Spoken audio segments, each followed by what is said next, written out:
Gulliver's Travels, Part 1, A Voyage to Lilliput, Chapter 1. The author gives some account of himself and family, his first inducements to travel. He is shipwrecked and swims for his life, gets safe on shore in the country of Lilliput, is made a prisoner and carried up the country. My father had a small estate in Nottinghamshire. I was the third of 5 sons. He sent me to Emanuel College in Cambridge at 14 years old, where I resided 3 years and applied myself close to my studies. But the charge of maintaining me, although I had a very scanty allowance, being too great for narrow fortune, I was bound apprentice to Mr. James Bates, an eminent surgeon in London, with whom I continued 4 years, my father now and then sending me small sums of money. I laid them out in learning navigation and other parts of mathematics, useful to those who intend to travel, as I always believed it would be, from some time to another, my fortune to do. When I left Mr. Bates, I went down to my father, where, by the assistance of him and my Uncle John and some other relations, I got £40 and the promise of £30 a year to maintain me at Leyden. There I studied physics 2 years and 7 months, knowing it would be useful in long voyages. Soon after my return from Leyden, I was recommended by my good master Mr. Bates to be surgeon to the Swallow, Captain Abram Pannell, commander, with whom I continued 3 years and a half, making a voyage or two in the Levant and some other parts. When I came back resolved to settle in London, to which Mr. Bates, my master, encouraged me, and by him I was recommended to several patients, I took part of a small house in the Old Jewry, and being advised to alter my condition, I married Miss Mary Burton, second daughter of Mr. Edmund Burton, hosier in Newgate Street, with whom I received £400 for a portion. But my good master Bates dying in 2 years later, and I having few friends, my business began to fail, for my conscience would not suffer me to imitate the bad practice of too many among my brethren. Having therefore consulted with my wife and some of my acquaintance, I determined again to go to sea. I was surgeon successively in 2 ships, and made several voyages for 6 years to the East and West Indies, by which I got some addition to my fortune. My hours of leisure were spent in reading the best authors, ancient and modern, being always provided with a good number of books, and when I was ashore, in observing the manners and dispositions of the people, as well as learning their language, wherein I had a great facility by strength of my memory.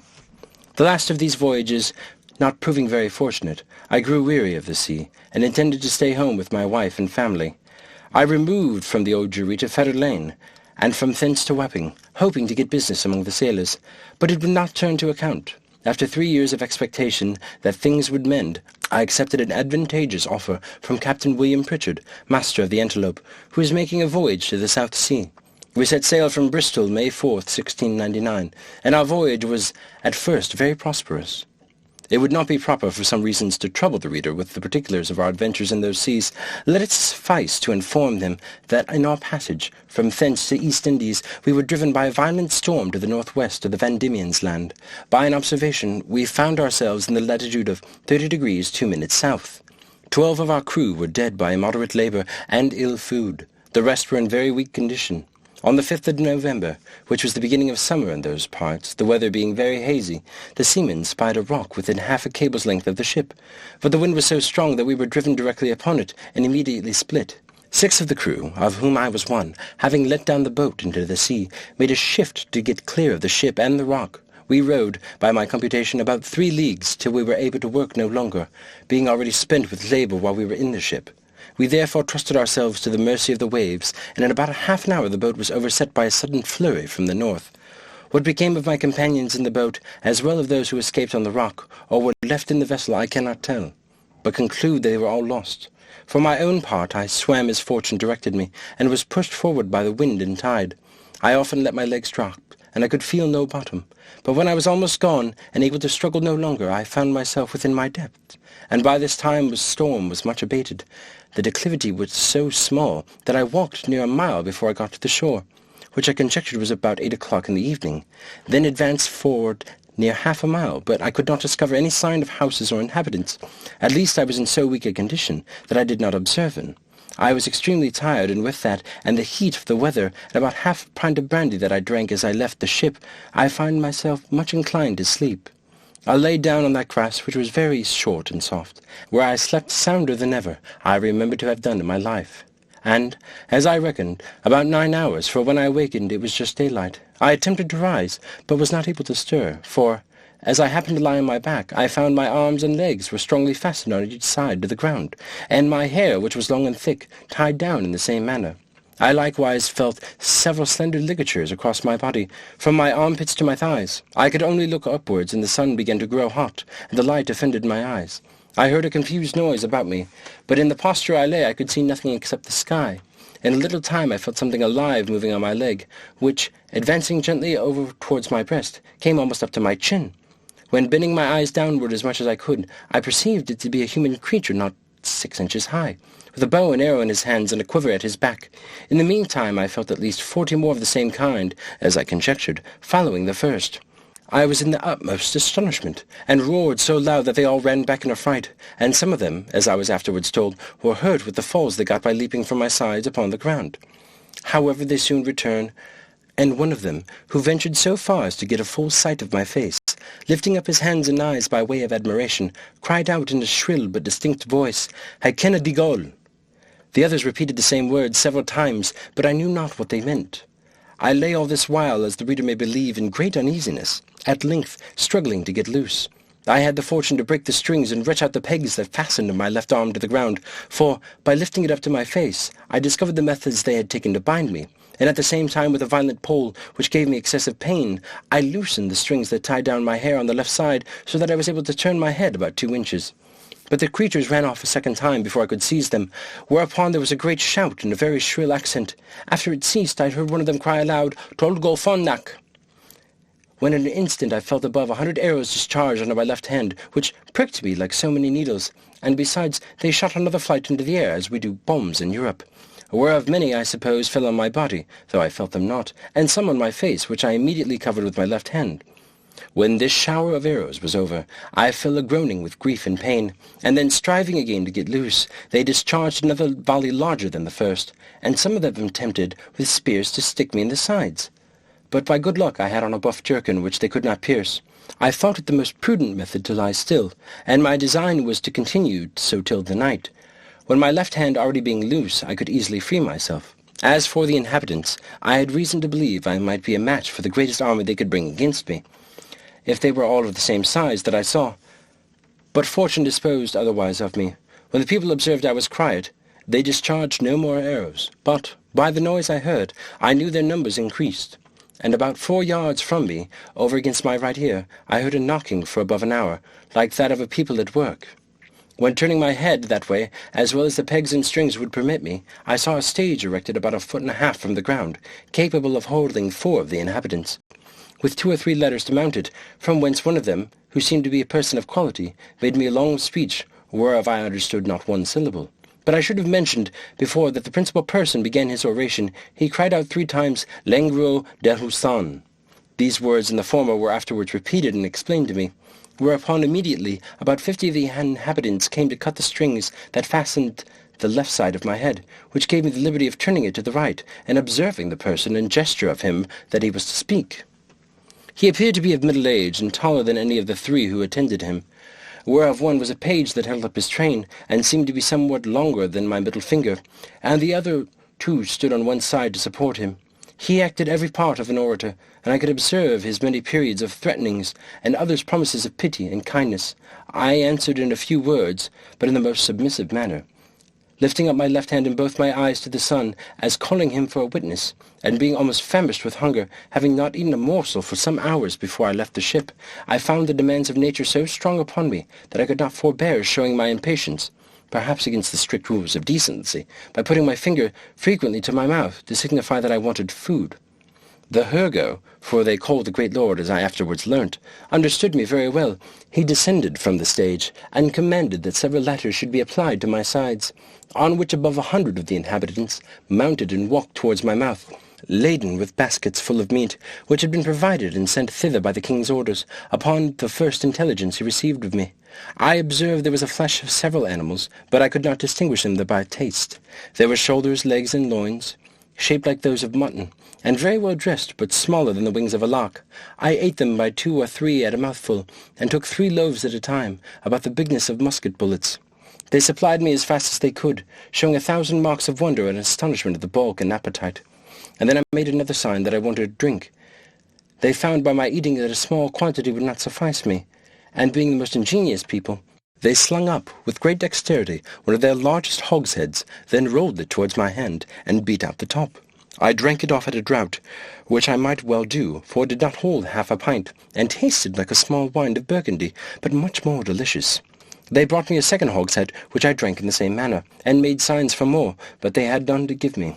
When I had performed these wonders, they shouted for joy and danced upon my breast, repeating several times as they did at first, "Hikinna digol," but they made me a sign that I should throw down the 2 hogsheads, but first warning the people below to stand out of the way, crying aloud, "Borak Mavola," and when they saw the vessels in the air there was a universal shout of "Hikinna digol."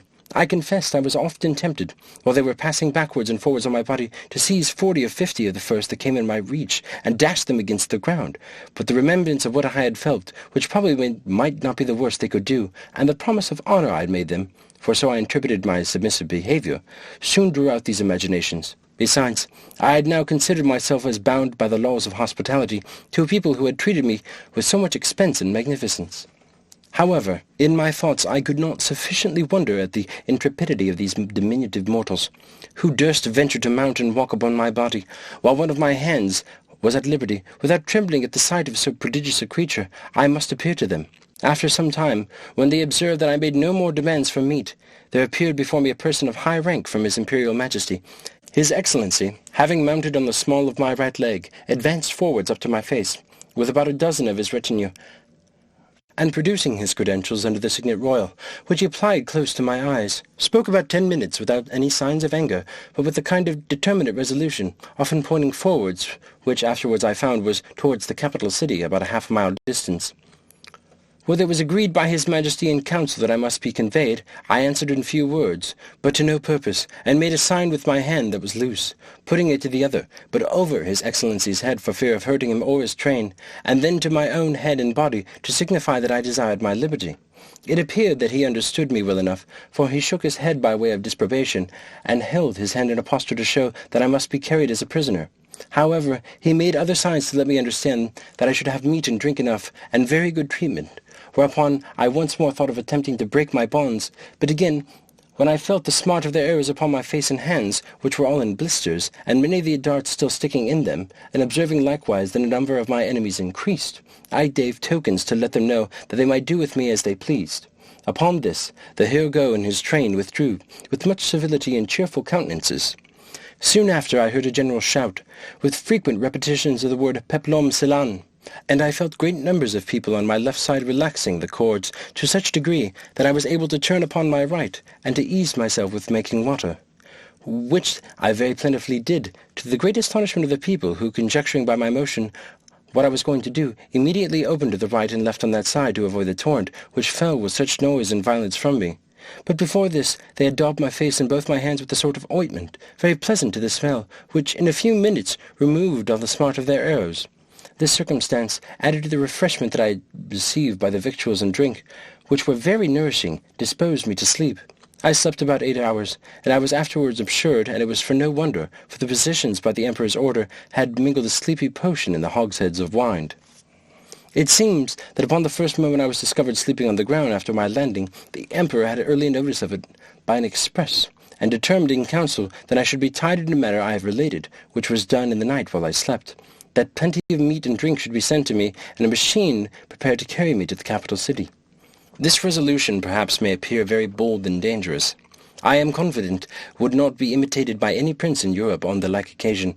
However, in my opinion, it was extremely prudent, as well as generous, for supposing these people had endeavored to kill me with their spears and arrows while I was asleep, I should certainly have awakened with the first sense of smart, which might so far as arouse my rage and strength as to enable me to break the strings wherewith I was tied, after which they were not able to make resistance, so they should expect no mercy. These people are most excellent mathematicians, and arrived to a great perfection in mechanics by countenance and encouragement of the Emperor, who is a renowned patron of learning. This prince has several machines fixed on wheels for the carriage of trees and other great weights. He often builds his largest men of war, whereof some are 9 feet long, in the woods where the timber grows, and has them carried on these engines 300 or 400 yards to the sea. 500 carpenters and engineers were immediately set to work to prepare the greatest engine they had. It was a frame of wood raised 3 inches from the ground, about 7 feet long and 4 wide, moving upon 22 wheels. The shout I heard was upon the arrival of this engine, which, it seems, set out for the hours after my landing. It was brought parallel to me as I lay, but the principal difficulty was to raise and place me in this vehicle. 80 poles, each of 1 foot high, were erected for this purpose, and very strong cords of the bigness of pack-thread were fastened by hooks to many bandages, which the workmen had girt around my neck, my hands, my body, and my legs. 900 of the strongest men were employed to draw out these cords, by many pulleys fastened on the poles, and thus, in less than 3 hours, I was raised and slung into the engine, and tied there fast. All this I was told, for, while the operation was performing, I lay in a profound sleep, by force of that soporiferous medicine infused into my liquor. 1,500 of the Emperor's largest horses, each about 4.5 inches high, were employed to draw me towards the metropolis, which, as I said, was half a mile distant. About 4 hours after we began our journey, I awaked by a very ridiculous accident, for the carriage being stopped a while to adjust something that was out of order, 2 or 3 of the young natives had the curiosity to see how I looked when I was asleep. So they climbed up into the engine, and advancing very softly onto my face, one of them, an officer in the guards, put a sharp end of his half-pike a good way up into my left nostril, which tickled my nose like a straw, and made me sneeze violently, whereupon they stole off unperceived, and it was 3 weeks before I knew the cause of my waking so suddenly. We made a long march the remaining part of the day, and rested at night with 500 guards on each side of me, half with torches, half with bows and arrows ready to shoot me if I should offer to stir. The next morning at sunrise we continued our march and arrived within 200 yards of the city gates about noon. The Emperor and all his court came out to meet us, but his great officers would by no means suffer his Majesty to endanger his person by mounting on my body.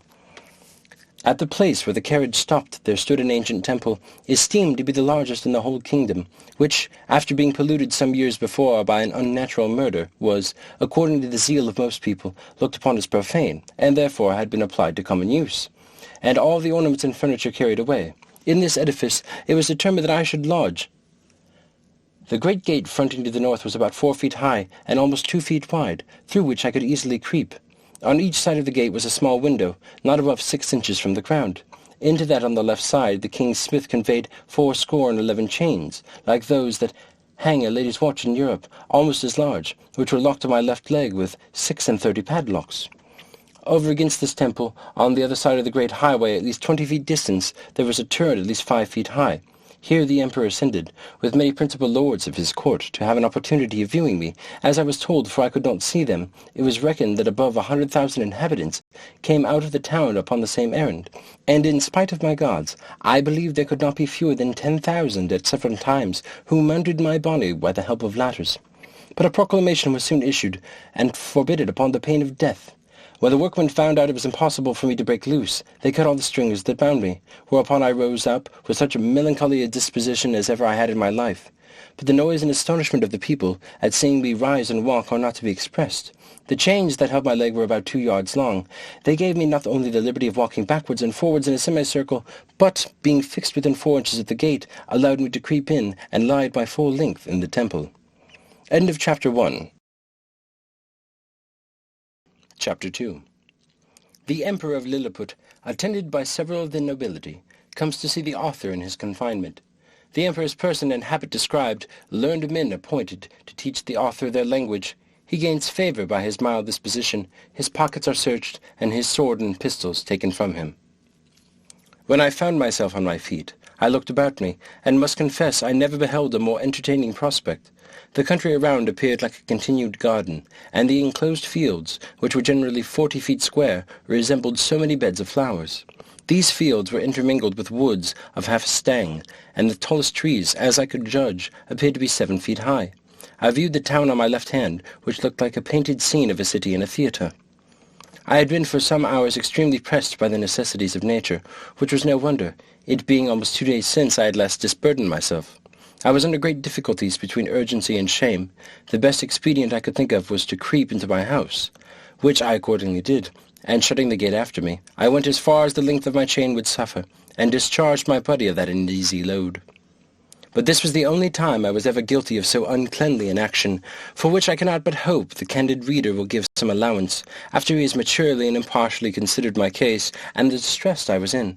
From this time my constant practice was, as soon as I rose, to perform the business in open air, at the full extent of my chain, and due care was taken every morning before company came that the offensive matter should be carried off in wheelbarrows, by 2 servants appointed for that purpose. I would not have dwelt so long upon a circumstance that, perhaps at first sight, may appear not very momentous, if I had not thought it necessary to justify my character, in point of cleanliness, to the world, which, I am told, some of my maligners have been pleased, upon this and other occasions, to call in question. When this adventure was at end, I came out the back of my house, having occasion for fresh air.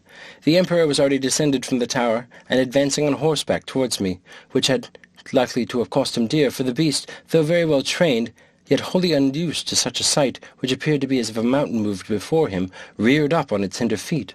But that prince, who was an excellent horseman, kept his seats till his attendants ran in and held the bridle, while his majesty had time to dismount. When he alighted, he surveyed me round with great admiration, but kept beyond the length of my chain. He ordered his cooks and butlers, who were already prepared, to give me victuals and drinks, which they pushed forward in a sort of vehicles upon wheels till I could reach them. I took these vehicles and soon emptied them all. 20 of them were filled with meat, 10 with liquor. Each of the former afforded me 2 or 3 good mouthfuls, and I emptied the liquor of 10 vessels, which was contained in earthen vials, into one vehicle, drinking it off at a draught, and so I did with the rest.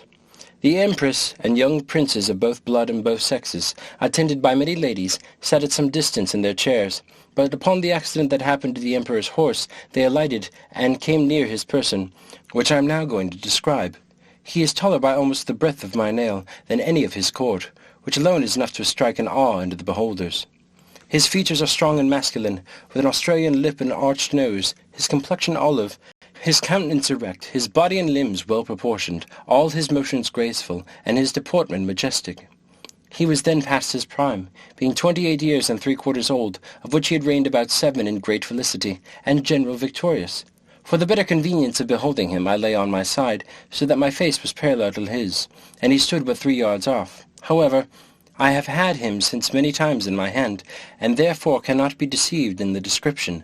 His dress was very plain and simple, and the fashion of it between the Asiatic and the European, but he had on his head a light helmet of gold, adorned with the jewels, and a plume on the crest.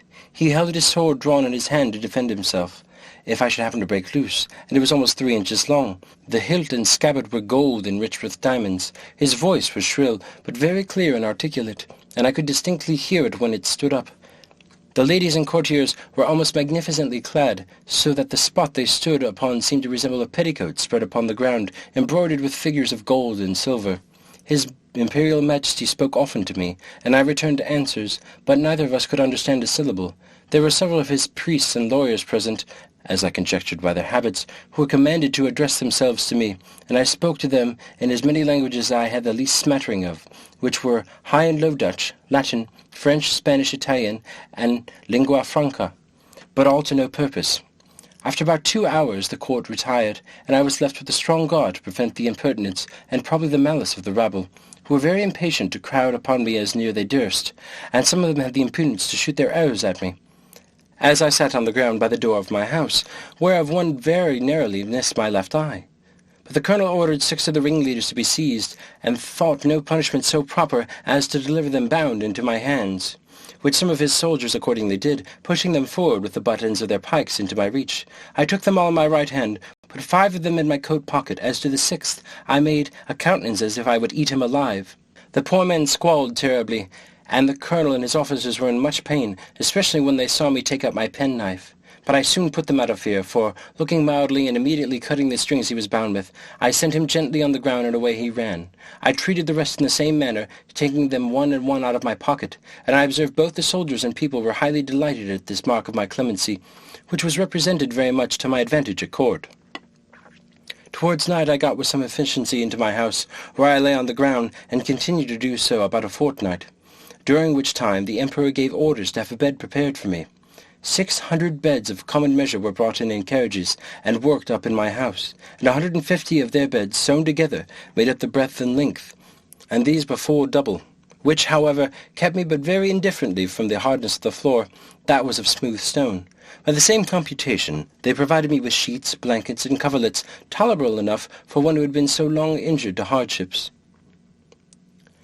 As the news of my arrival spread through the kingdom, it brought prodigious numbers of rich and idle curious people to see me, so that the villages were almost emptied, and great neglect of tillage and household affairs must have ensued, if His Imperial Majesty had not provided, by several proclamations and orders of state, against this inconveniency. He directed that those who had already beheld me should return home, and not presume to come within 50 yards of my house without license from the court, whereby the Secretaries of State got considerable fees. In the meantime, the Emperor held frequent councils to debate what course should be taken with me, and I was afterwards assured by a particular friend of a person of a great quality, who was as much in the secret as any, that the court was under many difficulties concerning me. They apprehended my breaking loose, that my diet would be very expensive and might cause a famine. Sometimes they determined to starve me, or at least shoot me in the face and hands with poisoned arrows, which would soon dispatch me. But again they considered that the stench of so large a carcass might produce a plague in the metropolis, and probably spread through the whole kingdom. In the midst of these consultations, several officers of the army went to the door of the great council chamber, and 2 of them, being admitted, gave an account of my behavior to the 6 criminals above mentioned, which made so favourable an impression that in the breast of His Majesty and the whole board in my behalf, that an imperial commission was issued out, obliging all the villages, 900 yards round the city, to deliver every morning 6 bevies, 40 sheep, and other victuals for my sustenance, together with a proportionable quantity of bread and wine and other liquors, for the due payment of which His Majesty gave assignments upon his treasury. For this prince lives chiefly upon his own domains, seldom, except upon great occasions, raising any subsidies upon his subjects, who are bound to attend to him in his wars at their own expense. An establishment was also made of 600 persons to be my domestics, who had board wages allowed for their maintenance, and tents built for them very conveniently on each side of my door. It was likewise ordered that 300 tailors should make me a suit of clothes after the fashion of the country, that 6 of His Majesty's greatest scholars should be employed to instruct me in their language, and lastly, that the Emperor's horses and those in nobility and troops of guards should be frequently exercised in my sight to accustom themselves to me. All these orders were duly put in execution, and in about 3 weeks I made a great progress in learning their language, during which time that the Emperor frequently honoured me with his visits, and was pleased to assist my masters in teaching me. We already began to converse together in some sort, and the first words I learnt were to express my desire that he would please give me liberty, which I every day repeated on my knees. His answer, as I could comprehend it, was that this must be a work of time, and not to be thought on without advice of his council, and that first I must lumos kelmin peso desmar lon imposo, that is, swear peace with him and his kingdom, however, that I should be used with all kindness. And he advised me to acquire by my patience and discreet behaviour the good opinion of himself and his subjects. He desired that I would not take ill if I gave orders to certain proper officers to search me, for probably I might carry about me several weapons, which must needs be a dangerous thing, if they answered the bulk of so prodigious a person. I said His Majesty should be satisfied, for I was ready to strip myself and turn up my pockets before him. This I delivered part in words and part in signs. He replied that by the laws of the kingdom I must be searched by 2 of his officers, that he knew this could not be done without my consent and assistance, and he had so good an opinion of my generosity and justice as to trust their persons in my hands, and whatever they took from me should be returned when I left the country, or paid for at the rate which I would set upon them. I took up the 2 officers in my hands, and put them first in my coat pockets, and every other pocket about me except my 2 fobs, and another secret pocket, which I had no mind should be searched, wherein I had some little necessaries that were of no consequence to any but myself. In one of my fobs there was a silver watch, and in the other a small quantity of gold in a purse. These gentlemen, having pen, ink, and paper about them, made an exact inventory of everything they saw, and when they had done, desired I would set them down, that I might deliver it to the Emperor. This inventory I afterwards translated into English, and is word for word as follows. Imprimis, in the right coat pocket of the great Man Mountain, for so I interpret the words, quinbus philestrin. After the strictest search, we found only one great piece of coarse cloth, large enough to be a footcloth for your Majesty's chief room of state. In the left pocket we saw a huge silver chest with a cover of the same metal, which we, the searchers, were not able to lift. We desired it should be opened, and one of us stepping into it found himself up to the mid-leg in a sort of dust, some part whereof flying up to our faces, such as both the sneezing for several times together. In his right waistcoat pocket we found a prodigious bundle of white thin substances, folding one over another about the bigness of 3 min, tied with a strong cable, and marked with black figures, which we humbly conceived to be writings, every letter almost half as large as the palm of our hands. In the left there was a sort of engine, from the back of which were extended 20 long poles, resembling the paletos before your Majesty's court, wherewith we conjectured that the man-mountain combs his head, for we did not always trouble him with questions, because we found it a great difficulty to make him understand us. In the large pocket, on the right side of his middle cover, so I translate the word ranfulo, by which they meant my breeches, we saw a hollow pillar of iron about the length of a man, fastened to a strong piece of timber larger than the pillar, and upon the side of the pillar were huge pieces of iron sticking out, cut into strange figures, which we know not what to make of.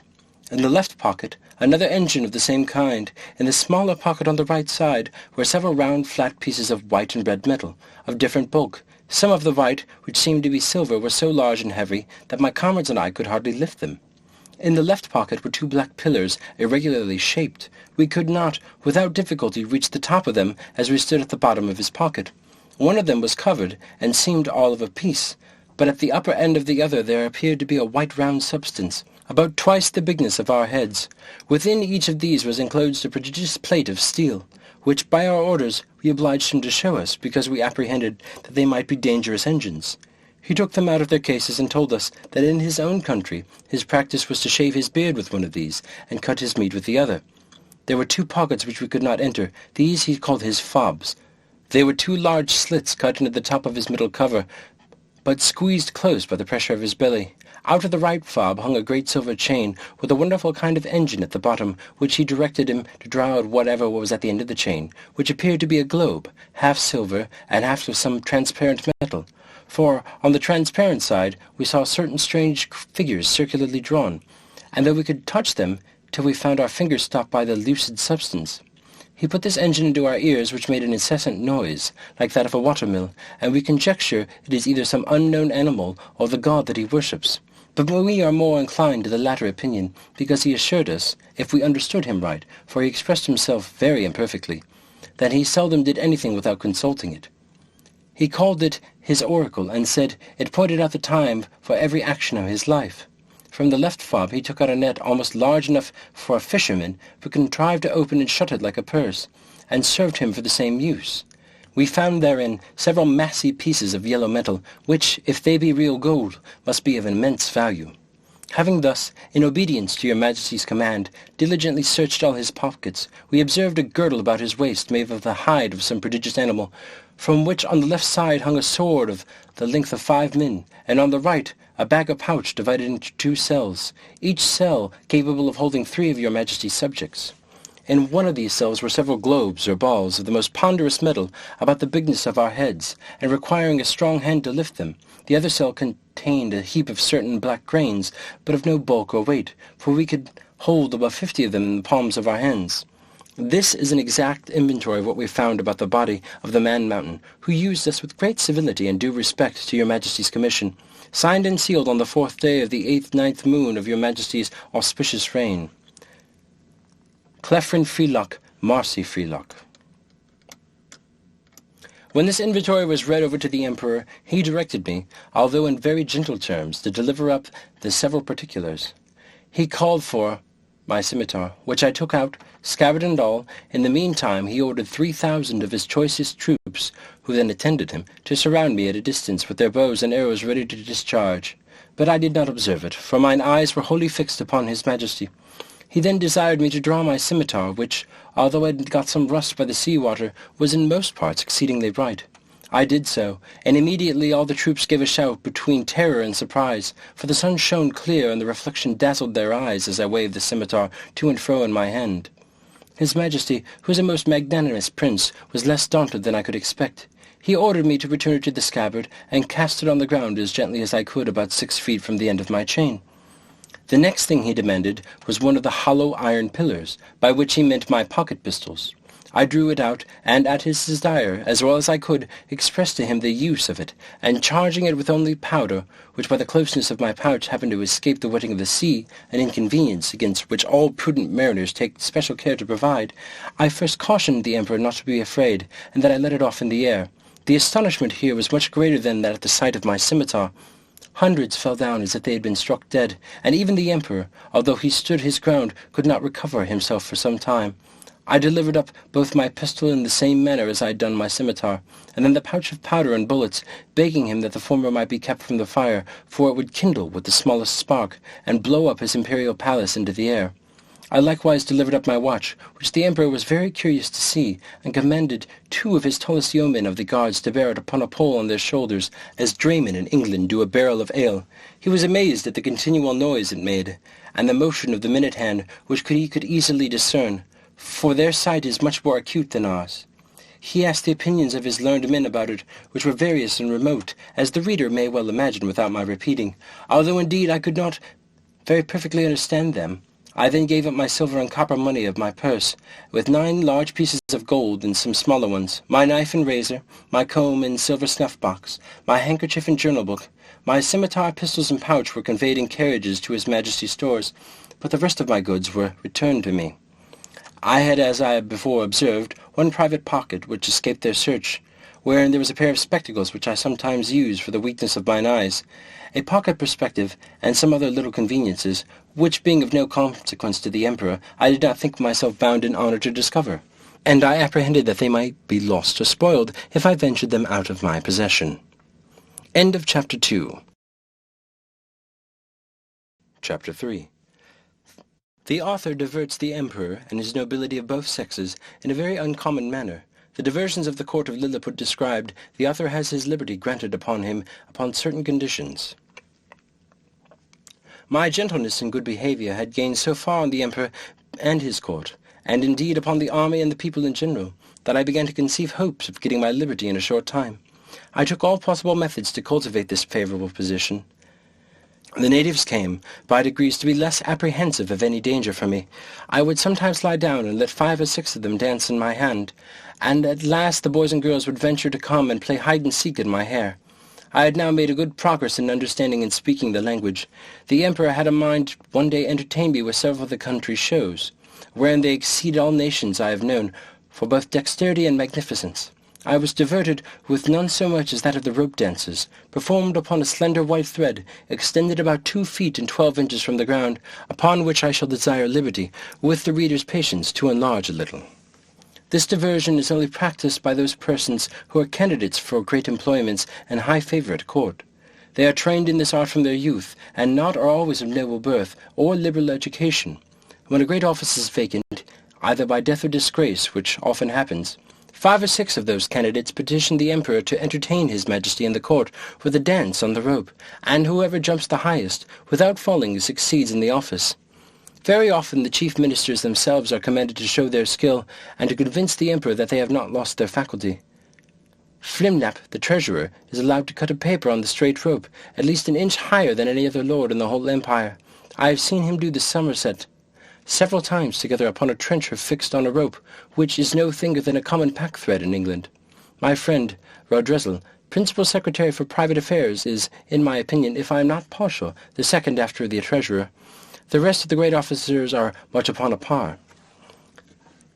These diversions are often attended with fatal accidents, whereof great numbers are on record. I myself have seen 2 or 3 candidates break a limb, but the danger is much greater when the ministers themselves are commanded to show their dexterity, for, by contending to excel themselves and their fellows, they strain so far that there is hardly one of them who has not received a fall, and some of them 2 or 3. I was assured that a year or 2 before my arrival, Flimnap would infallibly have broken his neck if one of the king's cushions that accidentally lay on the ground had not weakened the force of his fall. There is likewise another diversion, which is only shown before the emperors and empress, and first minister, upon particular occasions. The emperor lays on the table 3 fine silken threads of 6 inches long. One is blue, the other is red, and the third is green.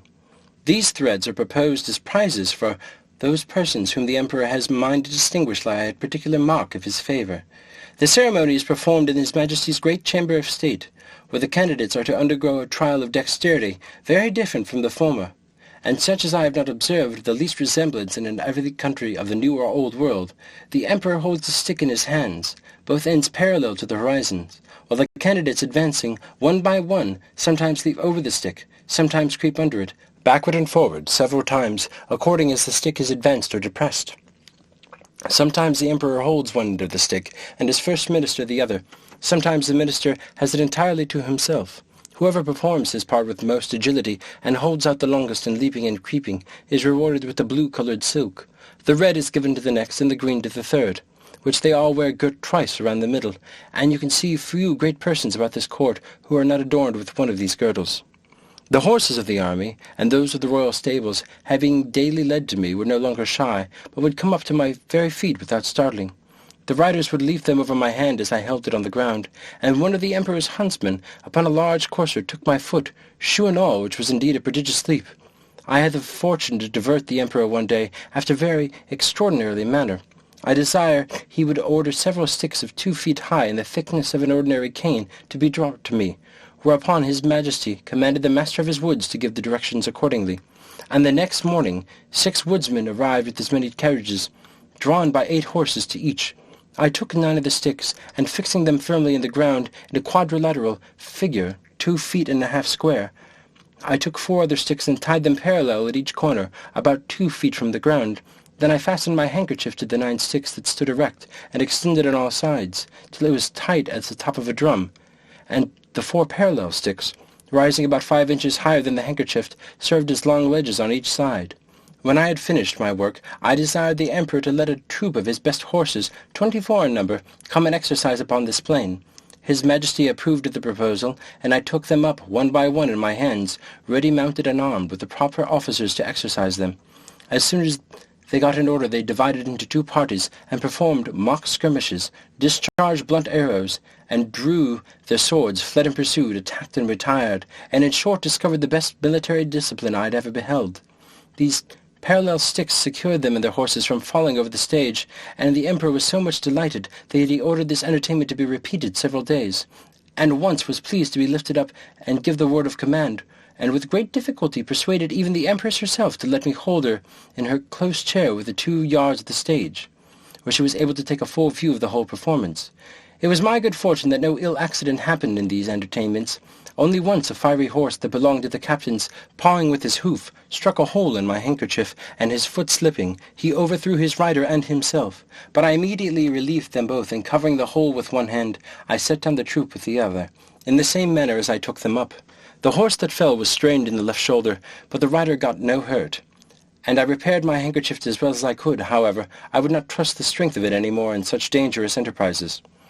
About 2 or 3 days before I was set at liberty, as I was entertaining the court with this kind of feat, there arrived an express to inform his Majesty that some of his subjects, riding near the place where I was first taken up, had seen a great black substance lying on the around, very oddly shaped, extending its edges around, as wide as his Majesty's bedchamber, and rising up in the middle as high as a man, that it was no living creature as they first apprehended, for it lay on the grass without motion, and some of them had walked around it several times, that by mounting upon each other's shoulders they had got to the top, which was flat, and stamping on it they found that it was hollow within, that they humbly conceived it might belong something to the man-mountain, and if his Majesty pleased, they would undertake to bring it with only 5 horses. I presently knew what they meant, and was glad at heart to receive this intelligence. It seems, upon my first reaching the shore after our shipwreck, I was in such confusion that before I came to the place where I went to sleep, my hat, which I had fastened with all the strings to my head while I was rowing, had stuck on all the time I was swimming, fell off after I came to land, the string, as I conjecture, breaking by some accident which I never observed, but thought my hat had been lost at sea. I entreated his Imperial Majesty to give orders it might be brought to me as soon as possible, describing to him the use and nature of it. The next day the wagoners arrived with it, but not in very good condition. They had bored 2 holes in the brim within 1.5 inches of the edge, and fastened 2 hooks in the holes. These hooks were tied by a long cord to the harness, and thus my hat was dragged along for about half an English mile. But the ground in that country being extremely smooth and level, it received less damage than I expected. 2 days after this adventure, the Emperor, having ordered that part of his army which quarters in and about his metropolis to be in readiness, took a fancy of diverting himself in a very singular manner. He desired I would stand like a colossus, with my legs as far asunder as I conveniently could, and then he commanded his general, who was an old and experienced leader and a great patron of mine, to draw off the troops in close order and march them under me, the foot by 24 abreast, and the horse by 16, with drums beating, colours flying, and pikes advanced. This body consisted of 3,000 foot and 1,000 horse. His Majesty gave orders, upon pain of death, that every soldier in his march should observe the strictest decency with regard to my person, which, however, could not prevent some of the younger officers from turning up their eyes as they passed under me, and, to confess the truth, my breeches were at the time in so ill a condition that they afforded some opportunities for laughter and admiration. I had sent so many memorials and petitions for my liberty that His Majesty at length mentioned the matter, first in the cabinet and then in full council, where it was opposed by none except Skyresh Bolgolam, who was pleased without any provocation to be my mortal enemy. But it was carried against him by the whole board, and confirmed by the Emperor.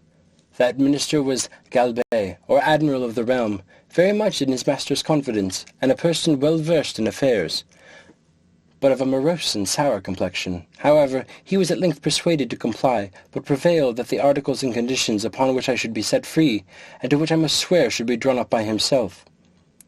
These articles were brought to me by Skyresh Bolgolam in person, attended by 2 under-secretaries and several persons of distinction. After they were read, I was demanded to swear to performance of them, first in the matter of my own country, and afterwards in the method prescribed by their laws, which was to hold my right foot in my left hand, and to place the middle finger of my right hand on the crown of my head, and my thumb on the tip of my right ear. But because the reader may be curious to have some idea of the style and manner of expression peculiar to that people, as well as I know the article upon which I recovered my liberty, I have made a translation of the whole instrument, word for word as near as I was able, which I here offer to the public. Golbastu Mamarim Elvame Guerlirdo Shefen Muli Oligu, most mighty Emperor of Lilliput, delight and terror of the universe, whose dominions extend 5,000 blustrogs, about 12 miles in circumference, to the extremities of the globe, monarch of all monarchs, taller than the sons of men, whose feet press down to the centre, and whose head strikes against the sun, at whose nod the princes of earth shake their knees, pleasant as the spring, comfortable as the summer, fruitful as autumn, dreadful as winter, his most sublime Majesty proposes to the Man Mountain, lately arrived at our celestial dominions, the following articles, which by a solemn oath he shall be obliged to perform. First, the Man Mountain shall not depart from our dominions without our license under our great seal. Second, he shall not presume to come into our metropolis without our express order, at which time the inhabitants shall have 2 hours' warning to keep within doors. Third, the said Man Mountain shall confine his walks to our principal high roads, and not offer to walk or lie down in a meadow or field of corn. Fourth, as he walks the said roads, he shall take the utmost care not to trample upon the bodies of any of our loving subjects, their horses or carriages, nor take any of our subjects into his hands without their own consent. Fifth, if an express requires extraordinary dispatch, the Man Mountain shall be obliged to carry in his pocket the messenger and a horse a 6 days' journey once in every moon, and return the said messenger back, if so required, safe to our imperial presence. Sixth, he shall be our ally against our enemies in the island of Blefuscu, and do his utmost to destroy their fleet, which is now preparing to invade us. Seventh, that the said Man Mountain shall, at his times of leisure, be aiding and assisting to our workmen in helping to raise certain great stones towards covering the wall of the principal park and other our royal buildings. Eighth, that the said Man Mountain shall, in 2 moons' time, deliver in an exact survey the circumference of our dominions by a computation of his own paces round the coast. Lastly, that, upon his solemn oath to observe all of the above articles, the said Man Mountain shall have a daily allowance of meat and drink, sufficient for the support of 1,724 of our subjects, with free access to our royal person and other marks of our favour. Given at our palace at Belfabarock, the 12th day of the 91st moon of our reign. I swore and subscribed to these articles with great cheerfulness and consent, although some of them were not so honourable as I could have wished, which proceeded wholly from the malice of Skyresh Bolgolam, the High Admiral, whereupon my chains were immediately unlocked, and I was at full liberty. The Emperor himself in person did me the honour to be at the whole ceremony. I made my acknowledgments by prostrating myself at His Majesty's feet, but he commanded me to rise, and after many gracious expressions, which to avoid the censure of vanity I shall not repeat, he added, that he hoped I should prove a useful servant, and well deserve all the favours had he already conferred upon me, or might do for the future. The reader may be pleased to observe that in the last article of the recovery of my liberty, the Emperor stipulates to allow me a quantity of meat and drink sufficient for the support of 1,724 Lilliputians.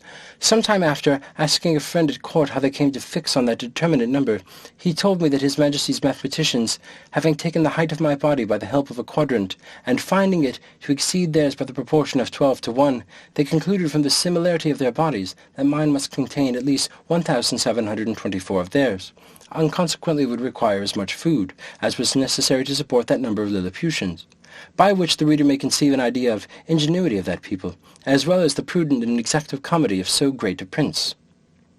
End of Chapter 3. Chapter 4. Mildendo, the metropolis of Lilliput, described, together with the Emperor's palace, a conversation between the author and a principal secretary concerning the affairs of that empire. The author's offers to serve the Emperor in his wars. The first request I made, after I had obtained my liberty, was that I might have license to see Mildendo, the metropolis, which the Emperor easily granted me, but with a special charge to do no hurt either to the inhabitants or their houses. The people had notice, by proclamation, of my design to visit the town. The wall which encompassed it is 2 feet and a half high, and at least 11 inches broad, so that a coach and horse may be driven safely around it, and it is flanked with strong towers at 10 feet distance. I stepped over the great western gate, and passed very gently and sliding through the 2 principal streets, only in my short waistcoat, for fear of damaging the roofs and eaves of the houses with the skirts of my coat.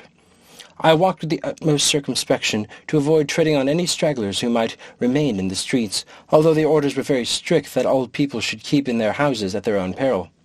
The garret windows and tops of houses were so crowded with spectators that I thought in all my travels I had not seen a more populous place.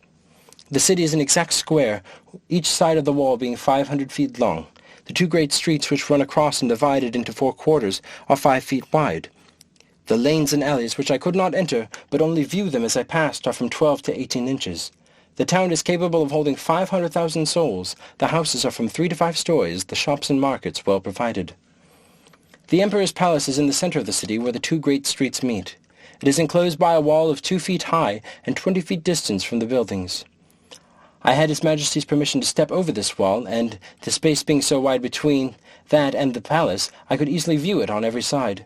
The outward court is a square of 40 feet, and includes 2 other courts. The inmost are the royal apartments, which I was very desirous to see, and found it extremely difficult, for the great gates from one square into another were but 18 inches high and 7 inches wide.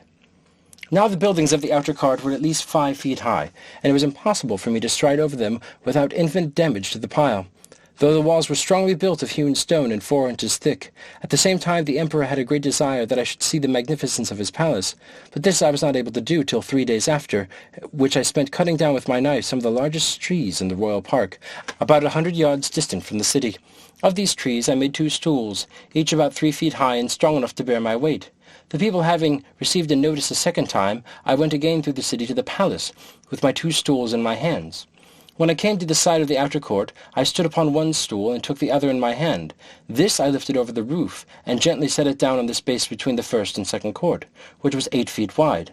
Then I stepped over the building very inconveniently from one stool to the other. I drew up the first after me with a hook stick. By this contrivance I got into the inmost court, and lying down upon my side, I applied my face to the windows of the middle stories, which were left open on purpose, and discovered the most splendid apartments that can be imagined. There I saw the Empress and the young princes in their several lodgings, with their chief attendants about them. Her Imperial Majesty was pleased to smile very graciously upon me, and gave me out of the window her hand to kiss. But I shall not anticipate the reader with further descriptions of this kind, because I reserve them for a greater work, which is now almost ready for the press, containing a general description of this empire from its first erection through a long series of princes, with a particular account of their wars and politics, laws, learning, and religion.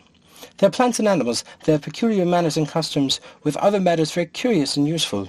My chief design at present being only to relate such events and transactions as happened to the public or to myself during a residence about 9 months in that empire. One morning, about a fortnight after I had obtained my liberty, Rodressel, principal secretary, as they style him, for private affairs, came to my house attended only by one servant. he ordered his coach to wait at a distance, and desired I would give him an hour's audience, which I readily consented to, on the account of his quality and personal merits, as well as many of the good offices he had done me in my solicitations at court. I offered to lie down that he might the more conveniently reach my ear, but he chose to rather let me hold him in my hand during our conversation.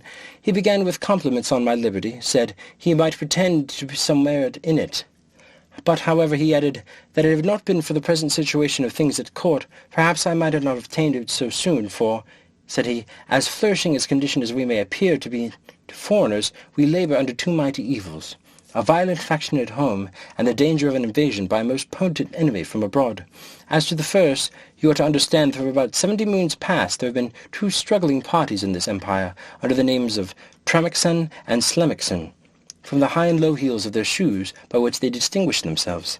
It is alleged, indeed, that the high heels are most agreeable to our ancient constitution. But, however this be, His Majesty has determined to make only use of the low heels in the administration of the government, and all offices in the gift of the crown. As you cannot but observe, a particularity that His Majesty's imperial heels are lower, at least by a drur, or than any action of his court. Drur is a measure of about 14th part of an inch. The animosities between these two parties run so high that they will neither eat, nor drink, nor talk with each other. We compute that the Tremixen, or high heels, to exceed us in number, but the power is wholly on our side. We apprehend His Imperial Highness, the heir to the crown, to have some tendency towards the high heels. At least we can plainly discover that one of his heels is higher than the other, which gives him a hobble in his gait. Now, in the midst of these intestine disquiets, we are threatened with an invasion from the island of Blefuscu, which is the other great empire of the universe, almost as large and powerful as this of His Majesty.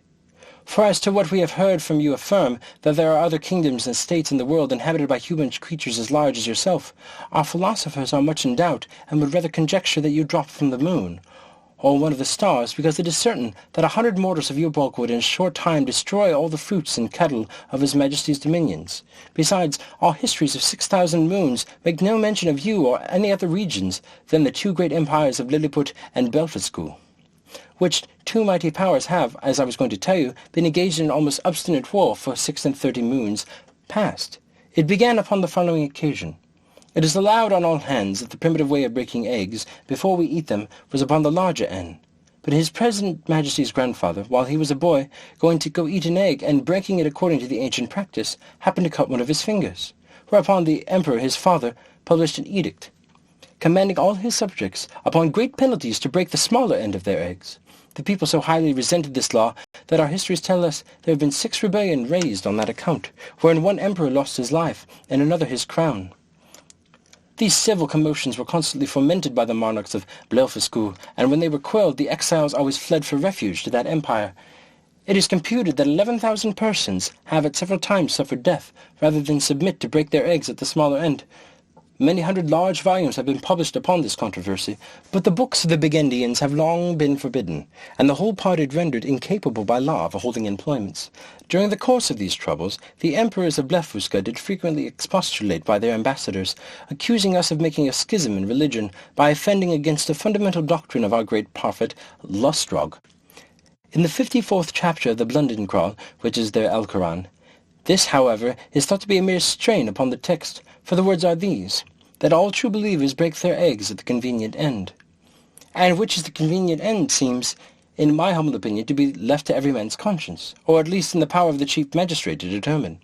Now the Burgundian exiles have found so much credit in the Emperor of Blefuscu's court, and so much private assistance and encouragement from their party here at home, that a bloody war has been carried on between the two empires for 36 moons with various success, during which time we have lost 40 capital ships and a much greater number of smaller vessels, together with 30,000 of our best seamen and soldiers. And the damage received by the enemy is reckoned to be somewhat greater than ours. However, they now have equipped a numerous fleet and are just preparing to make a descent upon us. And His Imperial Majesty, placing great confidence in your valor and strength, has commanded me to lay this account of his affairs before you. I desired the Secretary to present my humble duty to the Emperor and let him know that I thought it would not become me, who was a foreigner, to interfere with the parties, but I was ready, with the hazard of my life, to defend his person and state against all invaders. End of Chapter 4. Chapter 5. The author, by an extraordinary stratagem, prevents an invasion. A high title of honor is conferred upon him. Ambassadors arrive from the Emperor of Blefuscu and sue for peace. The Empress's apartment on fire by an accident, the author instrumental in saving the rest of the palace. The Empire of Blefuscu is an island situated to the northeast of Lilliput, from which it is only parted by a channel of 800 yards wide. I had not yet seen it, and upon this notice of an intended invasion, I avoided appearing on that side of the coast for fear of being discovered by some of the enemy's ships, who had received no intelligence of me. All intercourse between the two empires having been strictly forbidden during the war, upon pain of death, and an embargo laid by our emperor upon all the vessels whatsoever, I communicated to his majesty a project I had formed of seizing the enemy's whole fleet, which, as our scouts assured us, lay at anchor in the harbour, ready to sail with the first fair wind. I consulted the most experienced seamen upon the depth of the channel, which they had often plumbed, who told me that in the middle at high water it was 70 glumgluffs deep, which is about 6 feet of European measure, and the rest is 50 glumgluffs at most. I walked towards the northeast coast, over against Blefuscu, and viewed the enemy's fleet at anchor, consisting of about 50 men of war and a great number of transports. I then came back to my house and gave orders, for which I had a warrant, for a great quantity of the strongest cable and bars of iron. The cable was about as thick as a pack-thread, and the bars the length and size of a knitting needle. I trebled the cable to make it stronger, and for the same reason I twisted 3 of the iron bars together, bending the extremities into a hook. Having thus fixed 50 hooks into as many cables, I went back to the northeast coast, and, putting off my coat, shoes, and stockings, walked into the sea, in my leather jerkin. About half an hour before high water, I waded with what haste I could, and swam in the middle of about 30 yards till I felt the ground. I arrived at the fleet in less than half an hour. The enemy was so frightened when they saw me that they leaped out of their ships and swam to shore, where there could not be fewer than 30,000 stoles. I then took my tackling, and fastening to a hook to the hold of the prow of each, I tied all the cords together at the end. While I was thus employed, the enemy discharged several thousand arrows, many of which struck my hands and face, and, besides the excessive smart, gave me such disturbance in my work. My greatest apprehension was for mine eyes, which I should have infallibly lost, if I had not suddenly sought of an expedient. I kept, among other little necessaries, a pair of spectacles in a private pocket, which, as I observed before, had escaped the Emperor's searchers. These I took out and fastened as strongly as I could upon my nose, and thus armed went on boldly with my work, in spite of the enemy's arrows, many of which struck against the glasses of my spectacles, but without any other effect further than to a little discompose them. I had now fastened all the hooks, and, taking the knot in my hand, began to pull, but not a ship would stir, for they were all too fast held by their anchors, so that the boldest part of my enterprise remained. I therefore let go the cord, and, leaving the hooks fixed to the ships, I resolutely cut them with my knife, the cables that fastened the anchors. Receiving about 200 shots in my face and hands, then I took the knotted ends of the cables, to which my hooks were tied, and with great ease drew 50 of the enemy's largest men of war after me. The Blefuscudians, who had not the least imagination of what I intended, were at first confounded with astonishment. They had seen me cut the cables, and thought my design was only to let the ships run adrift or fall foul on each other. But when they perceived the whole fleet moving in order, and saw me pulling at the end, they set up such a scream of grief and despair as it is almost impossible to describe or conceive. When I had got out of danger, I stopped a while to pick out the arrows that stuck in my hands and face, and rubbed on some of the same ointment that was given to me at my first arrival. As I have formerly mentioned, I then took off my spectacles, and waiting about an hour till the tide was a little fallen, I waded through the middle with my cargo, and arrived safe at the royal port of Lilliput. The Emperor and his whole court stood there on the shore, expecting an issue of his great adventure. They saw the ships move forward in a large half-moon, but could not discern me, who was up to my breast in water. When I advanced to the middle of the channel, they were yet more in pain, because I was under water to my neck. The Emperor concluded me to be drowned, and that the enemy's fleet was approaching in a hostile manner. But he was soon eased of his fears, for the channel growing shallower every step I made, I came in a short time within hearing, and holding up the end of the cable by which the fleet was fastened, I cried in a loud voice, "Long live the most puissant king of Lilliput!" This great prince received me at my landing with all possible encomiums, and created me a Nardak upon the spot, which is the highest title of honour among them. His Majesty desired I would take some other opportunity of bringing all the rest of ships into his ports, and so unmeasurable is the ambition of princes, that he seemed to think nothing less of reducing the whole empire of Blefuscu into a province, and governing it by a viceroy, of destroying the Burgundian exiles, and compelling that people to break the smaller end of their eggs, by which he would remain the sole monarch of the whole world. But I endeavoured to divert him from this design, by many arguments drawn from the topics of policy as well as justice, and I plainly protested that I would never be an instrument of bringing a free and brave people into slavery. And when the matter was debated in council, the wisest part of the ministry were of my opinion. This bold, open declaration of mine was so opposite to the schemes and politics of His Imperial Majesty that he could never forgive me. He mentioned it in a very artful manner at council, for I was told that some of the wisest appeared, at least by their silence, to be of my opinion, but others, who were my secret enemies, could not forbear some expressions which, by a sidewind, reflected on me, and from this time began an intrigue between His Majesty and a junta of ministers maliciously bent against me, which broke out in less than 2 months, and had like to have ended in my utter destruction. Of so little weight are the greatest services to princes, when put into the balance with the refusal to gratify their passengers. About 3 weeks after this exploit, there arrived a solemn embassy from Blefuscu, with humble offers of a peace, which was soon concluded upon conditions very advantageous to our emperor, wherewith I shall not trouble the reader. There were 6 ambassadors, with a train of about 500 persons, and their entry was very magnificent, suitable to the grandeur of their master, and the importance of their business. When their treaty was finished, wherein I did them several good offices by the credit I now had, or at least appeared to have, at court, their excellencies, who were privately told how much I had been their friend, bade me a visit in form. They began with many compliments upon my valour and generosity, invited me to that kingdom in the emperor their master's name, and desired me to show them some proofs of my prodigious strength, of which they had heard so many wonders, wherein I readily obliged them, but shall not trouble the reader with the particulars. When I had some time entertained their excellencies, to their infinite satisfaction and surprise, I desired they would do me the honour to present my most humble respects to the emperor their master, the renown of whose virtues had so justly filled the whole world with admiration, and whose royal person I resolved to attend before I returned to my own country. Accordingly, the next time I had the honour to see our emperor, I was desired his general license to wait on the Blefuscidian monarch, which he was pleased to grant me, as I could perceive in a very cold manner, but could not guess the reason till I had a whisper from a certain person. That Flimnap and Bolgolam had represented my intercourse with those ambassadors as a mark of disaffection, from which I am sure my heart was wholly free, and this was the first time I began to conceive some imperfect idea of courts and ministers. It is to be observed that these ambassadors spoke to me by an interpreter, the languages of both empires differing as much from each other as any two in Europe, and each nation priding itself upon the antiquity, beauty, and energy of their own tongue, with an avowed contempt for that of their neighbour. Yet our emperor, standing upon the advantage he had got by the seizure of their fleet, obliged them to deliver their credentials, and make their speech in the Lilliputian tongue.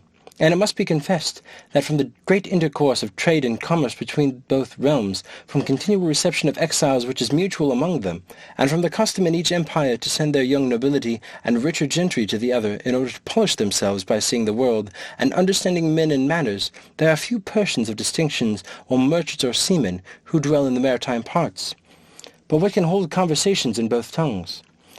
As I found some weeks after when I went to pay my respects to the Emperor of Blefuscu, which, in the midst of general misfortunes, through the malice of my enemies, proved a very happy adventure to me, as I shall relate in its proper place. The reader may remember that when I signed these articles upon which I recovered my liberty, there were some which I disliked, upon account of being too servile. Neither could anything but an extreme necessity have forced me to submit. But now a Nardak of the highest rank in that empire, such offices were looked upon as below my dignity, and the emperor, to do him justice, never once mentioned them to me. However, it was not long before I had an opportunity of doing his majesty, at least, as I then thought, a most signal service. I was alarmed at midnight with the cries of many hundred people at my door, by which, being suddenly awaked, I was in some kind of terror. I heard the word burglum repeated incessantly. Several of the Emperor's court, making their way through the crowd, entreated me to come immediately to the place where Her Imperial Majesty's apartment was on fire, by the carelessness of a maid of honour who fell asleep while she was reading a romance. I got up in an instant, and orders being given to clear the way before me, and being likewise on a moonlit night, that I made a shift to get to the palace without trampling on any of the people. I found they had already applied ladders to the walls of the apartment, and were well provided with buckets, but the water was at some distance. These buckets were about the size of large thimbles, and the poor people supplied me with them as fast as they could, but the flame was so violent that they did little good.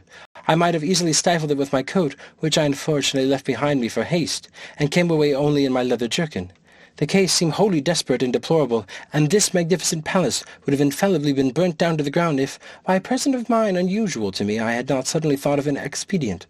I had, the evening before, drunk plentifully of a most delicious wine called Glimgrim. The Blefuscidians called it Fluneck, but ours is esteemed the better sort, which is very diuretic.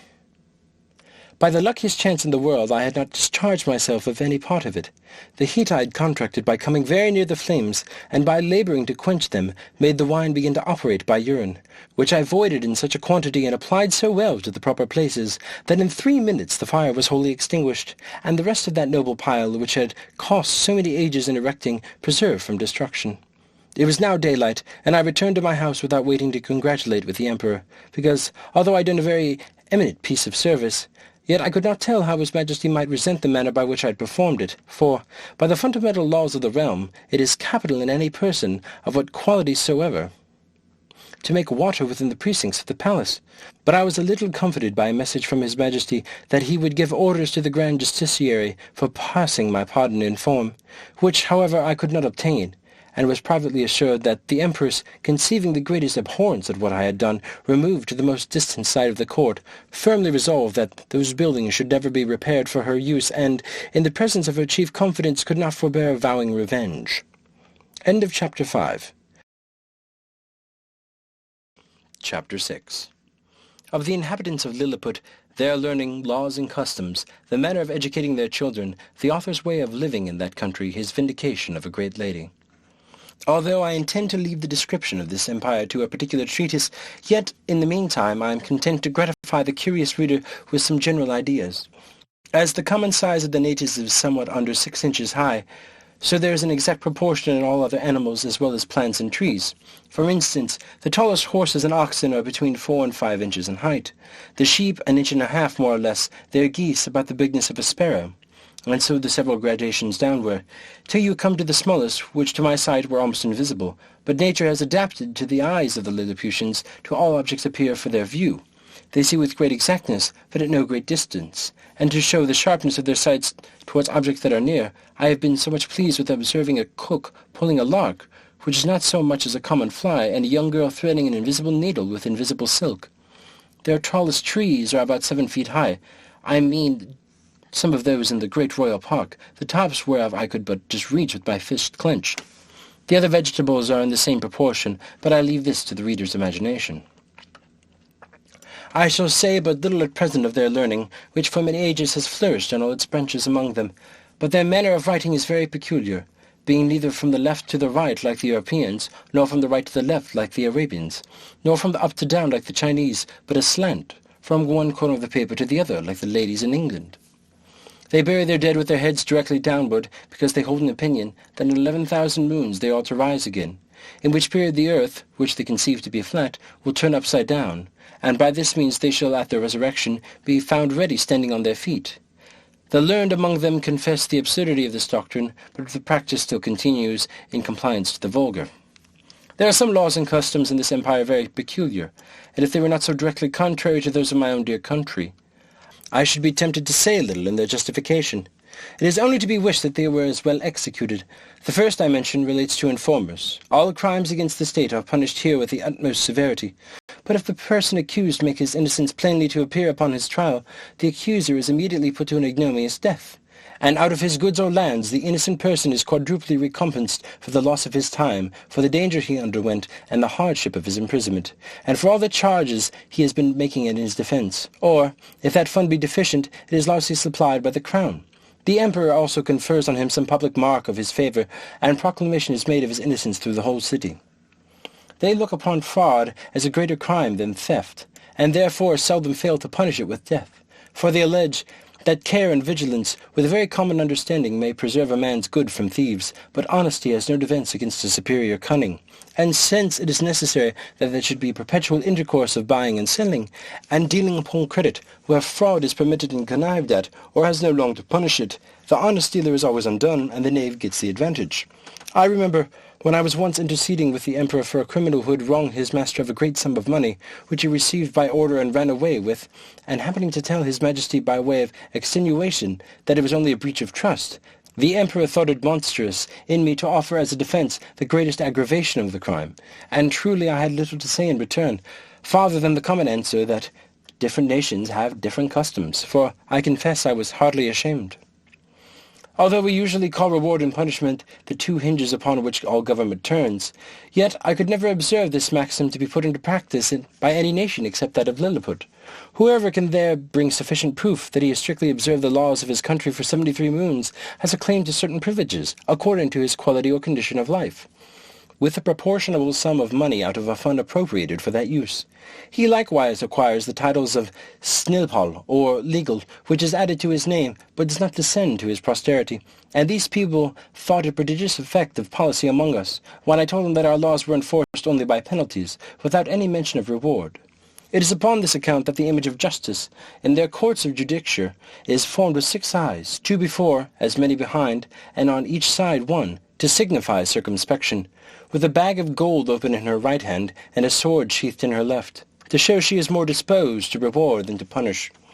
In choosing persons for all employments, they have more regard to good morals than to great abilities, for since government is necessary to mankind, they believe that the common size of human understanding is fitted to some station or other, and that Providence never intended to make the management of public affairs a mystery to be comprehended only by a few persons of sublime genius, of which there seldom are 3 born in an age.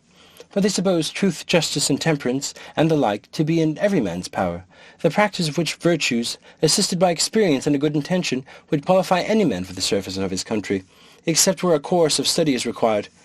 But they thought the want of moral virtues was so far from being supplied by superior endowments of the mind, that employments could never be put into such dangerous hands as those of persons so qualified, and, at least, that the mistakes committed by ignorance in a virtuous disposition would never be of such fatal consequence to the public weal, as the practices of a man whose inclinations led him to be corrupt, and who had great abilities to manage, to multiply and defend his corruptions. In like manner, the disbelief of a divine providence renders a man incapable of holding any public station, for, since kings avow themselves to be the deputies of Providence, the Lilliputians think nothing can be more absurd than for a prince to employ such men as to disown the authority under which he acts. In relating these and the following laws, I would only be understood to mean the original institutions, and not the most scandalous corruptions, into which these people are fallen by the degenerate nature of man. For as to that infamous practice of acquiring great employments by dancing on the ropes, or badges of favour and distinction by leaping over sticks and creeping under them, the reader is to observe that they were first introduced by the grandfather of the emperor now reigning, and grew to the present height by the gradual increase of party and faction. Ingratitude is among them a capital crime, as we read it to have been in some other countries, for they reason thus, that whoever makes ill returns to his benefactor must needs be a common enemy to the rest of mankind, from whom he has received no obligation, and therefore such a man is not fit to live. Their notions relating to the duties of parents and children differ extremely from ours.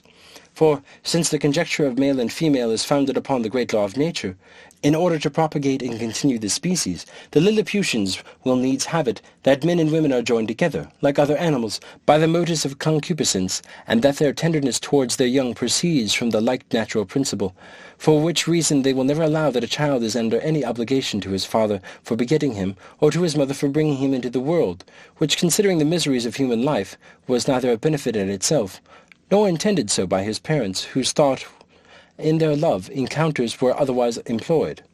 Upon these and the like reasonings, their opinion is that parents are the last of all others to be trusted with the education of their own children, and therefore they have in every town public nurseries, where all parents, except cottagers and labourers, are obliged to send their infants of both sexes to be reared and educated. When they come to the age of 20 moons, at which time they are supposed to have some kind of rudiments of docility, these schools are of several kinds suited to different qualities, and both sexes. They have a certain professor as well skilled in preparing children for such a condition of life as befits their rank of their parents and their own capacities, as well as inclinations. I shall first say something of the male nurseries, and then of the female. The nurseries for male of noble or eminent birth are provided with grave and learned professors, and there are several deputies. The clothes and foods of the children are plain and simple. They are bred up in principles of honor, justice, courage, modesty, clemency, religion, and love for their country. They are always employed in some business, except in times of eating and sleeping, which are very short, and 2 hours for diversions consisting of bodily exercises. They are dressed by men till 4 years of age, and then are obliged to dress themselves, although their quality will never be so great. And the women attendant, who are aged proportionably to ours at 50, perform only the most menial offices.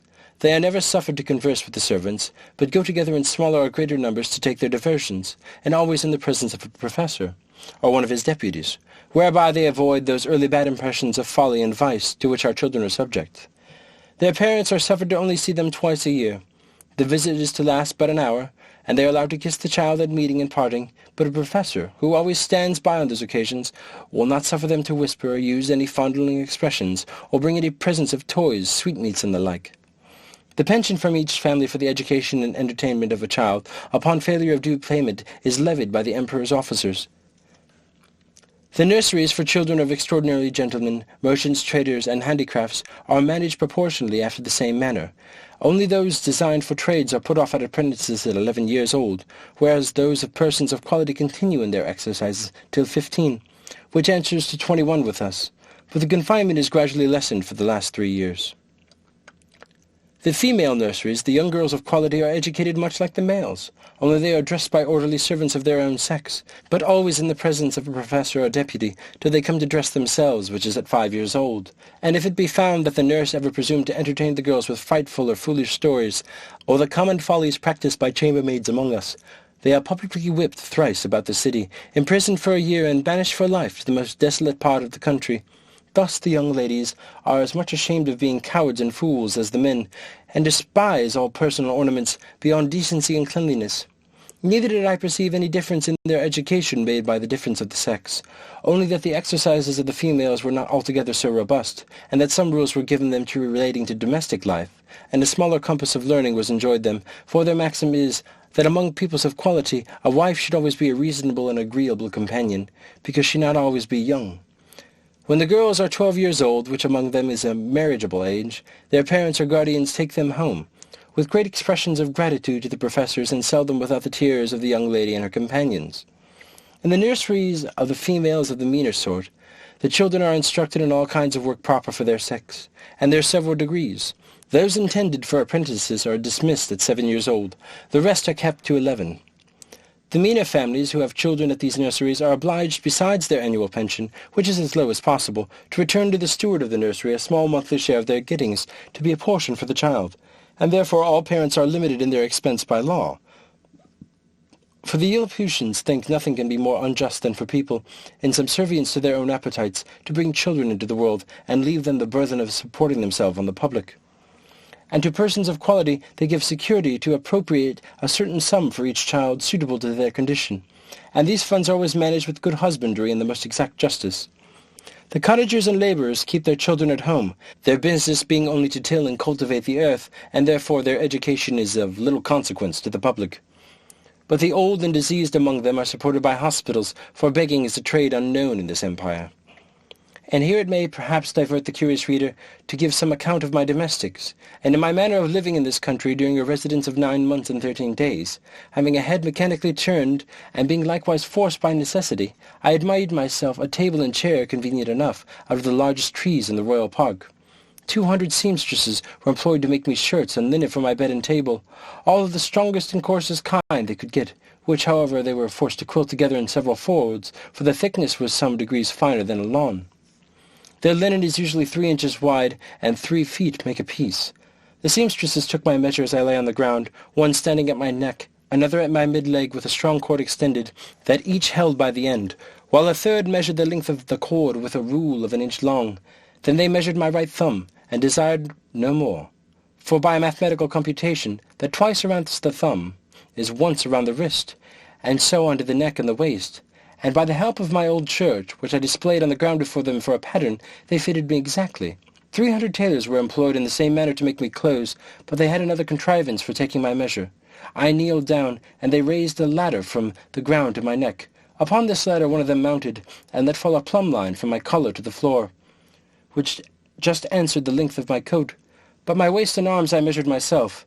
When my clothes were finished, which was done in my house, for the largest of theirs would not have been able to hold them, they looked like all the patchwork made by the ladies in England, only that mine were all of a colour.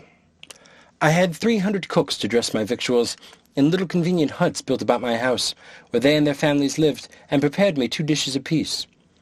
I took up 20 waiters in my hand and placed them on the table. 100 more attended below on the ground, with some dishes of meat, some with barrels of wine and other liquors slung on their shoulders, all which the waiters above drew up, as I wanted, in a very ingenious manner, by certain cords, as we draw the bucket up a well in Europe. A dish of their meat was a good mouthful, and a barrel of their liquor was a reasonable draught. Their mutton yields to ours, but their beef is excellent. I have had a sirloin so large that I have been forced to make 3 bites of it, for this is rare. My servants were astonished to see me eat bones and all, as in our country we do with the leg of a lark. Their geese and turkeys I often ate at a mouthful, and I confess they far exceed ours. Of course, the smaller fowl I could take up 20 or 30 at the end of my knife. One day His Imperial Majesty, being informed of my way of living, desired that himself and his royal consort with the young princes of the blood of both sexes might have the happiness, as he was pleased to call it, of dining with me. They came accordingly, and I placed them chairs of state upon my table, just over against me, with their guards about them. Flimnapt, the Lord High Treasurer, attended there likewise with his white staff, and I observed he often looked on me with a sour countenance, which I would not seem to regard, but ate more than usual, in honour to my dear country, as well as to find that court with admiration. I have some private reasons to believe that this visit from His Majesty gave Flimnap an opportunity of doing me ill offices to his master. That minister had always been my secret enemy. Though he outwardly caressed me more than was usual to the moroseness of his nature, he represented to the Emperor the low condition of his treasury, that he was forced to take up money at a great discount, that exchequer bills would not circulate under 9% below par, that I cost His Majesty above 1.5 million of sprugs, their greatest gold coin, about the bigness of a spangle, and upon the whole that it would be advisable in the Emperor to take the first occasion of dismissing me. I am here obliged to vindicate the reputation of an excellent lady, who is an innocent sufferer upon my account. The treasurer took a fancy to be jealous of his wife, from the malice of some evil tongues who had informed him that her grace had taken a violent affection for my person, and the court scandal ran for some time, that she once came privately to my lodging. This I solemnly declared a most infamous falsehood, without any grounds, further than her grace was pleased to treat me with all the innocent remarks of freedom and friendship. I own she came often to my house, but always publicly, nor ever without 3 or more in the coach, who were usually her sister and young daughter, and some particular acquaintance. But this was common to many other ladies of the court, and I still appeal to my servants round, whether they at any time saw a coach at my door without knowing what persons were in it. On those occasions, when a servant had given me notice, my custom was to go immediately to the door, and after paying my respects, to take up the coach and 2 horses very carefully in my hands, or if there were 6 horses, the postilion was always unharnessed 4, and place them on the table, where I had fixed a movable rim, quite round of 5 inches high to prevent accidents. And I have often had 4 coaches and horses at once on my table, full of company, while I sat in my chair, leaning my face towards them, and when I was engaged with one set, the coachman would gently drive the others around my table. I have passed many an afternoon very agreeably in these conversations, but I defy the treasurer or his 2 informers, I will name them and let them make the best of it, Clustrel and Drunlow, to prove that any person ever came to me incognito, except the secretary Reldressel, who was sent by express command of His Imperial Majesty, as I before related. I should not have dwelt so long upon this particular, if it had not been a point wherein my reputation of a great lady is so nearly concerned, to say nothing of my own, though I then had not the honour to be a Nardac, which the treasurer himself is not. For all the world knows that he is only a glum-glum, a title inferior by 1 degree, as that of a marquis is to a duke of England. Yet I allow he preceded me in right of his post. These false informations, which I afterwards came to the knowledge of by accident, not by proper to mention, made the treasurer show his lady for some time an ill countenance, and me a worse. And although he was at last undeceived and reconciled to her, yet I lost all credit with him, and found my interest decline very fast with the Emperor himself, who was indeed too much governed by that favourite. End of Chapter 6. Chapter 7. The author, being informed of a design to accuse him of high treason, makes his escape to Blefuscu, his reception there. Before I proceed to give an account of my leaving this kingdom, it may be proper to inform the reader of a private intrigue which had been for 2 months forming against me. I had been hitherto all my life a stranger to courts, for which I was unqualified by the meanness of my condition. I had indeed heard and read enough of the dispositions of great princes and ministers, but never expected to have found such terrible effects of them, in so remote a country, governed, as I thought, by very different maxims from those in Europe. When I was just preparing to pay my attendance on the Emperor of Blefuscu, a considerable person at court, to whom I had been very serviceable at a time while he lay under the highest displeasure of his Imperial Majesty, came to my house very privately at night in a close chair, and, without sending his name, desired admittance. The chairmen were dismissed. I put the chair with his lordship in it into my coat pocket, and giving orders to a trusty servant to say I was indisposed and gone to sleep, I fastened the door of my house, placed the chair on the table, according to my usual custom, and sat down by it. After the common salutations were over, observing his lordship's countenance full of concern, and inquiring to the reason, he desired I would hear him with patience in a matter that highly concerned my honour and my life. His speech was to the following effect, for I took notes of it as soon as he left me. "You are to know," said he, "that several committees of council have been lately called in the most private manner on your account, and it is but 2 days since his Majesty came to a full resolution.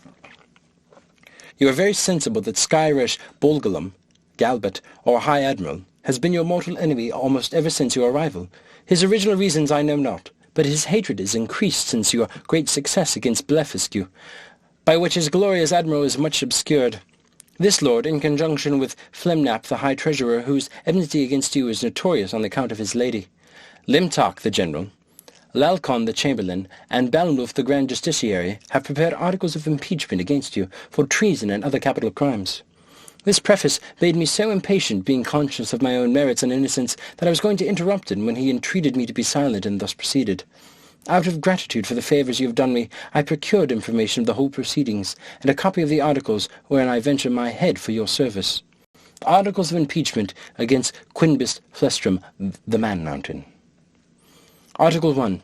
Whereas by a statute made in the reign of His Imperial Majesty Calendefer Plune, it is enacted that whoever shall make water within the precincts of the royal palace shall be liable to the pains and penalties of high treason, notwithstanding the said Quinbis Flestrin, in open breach of said law, under colour of extinguishing the fire kindled in the apartment of His Majesty's most dear imperial consort, did maliciously, traitorously, and devilishly, by discharge of his urine, put out said fire kindled in the said apartment, lying and being within the precincts of said royal palace, against the statute in that case provided, etc., against the duty, etc. Article 2. That the said Quinbus Flestrin, having brought the imperial fleet of Blefuscu into royal port, and being afterwards commanded by his imperial majesty to seize all other ships of said empire by Blefuscu, and reduce that empire to a province to be governed by a viceroy from hence, and to destroy and put to death not only all the big Indian exiles, but likewise all the peoples of the empires who would not immediately forsake the big Indian heresy. He, the said Flestrin, like a false traitor against his most auspicious, serene, imperial majesty, did petition to be excused from said service upon pretence of unwillingness to force the consciences or destroy the liberties and lives of an innocent people. Article 3. That whereas certain ambassadors arrived from the court of Blefuscu to sue for peace in his majesty's court, he, the said Flestrin, did, like a false traitor, aid, abet, comfort, and divert the said ambassadors, although he knew them to be servants to a prince who was lately an open enemy to his imperial majesty, and in an open war against his said majesty. Article 4.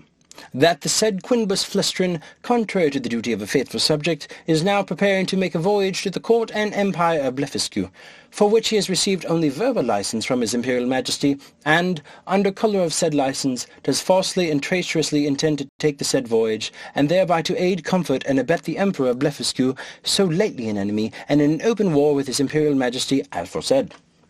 There are some other articles, but these are the most important, of which I have read you an abstract.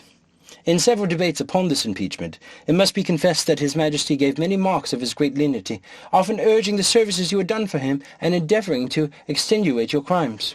The Treasurer and Admiral insisted that you should be put to the most painful and ignominious death by setting fire to your house at night, and the General was to attend with 20,000 men armed with poisoned arrows to shoot you on the face and hands. Some of your servants were to have private orders to strew your poisonous juice on your shirts and sheets, which would soon make you tear your own flesh and die in the utmost torture. The general came into the same opinion, so that for a long time there was a majority against you, but His Majesty resolving, if possible, to spare your life, at last brought off the chamberlain. Upon this incident, Dressel, Principal Secretary for Private Affairs, who always proved himself your true friend, was commanded by the Emperor to deliver his opinion, which he accordingly did, and therein justified the good thoughts you have of him. He allowed your crimes to be great, but that there was still room for mercy, the most commendable virtue in a prince, and for which His Majesty was so justly celebrated. He said the friendship between you and him was so well known to the world that perhaps the most honourable board might think him partial.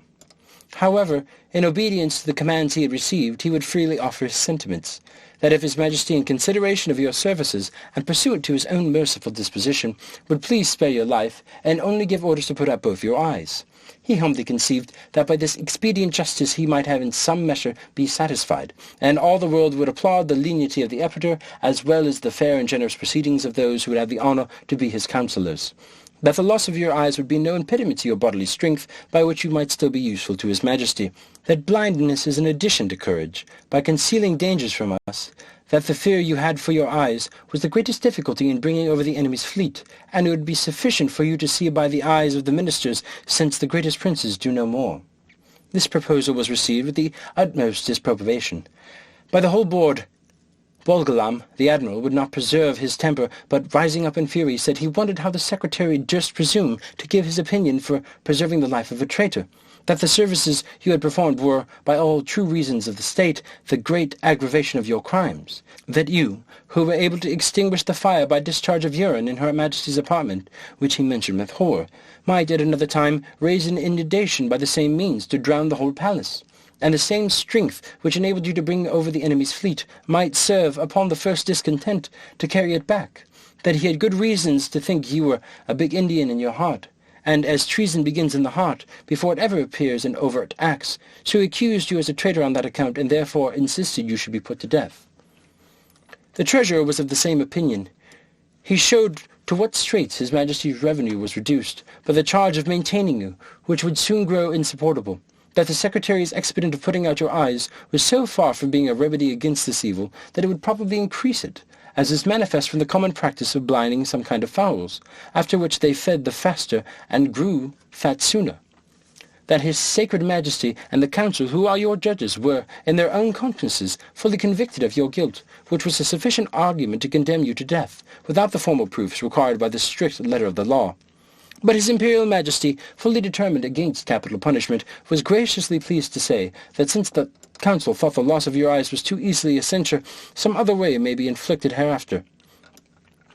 And your friend the Secretary, humbly desiring to be heard again, in answer to what the Treasurer had objected, concerning the great charge His Majesty was in maintaining you, said that His Excellency, who had the sole disposal of the Emperor's revenue, might easily provide against that evil by gradually lessening your establishment, by which you want for sufficient you would grow weak and faint, and lose your appetite, and consequently decay and consume in a few months. Neither would the stench of your carcass be then so dangerous, when it would become more than half diminished, and immediately upon your death 5 or 6 thousands of His Majesty's subjects might in 2 or 3 days cut your flesh from your bones and take it away by cartloads, and bury it in distant parts to prevent infection, leaving the skeleton as a monument of admiration to posterity. Thus, by the great friendship of the Secretary, the whole affair was compromised. It was strictly enjoined that the project of starving you by degrees should be kept a secret, but the sentence of putting out your eyes was entered on the books, none decepting except Bolgolam, the admiral, who, being a creature of the Empress, was perpetually instigated by Her Majesty to insist upon your death, she having borne perpetual malice against you on account of that infamous and illegal method you took to extinguish the fire in her apartment. In 3 days, your friend the Secretary will be directed to come to your house and read before you the articles of impeachment, and then to signify the great lenity in favour of His Majesty and Council, whereby you are only condemned to the loss of your eyes, which His Majesty does not question you will gratefully and humbly submit to, and 20 of His Majesty's surgeons will attend in order to see the operation well performed, by discharging very sharp-pointed arrows into the balls of your eyes as you lie on the ground. I leave to your prudence what measures you will take, and to avoid suspicion I must immediately return in as private a manner as I came. His lordship did so, and I remained alone, under many doubts and perplexities of mind. It was a custom introduced by this prince and his ministry, very different, as I have been assured, from the practice of former times, that after the court had decreed any cruel execution, either to gratify the monarch's resentment or the malice of a favourite, the emperor always made a speech to his whole council, expressing his great lenity and tenderness, as qualities known and confessed by all the world. This speech was immediately published throughout the kingdom, nor did anything terrify the people so much as those encomiums on His Majesty's mercy, because it was observed that the more these praises were enlarged and insisted on, the more inhuman was the punishment, and the sufferer more innocent. Yet, as to myself, I must confess, having never been designed for a courtier, either by birth or education, I was so ill a judge of things that I could not discover the lenity in favour of this sentence. But I conceived it, perhaps erroneously, rather to be rigorous than gentle. I sometimes thought of it standing my trial, for although I could not deny the facts alleged in the several articles, yet I hoped they would admit some of extenuation. But having in my life pursued many state trials, which I never observed to terminate as the judges thought fit to direct, I durst not rely on so dangerous a decision, in so critical a juncture, and against such powerful enemies. Once I was strongly bent upon resistance, for while I had my liberty, the whole strength of that empire could hardly subdue me, and I might easily with stones pelt the metropolis to pieces. But I soon rejected that project with horror, by remembering the oath I had made to the emperor, the favours I received from him, and the high title of Nardak he conferred upon me. Neither had I soon learned the gratitude of courtiers to persuade myself that His Majesty's present 70s acquitted me of all past applications. At last I fixed upon a resolution, for which it was probable I may incur some censure, and not unjustly, for I confess I owe the persevering of mine eyes, and consequently my liberty, to my own great rashness and want of experience, because if I had known the nature of princes and ministers, which I have since observed in many other courts in their methods of treating criminals less obnoxious than myself, I should with great alacrity and readiness have submitted to so easy a punishment. But hurried on by the precipitancy of youth, and having His Imperial Majesty's license to pay my attendance upon the Emperor of Blefuscu, I took this opportunity, before the 3 days were elapsed, to send a letter to my friend the secretary, signifying my resolution of setting out that morning for Blefuscu, pursuant to the leave I had got. And, without waiting for an answer, I went to that side of the island where our fleet lay. I seized a large man-of-war, tied a cable to the prow, and, lifting up the anchors, stripped myself, put my clothes, together with my coverlet, which I carried under my arm, into the vessel, and drawing it after me between wading and swimming, arrived at the royal port of Blefuscu, where the people had long expected me. They lent me 2 guides to direct me to the capital city, which is of the same name. I held them in my hands till I came within 200 yards of the gate, and desired them to signify my arrival to one of the secretaries, and let him know I there waited His Majesty's command. I had an answer in about an hour, that His Majesty's, attended by the royal family, and great officers of the court, was coming out to receive me. I advanced 100 yards. The emperor and his train alighted from their horses, and empress and ladies from their coaches. I did not perceive that they were in any fright or concern. I lay on the ground to kiss His Majesty's and the Empress's hands, and told His Majesty that I was come according to my promise, and with the license of the Emperor my master, to have the honour of seeing so mighty a monarch, and to offer him any service in my power, consistent with my duty to my own prince, not mentioning a word of my disgrace, because I had hitherto no regular information of it, and might suppose myself wholly ignorant of such a design. Neither could I reasonably conceive that the Emperor would discover the secret while I was out of his power, wherein, however, it was soon appeared I was deceived. I shall not trouble the reader with a particular account of my reception at this court, which was suitable to the generosity of so great a prince, nor of the difficulties I was in for want of a house and bed, being forced to lie on the ground wrapped up in my coverlet.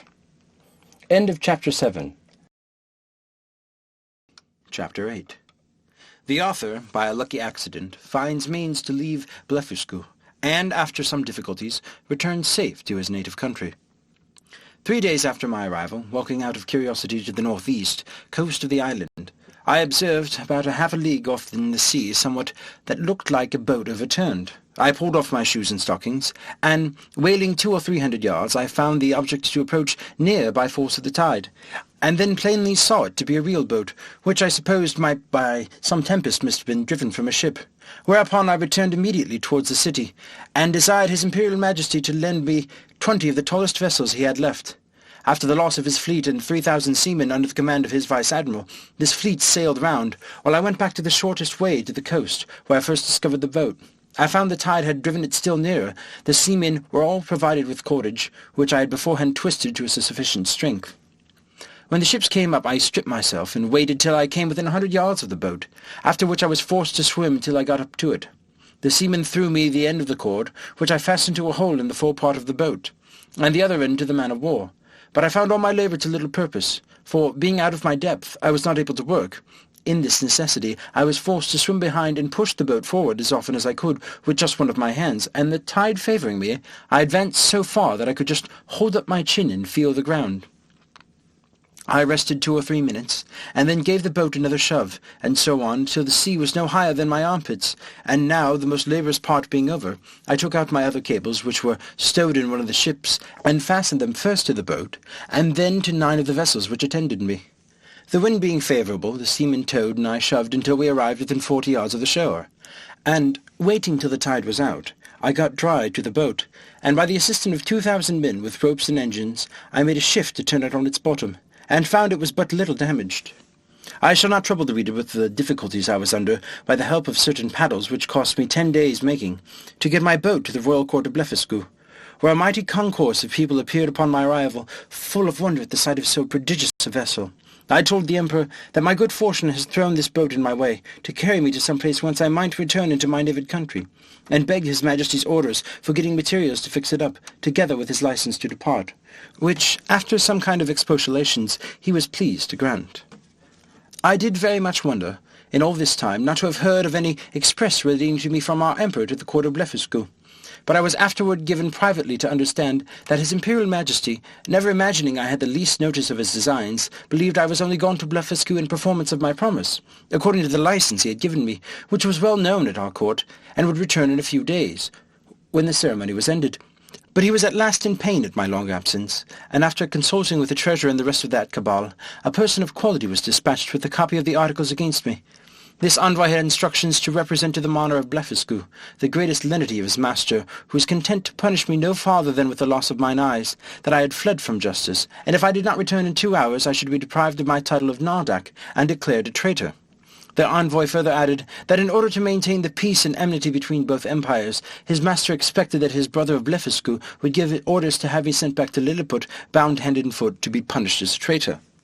The Emperor of Blefuscu, having taken 3 days to consult, returned an answer consisting of many civilities and excuses.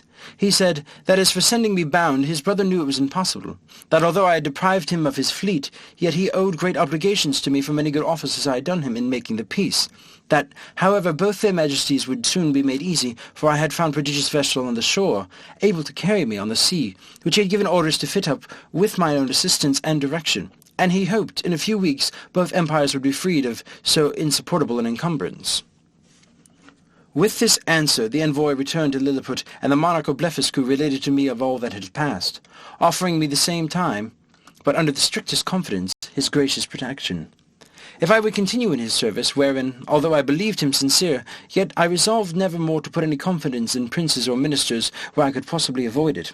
And therefore, with all due acknowledgments for his favourable intentions, I humbly begged to be excused. I told him that since fortune, whether good or evil, had thrown a vessel in my way, I was resolved to venture myself on the ocean, rather than be an occasion of difference between such mighty monarchs. Neither did I find the Emperor at all displeased, and I discovered, by a certain accident, that he was very glad of my resolution, and so were most of his ministers. These considerations moved me to hasten my departure somewhat sooner than I intended, to which the court, impatient to have me gone, very readily contributed. 500 workmen were employed to make 2 sails to my boat, according to my directions, by quilting 13 folds of their strongest linen together. I was at the pains of making ropes and cables by twisting 10, 20, or 30 of the thickest and strongest of theirs. A great stone that I happened to find after a long search by the seashore served me for an anchor. I had the tallow of 300 cows for greasing my boat, and other uses. I was at incredible pains in cutting down some of the largest timber trees for oars and masts, wherein I was, however, much assisted by His Majesty's ship carpenters, who helped me in smoothing them after I had done the rough work. In about a month, when all was prepared, I sent to receive His Majesty's commands and take my leave. The Emperor and royal family came out of the palace. I lay down on my face to kiss his hand, which he very graciously gave me. So did the Empress and young princes of the blood. His Majesty presented me with 50 purses of 200 sprugs apiece, together with his picture at full length, which I put immediately in one of my gloves to keep it from being hurt. The ceremonies at my departure were too many to trouble the reader with at this time. I stowed the boat with the carcasses of 100 oxen and 300 sheep, with bread and drink proportionable, and as much meat readily dressed as 400 cooks could provide. I took with me 6 cows and 2 bulls alive, with as many ewes and rams, intending to carry them in my own country, and propagate the breed. And to feed them on board I had a good bundle of hay and a bag of corn. I would have gladly taken a dozen of the natives, but this was a thing the Emperor would no means permit. And besides a diligent search into my pockets, His Majesty engaged my honour not to carry away any of his subjects, although with their own consent and desire.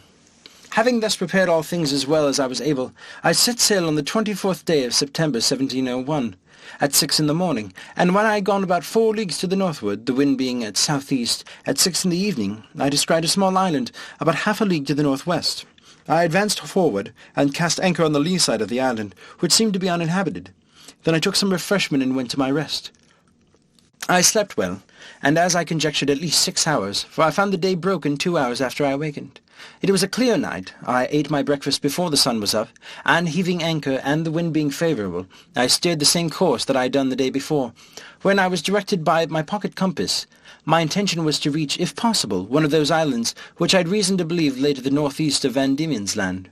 I discovered nothing at all that day, but upon the next, about 3 in the afternoon, when I had my computation made 24 leagues from Blefuscu, I descried a sail steering to the southeast. My course was due east. I hailed her, but could get no answer. Yet I found I gained upon her, for the wind slackened. I made all sail as I could, and in the half an hour she spied me, then hung out her ancient and discharged a gun. It is not easy to express the joy I was in, upon the unexpected hope of once more seeing my beloved country, and the dear pleasures I left in it. The ship slackened her sails, and I came up with her between 5 and 6 in the evening. September 26th, but my heart leaped within me to see her English colours. I put my cows and sheep into my coat pockets, and got on board with my little cargo of provisions. The vessel was an English merchantman, returning from Japan by North and South Seas. The captain, Mr. John Biddle of Deptford, a very simple man and a very excellent sailor.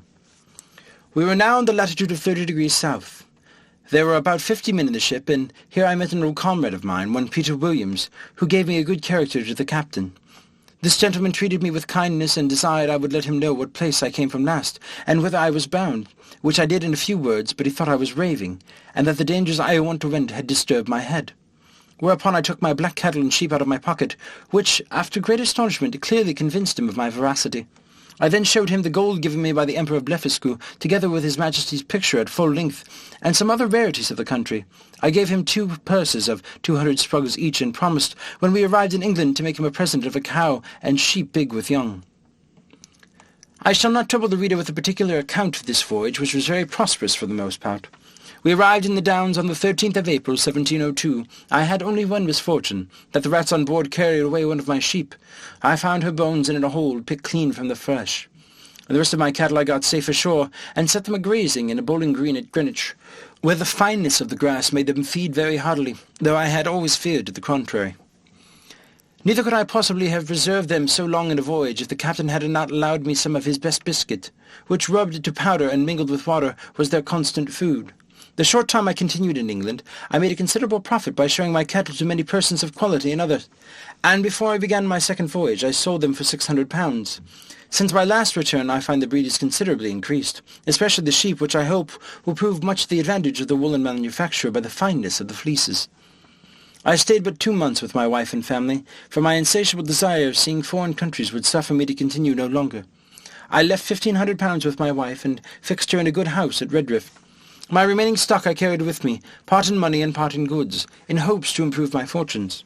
My eldest Uncle John had left me an estate in land, nearing Epping, about £30 a year, and I had a long lease at the Black Bull of Futter Lane, which yielded me as much more, so that I was not in any danger of leaving my family upon the parish.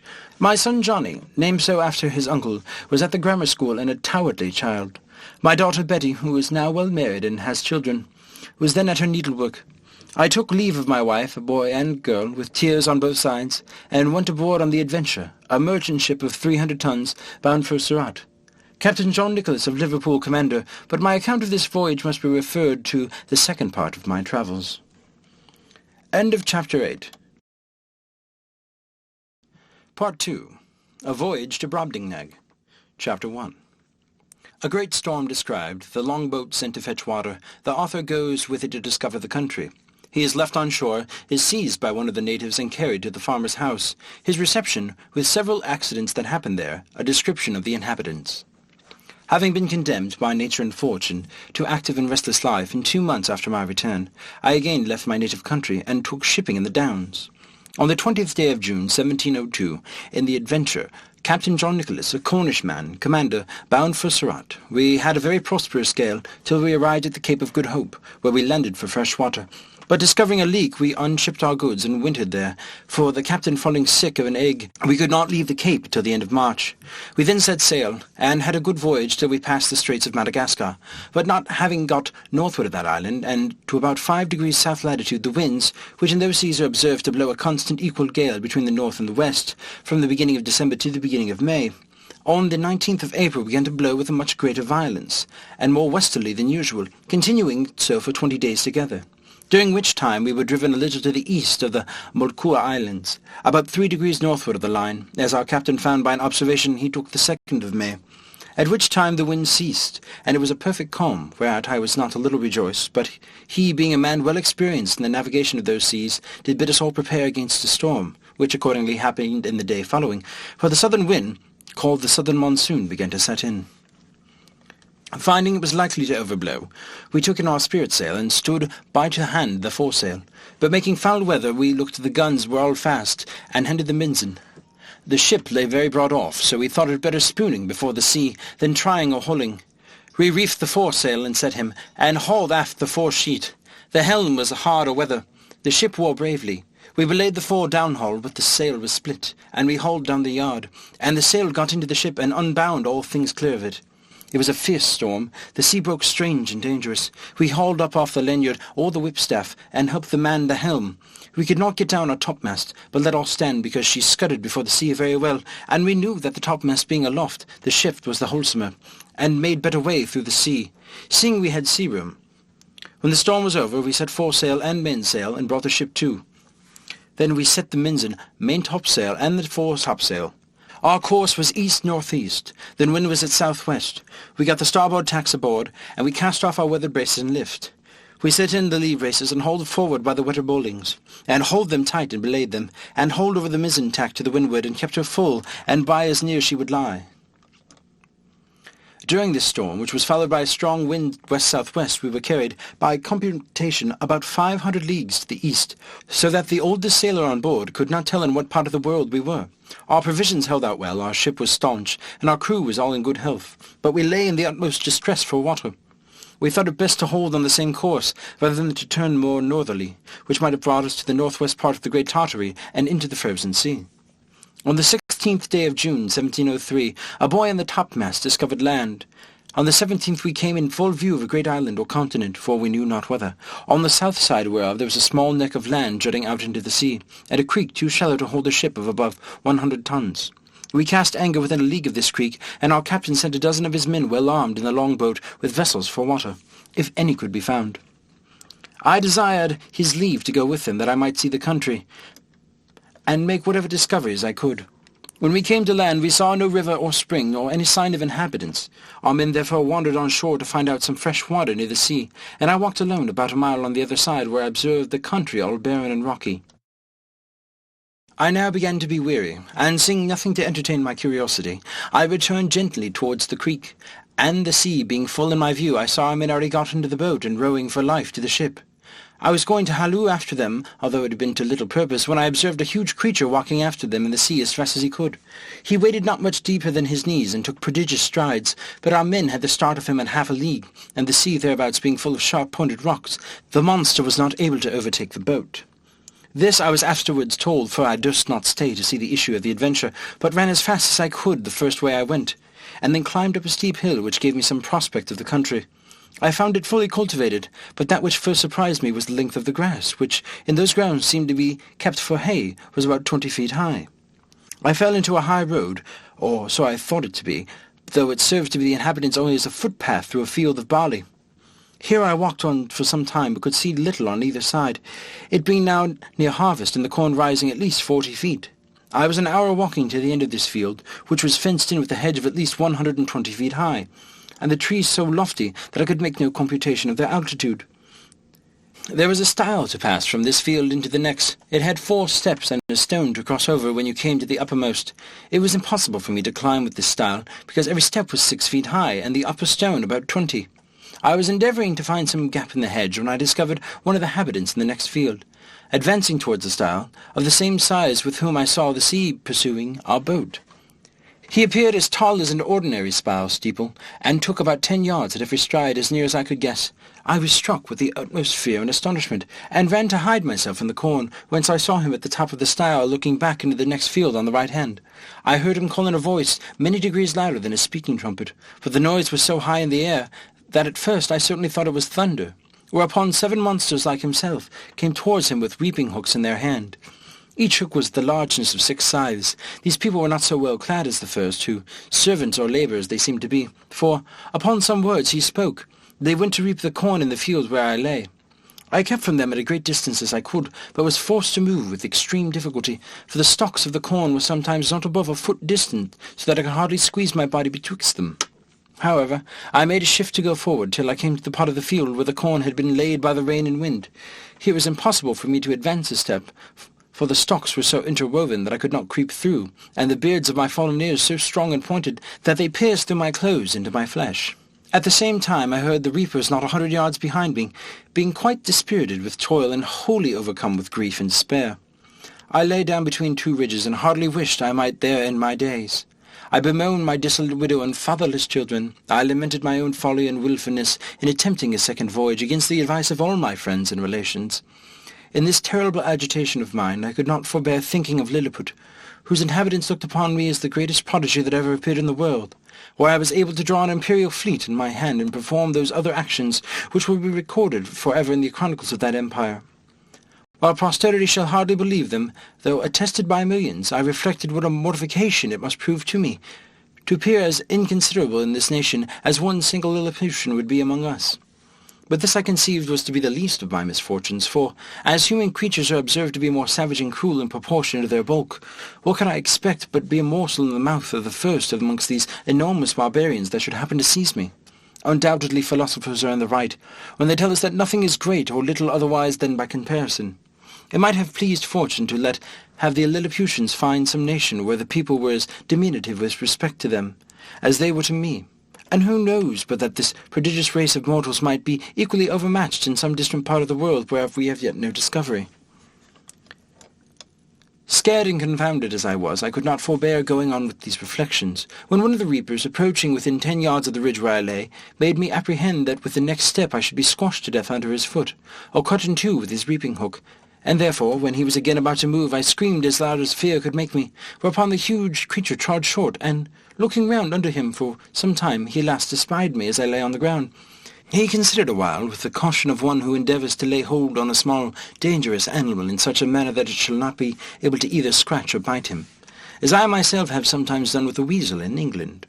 At length he ventured to take me behind by the middle between his forefinger and thumb, and brought me within 3 yards of his eyes, that he may behold my shape more perfectly.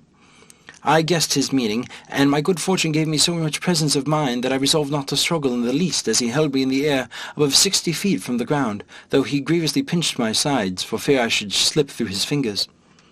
All I ventured was to raise mine eyes towards the sun, and place my hands together in a supplicating posture, and to speak some words in a humble and melancholy tone, suitable to the condition I then was in. For I apprehended every moment that he would dash me against the ground, as we usually do to any hateful little animal, which we have a mind to destroy. But my good star would have it, and he appeared pleased with my voice and gestures, and began to look upon me as a curiosity, much wondering to hear me pronounce articulate words, though he could not understand them. In the meantime I was not able to forbear groaning and shedding tears, and turning my head towards my sides, letting him know, as well as I could, how cruelly I was hurt by the pressure of his thumb and finger. He seemed to apprehend my meaning, for, lifting up the wrappet of his coat, he put me gently into it, and immediately ran along with me to his master, who was a substantial farmer, and the same person I had first seen in the field. The farmer having, as I suppose by their talk, received such an account of me as his servant could give him, took a piece of small straw about the size of a walking-staff, and therewith lifted up the lappets of my coat, which it seems he thought to be some kind of covering that nature had given me. He blew my hairs aside to take a better view of my face, and he called his hinds about him, and asked them, as I afterward learned, whether they had ever seen in the fields any little creatures that resembled me. He then placed me softly on the ground upon all fours, but I immediately got up and walked slowly backward and forward to let these people see that I had no intent to run away. They all sat in a circle about me to better observe my motions. I pulled off my hat and made a low bow towards the farmer. I fell on my knees and lifted up my hands and eyes and spoke several words as loud as I could. I took a purse of gold out of my pocket and humbly presented it to him. He received it on the palm of his hand and applied it to close his eyes to see what it was, and afterwards he turned it several times with the point of a pin which he took out of his sleeve, but could make nothing of it, whereupon I made a sign that he should place his hand on the ground. Then I took the purse, and opening it, poured the gold into his palm. There were 6 Spanish pieces and 4 pistols each, besides 20 or 30 smaller coins. I saw him wet the tip of his little finger upon his tongue, and take up one of my largest pieces, and then another, but he seemed to be wholly ignorant what they were. He made me a sign to put them again into my purse, and the purse again into my pocket, which, after offering to it several times, I thought it best to do. The farmer, by this time, was convinced I must be a rational creature. He spoke often to me, but the sound of his voice pierced my ears like that of a watermill, yet his words were articulate enough. I answered as loud as I could in several languages, and he often laid his ear within 2 yards of me, but all in vain, for we were wholly unintelligible to each other. He then sent his servants to their work, and taking his handkerchief out of his pocket, he doubled it and spread it on his left hand, which he placed flat on the ground with the palm upward, making a sign for me to step into it, as I could easily do, for it was not above a foot in thickness. I thought it my part to obey, and for fear of falling, laid myself at full length upon the handkerchief, with the remainder which he lapped up to me for the head for further security, and in this manner carried me home to his house. There he called his wife and showed me to her, but she screamed and ran back as women in England do at the sight of a toad or spider.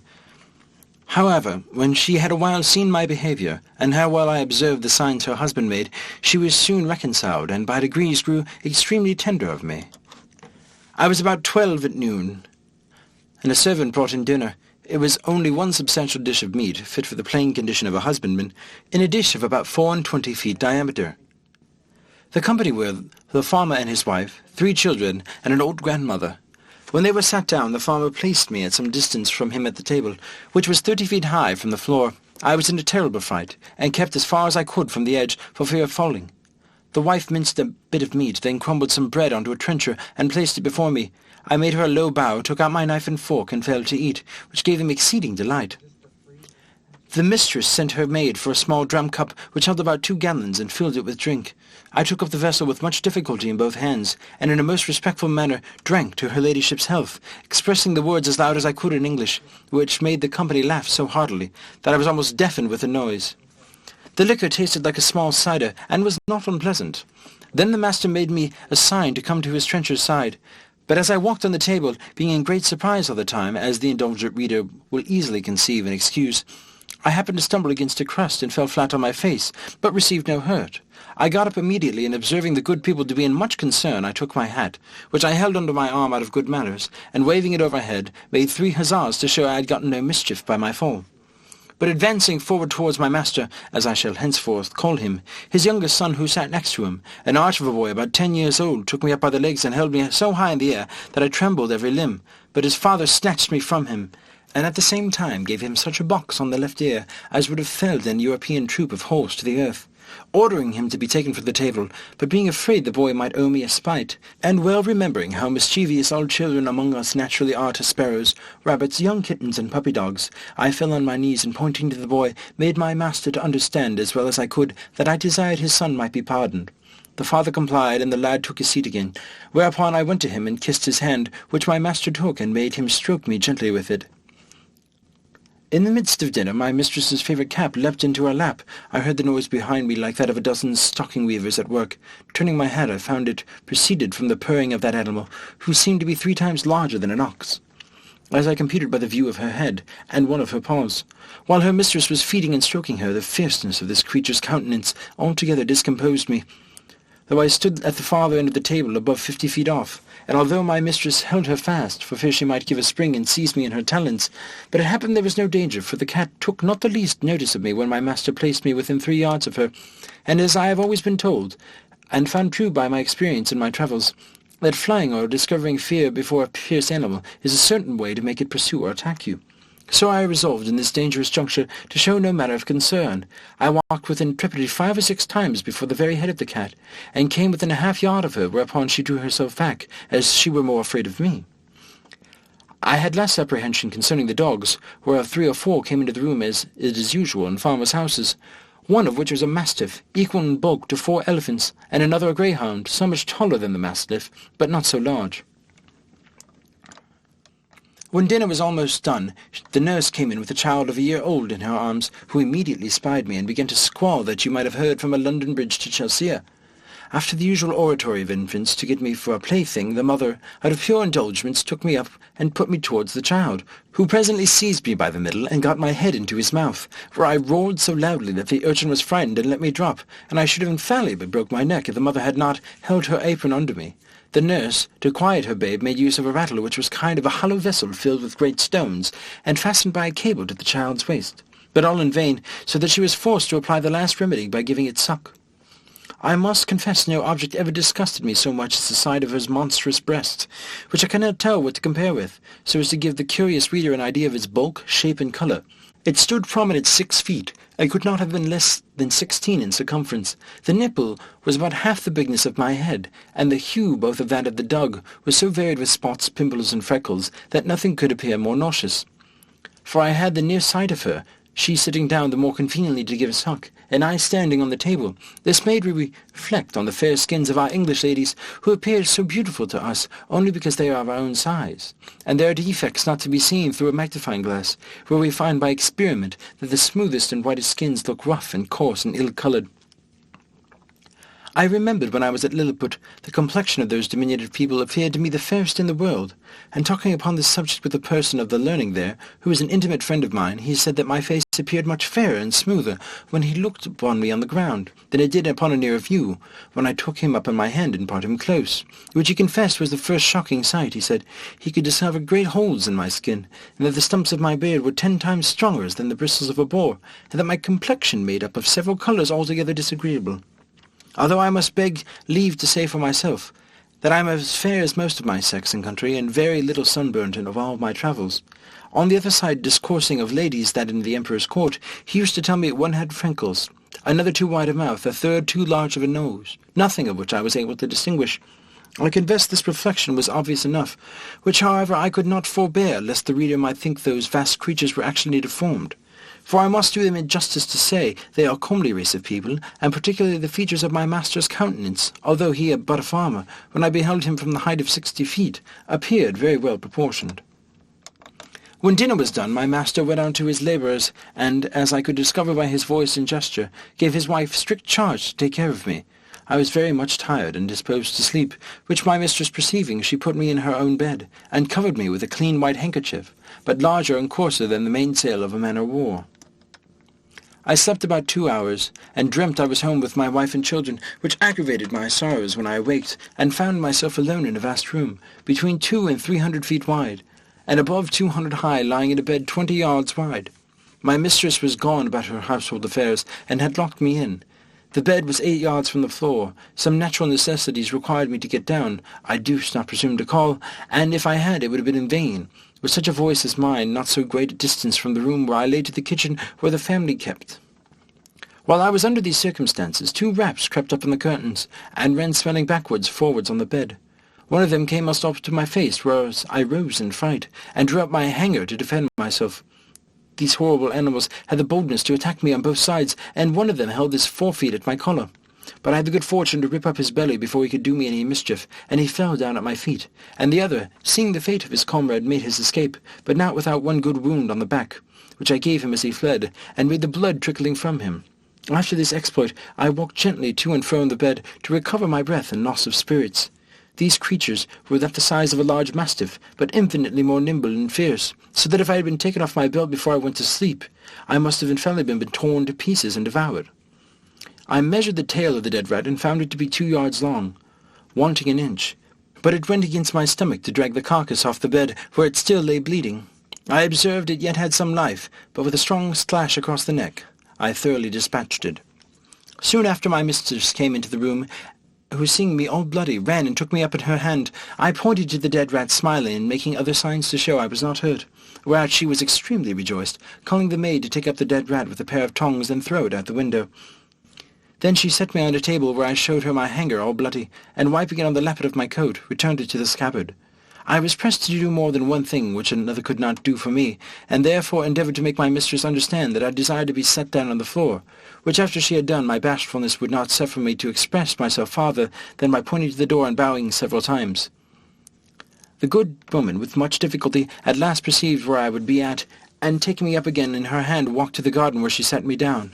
I went on one side about 200 yards, and beckoning her not to look or follow me, I hid myself between 2 leaves of sorrel, and there discharged the necessities of nature.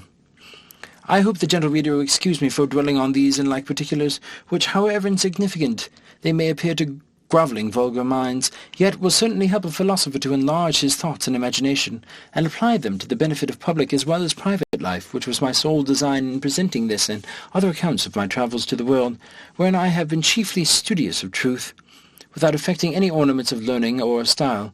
But the whole scene of this voyage made so strong an impression on my mind, and is so deeply fixed in my memory, that in committing it to paper I did not omit one material circumstance. However, upon a strict review I blotted out several passages of less moment which were in my first copy, for fear of being censured as tedious and trifling, whereof travellers are often, perhaps not without justice, accused. End of Chapter 1. Part 2. Chapter 2. A description of the farmer's daughter. The author carried to a market town, and then to the metropolis, the particulars of his journey.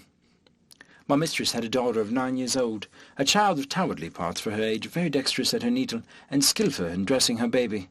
Her mother and she contrived to fit up the baby's cradle for me and against night. The cradle was put into a small drawer of a cabinet, and the drawer placed upon a hanging shelf for fears of the rats. This is my bed all the time I stayed with those people, though made more convenient by degrees as I began to learn their language and make my wants known. This young girl was so handy that after I had once or twice pulled off my clothes before her, she was able to dress and undress me, though I never gave her that trouble when she would let me do it myself.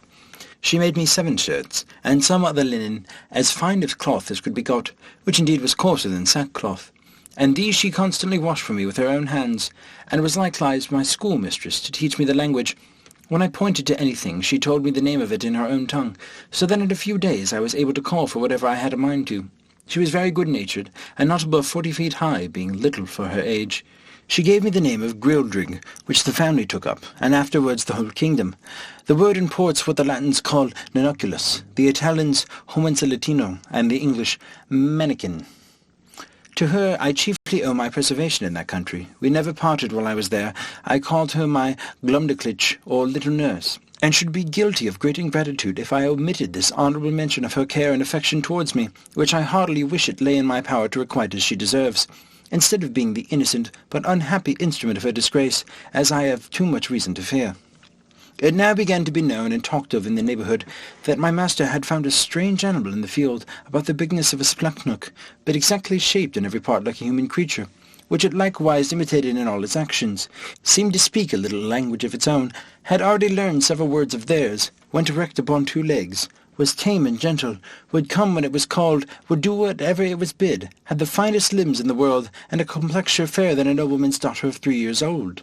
Another farmer, who lived hard by and was a particular friend of my master, came on a visit of purpose to inquire into the truth of this story.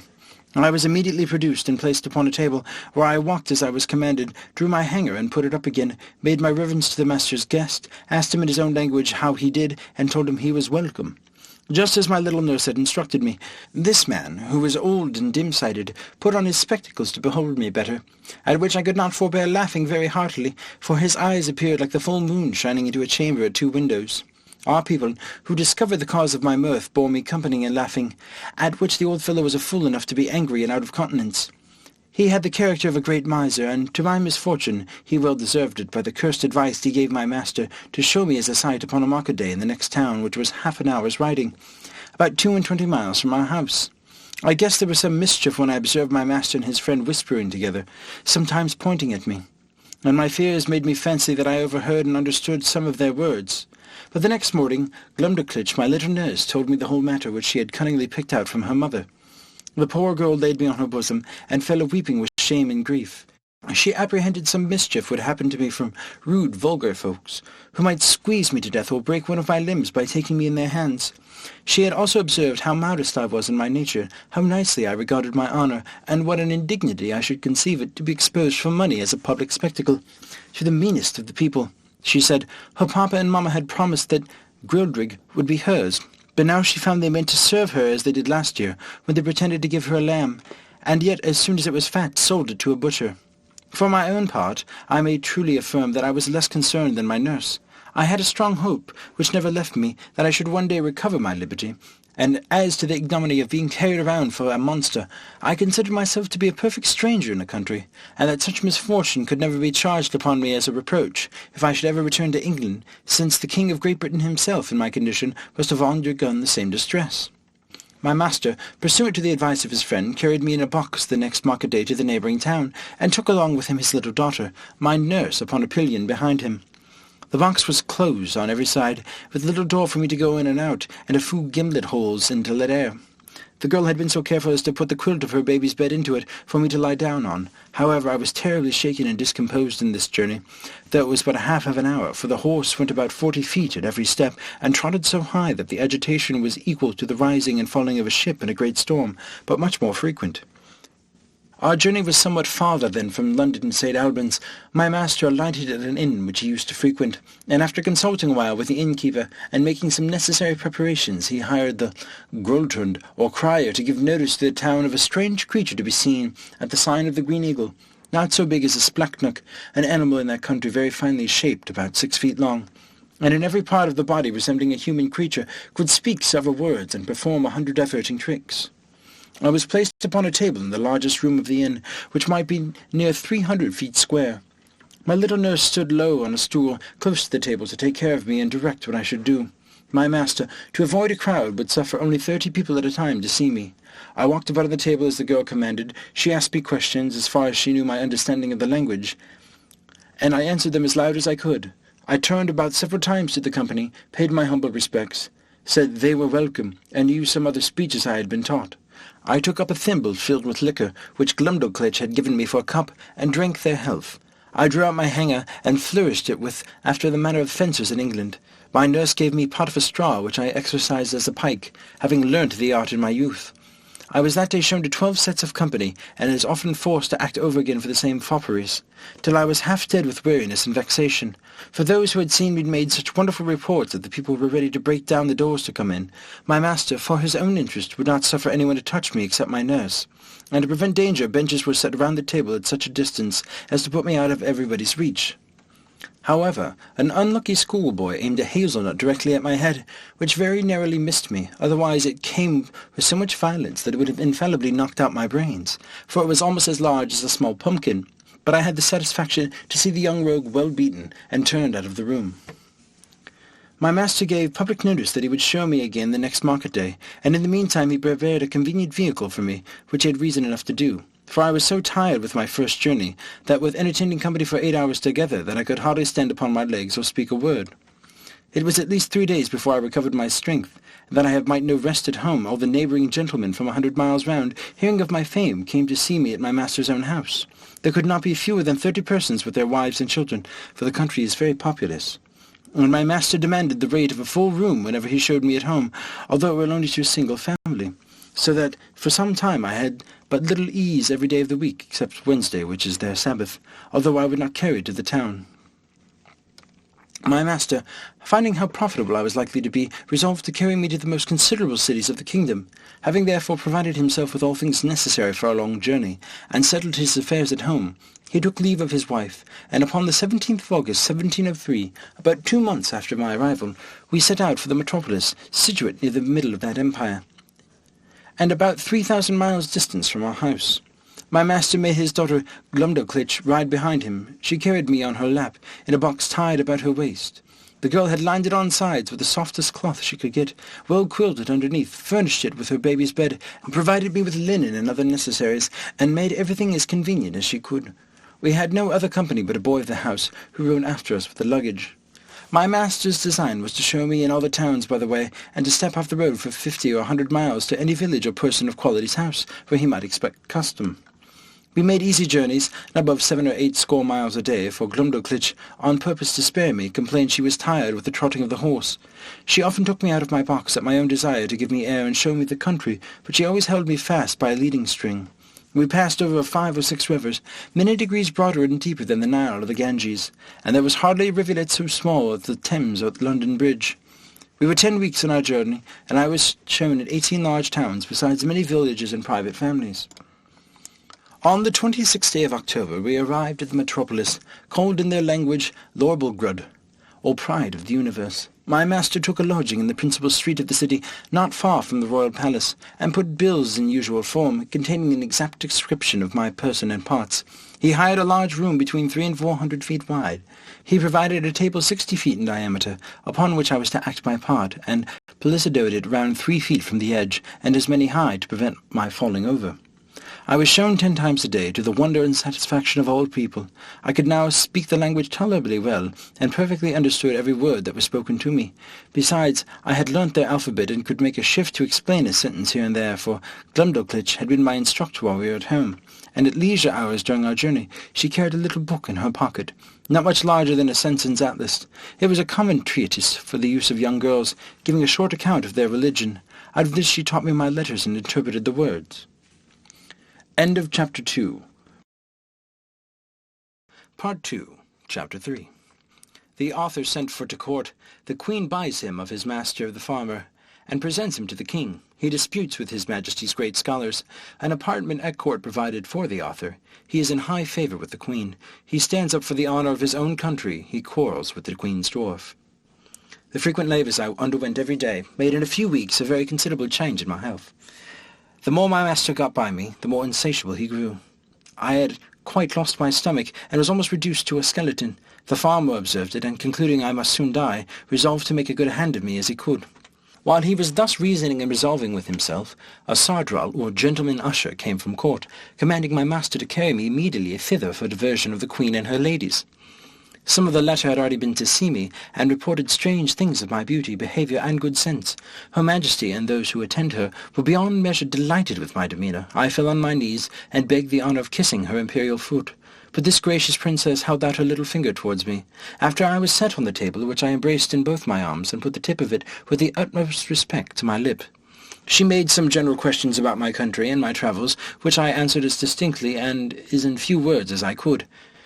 She asked whether I would be content to live at court. I bowed down to the board of the table and humbly answered that I was to be my master's slave, but if I were at my own disposal, I should be proud to devote my life to Her Majesty's service.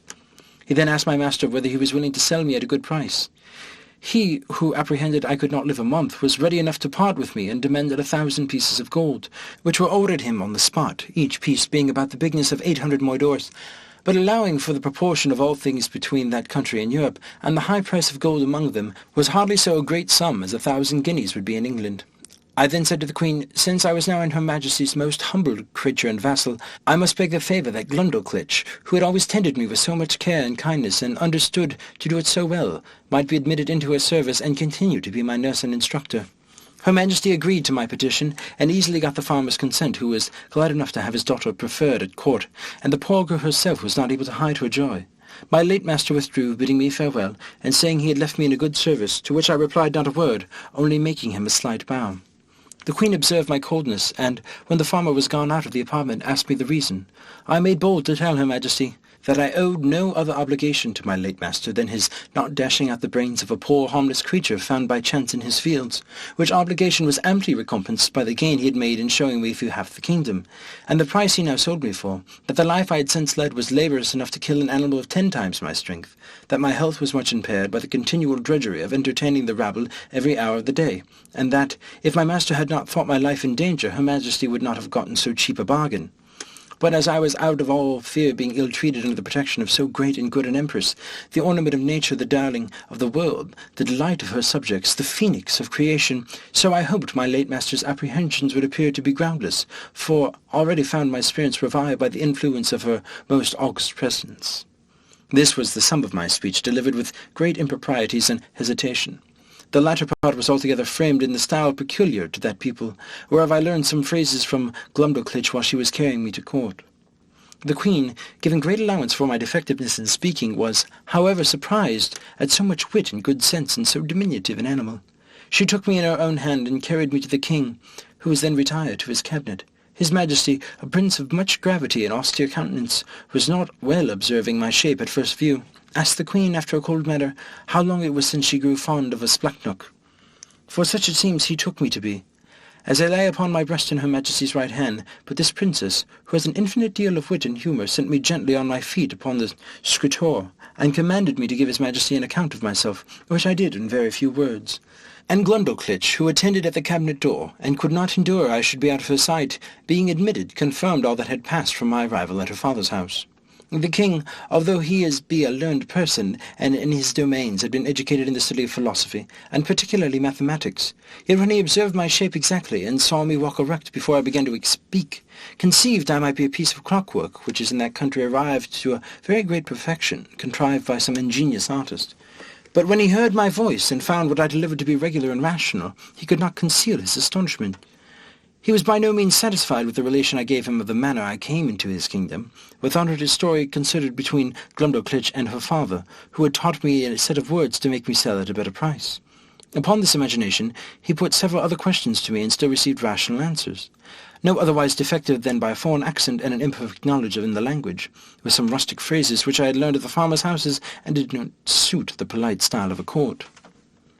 His Majesty sent for 3 great scholars, who were then in their weekly waiting according to the custom in that country. These gentlemen, after they had a while examined my shape with much nicety, were of different opinions concerning me. They all agreed that I should not be produced according to the regular laws of nature, because I was not framed with the capacity of preserving my life, either by swiftness or climbing of trees or digging of holes in the earth. They observed that my teeth, which they viewed with great exactness, that I was a carnivorous animal, yet most quadrupeds being an overmatch for me, and field mice, with some others too nimble, they could not imagine how I should be able to support myself unless I fed upon snails and other insects, which they offered, by many learned arguments, to evince that I could not possibly do. One of those virtuosi seemed to think I might be an embryo, an abortive birth. But this opinion was rejected by the other 2, who observed my limbs to be perfect and finished, and that I had lived several years, as it was manifest from my beard. The stumps, however, were plainly discovered through a magnifying glass. They would not allow me to be a dwarf, because my littleness was beyond degrees of comparison, for the Queen's favourite dwarf, the smallest ever known in the kingdom, was nearly 30 feet high.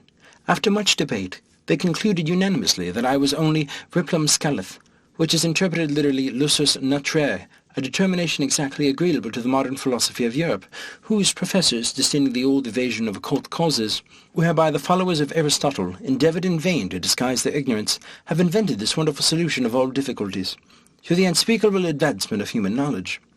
After this decisive conclusion, I entreated to be heard a word or two. I applied myself to the King, and assured his Majesty that I come from a country which abound with several million of both sexes, and of my own stature, where the animals, trees, and houses were all in proportion, and where, by consequence, I might be as able to defend myself and to find sustenance as any of his Majesty's subjects could do here, which I took for a full answer to those gentlemen's arguments. To this they only replied with a smile of contempt, saying that the farmer had instructed me very well in my lesson. The King, who had much better understanding, dismissing his learned men, sent for the farmer, who by good fortune was not yet gone out of town. Having therefore first examined him privately, and then confronted him with me and the young girl, his Majesty began to think that what we told him might possibly be true. He desired the Queen to order that particular care should be taken of me, and was of opinion that Glumdalclitch should still continue in her office of tending me, because he observed we had a great affection for each other. A convenient apartment was provided for her at court. She had a sort of governess appointed to take care of her education, a maid to dress her, and 2 other servants for menial offices. But the care of me was wholly appropriated to herself. The Queen commanded her own cabinet-maker to contrive a box that might serve me for a bedchamber. After the model that Glumdalclitch and I should agree upon, the man was a most ingenious artist, and according to my direction, in 3 weeks finished for me a wooden chamber of 16 feet square and 12 high, with sash windows, a door, and 2 closets like a London bedchamber. The board that made the ceiling was to be lifted up and down by 2 hinges, to put in a bed readily furnished by Her Majesty's upholsterer, which Glumdalclitch took every day to air, made it with her own hands, and letting it down at night, locked up the roof over me. A nice workman, who was famous for little curiosities, undertook to make me 2 chairs with backs and frames of substance not unlike ivory, and 2 tables with a cabinet to put my things in. The room was quilted on all sides, as well as the floor and ceiling, to prevent any accident from the carelessness of those who carried me, and to break the force of a jolt when I went in a coach. I desired a lock for my door to prevent rats and mice from coming in. The smith, after several attempts, made the smallest that was ever seen among them. For I have never known a lodger at the gate of the gentleman's house in England, I made a shift to keep the key in a pocket of my own, fearing Glumdalclitch might lose it. The Queen likewise ordered the thinnest silks that could be gotten to make me clothes, not much thicker than an English blanket, very cumbersome till I was accustomed to them. They were after the fashion of the kingdom, partly resembling the Persian and partly the Chinese, and are a very grave and decent habit. The Queen became so fond of my company that she could not dine without me. I had a table placed upon the same at which Her Majesty ate, just at her left elbow, and a chair to sit on. Glumdalclitch stood on a stool on the floor near my table to assist and take care of me. I had an entire set of silver dishes and plates and other necessities, which, in proportion to those of the Queen, were not much bigger than what I had seen in a London toy shop for the furniture of a baby house.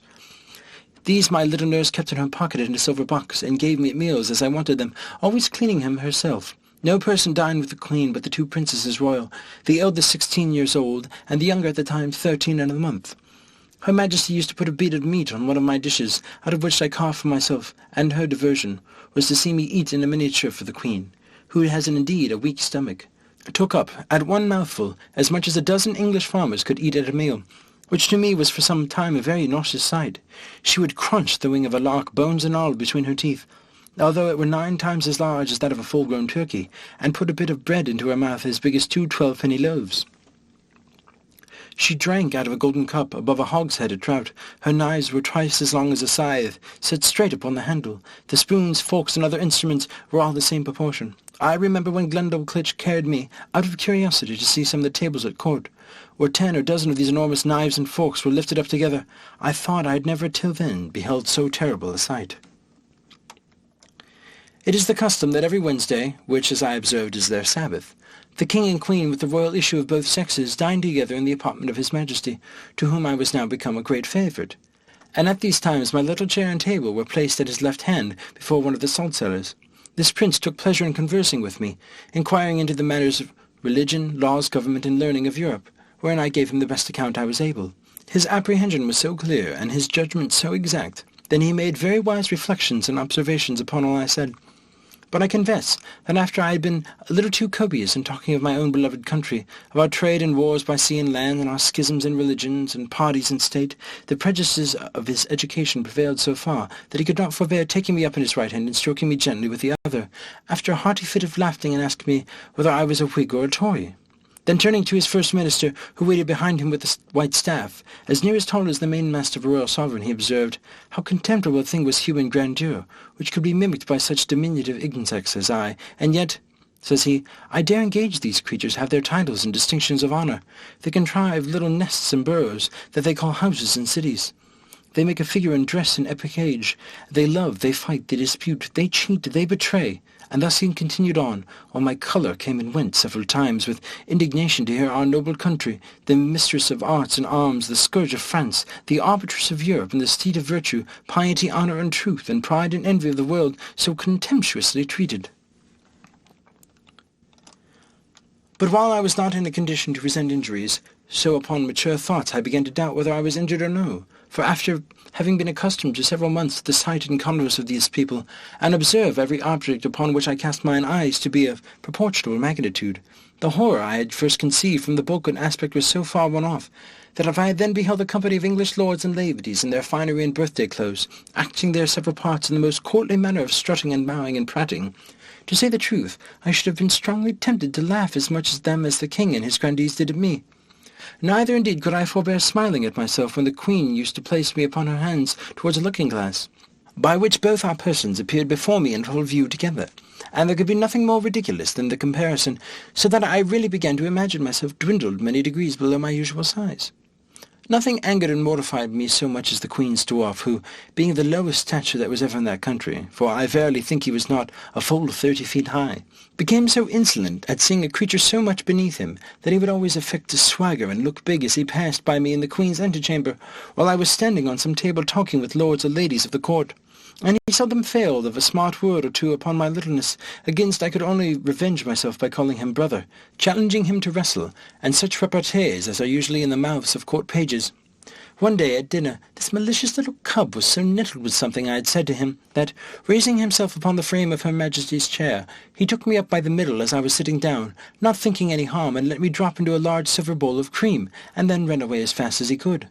I fell head over head in ears, and if I had not been a good swimmer, it might have gone very hard with me. For Glumdalclitch in that instant happened to be at the other end of the room, and the Queen was in such a fright that she wanted presence of mind to assist me, but my little nurse ran to my relief, and took me out after I swallowed above a quart of cream. I was put to bed, however. I received no other damage than the loss of a suit of clothes which was utterly spoiled. The dwarf was soundly whipped, and as further punishment forced to drink up in the bowl of cream which he had thrown me.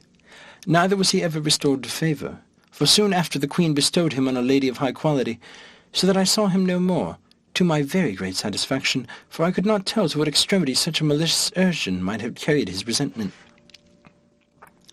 He had before served me a scurvy trick, which set the Queen a-laughing, although at the same time she was heartily vexed, and would have immediately cashiered him had I not been so generous as to intercede. Her Majesty had taken a marrow-bone upon her plate, and, after knocking out the marrow, placed the bone again in a dish erect as it stood before. The dwarf, watching his opportunity while Glumdalclitch was gone to the sideboard, mounted the stool that she stood on to take care of me at meals, and took me up in both hands, and squeezing my legs together, wedged them into the marrow-bone above my waist, where I was stuck for some time, and made a very ridiculous figure. I believe it was near a minute before anyone knew what had become of me, for I thought it below me to cry out, but as princes seldom eat their meat hot, my legs were not scalded, only my stockings and breeches in sad condition. The dwarf, at my entreaty, had no other punishment than a sound whipping. I was frequently railed by the Queen on account of my fearfulness, and she used to ask me whether the people of my country were as great cowards as myself. The occasion was this. The kingdom is much pestered with flies in the summer, and these odious insects, each of them as big as a Dunstable lark, hardly gave me any rest while I sat at dinner, with their continual humming and buzzing about mine ears. They would sometimes alight upon my victuals, and leave their loathsome excrement or spawn behind, which to me was very visible, though not to the natives of that country, whose large optics were not as acute as mine in viewing smaller objects. Sometimes they would fix upon my nose or forehead, where they stung me to the quick swelling very offensively, and I could easily trace that viscous matter which our naturalists tell us enables these creatures to walk with their feet upwards on the ceiling. I had much ado to defend myself against these detestable animals, and I could not forbear starting when they came on my face. It was the common practice of the dwarf to catch a number of these insects in his hand, as schoolboys do among us, and let them out suddenly under my nose, on purpose to frighten me and divert the Queen. My remedy was to cut them in pieces with my knife as they flew in the air, wherein my dexterity was much admired. I remember one morning when Glumdalclitch had set me in a box upon the window, as she usually did in fair days to give me air, for I durst not venture to let the box be hung on a nail on the window, as we do with cages in England. After I had lifted up one of my sashes, and sat down at the table to eat a piece of sweet cake for my breakfast, above 20 wasps, allured by the smell, came flying into the room, humming louder than the drones of as many bagpipes. Some of them seized my cake and carried it piecemeal away. Others flew about my head and face, confounding me with the noise and putting me in the utmost terror in their stings. However, I had the courage to rise and draw my hanger, and attack them in the air. I dispatched 4 of them, but the rest got away, and I presently shut my window. These insects were as large as partridges. I took out their stings and found them 1.5 inches long, as sharp as needles. I carefully preserved them all, having since thrown them with other curiosities in several parts of Europe upon my return to England, and I gave 3 of them to Gresham College, and kept the 4th for myself. End of Chapter 3. Part 2, Chapter 4. The country described, a proposal for correcting modern maps, the King's Palace, and some account of the metropolis, the author's way of travelling, my chief temple described. I now intend to give the reader a short description of this country as far as I travelled in it, which was not above 2,000 miles round Lorborgrod, the metropolis, for the Queen, whom I always attended, never went farther when she accompanied the King in his progresses, and there stayed till His Majesty returned from viewing his frontiers. The whole extent of the Prince's dominions reaches about 6,000 miles in length, and from 3 to 5 in breadth, which I cannot but conclude that our geographers in Europe are in great error by supposing nothing between the sea and Japan and California, for it is ever my opinion that there must be a balance of earth to counterpoise the great continent of Tartary, and therefore they ought to correct their maps and charts by joining this vast tract of land to the northwest part of America, wherein I shall be ready to lend them my assistance. The kingdom is a peninsula, terminated to the northeast by a ridge of mountains 30 miles high, which are altogether impassable by reason of the volcanoes upon the tops. Neither do the most learned know what sort of mortals inhabit beyond these mountains, or whether they be inhabited at all. On 3 other sides, as bounded by the ocean, there is not one seaport in the whole kingdom, and those parts on the coast of which the rivers issue are so full of pointed rocks, and the sea generally so rough, that there is no venturing the smallest of their boats, so that these people who are wholly excluded from any commerce from the rest of the world. But the large rivers are full of vessels, and abound with excellent fish, for they seldom get any from the sea, because the sea fish are of the same size with those in Europe, and consequently not worth catching. Whereby it is manifest that nature, in the production of plants and animals of so extraordinary a bulk, is wholly confined to this continent, of which I leave the reasons to be determined by philosophers. However, now and then they take a whale that happens to be dashed against the rocks, where the common people feed on heartily. These whales I have known so large that a man could hardly carry one upon his shoulders, and sometimes, for curiosity, they are brought in hampers to Lilliput. I saw one of them in a dish at the king's table, which passed for a rarity, but I did not observe he was fond of it, for I think, indeed, the bigness disgusted him, although I have seen one somewhat larger in Greenland. The country is well inhabited, for it contains 51 cities, near 100 walled towns, and a great number of villages. To satisfy my curious reader, it may be sufficient to describe Lilliput. This city stands upon almost 2 equal parts on each side the river that passes through. It contains above 80,000 houses, about 600,000 inhabitants. It is in length 3 glumglungs, which make about 54 English miles, and 2½ in breadth. As I measured it myself in the royal map made by the king's order, which was laid on the ground on purpose for me, and extended 100 feet, I paced the diameter and circumference several times barefoot, and, computing by the scale, measured it pretty exactly. The king's palace is no regular edifice, but a heap of buildings about 7 miles round. The chief rooms are generally 240 feet high, and broad and long in proportion. A coach was allowed to Glumdalclitch and me, wherein her governess frequently took her out to see the town, or go amongst the shops, and I was always of the party, carried in my box, although the girl, at my own desire, would have often taken me out, and hold me in her hand, that I might more conveniently view the houses and people as we passed along the streets. I reckoned our coach to be about a square of Westminster Hall, but altogether not so high. However, I cannot be very exact. One day the governess ordered our coachman to stop at several shops, where the beggars, watching their opportunity, crowded to the sides of the coach, and gave me the most horrible spectacle that ever a European eye beheld. There was a woman with cancer in her breast, swelled to a monstrous size, full of holes, in 2 or 3 of which I could have easily crept and covered my whole body. There was a fellow with a wen in his neck, larger than 5 woolpacks, and another with a couple of wooden legs, each about 20 feet high. But the most hateful sight of all was the lice crawling on their clothes. I could distinctly see the limbs of these vermin with my naked eye, much better than those of a European louse through a microscope, and their snouts with which they rooted like swine.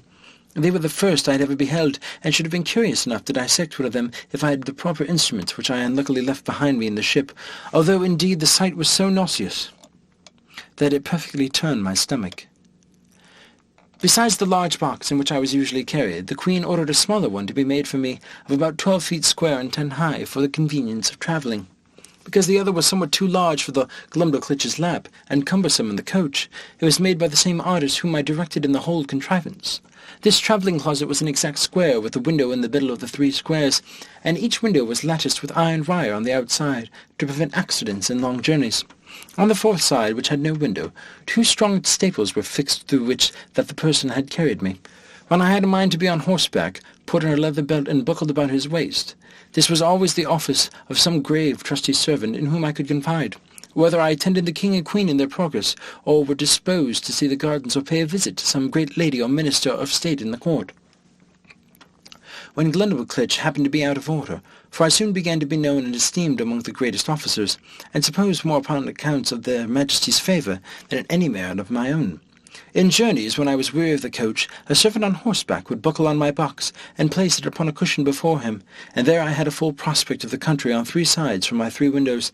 I had in this closet a field bed and a hammock hung from the ceiling, 2 chairs and a table neatly screwed to the floor, to prevent from being tossed about by the agitation of the horse or coach. And having been long used to sea voyages, these motions, although sometimes very violent, did not much discompose me. Whenever I had a mind to see the town, it was always in my travelling closet, which Glumdalclitch held in a lap in a kind of open sedan, after the fashion of the country, borne by 4 men and attended by 2 others in the Queen's livery. The people who had often heard of me were very curious to crowd about the sedan, and the girl was complacent enough to make the bearers stop and to take me in her hand that I might be more conveniently seen. I was very desirous to see the chief temple, and particularly the tower belonging to it, which is reckoned the highest in the kingdom. Accordingly, one day my nurse carried me thither, but I must truly say I came back disappointed, for the height is not above 3,000 feet, reckoning from the ground to the highest pinnacle top, which, allowing for the great distance between the size of those people and us in Europe, is no great matter for admiration, nor at all equal in proportion, if I rightly remember, to Salisbury steeple. But not to detract from a nation to which, during my life, I shall acknowledge myself extremely obliged, it must be allowed that whatever this famous tower wants in height is amply made up in beauty and strength, for the walls are near 100 feet thick, built of hewn stone, whereof each is about 40 feet square, and adorned on all sides with statues of gods and emperors, cut in marble, larger than the life, placed in their several niches. I measured a little finger which had fallen down from one of the statues, and lay unperceived among some rubbish, and found it exactly 4 feet and an inch in length. Glumdalclitch wrapped it up in among her handkerchief, and carried it home in her pocket, to keep among other trinkets, of which the girl was very fond, as children at her age usually are. The king's kitchen is indeed a noble building, vaulted at top and about 600 feet high. The great oven is not so wide, by 10 pasons, as the cupola in St. Paul's, for I measured the latter on purpose, after my return. But if I should describe the kitchen grate, the prodigious pots and kettles, the joints of meat turning on the spits, with many other particulars, perhaps I should be hardly believed. At least severe critic would apt to bethink that I enlarged a little, as travellers are often suspected to do, to avoid which censure I fear I have run too much into the other extreme. And if this treatise should happen to be translated into the language of the Brobdingnag, which is the general name of that kingdom, and transmitted thither, the king and his people would have reason to complain that I had done them an injury by a false and diminutive representation. His Majesty seldom keeps above 600 horses in his stables. They are generally from 54 to 60 feet high, but when he goes abroad on solemn days he is attended for state by a military guard of 500 horse, which, indeed, I thought was the most splendid sight that could ever be beheld, until I saw part of his army in Battletelia, whereof I shall find another occasion to speak. End of Chapter 4. Part 2, Chapter 5. Several adventures that happened to the author. The execution of a criminal. The author shows his skill in navigation. I should have lived happy enough in that country if my littleness had not exposed me to several ridiculous and troublesome accidents, some of which I shall venture to relate. Glumdalclitch often carried me into the gardens of the court in my smaller box, and would sometimes take me out of it and hold me in her hand, or set me down to walk, I remember, before the dwarf left the queen. He followed us one day into those gardens, and my nurse having set me down, he and I being close together, near some dwarf apple trees, I must needs show my wit by a silly illusion between him and the trees, which happened to hold their language as it does in ours. Whereupon the malicious rogue, watching his opportunity when I was walking under one of them, shook it directly over my head, by which a dozen apples, each of them near as large as a Bristol barrel, came tumbling about my ears. One of them hit me on the back as I chanced to stoop, and knocked me down flat on my face. But I received no other hurt, and the dwarf was pardoned at my desire, because I had given the provocation. Another day Glumdalclitch left me on a smooth glass plot to divert myself, while she walked at some distance with a governess. In the meantime there suddenly fell such a violent shower of hail that I was immediately, by the force of it, struck to the ground, and when I was down, the hailstones gave me such cruel bangs all over the body as if I'd been pelted with tennis balls. However, I made a shift to creep on all fours and shelter myself by lying flat on my face, on the lean side border of the lemon thyme, but not so bruised from head to foot that I could not go abroad in 10 days. Neither is this at all to be wondered at, because nature in that country, observing the same proportion through all her operations, a hailstone is near 1,800 times as large as one in Europe, which I can assert upon some experience, having been so curious as to weigh and measure them. But a more dangerous accident happened to me in the same garden, when my little nurse, believing she had put me in a secure place, which I often entreated her to do, that I might enjoy my own thoughts, and having left my box at home to avoid the trouble of carrying it, went to another part of the garden with her governess and some ladies of her acquaintance. While she was absent, and out of hearing, a small white spaniel that belonged to one of the chief gardeners, having got by accident into the garden, happened to range near the place where I lay. The dog, following the scent, came directly up, and taking me in his mouth, ran straight to his master, wagging his tail, and sent me gently down on the ground. By good fortune he had been so well taught that I was carried between his teeth without the least hurt or even tearing my clothes, but the poor gardener, who knew me well and had a great kindness for me, was in a terrible fright. He gently took me up in both his hands and asked me how I did, but I was so amazed and out of breath that I could not speak a word. In a few minutes I came to myself, and he carried me safe to my little nurse, who by this time had returned to the place where she left me, and was in cruel agonies when I did not appear, nor answer when she called. She severely reprimanded the gardener on account of his dog, but the thing was hushed up and never known at court, for the girl was afraid of the Queen's anger, and truly as to myself, I thought it would not be for my reputation that such a story should go about. This accident absolutely determined Glumdalclitch never to trust me abroad for the future out of her sight. I had been long afraid of this resolution, and therefore concealed from her some little unlucky adventures that happened in those times when I was left by myself. Once a kite, hovering over the garden, made a stoop at me, and if I had not resolutely drawn my hanger and run under a thick espalier, he would have certainly carried me away in his talons. Another time, walking to the top of a fresh molehill, I fell to my neck in the hole through which that animal had cast upon the earth, and coined some lie, not worth remembering, to excuse myself for spoiling my clothes. I likewise broke my right shin against the shell of a snail, which I happened to stumble over as I was walking alone and thinking on poor England. I cannot tell whether I was more pleased or mortified to observe in those solitary walks that the smaller birds did not appear to be at all afraid of me, but would hop about within a yard's distance, looking for worms and other food, with as much indifference and security as if no creature at all were near them. I remember a thrush had a confidence to snatch out of my hand, with his bill, a bit of cake that Glumdalclitch had given me for my breakfast. When I attempted to catch any of these birds, they would boldly turn against me, endeavouring to peck my fingers, which I durst not venture within their reach, and then they would hop back unconcerned to hunt for worms or snails as they did before. But one day I took a thick cudgel and threw it with all my strength, so luckily at a linnet that I knocked him down, and seizing him by the neck with both my hands, ran him in triumph to my nurse. However, the bird, who had only been stunned, recovering himself, gave me so many boxes with his wings on both sides of my head and body, though I held him at arm's length, and was out of reach of his claws, that I was 20 times thinking to let him go. But I was soon relieved by one of our servants, who wrung off the bird's neck, and I had him next day for dinner. By the Queen's command, this linnet, as near as I can remember, seemed to be somewhat larger than an English swan. The maids of honour often invited Glumdalclitch to their apartments, and desired she would bring me along with her, on purpose to have the pleasure of seeing me and touching me. They would often strip me naked from top to toe, and lay me at full length in their bosoms, wherewith I was much disgusted, because, to say the truth, a very offensive smell came from their skins, which I do not mention or intend to the disadvantage of those excellent ladies, for whom I have all manner of respect. But I conceived that my senses was more acute in proportion to my littleness, and that those illustrious persons were no more disagreeable to their lovers, or to each other than people of the same quality are with us in England. And, after all, I found their natural smell was much more supportable when they used perfumes, under which I immediately swooned away.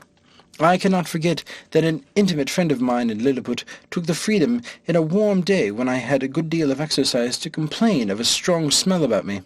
Although I'm as little faulty that way as most of my sex, but I supposed his faculty of smelling was as nice with regard to me as mine was that to this people. Upon this point I cannot forbear doing justice to the Queen my mistress, and Glumdalclitch my nurse, whose persons were as sweet as those of any lady in England. That which gave me the most uneasiness among these maids of honour, when my nurse carried me to visit them, was to see them use me without any manner of ceremony, like a creature who had no sort of consequence, for they would strip themselves to the skin and put on their smocks in my presence, while I was placed on their toilet directly before their naked bodies, which I am sure to me was very far from being a tempting sight, or from giving me any other emotions than those of horror and disgust. Their skins appeared so coarse and uneven, so variously coloured, when I saw them near, with a mole here and there as broad as a trencher, and hairs hanging from it thicker than pack-threads, to say nothing farther concerning the rest of their persons. Neither did they at all scruple, while I was by, to discharge what they had drank, to the quantity of at least 2 hogshead in a vessel that held above 3 tons. The handsomest among these maids of honour, a pleasant, frolicsome girl of 16, would sometimes set me astride upon one of her nipples, with many other tricks wherein the reader will excuse me for not being over-particular. But I was so much displeased that I entreated Glumdalclitch to contrive some excuse for not seeing that young lady any more. One day a young gentleman, who was nephew to my nurse's governess, came and pressed them both to see an execution, It was of a man who had murdered one of that gentleman's intimate acquaintance. Glumdalclitch was prevailed on to be of the company, very much against her inclination, for she was naturally tender-hearted. And as for myself, although I abhorred such a kind of spectacles, yet my curiosity tempted me to see something that I thought must be extraordinary. The malefactor was fixed in a chair upon a scaffold erected for that purpose, and his head cut off at one blow, with a sword of about 40 feet long. The veins and arteries spouted such a prodigious quantity of blood, and so high in the air, that the great jet d'eau at Versailles was not equal to it for the time it lasted. And the head, when it fell on the scaffold floor, gave such a bounce as it made me start, although it was at least half an English mile distant. The Queen, who often used to hear me talk of my sea voyages, and took all occasions to divert me when I was melancholy, asked me whether I understood how to handle sail or oar, and whether a little exercise of rowing might not be convenient for my health. I answered that I understood both very well, although my proper employment was to be a surgeon or a doctor to a ship, yet often upon a pinch I was forced to work like a common mariner. But I could not see how this would be done in their country, where the smallest wherry was equal to a first-rate man-of-war among us, and such a boat as I could manage would never live in any of their rivers. Her Majesty said if I would contrive a boat, her own joiner should make it, and she would provide a place for me to sail in. The fellow was an ingenious workman, and by my instructions in 10 days finished a pleasure boat with all its tackling, able conveniently to hold 8 Europeans. When it was finished, the Queen was so delighted that she ran with it into her lap to her king, who ordered it to be put in a cistern full of water, with me in it, by way of trial where I could not manage by 2 sculls or little oars for want of room. But the Queen had before contrived another project. She ordered the joiner to make a wooden trough of 300 feet long, 50 broad, and 8 deep, which, being well pitched to prevent leaking, was placed on the floor along the wall in an outer room of the palace. It had a cock near the bottom to let out the water when it began to grow stale, and 2 servants could easily fill it in a half an hour. Here I often used to row for my own diversion, as well as that of the Queen and her ladies, who thought themselves well entertained with my skill and agility. Sometimes I would put up my sail, and then my business was to only steer, while the ladies gave me a gale with their fans, and, when they were weary, some of their pages would blow my sail forward with their breath, while I showed my art by steering starboard or larboard as I pleased. When I had done, Glumdalclitch always carried back my boat into her closet, and hung it on a nail to dry. In this exercise I once met an accident, which had like to have cost me my life, for one of the pages, having put my boat into the trough, the governess who attended Glumdalclitch very officiously lifted me up to place me in the boat, but I happened to slip through her fingers, and should have infallibly fallen down 40 feet upon the floor, if, by the luckiest chance in the world, I had not been stopped by a corking pin that stuck in the good gentlewoman's stomacher, the head of the pin passing between my shirt and the waistband of my breeches, and thus I was held by the middle in the air till Glumdalclitch ran to my relief. Another time, one of the servants, whose office it was to fill my trough every 3rd day with fresh water, was so careless as to let a huge frog, not perceiving it, slip out of his pail. The frog lay concealed till I was put into my boat, but then, seeing a resting place, climbed up and made it lean so much on one side that I was forced to balance it with all my weight at the other, to prevent overturning. When the frog was got in, it hopped at once half the length of my boat, and then over my head backward and forward, daubing my face and clothes with its odious slime. The largeness of its creature made it appear the most deformed animal that can be conceived. However, I desired Glumdalclitch to let me deal with it alone. I banged it a good while with one of my sculls, and at last forced it to leap out of the boat. But the greatest danger I ever underwent in that kingdom was from a monkey who belonged to one of the clerks of the kitchen. Glumdalclitch had locked me up in her closet while she went somewhere upon business or a visit. The weather being very warm, the closet window was left open, as well as the windows and door of my bigger box, which I usually lived because of its largeness and conveniency. As I sat quietly meditating at my table, I heard something bounce in at the closet window and skip about from one side to the other, whereat, although I was much alarmed, yet I ventured to look out, but not stirring from my seat, and then I saw this frolicsome animal frisking and leaping up and down, till at last he came to my box, which he seemed to view with great pleasure and curiosity. Peeping in at the door and in every window, I retreated to the furthest corner of my room, or box, but the monkey, looking in at every side, put me in such a fright, that I wanted presence of mind to conceal myself under the bed, as I might easily have done after some time spent in peeping and grinning and chattering.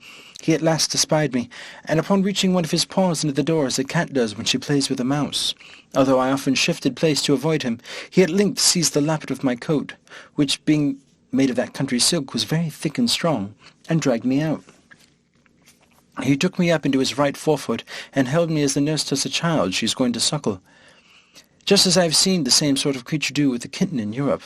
And when I offered to struggle, he squeezed me so hard that I thought it more prudent to submit. I have good reason to believe that he took me for a young one of his own species, and by his often stroking my face very gently with his other paw, in these diversions he was interrupted by a noise at the closet door, as if somebody were opening it, whereupon he suddenly leapt up to the window in which he had come in, and thence upon the leads and gutters, walking upon 3 legs and holding me in the 4th, till he clambered up to the roof that was next to ours. I heard Glumdalclitch give a shriek at the moment he was carrying me out. The poor girl was almost distracted.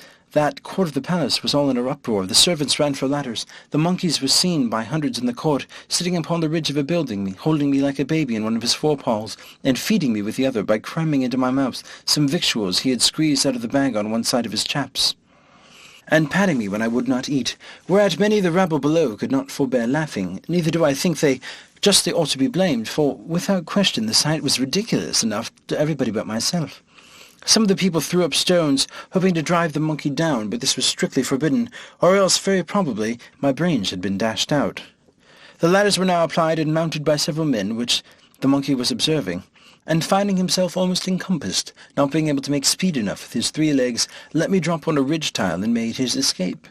Here I sat for some time, 500 yards from the ground, expecting every moment to be blown down by the wind or to fall to my own gladness, and come tumbling over and over from the ridge to the eaves. But an honest lad, one of my nurse's footmen, climbed up, and putting me into his breeches pocket, brought me down safe.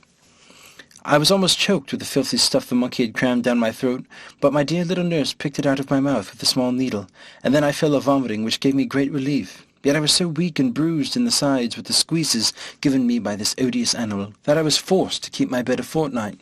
The king, queen, and all the court sent every day to inquire after my health, and her majesty made several visits during my sickness. The monkey was killed, and an order made that no such animals should be kept about the palace. When I attended the king after my recovery, to return him thanks for his favours, he was pleased to rally me a good deal upon this adventure. He asked me what my thoughts and speculations were where I lay in the monkey's paw, and how I liked the victuals he gave me, his matter of feeding, and whether the fresh air on the roof had sharpened my stomach. He desired to know what I would have done upon such occasion in my own country. I told his majesty that in Europe we have no monkeys, except that were brought in for curiosity from other places, and so small that I could deal with a dozen of them together, if they presumed to attack me. And as for that monstrous animal with whom I was so lately engaged, it was indeed as large as an elephant. If my fears had suffered me to think so far as to make use of my hanger, looking fiercely and clapping my hand on the hilt as I spoke, when he poked his paw into my chamber, perhaps I should have given him such a wound as it would have made him glad to withdraw it with more haste than he put it in. This I delivered in a firm tone, like a person who was jealous lest his courage should be called in question. However, my speech produced nothing else besides a loud laughter, which all the respect due to his majesty from those about him could not make them contain. This made me reflect how vain an attempt it is for a man to endeavour to do himself honour among those who are on all degree of equality or comparison with him. And I have seen the moral of my own behaviour very frequent in England since my return, where little contemptible varlet without the least title to birth, person, wit, or common sense shall presume to look with importance, and put himself upon a foot within the greatest persons of the kingdom.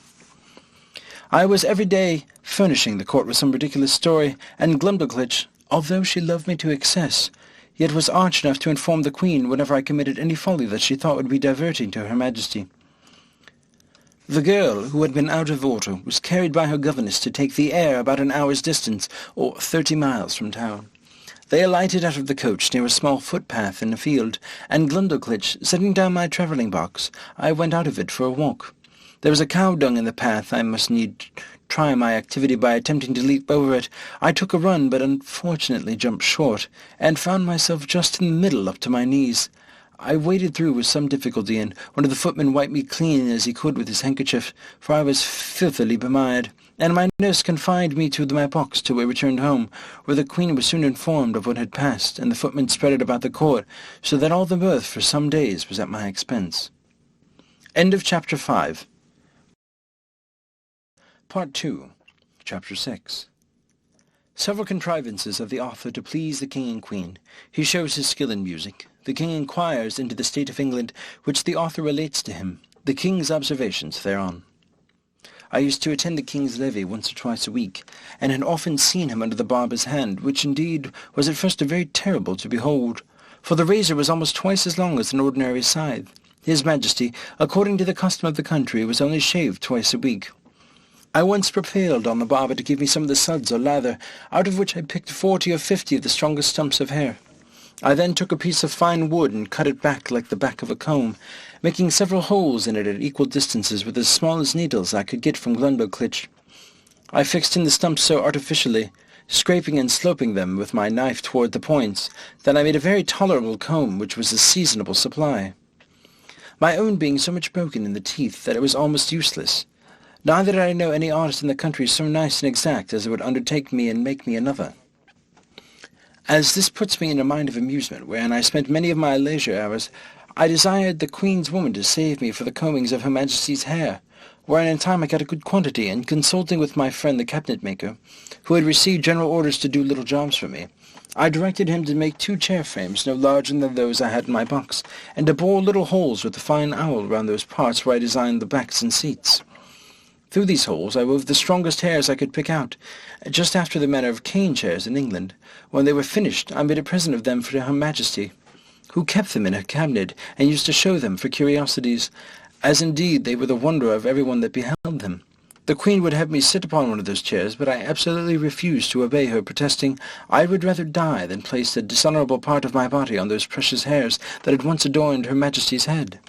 Of these hairs, as I always had a mechanical genius, I likewise made a great neat little purse about 5 feet long, with Her Majesty's name deciphered in gold letters, which I gave to Glumdalclitch by the Queen's consent. To say the truth, it was more for show than use, being not of strength to bear the weight of the larger coins, and therefore she kept nothing in it but some little toys that girls are fond of. The king, who delighted in music, had frequent concerts at court, to hear which I was sometimes carried, and set in my box on a table to hear them, but the noise was so great that I could hardly distinguish the tunes. I am confident that all the drums and trumpets of a royal armour beating and sounding together just at your ears could not equal it. My practice was to have my box removed from the place where the performers sat as far as I could, then to shut the doors and windows of it, and draw out the window curtains, after which I found their music not disagreeable. I had learned in my youth to play a little on the spinet. Glumdalclitch kept one in her chamber, and a master attended twice a week to teach her. I called it a spinet because it somewhat resembled that instrument, and was played upon in the same manner. A fancy came into my head that I would entertain the king and queen with an English tune upon this instrument. But this appeared extremely difficult, for the spinet was near 60 feet long, each key being almost a foot wide, so that with my arms extended I could not reach above 5 keys, and to press them down required a good smart stroke with my fist, which would be too great a labour and to no purpose. The method I contrived was this. I prepared 2 round sticks about the bigness of common cudgels. They were thicker at one end than at the other. I covered with a thicker end with pieces of a mouse's skin, and that by rapping on them I might neither damage the tops of the keys nor interrupt the sound. Before the spinet at a bench was placed, about 4 feet below the keys, and I was put upon the bench. I ran sidling upon it that way and this as fast as I could, banging the proper keys with my 2 sticks, and making a shift to play the jig to the greatest satisfaction of both their majesties. But it was the most violent exercise I ever underwent, and yet I could not strike above 16 keys, nor consequently play the bass and treble together as other artists do, which was a great disadvantage to my performance. The king, who, as I before observed, was a prince of excellent understanding, would frequently order that I should be brought in my box and set upon the table in his closet. He would then command me to bring one of my chairs out of the box and sit down within the 3 yards distance upon the top of the cabinet, which brought me almost to a level with his face. In this manner I had several conversations with him. One day I took the freedom to tell His Majesty that the contempt he discovered towards Europe and the rest of the world did not seem answerable to those excellent qualities of mind that he was master of. That reason did not extend itself with the bulk of the body. On the contrary, we observed in our country that the tallest persons were usually the least provided with it. That among other animals, bees and ants had the reputation of more industry, art, and sagacity than many of the larger kinds, and that, as inconsiderable as he took me to be, I hoped I might live to His Majesty some signal service. The king heard me with attention, and began to conceive a much better opinion of me than he ever had before. He desired I would give him as exact an account of the government in England as I possibly could, because, as fond as princes commonly are of their own customs, for so he conjectured of other monarchs by my former discourses, he should be glad to hear of anything that might deserve imitation. Imagine with thyself, courteous reader, how often I then wished for the tongue of Demosthenes or Cicero that might have enabled me to celebrate the praise of my own dear native country in a style equal to its merits and felicity. I began my discourse by informing His Majesty that our dominions consisted of 2 islands, which composed 3 mighty kingdoms under one sovereign, besides our plantations in America. I dwelt long upon the fertility of our soil, the temperature of our climate. I then spoke up large upon the constitution of an English Parliament, partly made up of an illustrious party called the House of Peers, persons of the noblest blood, and with the most ancient and admirable patrimonies. I described that extraordinary care always taken of their education in arts and arms to qualify them for being councillors both to the king and kingdom, to have a share in the legislature, to be members of the highest court of judicature, whence there can be no appeal, and to be champions always ready for the defence of their prince and country by their valour, conduct, and fidelity. That these were the ornament and bulwark of the kingdom, worthy followers of the most renowned ancestors whose honour had been the reward of their virtue, from which their prosperity were never known to degenerate. To these were joined several holy persons as part of that assembly, under the title of bishops, whose peculiar business it is to take care of religion, and of those who instruct the people therein. These were searched and sought out through the whole nation by the prince and his wisest counsellors, among such of the priesthood as were most deservedly distinguished by the sanctity of their lives and the depth of their erudition, who were indeed the spiritual fathers of the clergy and of the people. That other part of the Parliament consisted of an assembly called the House of Commons, who were all the principal gentlemen, freely picked and called out by the people themselves for their great abilities and love of their country, to represent the wisdom of the whole nation, and that these 2 bodies made of the most august assembly in Europe, to whom, in conjunction with the prince, the whole legislature is committed. I then descended to the courts of justice, over which the judges, those venerable sages and interpreters of the law, presided, for determining the disputed rights and properties of men, as well as for the punishment of vice and protection of innocence. I mention the prudent management of our treasury, the valor and achievements of our forces by sea and land. I computed the number of our people by reckoning how many millions there might be of each religious sect or political party among us. I did not omit even our sports and pastimes, or any other particular which I thought might redound to the honour of my country. And I finished all with a brief historical account of affairs and events of England for about 100 years past. The conversation was not ended under 5 audiences, each of several hours, and the king heard the whole with great attention, frequently taking notes of what I spoke, as well as memorandums of what questions he intended to ask me. When I had put an end to these long discourses, His Majesty, in his 6th audience, consulting his notes, proposed many doubts, queries, and objections upon every article. He asked what methods were used to cultivate the minds and bodies of our young nobility, and in what business they commonly spent the first and teachable parts of their lives. What course was taken to supply that assembly when any noble family became extinct? What qualifications were necessary in those who were to be created new lords? Whether the humour of a prince, a sum of money to a court lady, or a design of strengthening a party opposite to the public interest ever happened to be the motive in those advancements? What share of knowledge these lords had in laws of their country, and how they came by it so as to enable them to decide the properties of their fellow subjects in the last resort? Whether they were always so free from avarice, partialities, or want that a bribe or some other sinister view could not have no place among them. Whether these holy lords I spoke of were always promoted to the rank upon account of their knowledge in religious masters and the sanctity of their lives, had never been compilers with the times, while they were common priests or slavish prostitute chaplains to some noblemen, whose opinions they continued severely to follow, after they were admitted into that assembly. He then desired to know what arts were practised in electing those whom I called commoners, whether a stranger with a strong purse might not influence the vulgar voters to choose him before their own landlord, or the most considerable gentleman in the neighbourhood. How it came to pass that people were so violently bent upon getting into this assembly, which I allowed to be a great trouble and expense, and often a ruin of their families, without any salary or pension. Because this appeared such an exalted strain of virtue and public spirit that His Majesty seemed to doubt that it might possibly not always be sincere. And he desired to know whether such zealous gentlemen could have any views of refunding themselves for charges and troubles they were at by sacrificing the public good to the designs of a weak and vicious prince, in conjunction with the corrupted ministry. He multiplied his questions, and sifted me thoroughly upon every part of this head, proposing numberless inquiries and objections, which I think it not prudent or convenient to repeat. Upon what I said in relation to our courts of justice, His Majesty desired to be satisfied in several points, and this I was the better able to do, having been formerly almost ruined by a long suit in chancery, which was decreed for me with costs. He asked what time was usually spent in determining between right and wrong, and what degree or expense. Whether advocates and orators had liberty to plead in causes manifestly known to be unjust, vexatious, or oppressive. Whether party in religion or politics were observed to be of any weight in the scales of justice. Whether those pleading orators were persons educated in the general knowledge of equity or in provincial, national, and other local customs. Whether they or the judges had any part in penning those laws, which they assumed the liberty of interpreting and glossing upon at their pleasure. Whether they had ever at different times pleaded for and against the same cause, and cited precedents to prove contrary opinions. Whether they were a rich or poor corporation, whether they received any pecuniary reward for pleading or delivering their opinions, and whether they were ever admitting as members of the lower senate.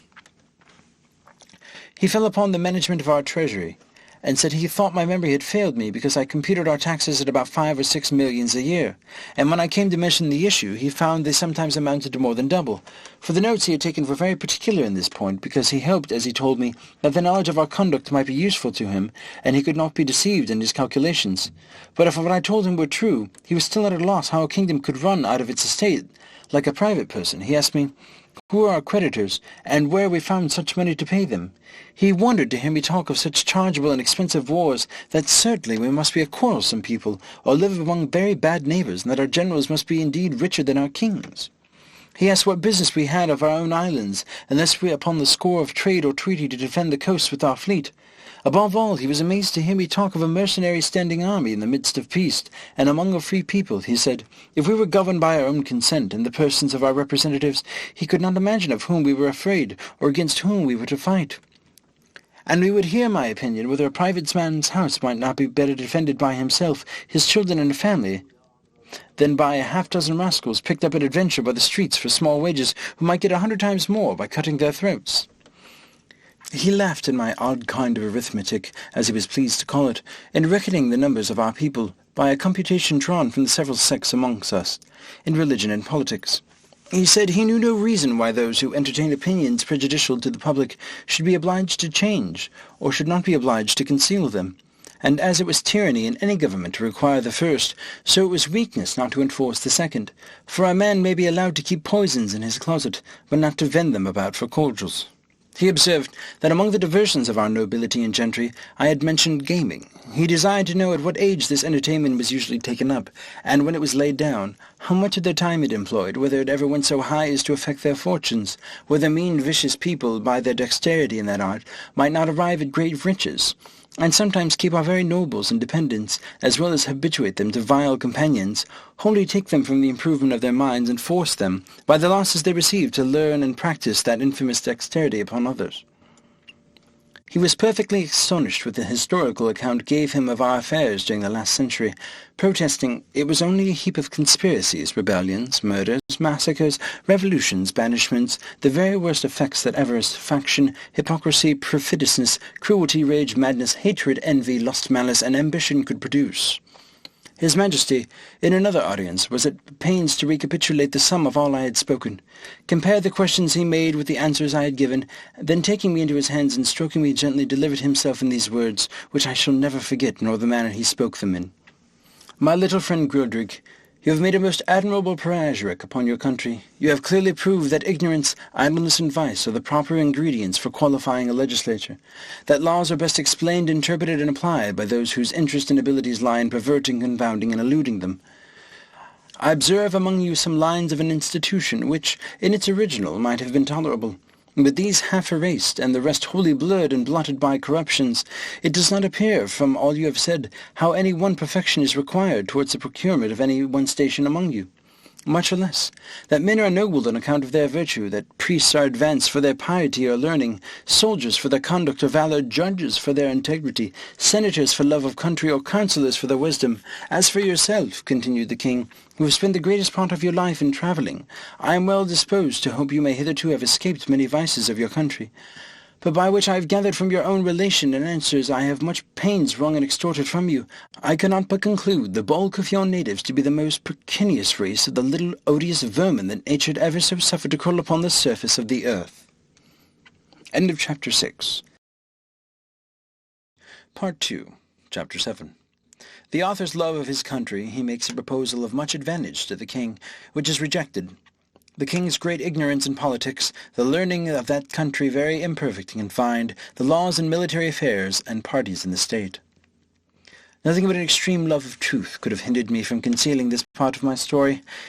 It was in vain to discover my resentments, which were always turned into ridicule, and I was forced to rest with patience while my noble and beloved country was so injuriously treated. I am as heartily sorry as any of my readers can possibly be that such an occasion was given, but this prince happened to be so curious and inquisitive upon every particular, that it could not consist either with gratitude or good manners to refuse giving him what satisfaction I was able. Yet thus much I may be allowed to say in my own vindication, that I artfully eluded many of his questions, and gave to every point a more favourable turn, by many degrees, than the strictness of truth would allow. For I have always borne that laudable partiality to my own country, which Dionysius Halicarnassensis, with so much justice, recommends to an historian. I would hide the frailties and deformities of my political mother, and place her virtues and beauties in the most advantageous light. This was my sincere endeavour in those many discourses I had with that monarch, although it unfortunately failed of success. But allowances should be given to a king who lives wholly secluded from the rest of the world, and must therefore be altogether unacquainted with the manners and customs that prevail in other nations, the want of which knowledge will ever produce many prejudices, and a certain narrowness of thinking from which we and the politer countries of Europe are wholly exempted, and it would be hard indeed to so remote a prince's notions of virtue and vice would be offered as a standard for all of mankind. To confirm what I have now said, and further to show the miserable effects of a confined education, I shall here insert a passage which will hardly obtain belief. In hopes to ingratiate myself further into His Majesty's favour, I told him of an invention discovered between 300 and 400 years ago, to make a certain powder, into a heap of which the smallest spark of fire falling would kindle the whole up in a moment, although it was big as a mountain, and make it all fly up in the air together, with a noise and agitation greater than thunder. That a proper quantity of this powder, rammed into a hollow tube of brass or iron, according to its bigness, would drive a ball of iron or lead with such violence and speed as nothing was able to sustain its force. That the largest balls thus discharged would not only destroy the whole ranks of an army at once, but batter the strongest walls to the ground, sink down ships with 1,000 men in each to the bottom of the sea, and when linked together by a chain would cut through masts and rigging, divide hundreds of bodies in the middle, and lay all waste before them. That we often put this powder into large hollow barrels of iron, and discharged them by an engine into some city which we were besieging, which would rip up the pavements, tear the houses to pieces, burst and throw splinters on every side, dashing out the brains of all who came near. That I knew the ingredients very well, which were cheap and common. I understood the manner of compounding them, and could direct his workmen how to make these tubes of a size proportionable to all other things in His Majesty's kingdom, and the largest need not be above 100 feet long, 20 or 30 of which tubes, charged with a proper quantity of powder and balls, would batter down the walls of the strongest town in his dominions in a few hours, or destroy the whole metropolis if it should ever pretend to dispute his absolute commands. This I humbly offered to His Majesty as a small tribute of acknowledgment in turn for so many marks that I had received of his royal favour and protection. The king was struck with horror at the description I had given of those terrible engines, and the proposal I had made. He was amazed how so impotent and grovelling an insect as I, these were his expressions, could entertain such inhuman ideas, and in so familiar a manner as to apply wholly unmoved at all the scenes of blood and desolation, which I had painted as the common effects of those destructive machines, whereof, he said, some evil genius, enemy to mankind, must have been the first contriver. As for himself, he protested that, although few things delighted him so much as new discoveries in art or in nature, yet he would rather lose half his kingdom than to be privy to such a secret, which he commanded me, as I valued any life, never to mention any more. A strange effect of narrow principles and views, that a prince possessed of every quality which procures veneration, love, and esteem, of strong parts, great wisdom, and profound learning, endowed with admirable talents, and almost adored by his subjects, should, from a nice unnecessary scruple, whereof in Europe we can have no conception, let slip an opportunity to put into his hands that which would have made him an absolute master of the lives, the liberties, and the fortunes of his people. Neither do I say this with the least intention to detract from the many virtues of that excellent king, whose character I am sensible will on this account be very much lessened in the opinion of the English reader.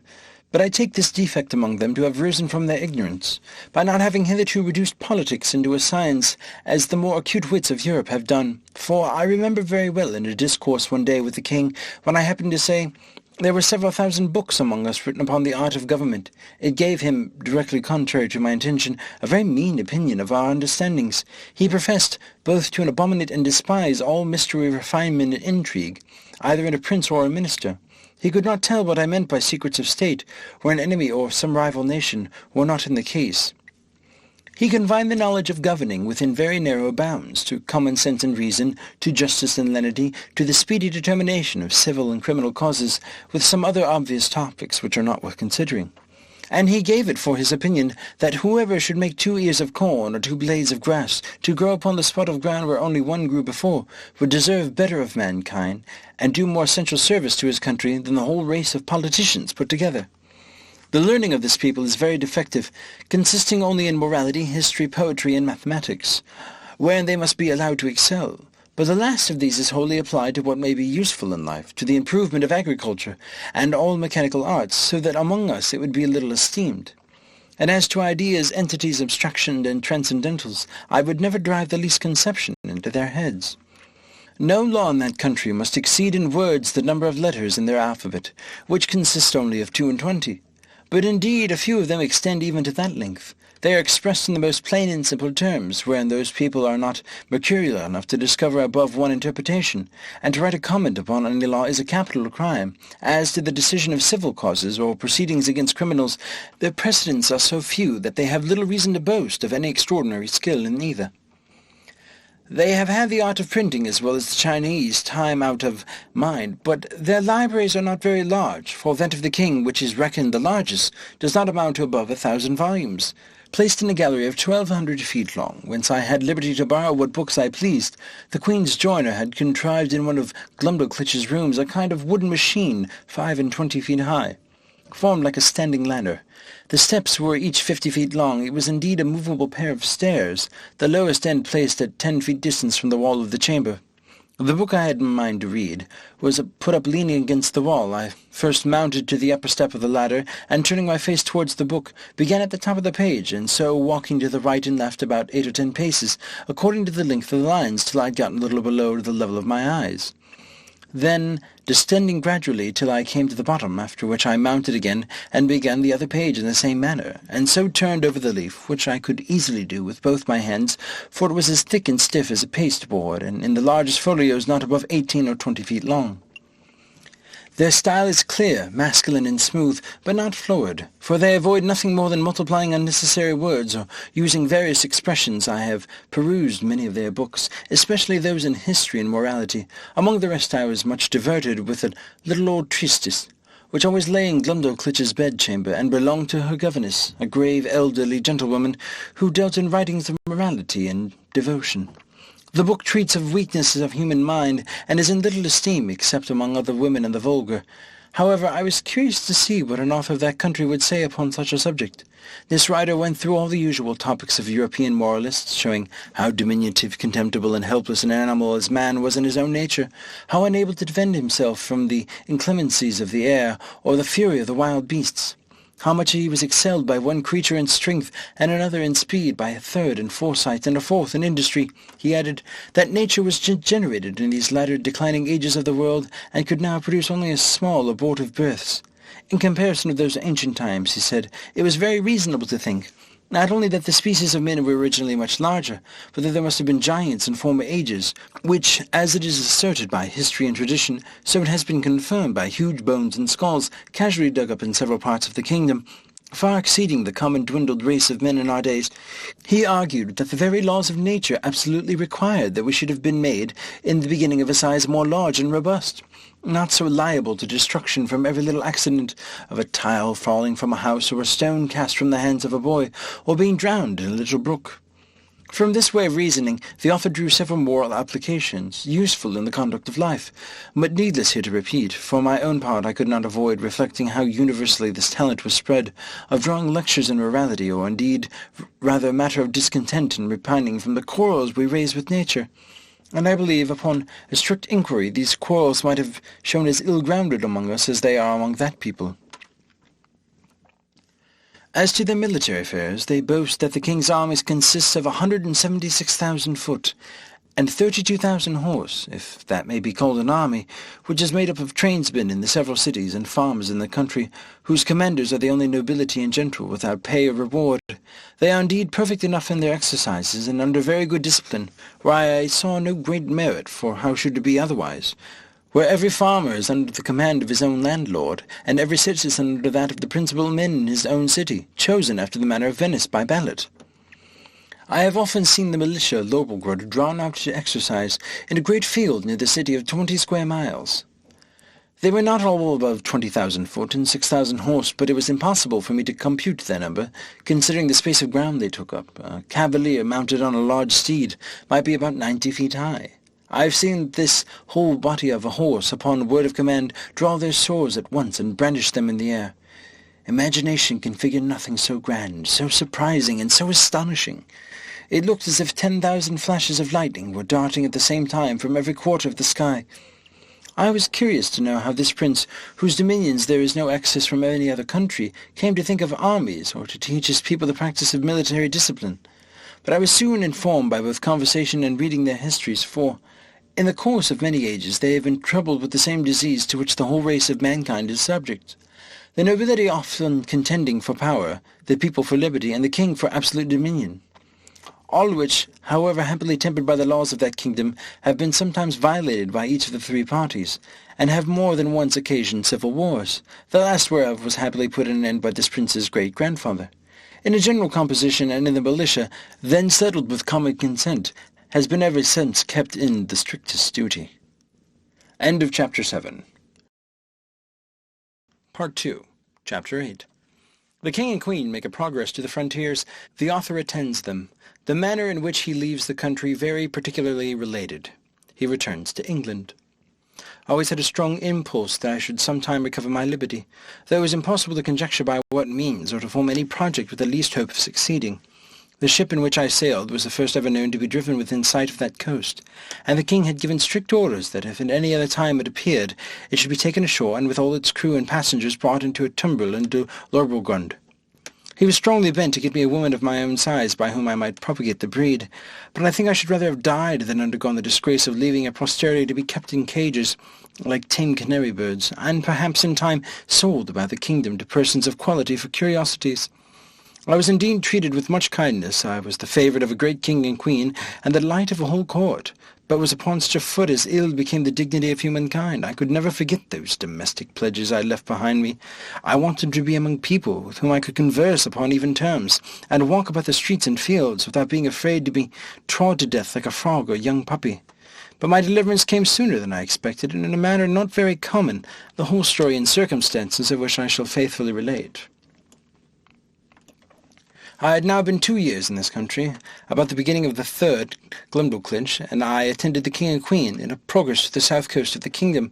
I was carried, as usual, in my travelling box, which, as I have already described, was a very convenient closet of 12 feet wide, and I had ordered a hammock to be fixed by silken ropes from 4 corners at the top, to break the jolts when a servant carried me before him on horseback. As I sometimes desired, I would often sleep in my hammock while we were upon the road. On the roof of my closet, not directly over the middle of the hammock, I ordered the joiner to cut a hole of a foot square to give me air in hot weather as I slept, which hole I shut at pleasure with a board that drew backward and forward through a groove. When we came to our journey's end, the king thought proper to pass a few days at a palace he has near Flatfisnick, a city within 18 English miles of the seaside. Glumdalclinch and I were much fatigued, and I had gotten a small coat, but the poor girl was so ill as to be confined to her chamber. I longed to see the ocean, which must be the only scene of my escape if it should ever happen. I pretended to be worse than I really was, and desired to take the fresh air of the sea with a page whom I was very fond of, and who had sometimes been trusted with me.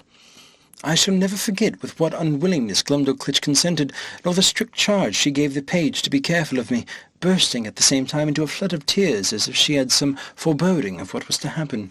The boy took me out in my box, about a half-hour's walk from the palace, towards the rocks on the seashore.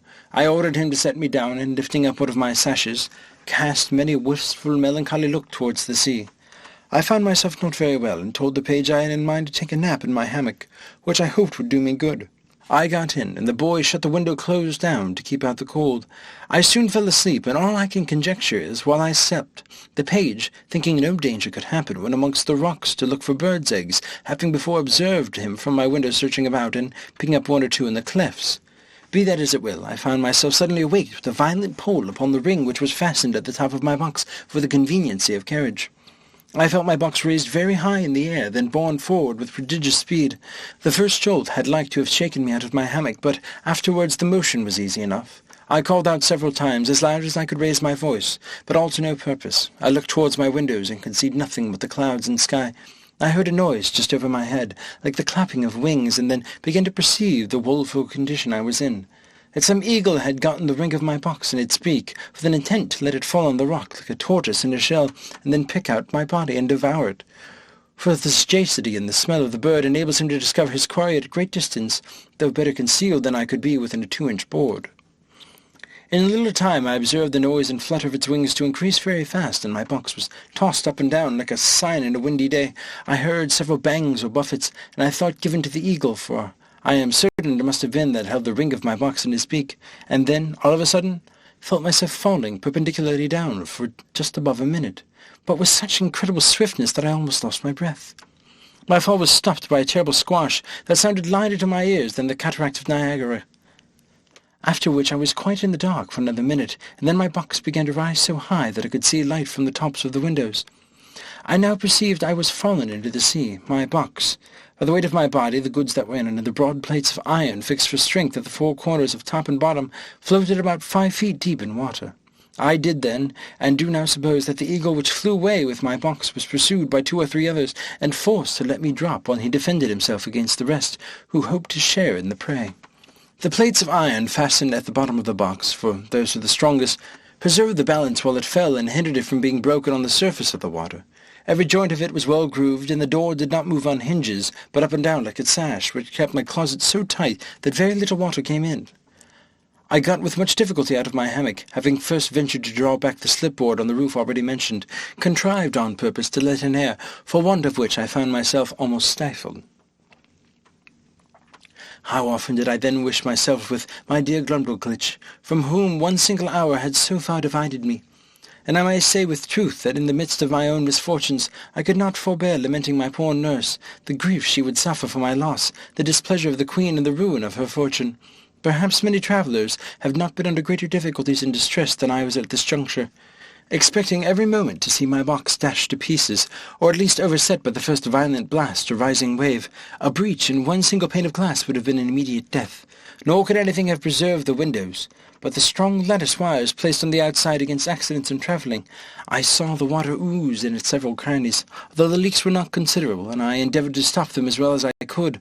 I was not able to lift up the roof of my closet, which otherwise I certainly should have done, and sat on top of it, where I might at least preserve myself some hours longer, than being shut up, as I may call it, in the hold, or if I escaped the dangers for a day or two, what could I expect but a miserable death of cold and hunger?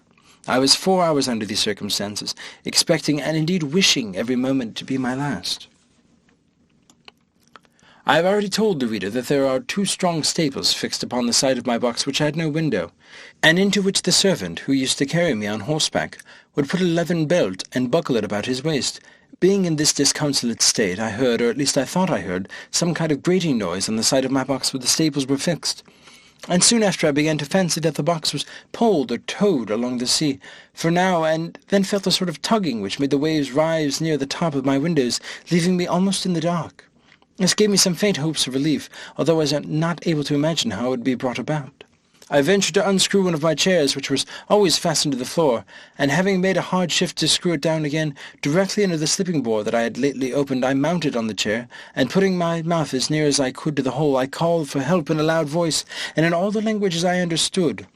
I then fastened my handkerchief to a stick I usually carried, and thrusting it up the hole, waved it several times in the air, that if any boat or ship were near, the seamen might conjecture some unhappy mortal would be shut up in the box.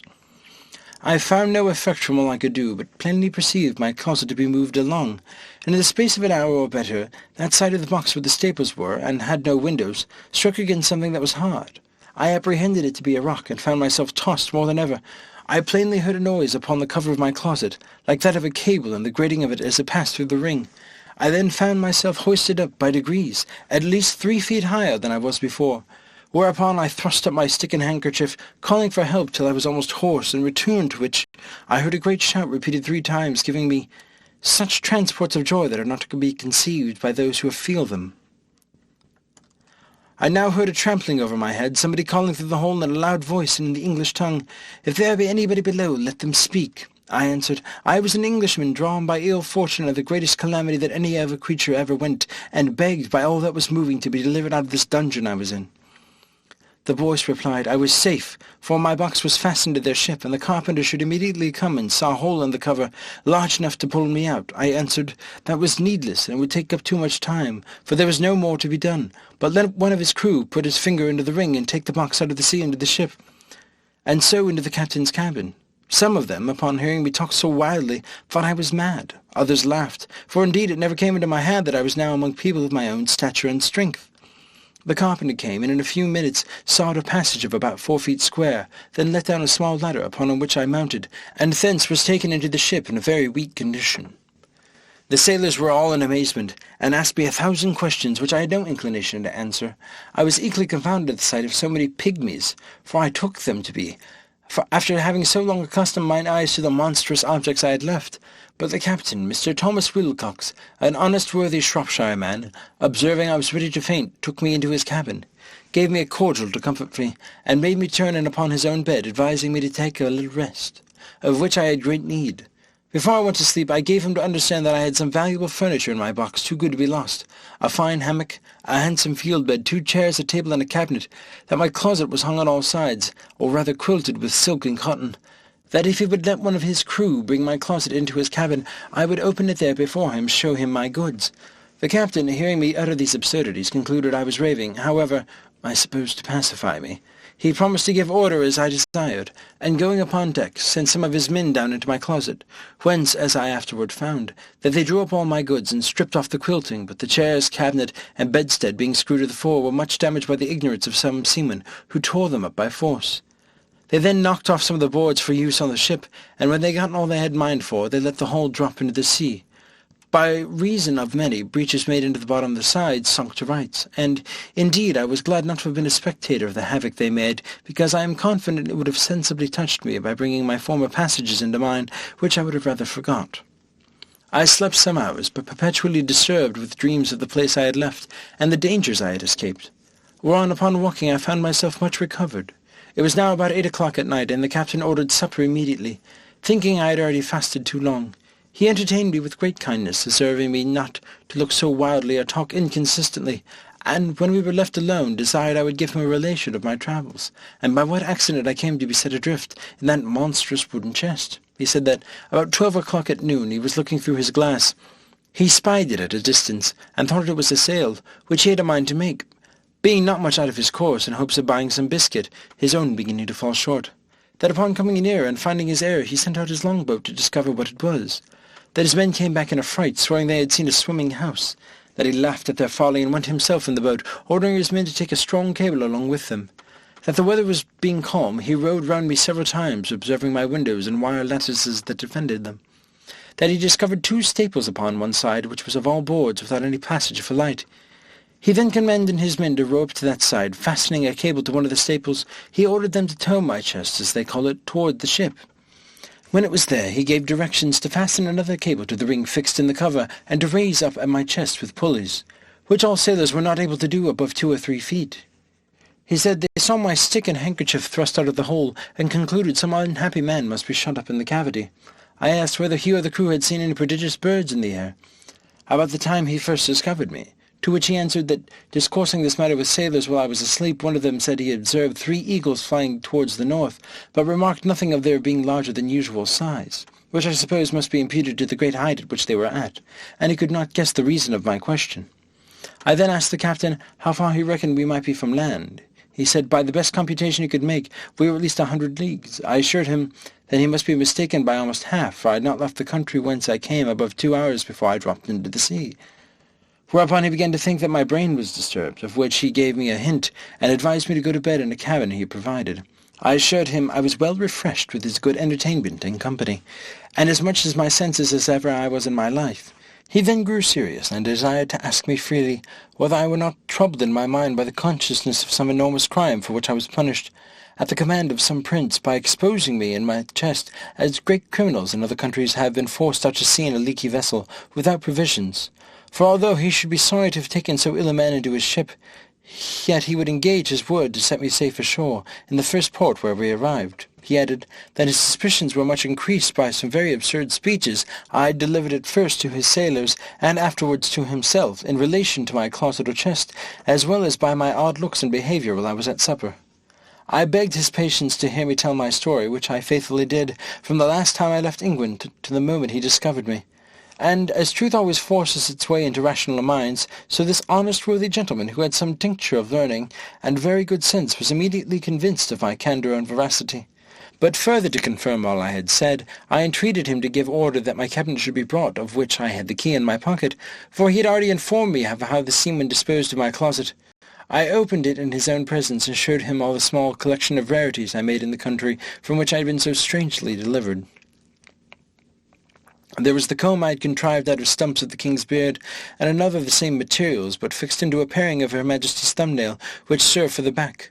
There was a collection of needles and pins from 1.5 feet to a yard long, 4 wasp stings like jaundice tacks, some combings of the Queen's hair, a gold ring, which one day she made me a present of in the most obliging manner, taking it from her little finger and throwing it over my head like a collar. I desired the captain would please accept the ring in return for his civilities, which he absolutely refused. I showed him a corn that I had cut off with my own hand from a maid of honour's toe. It was about the bigness of a Kentish pippin, and grown so hard that when I returned to England I got it hollowed into a cup and set it silver. Lastly, I desired him to see the breeches I had then on, which were then made of a mouse's skin. I could force nothing on him but a footman's tooth, which I observed to him to examine with great curiosity, and found he had a fancy for it. He received it with an abundance of thanks, more than such a trifle could deserve. It was drawn by an unskilful surgeon in a mistake from one of the Glumdalclitch's men, who was afflicted with the toothache. But it was as sound as any in his head. I got it clean, put it into my cabinet. It was about 1 foot long and 4 inches in diameter. The captain was very well satisfied with this plain relation I had given him, and said he hoped when we returned to England I would oblige the wood by putting it on the paper and making it public. My answer was that we were overstocked with books of travels, that nothing now could pass which was not extraordinary, wherein I doubted some authors less consulted truth than their own vanity or interest, or the diversion of ignorant readers, that my story could contain little besides common events, without those ornamental descriptions of strange plants, bees, trees, birds, and other animals, or of the barbarous customs and idolatry of savage people, with which most writers abound. However, I thanked him for his good opinion, and promised to take the matter into my thoughts. He said he wondered at one thing very much, which was to hear me speak so loud, asking me whether the king or queen of that country was thick of hearing. I told him it was what I had been used to for above 2 years past, and that I admired as much as the voices of him and his men, who seemed to be only to whisper, and yet I could hear them well enough. But when I spoke in that country, it was like a man talking in the streets to another looking out from the top of a steeple. Unless when I was placed on a table or held in any person's hands, I told him I had likewise observed another thing, that when I first got into the ship, the sailors stood about me. I thought they were all most contemptible little creatures I had ever beheld. For indeed, while I was in that prince's country, I could never endure to look in a glass after mine eyes had been accustomed to such prodigious objects, because the comparison gave me so despicable a conceit of myself. The captain said that while we were at supper he observed me to look at everything with a sort of wonder, and that I often seemed to hardly able to contain my laughter, which you know not well how to take, but imputed some disorder in my brain. I answered it was very true, and I wondered how I could forbear when I saw his dishes of the size of a silver threepence, a leg of pork hardly a mouthful, a cup not so big as a nutshell. And so I went on describing the rest of his household stuff and provisions, after the same manner. For although the Queen had ordered a little equipage of all things necessary for me while I was in her service, yet my ideas were wholly taken up with what I saw on every side of me, and I winked at my own littleness, as people do at their own faults. The captain understood my raillery very well, and merely replied with the old English proverb, that he doubted mine eyes were bigger than my belly, for he did not observe my stomach so good, although I had fasted all day, and, continuing in his mirth, protested he would have gladly given £100 to see my closet in the Eagle's Bill. And afterwards, in its fall from so great a height into the sea, which would certainly have been a most astonishing object, worthy to have the description of it transmitted to future ages. And the comparison of a phaeton was so obvious that he could not forbear applying it, although I did not much admire the conceit. The captain, having been at Tonquin, was in his return to England driven north-eastward to the latitude of 44 degrees and longitude of 143. But meeting a trade wind 2 days after I came on board him, we sailed southward a long time, and coasting New Holland, kept our course west-southwest, and then south-southwest, till we doubled the Cape of Good Hope. Our voyage was very prosperous, but I shall not trouble the reader with the journal of it. The captain called in at 1 or 2 ports and sent his longboat for provisions and fresh water. But I never went out of the ship until we came to the Downs, in which, on the 3rd day of June, 1706, about 9 months after my escape, I offered to leave my goods in security for payment of my freight, but the captain protested.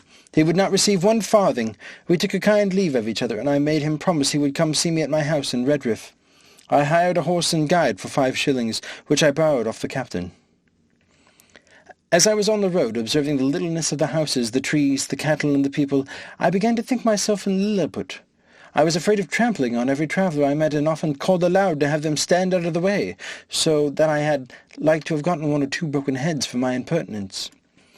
When I came to mine own house, for which I was forced to inquire, one of the servants opening the door, I bent down to go in, like a goose under a gate, for fear of striking my head. My wife ran out to embrace me, but I stooped lower than her knees, thinking she could otherwise never be able to reach my mouth. My daughter kneeled to ask my blessing, but I could not see her till she arose, having been so long used to stand with my head and mine eyes erect to above 60 feet. And then I went to take her up with one hand by the waist. I looked down upon the servants and 1 or 2 friends who were in the house, as if they had been pygmies and I a giant. I told my wife she has been too thrifty, for I found she had starved herself and her daughter to nothing. In short, I behaved myself so unaccountably they were all of the captain's opinion when he first saw me, and concluded I had lost my wits. This I mention as an instance of the great power of habit and prejudice. In a little time I and my family and friends came to a right understanding, but my wife protested that I should never go to sea any more, although my evil destiny so ordered that she had not the power to hinder me. As the reader may know hereafter, in the meantime I here conclude the 2nd part of my unfortunate voyages. End of Chapter 8. Gulliver's Travels, Part 3. A Voyage to Laputa, Balinbari, Lugnag, Glubdubdrib, and Japan. Chapter 1. The author sets out on his 3rd voyage, and is taken by pirates, the malice of a Dutchman, his arrival at an island he is received into Laputa. I had not been home above 10 days when Captain William Robinson, Cornish man, commander of the Hopewell, a stout ship of 300 tons, came to my house. I had formerly been surgeon of another ship where he was master and a 4th part owner in a voyage to the Levant. He had always treated me more like a brother than an inferior officer, and hearing of my arrival made me a visit, as I apprehended only out of friendship, for nothing passed more than what is usual after long absences, but repeating his visits often, expressing his joy to find me in good health, asking whether I were now settled for life, adding that he intended a voyage to the East Indies in 2 months. At last he plainly invited me, though with some apologies, to be surgeon of the ship, that I should have another surgeon under me besides our 2 mates, that my salary should be double the usual pay, and having experienced my knowledge in sea affairs to be at least equal to his, he would enter into any engagement to follow my advice as much as I had shared in the command. He said so many other obliging things, and I knew him to be so honest a man that I could not reject this proposal. The thirst I had of seeing the world, notwithstanding my past misfortunes, continued as violent as ever.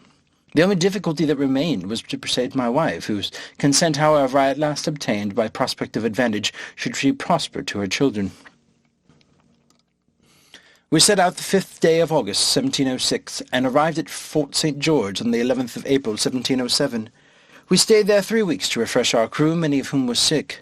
From thence we went to Tonquin, where the captain resolved to continue some time, because many of the goods he intended to buy were not ready, nor could he expect to be dispatched in several months. Therefore, in hopes to defray some of the charges he must be at, he bought a sloop, loaded it with several sorts of goods, wherewith the Tonquinese usually trade to the neighbouring islands, and putting 14 men on board, whereof 3 were of the country, he appointed me master of the sloop, and gave me power to traffic while he transacted his affairs at Tonquin. We had not sailed above 3 days when a great storm arising, we were driven 5 days to the north-northeast, and then to the east, after which we had fair weather, but still with a pretty strong gale from the west. Upon the 10th day we were chased by 2 pirates, who soon overtook us, for my sloop was so deeply laden that she sailed very slow. Neither were we in a condition to defend ourselves. We were boarded about the same time by both pirates, who entered furiously at the head of their men, but finding us all prostrate upon our faces, for so I gave the order, they pinioned us with strong ropes, and setting guards upon us, wanted to search the sloop. I observed among them a Dutchman, who seemed to be of some authority, though he was not commander of either ship. He knew us by our countenances to be Englishmen, and jabbering to us in his own language, swore we should be tied back to back and thrown into the sea. I spoke in Dutch tolerably well. I told him who we were, and begged him, in consideration of our being Christians and Protestants, of neighbouring countries in strict alliance, that he would move the captains to take some pity on us. This inflamed his rage. He repeated his threatenings, and turning to his companions, spoke with great vehemence in the Japanese language, as I suppose, often using the word "Crostancios." The largest of the 2 pirate ships was commanded by a Japanese captain who spoke a little Dutch, but very imperfectly. He came up to me, and after several questions which I answered in great humility, he said we should not die. I made the captain a very low bow, and then turning to the Dutchman, said I was sorry to find more mercy in a heathen than a brother Christian. But I had soon reason to repent those foolish words. For that malicious reprobate, having often endeavoured in vain to persuade both captains that I may be thrown into the sea, which they would not yield to, after the promise made me that I should not die, however, prevailed so far as to have punishment inflicted on me worse in all human appearance than death itself. My men were sent by an equal division into both pirate ships, and my sloop new manned, as to myself it was determined that I should be set adrift in a small canoe with paddles and a sail, and 4 days' provisions, which last the Japanese captain was so kind to double out of his own stores, and would permit no man to search me.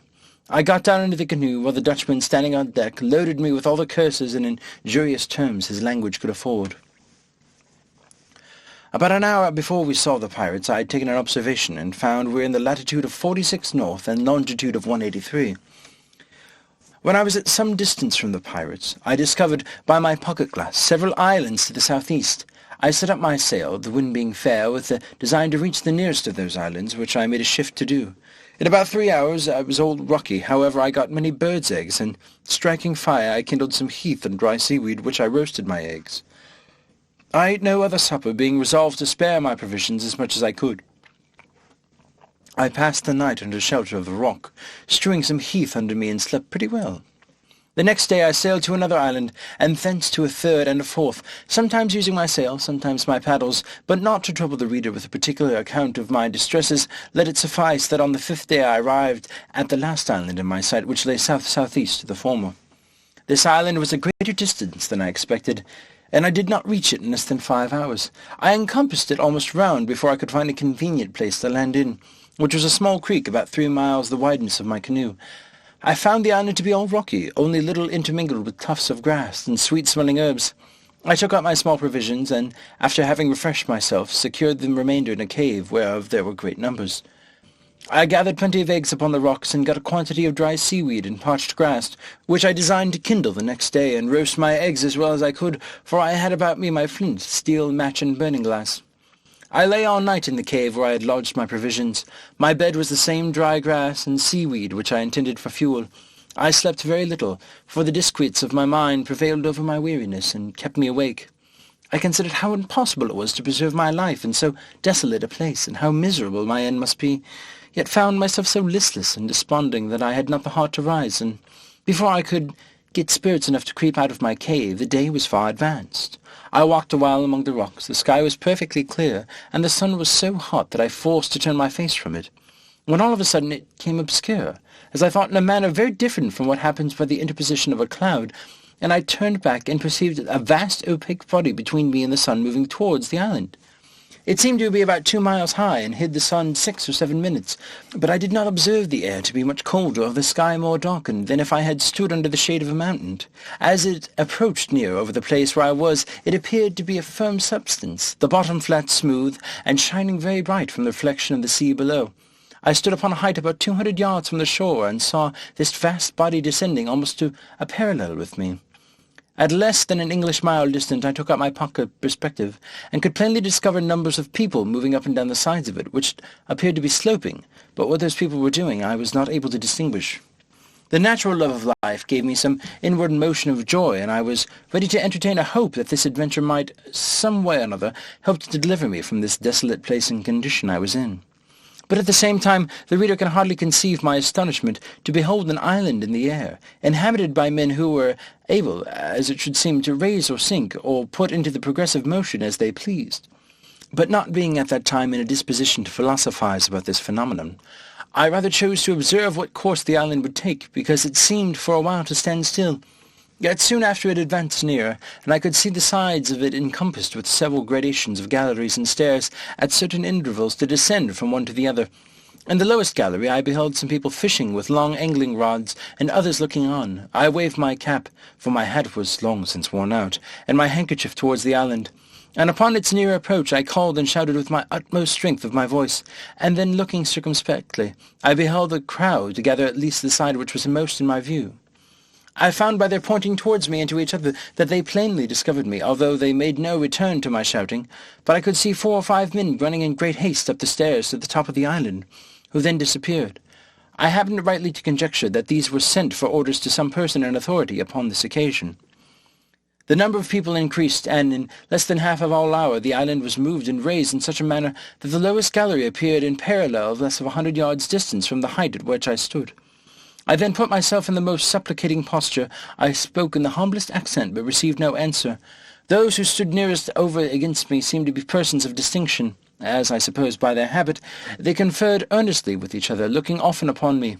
At length one of them called out in a clear, polite, smooth dialect, not unlike in sound to Italian, and therefore I returned an answer in that language, hoping at least that the cadence might be more agreeable to his ears.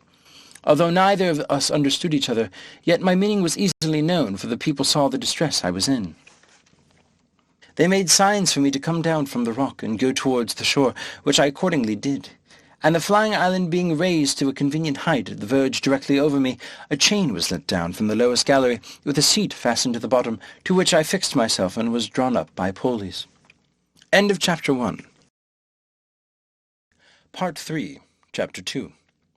The humours and dispositions of the Lilliputians described, an account of their learning, of king and his court, the author's reception there, the inhabitants subject to fear and disquieties, an account of the women. I was surrounded with a crowd of people, but those who stood nearest seemed to be of better quality. They beheld me with all the marks and circumstances of wonder. Neither indeed was I so much in their debt, having never till then seen a race of mortals so singular in their shapes, habits, and countenances. Their heads were all reclined, either to right or to left, one of their eyes turned inward, and the other directly up to the zenith. Their outward garments were adorned with the figures of suns, moons, and stars, interwoven with those of fiddles, flutes, harps, trumpets, guitars, harpsichords, and many other instruments of music unknown to us in Europe. I observed, here and there, many in the habit of servants with a blown bladder, fastened like a flail to the end of a stick, which they carried in their hands. In each bladder was a small quantity of dried peas or little pebbles, and as I was afterwards informed, with these bladders they now and then flapped in the mouths and ears of those who stood near them, of which practice I could not conceive the meaning. It seems the minds of these peoples are so taken up with intense speculations that they neither can speak nor attend to the discourses of the others without being roused by some external taction upon the organs of speech and hearing. For which reason, those persons who are able to afford it always keep a flapper, the original is climinol, in their family, as one of their domestics, nor ever walk abroad or make visits without him. And the business of this officer is, when 2, 3, or more persons are in company, gently to strike with his bladder on the mouth of him who is to speak, and the right ear of him or them to whom the speaker addresses himself. This flapper is likewise employed diligently to attend his master in his walks, and upon occasion to give him a soft flap on his eyes, because he is always so wrapped up in cogitation that he is in manifest danger of falling down every precipice, and bouncing his head against every post, and in the streets of justling others, or being justled himself into the kennel. It was necessary to give this reader the information without which he would be at the same loss with me to understand the proceedings of these people. As they conducted me up the stairs to the top of the island, and from thence to the royal palace, while we were ascending they forgot several times what they were about, and left me to myself till their memories were again roused by their flappers, for they appeared altogether unmoved by the sight of my foreign habit and countenance, and by the shouts of the vulgar, whose thoughts and minds were more disengaged. At last we entered the palace and proceeded into the chamber of presence, where I saw the king seated on his throne. attended on each side by persons of prime quality. Before the throne was a large table filled with globes and spheres, and mathematical instruments of all kinds. His Majesty took not the least notice of us, although our entrance was not without sufficient noise, by the concourse of all persons belonging to the court, but he was then deep in a problem, and we attended at least an hour before he could solve it. There stood by him on each side a young page with flaps in their hands, and when they saw he was at leisure, one of them gently struck his mouth and the other his right ear, at which he startled like one awakened on the sudden, and looking towards me in the company I was in, recollected the occasion of our coming, whereof he had informed before. He spoke some words, whereupon immediately a young man with a flap came up to my side and flapped me gently on the right ear, but I made signs, as well as I could, that I had no occasion for such an instrument, which, as I afterwards found, gave His Majesty and the whole court a very mean opinion of my understanding, and the king, as far as I could conjecture, asked me several questions, and I addressed myself to him in all the languages I had. When it was found I could neither understand nor be understood, I was conducted by his order to an apartment in his palace, this prince being distinguished above all his predecessors for his hospitality to strangers, where 2 servants were appointed to attend me. My dinner was brought, and 4 persons of quality, who I remember to have seen very near the king's person, did me the honour to dine with me. We had 2 courses of 3 dishes each. In the first course there was a shoulder of mutton cut into an equilateral triangle, a piece of beef into an rhomboids, and a pudding into a cycloid. The second course was 2 ducks trussed up in the form of fiddles, sausages and puddings resembling flutes and hautboys, and a breast of veal in the shape of a harp. The servants cut our bread into cones, cylinders, parallelograms, and several other mathematical figures. While we were at dinner, I made bold to ask the names of several things in their language, and those noble persons, by assistance of their flappers, delighted to give me answers, hoping to raise my admiration of their great abilities if I could be brought to converse with them. I was soon able to call for bread and drink, or whatever else I wanted. After dinner my company withdrew, and a person was sent to me by the king's order, attended by a flapper. He brought with him pen, ink, and paper, and 3 or 4 books, giving me to understand by signs that he was to teach me the language.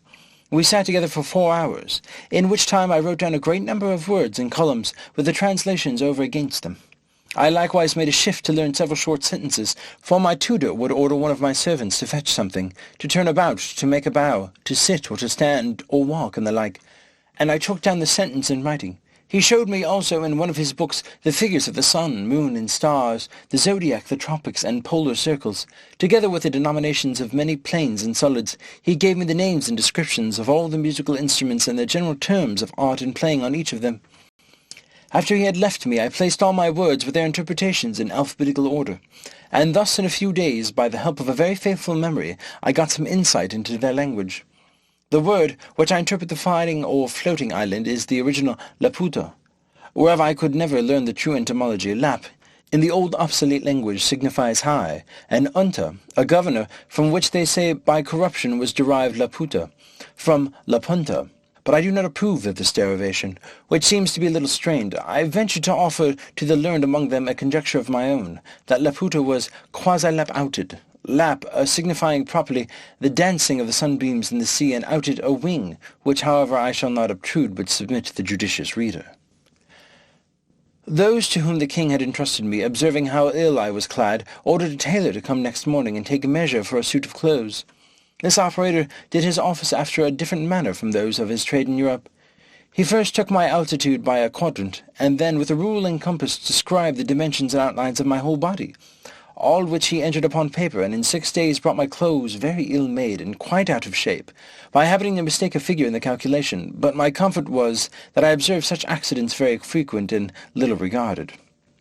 During my confinement for want of clothes, and by an indisposition that held me some days longer, I much enlarged my dictionary, and when I next went to court, I was able to understand many things the king spoke, and to return him some kind of answers. His Majesty had given orders that the island should move northeast by east, to the vertical point over Lagado, the metropolis of the whole kingdom below, upon the firm earth. It was about 90 leagues distant, and our voyage lasted 4 days and a half. I was not in the least sensible of the progressive motion made by air of the island. On the second morning, about 11 o'clock, the king himself in person, attended by his nobility, courtiers, and officers, having prepared all their musical instruments, played on them for 3 hours without intermission, so that I was quite stunned with the noise. Neither could I possibly guess the meaning till my tutor informed me He said that the people of their island had their ears adapted to hear the music of the spheres, which always played at certain periods, and the court was now prepared to bear their part in whatever instrument they most excelled. In our journey towards Lagado, the capital city, His Majesty ordered that the island should stop over certain towns and villages from whence he might receive the petitions of his subjects, and to this purpose several pack-threads were let down, with small weights at the bottom. And on these pack-threads the people strung their petitions, which mounted up directly, like the scraps of paper fastened by the schoolboys at the end of the strings that hold their kite. Sometimes they received wine and victuals from below, which were drawn up by pulleys. The knowledge I had in mathematics gave me great assistance in acquiring their phraseology, which depended much upon that science, and music, and in the latter I was not unskilled. Their ideas are perpetually conversant in lines and figures. They would, for example, praise the beauty of a woman, or any other animal. They describe it by rhombs, circles, parallelograms, ellipses, and other geometrical terms, or by words of art drawn in from music. Leave here to repeat. I observed in the king's kitchen all sorts of mathematical and musical instruments, after the figures of which they cut up the joints that were served to His Majesty's table. The houses are very ill built, the walls bevel, without one right angle in any apartment, and this defect arises from the contemporary they bear to practical geometry, which they despise as vulgar and mechanic. Those instructions they give being too refined for the intellects of their workmen, which occasions perpetual mistakes, and although they are dexterous enough upon a piece of paper, the management of the rule, the pencil, and divider, yet the common actions and behaviour of life, I have not seen a more clumsy, awkward, and unhandy people, nor so slow and perplexed in their conceptions upon other subjects, except those of mathematics and music. They are very bad reasoners, and vehemently give to opposition, unless when they happen to be of the right opinion, which is seldom their case. Imagination, fancy, and invention they are wholly strangers to, nor have any words in their language, by which those ideas can be expressed, the whole compass of their thoughts and minds being shut up with two forementioned sciences. Most of them, and especially those who deal in the astronomical part, have great faith in the judicial astrology. Although they are ashamed to own it publicly, what I chiefly admired, although together unaccountable, was the strong disposition I observed in them towards news and politics, perpetually inquiring into public affairs, giving their judgments in matters of state, and passionately disputing every inch of party opinion. I have indeed observed the same disposition among most of the mathematicians I have known in Europe, although I could never discover the least analogy between the two sciences, unless those people suppose that because the smallest circle has many degrees as the largest, therefore the regulation and management of the world require no more abilities than the handling and turning of the globe. But I rather take this quality to spring from a very common infirmity of human nature, inclining us to be the most curious and conceited in matters where we have the least concern, and for which we are least adapted by study or nature. These people are under continual disquietudes, never enjoying a minute's of peace of mind, and their disturbances proceed from causes which very little affect the rest of mortals. Their apprehensions arise from several changes they dread in celestial bodies. For instance, that the earth, by continual approaches of the sun towards it, must, in course of time, be absorbed or swallowed up, and that face of the sun will by degrees be encrusted with its own effluvia, and give no more light to the world. That the earth may very narrowly escape the brush from the tail of the last comet, which would have infallibly reduced it to ashes, and that the next, which they have calculated for 31 years hence, will probably destroy us. For if in its perihelion it should approach within a certain degree of the sun, as by their calculations they have reason to dread, it will receive a degree of a heat 10,000 more times intense than that of a red-hot glowing iron, and in its absence from the sun, carrying a blazing tail 10,114 miles long, through which, if the earth should pass at a distance of 100,000 miles from the nucleus or main body of the comet, it must in its passage be set on fire and reduced to ashes. That the sun, daily spending its rays without any nutriment to supply them, will at last be wholly consumed and annihilated, which must be attended with the destruction of this earth and all the planets that receive their light from it. They are so perpetually alarmed with the apprehensions of these and the like impending dangers, that they can neither sleep quietly in their beds, nor have any relish for common pleasures and amusements of life. When they meet an acquaintance in the morning, the first question is about the sun's health, and how he looked at his setting and rising, and what hopes they have to avoid the stroke of the approaching comet. This conversation they are apt to run into the same temper the boys discover in delighting to hear terrible stories of spirits and hobgoblins, which they greedily listen to and dare not go to bed for fear. The women of the island have an abundance of vivacity. They contemn their husbands, and are exceedingly fond of strangers, whereof there is always a considerable number of them from the continent below, attending at court, either upon affairs of several towns and corporations, or their own particular occasions, but are much despised because they want the same endowments. Among these ladies choose their gallants. But the vexation is that they act with too much ease and security, for the husband is always so wrapped in speculation that the mistress and lover may proceed to the greatest familiarities before his face, if he be but provided with paper and implements, and without his flapper at his side. The wives and daughters lament their confinement to the island, although I think the most delicious spot of ground in the world, and although they live here in great plenty and magnificence, and are allowed to do whatever they please. They long to see the world and take the diversions of the metropolis, which they are not allowed to do without a particular license from the king, and this is not easy to be obtained, because the people of quality have found, by frequent experience, how hard it is to persuade their women to return from below. I was told that a great court lady, who had several children, is married to the prime minister, the richest subject in the kingdom, a very graceful person, extremely fond of her, and lives in the finest palace of the island. Went down to Legato on the pretence of health, and there hid herself for several months till the king sent a warrant to search for her.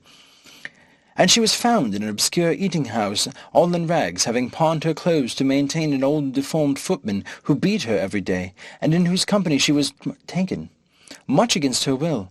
And although her husband received her with all possible kindness, and without the least reproach, she soon after contrived to steal down again, and with all her jewels, to the same gallant, and has not been heard of since.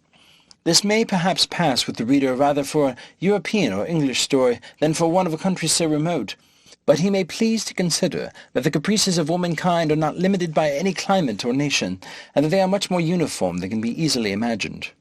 In about a month's time I had made a tolerable proficiency in their language, and was able to answer most of the king's questions when I had the honour to attend him. His Majesty discovered not the least curiosity to inquire into the laws, government, history, religion, or manners of the countries where I had been, but confined his questions to the state of mathematics, and received the account I gave him with the greatest contempt and indifference, though often roused by his flapper on each side. End of Chapter 2. Part 3. Chapter 3. A phenomenon solved by modern philosophy and astronomy, the Lilliputians' great improvements in the latter, the king's method of suppressing insurrections. I desired leave of this presence to see the curiosities of the island, which he was graciously pleased to grant, and ordered my tutor to attend me. I chiefly wanted to know to what cause in art or in nature it owed its several motions, whereof I will now give a philosophical account to the reader. The flying or floating island is exactly circular, its diameter 7,837 yards, or about 4 miles and a half, and consequently contains 10,000 acres. It is 300 yards thick. The bottom, or under surface, which appears to those who view it below, is one even regular plate of adamant, shooting up to the height of about 200 yards. Above it lie several minerals in their usual order, and over all is a coat of rich mould, 10 or 12 feet deep. The declivity of the upper surface from the circumference to the centre is the natural cause why all dews and rains, which fall upon the island, are conveyed into small rivulets towards the middle, where they are emptied into 4 large basins, each of about half a mile in circuit and 200 yards distant from the centre. From these basins the water is continually exhaled by the sun in the daytime, which effectually prevents their overflowing. Besides, as in the power of the monarch to raise the island above the region of the clouds and vapours, he can prevent the falling of dews and rain whenever he pleases, for the highest clouds cannot rise above 2 miles, as naturalists agree, and at least they were never known to do so in that country. At the centre of the island there is a chasm about 50 yards in diameter, whence the astronomers descend into a large dome, which is therefore called the Brobdingnag, or the astronomer's cave, situated at depth of 100 yards beneath the upper surface of the adamant. In this cave are 20 lamps continually burning, which, from the reflection of the adamant, cast a strong light into every part. The place is stored with a great variety of sextants, quadrants, telescopes, astrolabes, and other astronomical instruments. But the greatest curiosity, upon which the fate of the island depends, is a lodestone of a prodigious size, in shape resembling a weaver's shuttle, in its length 6 yards, and its thickest part at least 3 yards over. This magnet is sustained by a very strong axle of adamant passing through its middle, upon which it plays, and is poised so exactly that the weakest hand can turn it. It is hooped round with a hollow cylinder of adamant 4 feet yards in diameter, placed horizontally and supported by 8 adamantine feet, each 6 yards high. In the middle of the concave sides there is a groove 12 inches deep, in which the extremities of the axle are lodged and turned round as there is occasion. The stone cannot be removed from its place by any force, because the hoop and its feet are one continued piece with that body of adamant which constitutes the bottom of the island. By means of this lodestone the island is made to rise and fall and move from one place to another, for with respect to that part of earth over where the monarch presides, the stone is endued at one of its sides with an attractive power, and at the other with a repulsive. Upon placing the magnet erect, with its attracting end towards the earth, the island descends. But when the repelling extremity points downwards, the island mounts directly upwards. When the position of the stone is oblique, the motion of the island is so too, for in this magnet the forces always act in lines parallel to its direction. By this oblique motion the island is conveyed to different parts of the monarch's dominions. To explain the manner of its progress, let AB represent a line drawn across the dominions of Ballinbody. Let the line CD represent the lodestone, of which let D be the repelling end and C be the attracting end. The island being over C, let the stone be placed in position CD, with its repelling end downwards. Then the island will be driven upwards obliquely towards D. When it is arrived at D, let the stone be turned upon its axle till its attracting end point towards E, and then the island will be carried obliquely towards E, where if the stone be turned again upon its axle till it stands in the position EF, with its repelling point downwards, the island will rise obliquely towards F, whereby directing the attracting end towards G, the island will be carried to G, and from G to H by turning the stone so as to make its repelling extremity point directly downward, and thus by changing the situation of the stone as often there is occasion, the island is made to rise and fall by turns in an oblique direction, and by those alternate risings and falling, the obliquity not being considerable is conveyed from one part of the dominions to the other. But it must be observed that this island cannot move beyond the extent of the dominions below, nor can it rise above the height of 4 miles, for which the astronomers who have written large systems concerning the stone assign the following reason: that the magnetic virtue does not extend beyond the distance of 4 miles, and that the mineral which acts upon the stone in the bowels of the earth, and in the league about 60's distance from the shore, is not diffused through the whole globe, but terminated within the limits of the king's dominions. And it was easy, from the great advantage of such a superior situation, for a prince to bring under his obedience whatever country lay within the attraction of that magnet. When the stone is put parallel to the plane of the horizon, the island stands still, for in that case the extremities of it, being at equal distance from the earth, act with equal force, the one in drawing downwards, the other in pushing upwards, and consequently no motion can ensue. The lodestone is under the care of certain astronomers, who from time to time give it such positions as the monarch directs. They spend the greatest part of their lives in observing the celestial bodies, which they do by the assistance of glasses, far excelling ours in goodness. For although their largest telescopes do not exceed 3 feet, they magnify much more than those of 100 with us, and show the stars with greater clearness. This advantage has enabled them to extend their discoveries much further than our astronomers in Europe, for they have made a catalogue of 10,000 fixed stars, whereas the largest of ours do not contain above 1/3 of that number. They have likewise discovered 2 lesser stars, or satellites, which revolve around Mars, wherever the innermost is distant from the centre of the primary planet exactly 3 of his diameters, and the outermost 5. The former revolves in that space of 10 hours, and the latter in 21½ so that the squares of their periodical times are very near in the same proportion with the cubes of their distance from the centre of Mars, which evidently shows them to be governed by the same law of gravitation that influences the other heavenly bodies. They have observed 93 different comets in their settled periods with great exactness. If this be true, and they affirm it with great confidence, it is much to be wished that their observations were made public, whereby the theory of comets, which at present is very lame and defective, might be brought to the same perfection with the other arts of astronomy.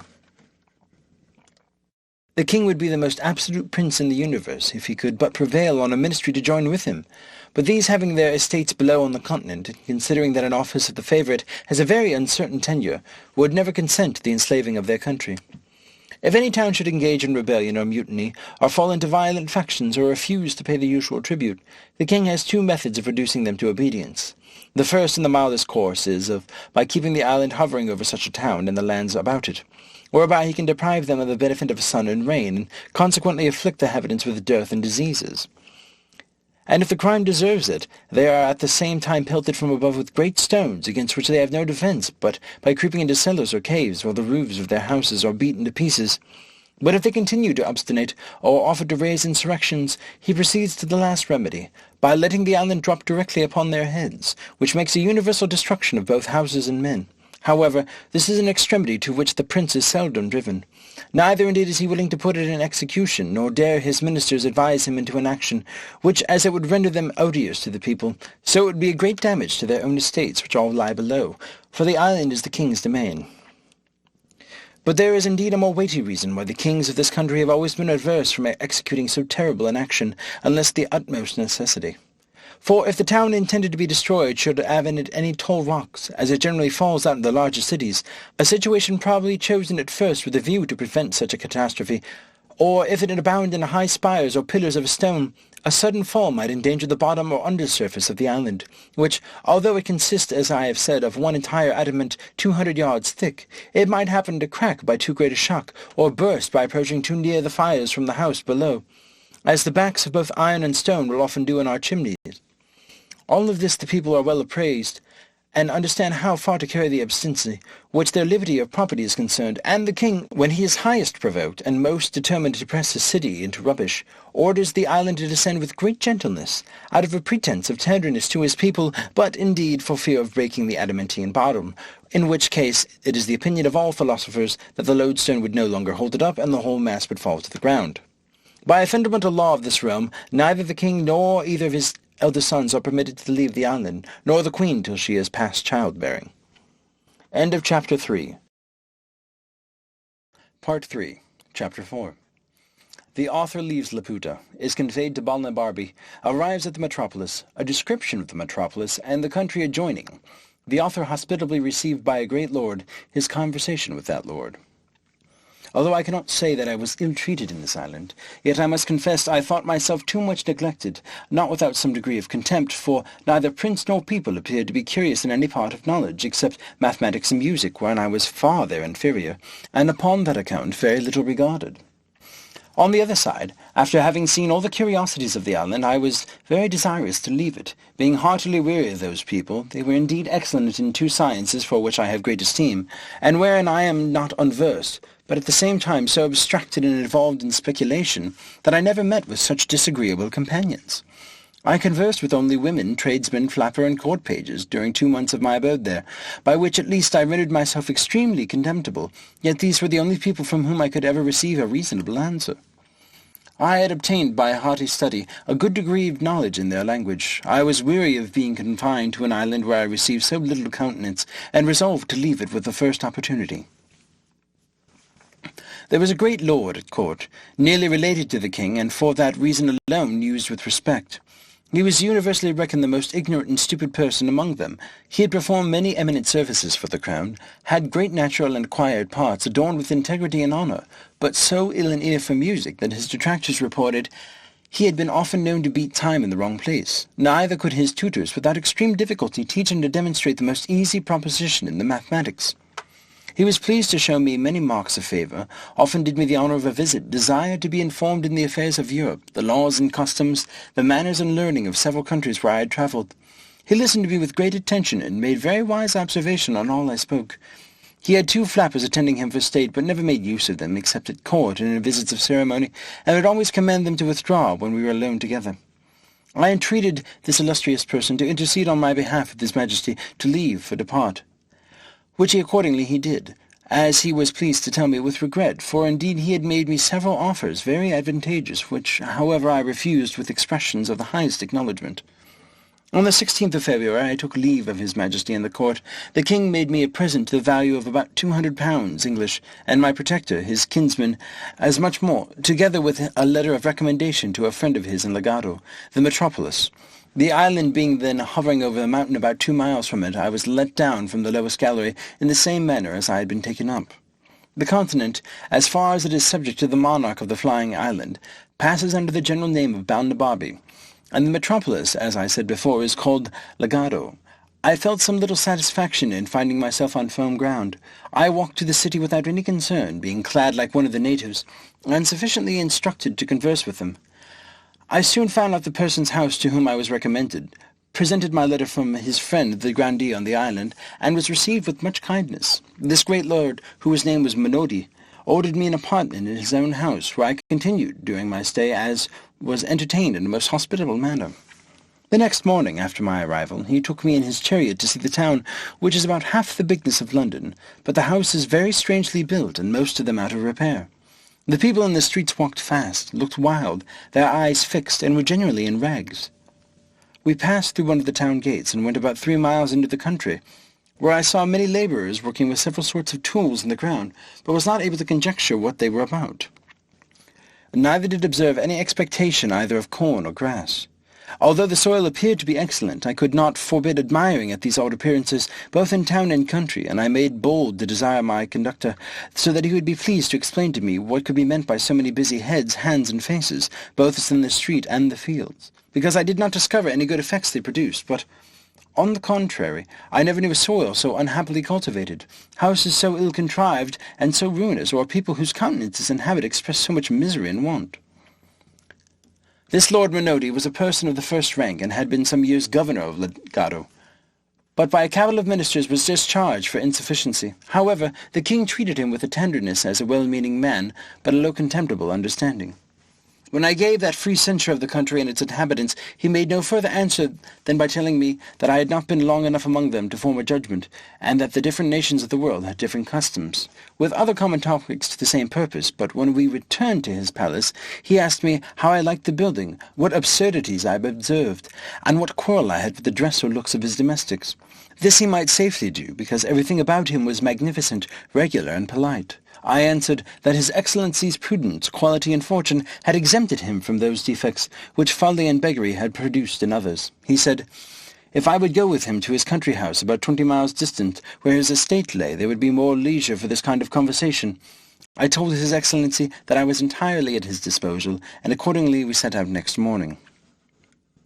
During our journey he made me observe the several methods used by farmers in managing their lands, which to me were wholly unaccountable, for except in some way very few places I could not discover one ear of corn or blade of grass.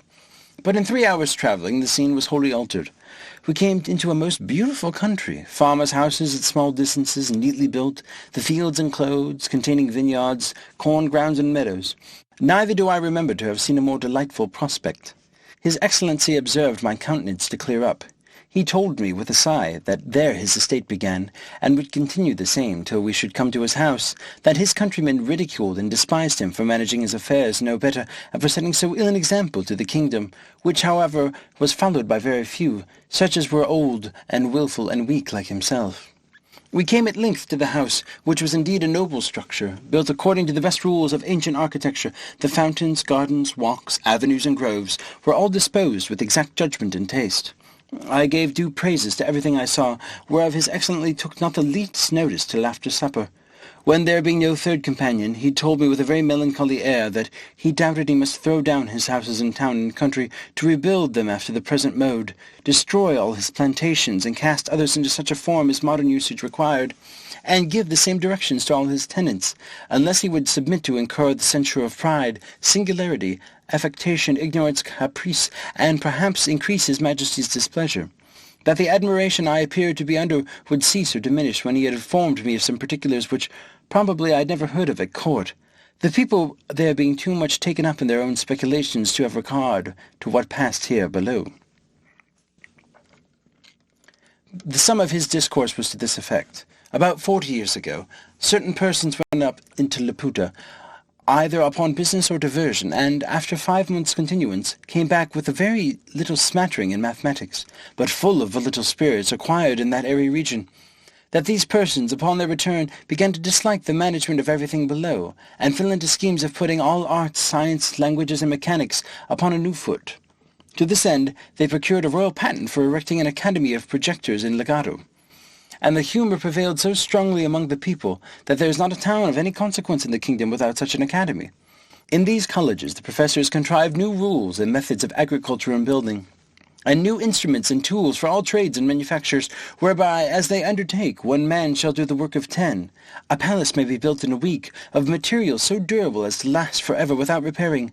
All the fruits of the earth shall come to maturity at whatever season we think fit to choose, and increase 100-fold more than they do at present. with innumerable other happy proposals. The only inconvenience is that none of these projects are yet brought to perfection, and in the meantime the whole country lies miserably waste, the houses in ruins and the people without food or clothes, by all which, instead of being discouraged, they are 50 times more violently bent on prosecuting their schemes, driven equally on by hope and despair.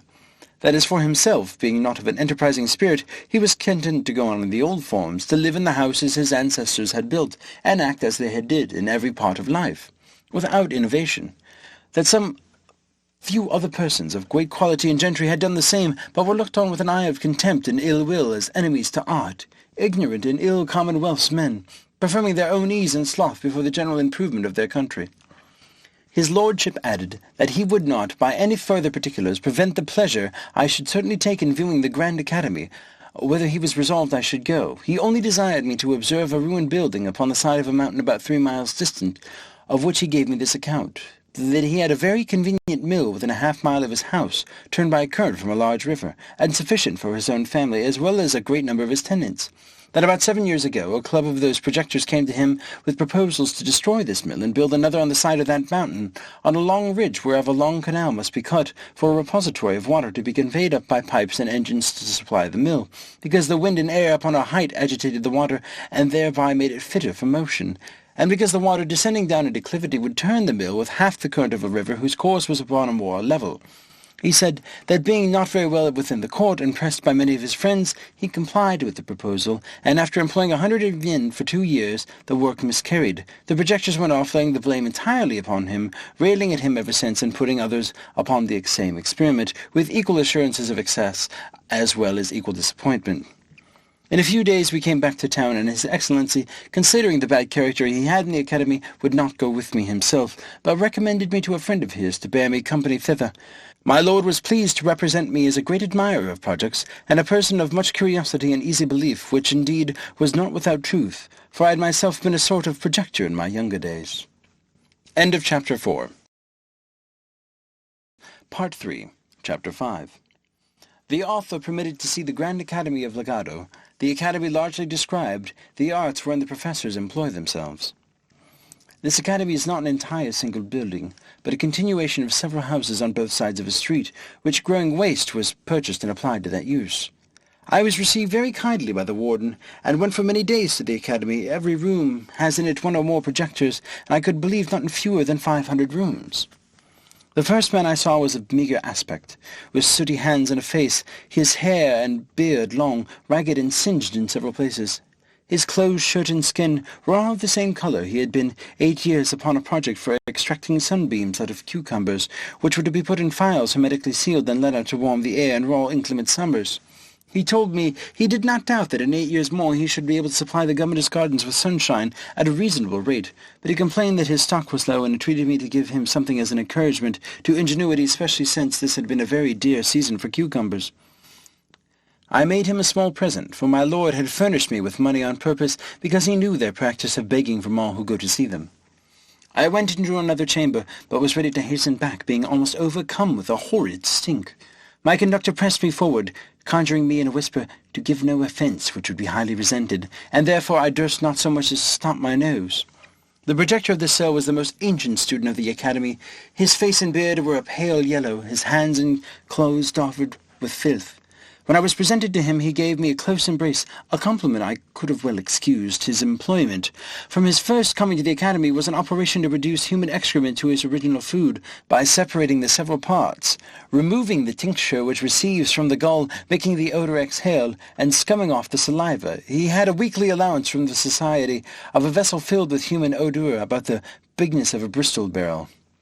I saw another at work to calcine ice into gunpowder, who likewise showed me a treatise he had written concerning the malleability of fire, which he intended to publish. There was a most ingenious architect who had contrived a new method for building houses, by beginning at the roof and working downward to the foundation, which he justified to me by the like of practice those two prudent insects, the bee and the spider. There was a man born blind who had several apprentices in his own condition. Their employment was to mix colours for painters, which their master taught them to distinguish by feeling and smelling. It was indeed my misfortune to find them at that time not imperfectly in their lessons, and the professor himself happened to be generally mistaken. This artist is much encouraged and esteemed by the whole fraternity. In another apartment I was highly pleased with the projector who had found a device of ploughing the ground with hogs to save the charges of ploughs, cattle, and labour. The method is this. An acre of ground you bury, at 6 inch distance and 8 deep, a quantity of acorns, dates, and chestnuts, and other master vegetables, whereof these animals are fondest, and you drive 600 of them or more into the field, where in a few days they will root up the whole ground in search of their food, and make it fit for sowing, at the same time manuring it with their dung. It is true, upon experiment they found the charge and trouble very great, and they had little or no crop. However, it is not doubted that this invention may be capable of great improvement. I went into another room, where the walls and ceiling were all hung round with cobwebs, except a narrow passage for the artist to go in and out. At my entrance he called aloud to me, "Do not disturb his webs," he lamented. "The fatal mistake in the world has been so long in the using silkworms, while we had such a plenty of domestic insects, who have infinitely excelled the former, because they understood how to weave as well as spin."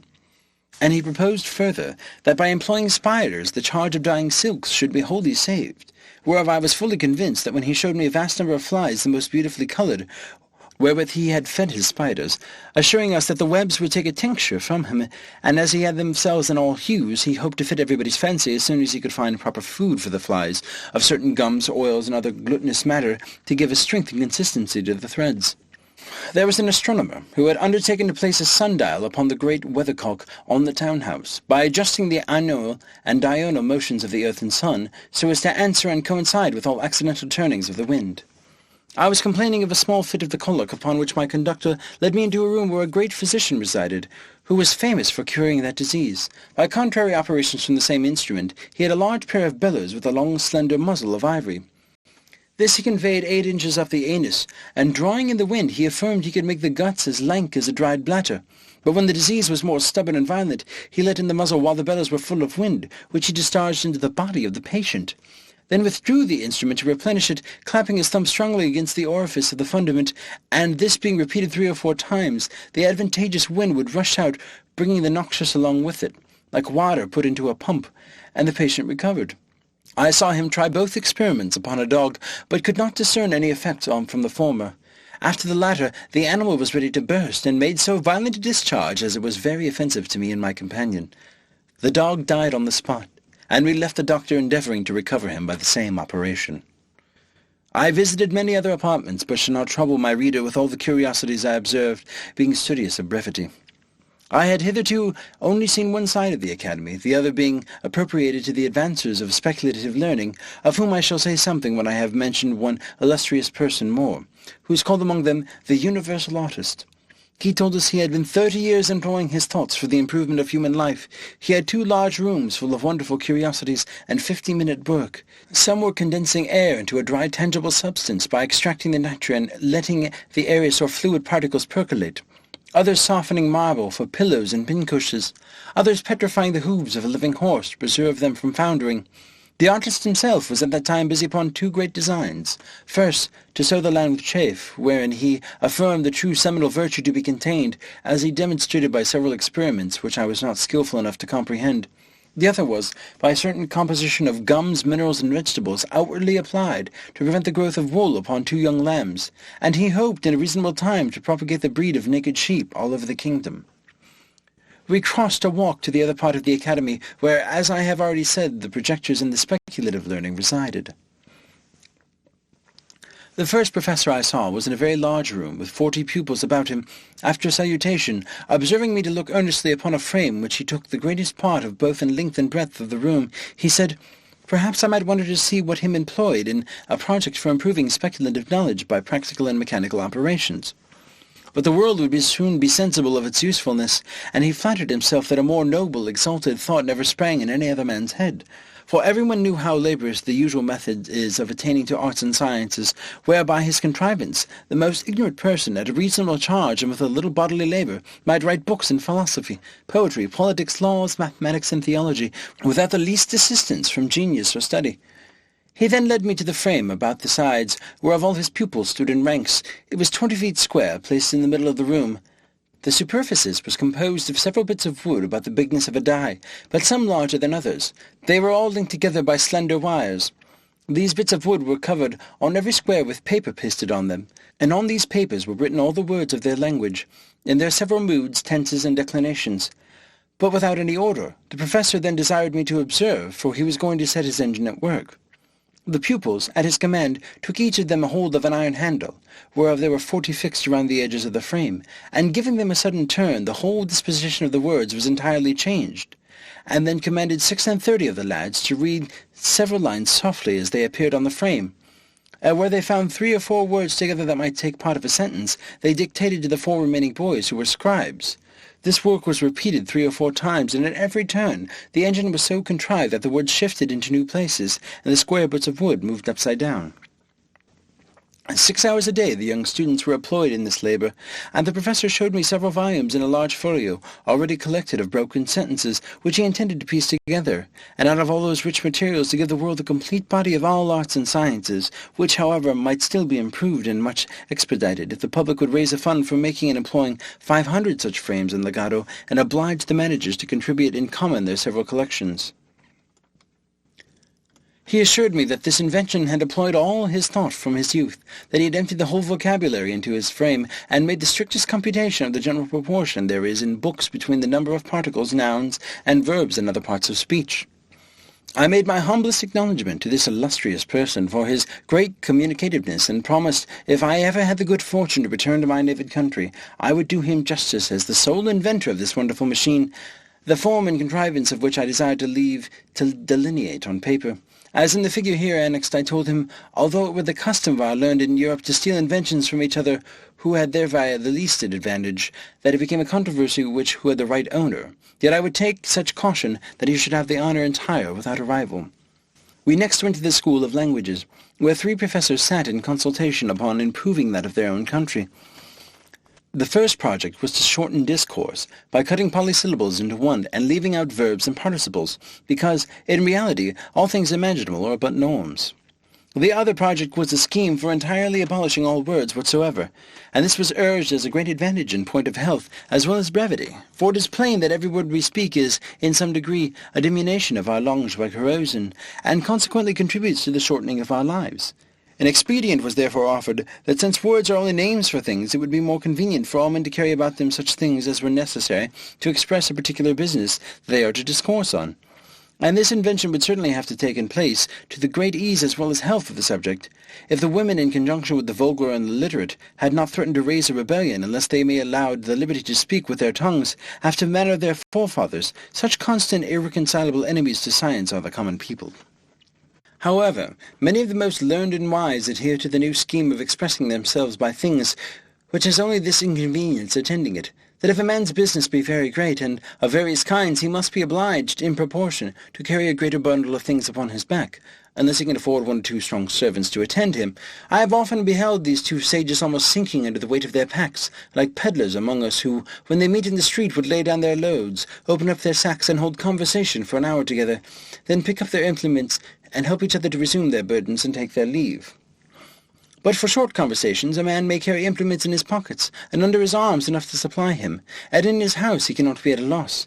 Therefore the room where company meets who practise this art is full of all things ready at hand, requisite to furnish the matter for all this kind of artificial converse.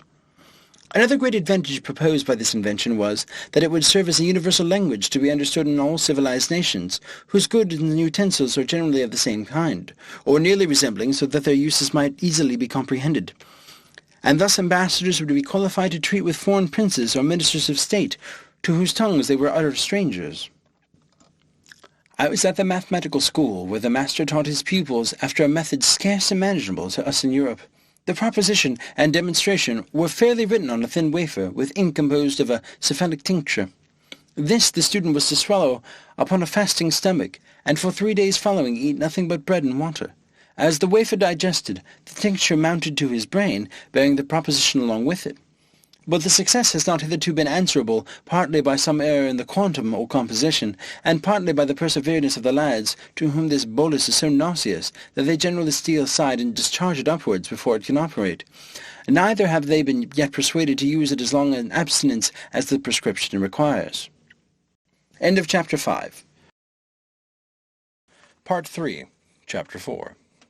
A further account of the Academy, The author proposes some improvements which are honourably received. In the school of political projectors I was but ill entertained, the professors appearing, in my judgment, wholly out of their senses, which is a scene that never fails to make me melancholy.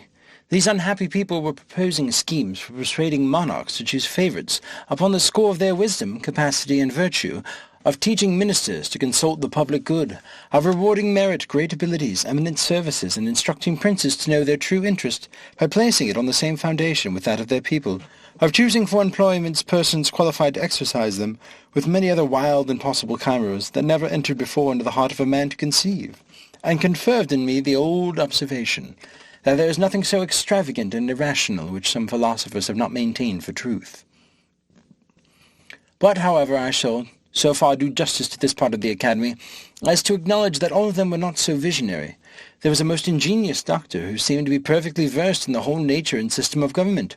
This illustrious person had very usefully employed his studies in finding out effectual remedies for all diseases and corruptions to which several kinds of public administration are subject, by the vices or infirmities of those who govern, as well as by the licentiousness of those who are to obey. For instance, whereas all writers and reasoners have agreed that there is a strict universal resemblance between the natural and the political body, can there be anything more evident than that the health of both must be preserved, and the diseases cured by the same prescriptions?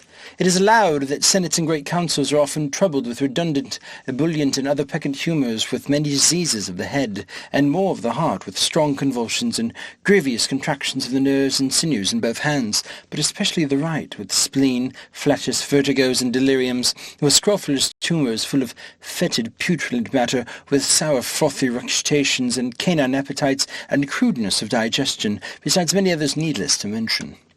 This doctor therefore proposed that upon the meeting of the Senate certain physicians should attend it in the first 3 days of their sitting, and at the close of each day's debate feel the pulses of every senator, after which, having maturely considered and consulted upon the nature of several maladies, and the methods of a cure, they should on the 4th day return to the Senate House, attended by their apothecaries, stored with proper medicines, and before the members sat, administered to each of them lenitives, aperitifs, abstersives, corrosives, restringents, palliatives, laxatives, cephalagics, icterics, apophlegmatics, acoustics, as their several cases required, and according as these medicines should operate, repeat, alter, or omit them at the next meeting. This project could not be of any great expense to the public, and might, in my poor opinion, be of much use to this dispatch of business in these countries where senates have any share in the legislative power, beget inamity, shorten debates, open a few mouths which are now closed, and close many more which are now open, curb the petulancy of the young, and correct the positiveness of the old, rouse the stupid, and damp the pert. Again, because it is a general complaint that the favourites of princes are troubled with short and weak memories, the same doctor proposed that whoever attended the first minister, after having told his business with the utmost brevity in the plainest words, should, at his departure, give the said minister a tweak by the nose or a kick in the belly, or tread on his corns, or lug him thrice by both ears, or run a pin into his breech, or pinch his arm black and blue to prevent forgetfulness, and at every levee day repeat the same operation till the business were done or absolutely refused. He likewise directed that every senator in the great council of a nation, after he had delivered his opinion and argued in the defence of it, should be obliged to give his vote directly contrary, because if that were done, the result would infallibly terminate in the good of the public. When parties in a state are violent, he offered a wonderful contrivance to reconcile them. The method is this. You take 100 leaders of each party, you dispose them into couples of such whose heads are nearest of a size, and then let 2 nice operators saw off the acciput of each couple at the same time, in such a manner that the brain may be equally divided. Let the acciputes thus cut off be interchanged, applying each to the head of his opposite party man. It seems indeed to be a work that requires some exactness, but the professor assured us that if it were dangerously performed, the cure would be infallible. For he argued thus, that 2 half-brains being left to debate the matter between themselves within the peace of one skull would soon come to a good understanding, and produce that moderation as well as a regularity of thinking, so much to be wished for the heads of those who imagine they come into the world only to watch and govern its motion, and as those to the difference of brains and quantity or quality among those who are directors in faction, the doctor assured us from his own knowledge that it was a perfect trifle. I heard a very warm debate between 2 professors about the most commodious and effectual ways by meaning of raise of money, without grieving the subject. The first affirmed the justest method would be to lay a certain tax upon vices and folly, and the sum fixed upon every man to be rated, after the fairest manner, by a jury of his neighbours. The second was an opinion of the directly contrary, to tax those qualities of body and mind for which men chiefly value themselves, the rate to be more or less according to the degree of excelling, the decision whereof should be left entirely to their own breast. The highest tax was upon men who are the greatest favourites of the other sex, and the assessments according to the number of natures of favours they have received, for which they are allowed to be their own vouchers. Wit, valour, and politeness were likewise proposed to be largely taxed, and collected in the same manner, by every person's giving his own word for the quantum of which he possessed. But as to honour, justice, wisdom, and learning, they should not be taxed at all, because they are qualifications of so singular a kind that no man will either allow them in his neighbour or value them in himself. The women were proposed to be taxed according to their beauty and skill in dressing, wherein they had some privilege with the men to be determined by their own good judgment, but constancy, chastity, good sense, and good nature were not rated, because they would not bear the charge of collecting. To keep senators in the interest of the crown, it was proposed that the members should raffle for employment, every man first taking an oath and giving security that he would vote for the court whether he won or not, after which the losers had, in their turn, the liberty of raffling upon the next vacancy. Thus hope and expectation would be kept alive, none would complain of broken promises, but impute their disappointments wholly to fortune, whose shoulders are broader and stronger than those of a ministry. Another professor showed me a large paper of instructions for discovering plots and conspiracies against the government. He advised great statesmen to examine into the diet of all suspected persons, their times of eating, upon which side they lay in bed, with which hand they wipe their posteriors, take a strict view of their excrements, and from the colour, the odour, the taste, the consistence, the crudeness or maturity of digestion, form a judgment of their thoughts and designs, because men are so never serious, thoughtful, and intent as when they are at stool, which he found by frequent experiment, for in such conjectures, when he used, merely as a trial, to consider which was the best way of murdering the king, his ordure would have a tincture of green, but quite different when he thought of only raising an insurrection or burning the metropolis. The whole discourse was written with great acuteness, containing many observations both curious and useful for politicians, but as I conceived, not altogether complete.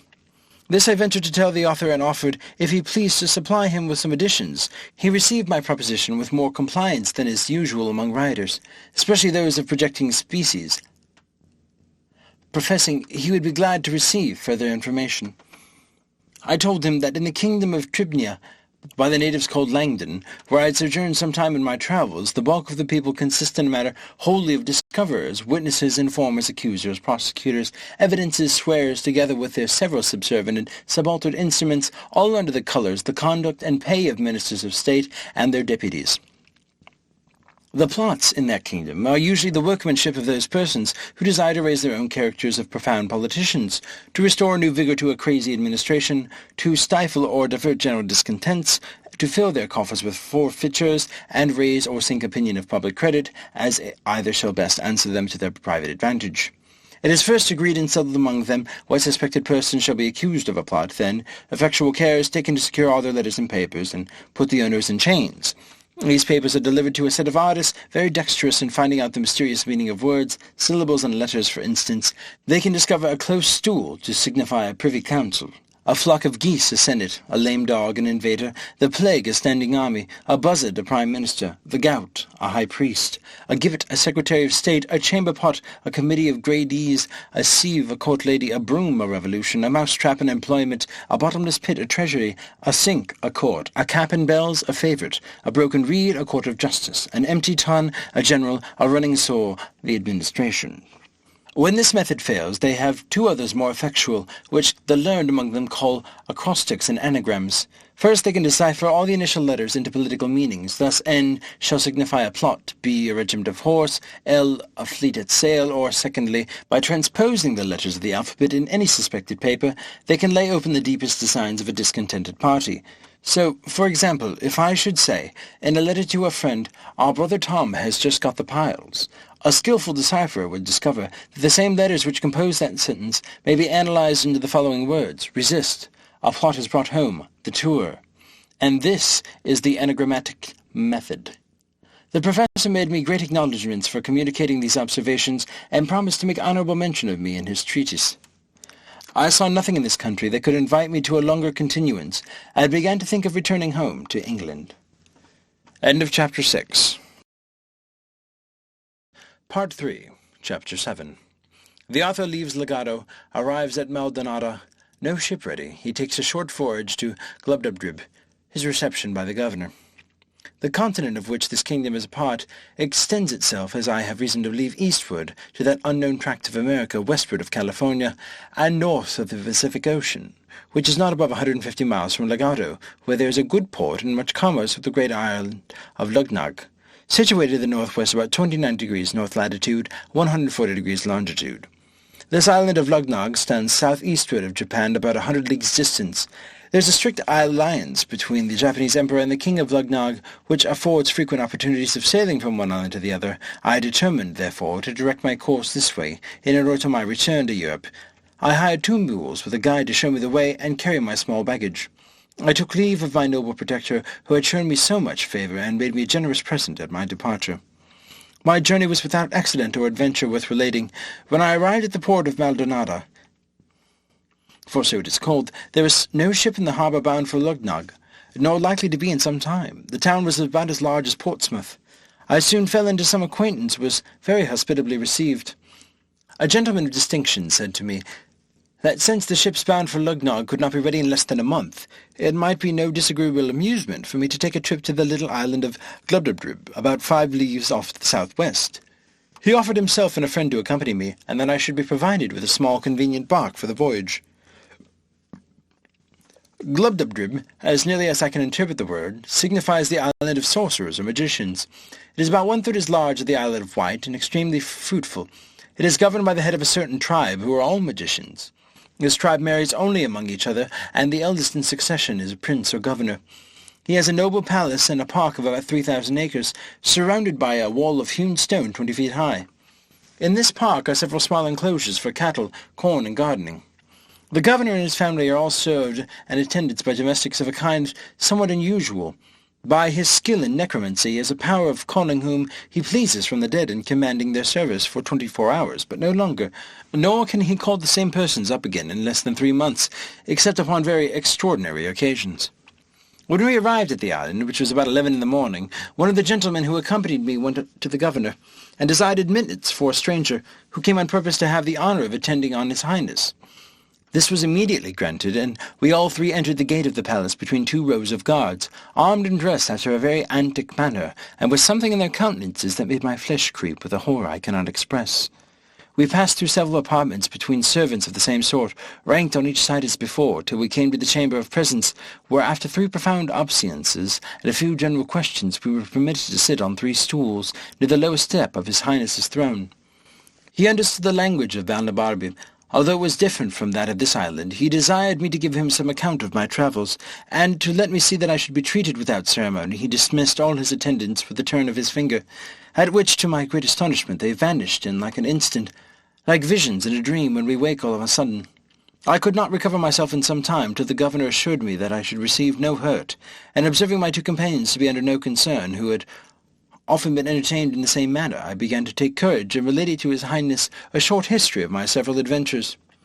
Yet not without some hesitation, and frequently looking behind me to the place where I had seen those domestic spectres, I had the honour to dine with the governor, where a new set of ghosts served up the meat and waited at table. I now observed myself to be less terrified than I had been in the morning. I stayed till sunset, but humbly desired his highness to excuse me for not accepting his invitation of lodging in the palace. My 2 friends and I lay in a private house in the town adjoining, which is the capital of this little island, and the next morning we returned to pay our duty to the governor, as he was pleased to command us. After this manner we continued in the island for 10 days, most part of every day with the governor, and at night in our lodging. I soon grew so familiarized to the sight of spirits that after the 3rd or 4th time they gave me no emotion at all.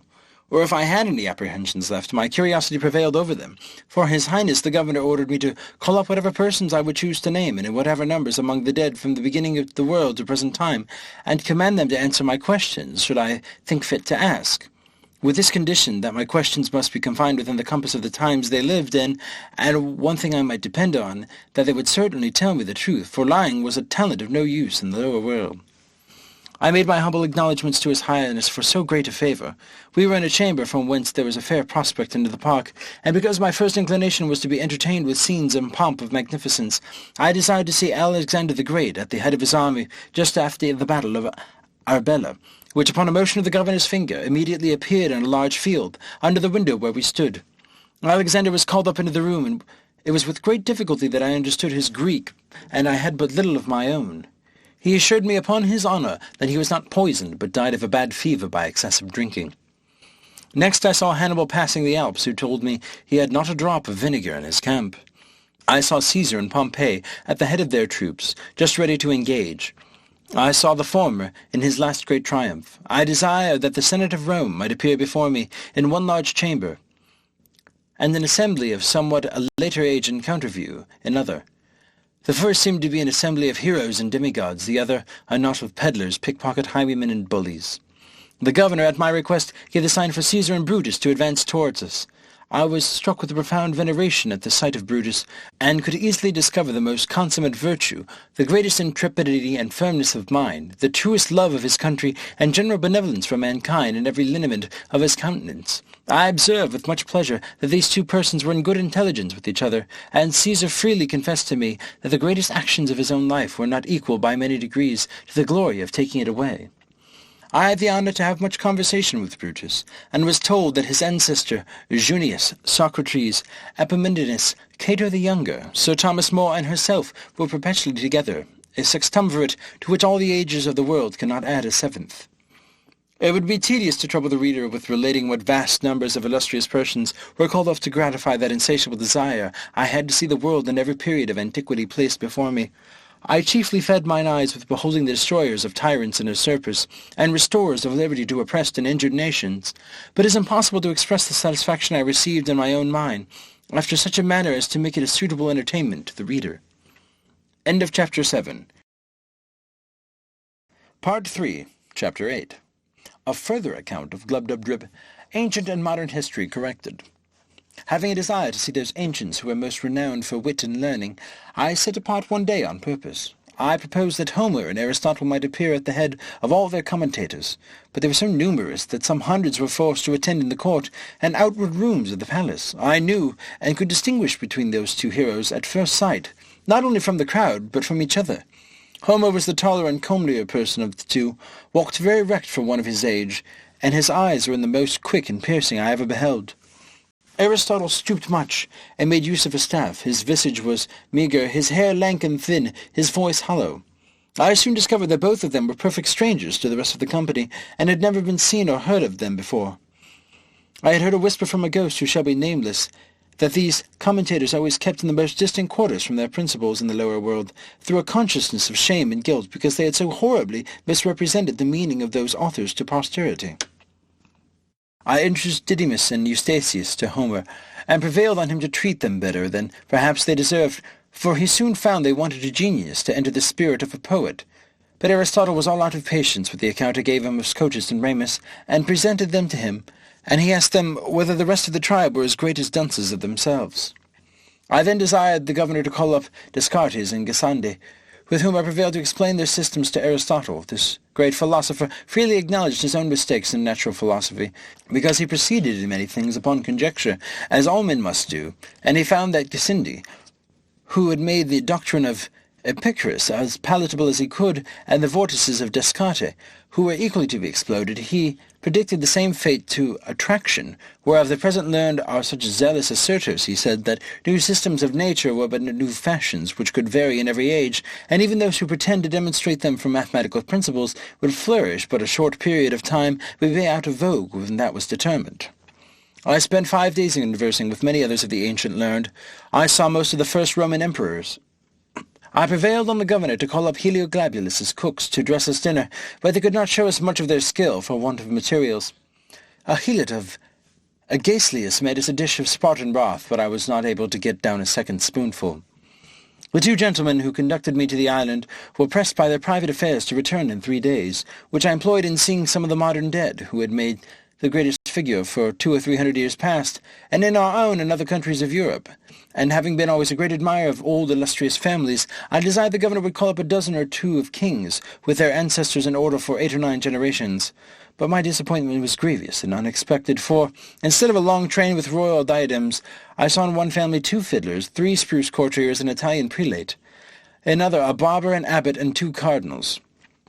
I have too great a veneration for crowned heads to dwell any longer on so nice a subject, but as to counts, marquises, dukes, earls, and the likes, I was not so scrupulous, and I confess it was not without some pleasure that I found myself able to trace the particular features by which certain families are distinguished up to their originals. I could plainly discover, once one family derives a long chin, why a second has abounded with knaves for 2 generations and fools for 2 more, why a third happened to be crack-brained and 4 happened to be sharpers.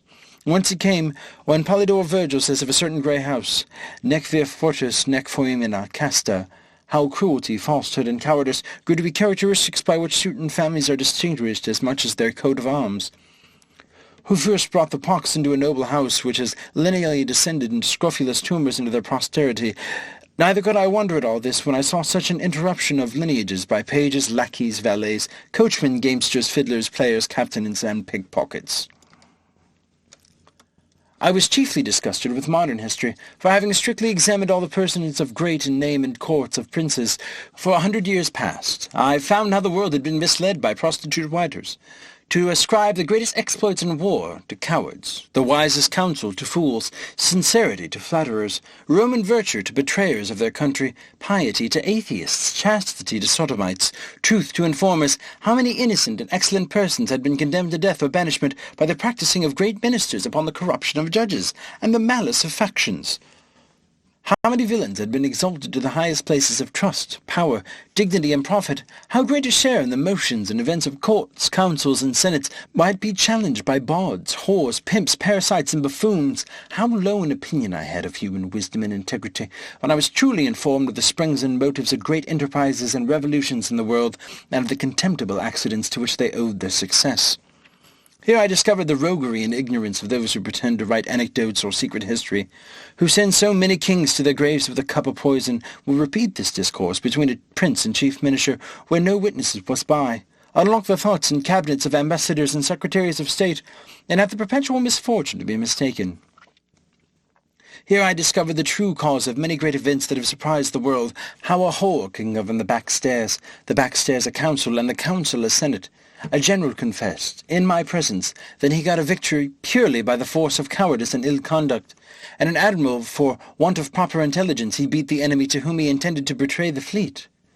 3 kings protested to me in their whole reigns they never did once prefer any person of merit unless by mistake or treachery of some minister in whom they had confided, neither would they do it if they were alive again.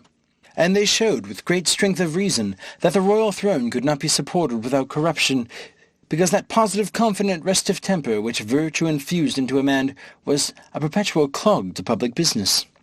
I had the curiosity to inquire in a particular manner by what methods great numbers had produced themselves to high titles of honour and prodigious estates, and I confined my inquiry to a very modern period, however, without grading upon present times, because I would be sure to give no offence even to foreigners, for I hope the reader need not be told that I do not in the least intend my own country in what I say upon this occasion.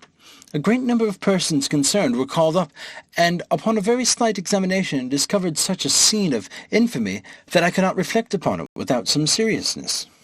Perjury, oppression, subordination, fraud, panderism, and the like infirmities were among the most excusable arts they had to mention, and for these I gave, as it was reasonable, great allowance. But when some confessed they owed their greatness and wealth to sodomy or incest, others to the prostituting of their own wives and daughters, others to the betraying of their country or their prince, some to poisoning, more to the perverting of justice in order to destroy the innocent, I hope I may be pardoned if these discoveries inclined me a little to abate that profound veneration, from which I am naturally apt to pay to persons of high rank, who ought to be treated with the utmost respect due to their sublime dignity by us their inferiors.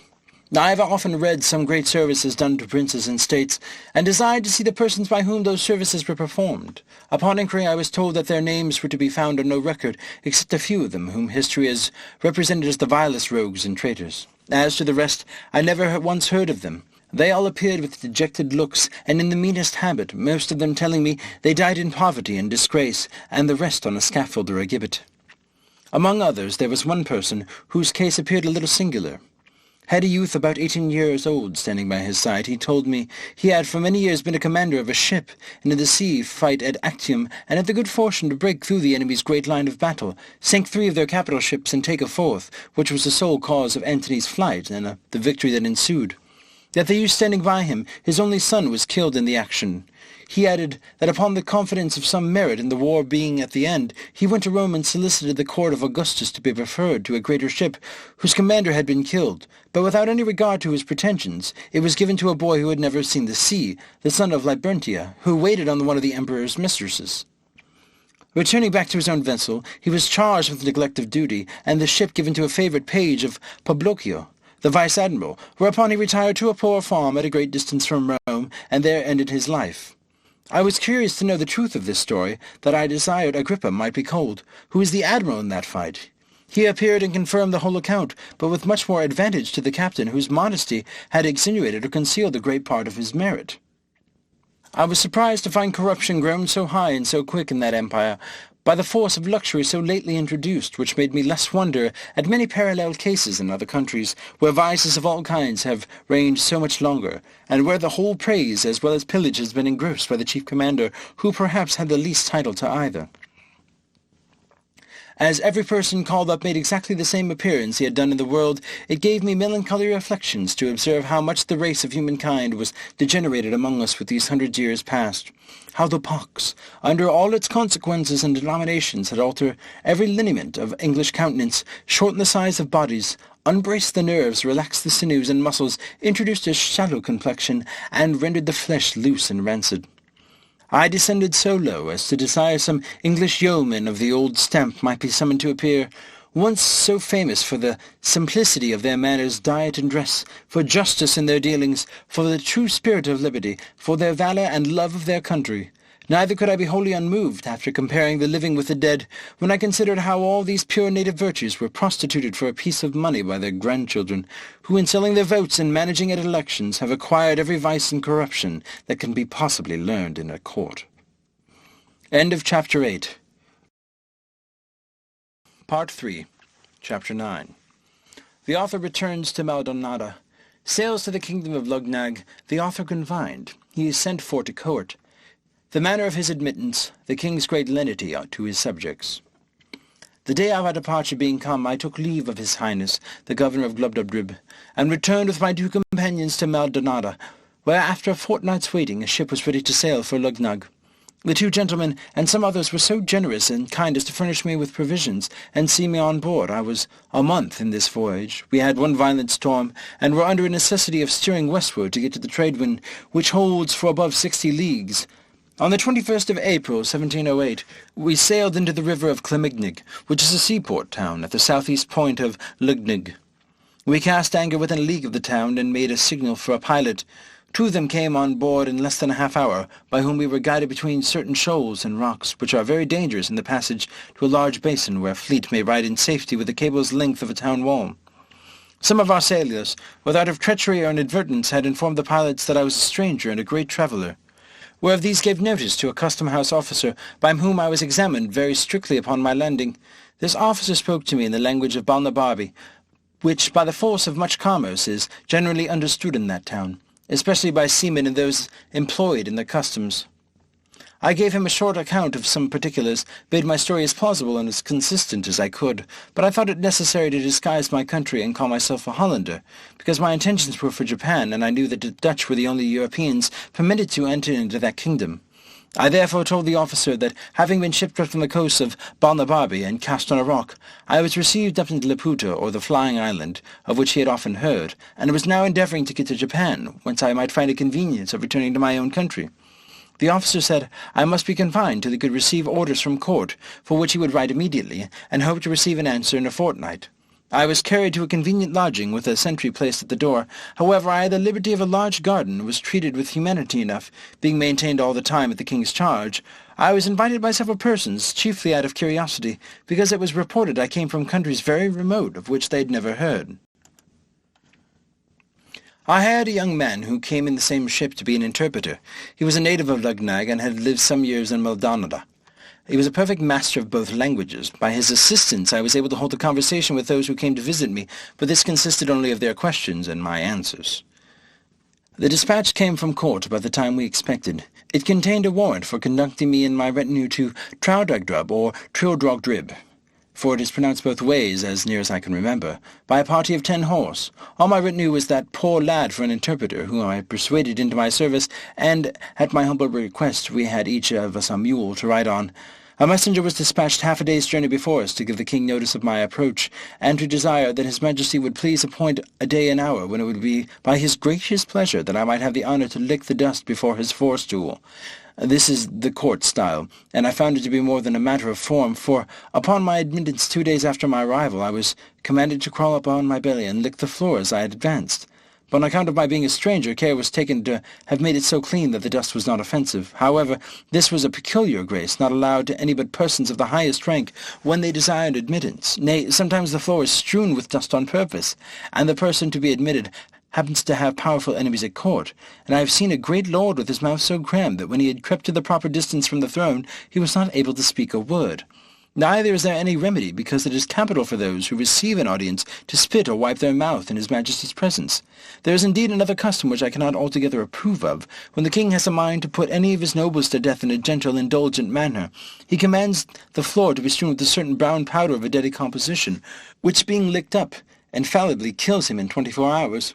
But in justice to this prince's great clemency, and the care he has of his subjects' lives, wherein it were much to be wished that the monarchs of Europe would imitate him, it must be mentioned for his honour that strict orders are given to have the infected parts of the floor well washed after every such execution, which, if his domestics neglect, they are in danger of incurring his royal displeasure. I myself heard him give directions that one of his pages should be whipped, whose turn it was to give notice about washing the floor after an execution, but maliciously had omitted it, by which neglect a young lord of great hopes, coming to an audience, was unfortunately poisoned, although the king at the time had no design against his life. But this good prince was so gracious as to forgive the poor page his whipping, upon promise that he would do no more without special orders. To return from this digression, which I had crept within 4 yards of the throne, I raised myself gently upon my knees, then, striking my forehead 7 times against the ground, I pronounced the following words as they had been taught to me the night before. Inkpling, gloththrob, squat, surumbliahop, malashnat, zwin, tanadbalcuff, schleophod, girdlub asht. This is the compliment established by laws of the land for all persons admitted to the king's presence. It may be rendered into English thus: May your celestial majesty outlive the sun 11 moons and a half. To this the king returned some answer, which, although I do not understand, yet I replied as I had been directed. Fluffdrin yeldrick dwoldum prestad merpush, which properly signifies, my tongue is in the mouth of my friend. And by this expression was meant that I desired leave to bring my interpreter, whereupon the young man already mentioned was accordingly introduced, by whose intervention I answered as many questions as his majesty could put in above an hour. I spoke in the Balnabarbian tongue, and my interpreter delivered my meaning in that of Lugnog. The king was much delighted with my company, and ordered his Blithmarklub, or high chamberlain, to appoint a lodging in the court for me and my interpreter, with a daily allowance for my table and a large purse of gold for my common expenses. I stayed 3 months in this country, out of perfect obedience to his majesty, who was pleased highly to favour me, and had made me very honourable offers, though I thought it more consistent with prudence and justice to pass the remainder of my days with my wife and family. End of Chapter 9. Part 3, Chapter 10. The Lugnagians commended, a particular description of the Struldbrugs, with many conversations between the author and some eminent persons upon that subject. The Lugnagians are a polite and generous people, and although they are not without some share of that pride which is peculiar to all eastern countries, yet they show themselves courteous to strangers, especially such who are countenanced by court. I had many acquaintance, and among persons of the best fashion, and being always attended by my interpreter, the conversation we had was not disagreeable. One day, in much good company, I was asked by a person of quality whether I had seen any of their Struldbrugs, or immortals. I said I had not, and desired he would explain to me what he meant by such an appellation applied to a mortal creature. He told me that sometimes, though very rarely, a child happened to be born in a family with a red circular spot in the forehead directly over the left eyebrow, which was an infallible mark that it should never die. The spot, as he described it, was about the compass of a silver threepence, but in the course of time grew larger and changed its colour. For at 12 years old it became green, and continued till 25, when it turned to a deep blue. At 45 it grew coal black, and as large as an English shilling, but never admitted any further alteration. He said these births were so rare that he did not believe there could be 1,100 Sturdbogs of both sexes in the whole kingdom, of which he computed about 50 in the metropolis, and among the rest a young girl born about 3 years ago. That these productions were not peculiar to any family, but a mere effect of chance, and these children of Sturdbogs themselves were equally mortal with the rest of the people. I freely own myself to have been struck with an inexpressible delight upon hearing this account, and the person who gave it me happening to understand the Brobdingnag language, which I spoke very well, I could not forbear into breaking out expressions perhaps too extravagant. I cried out as in a rapture, "Happy nation, where every child hath at least chance for becoming immortal! Happy people who enjoy so many examples of ancient virtue, and have masters ready to instruct them in all the wisdom of the former ages! But happiest beyond all comparison are those excellent Sturdbogs, who, being born exempt from that universal calamity of human nature, have their minds free and disengaged, without weight and depression of spirits caused by the continual apprehensions of death." I discovered my admiration that I had not observed any of these illustrious persons at court, the black spot on the forehead being so remarkable a distinction that I could have easily overlooked it. And it was impossible that His Majesty, a most judicious prince, should not provide himself with a good number of such wise and able counsellors, yet perhaps the virtue of those reverend sages was too strict for the corrupt and libertine manners of a court, and we often find by experience that young men are too opinionated and volatile to be guided by sober dictates of their seniors. However, since the king was pleased to allow me access to his royal person, I was resolved, upon this very first occasion, to deliver my opinion to him on this matter freely and at large, by the help of my interpreter, and whether he would please take my advice or not. Yet in one thing I was determined, that His Majesty, having frequently offered me an establishment in this country, I would, with great thankfulness, accept the favour and pass my life here, in the conversation of those superior beings, the Sturdbogs, if they would please to admit me.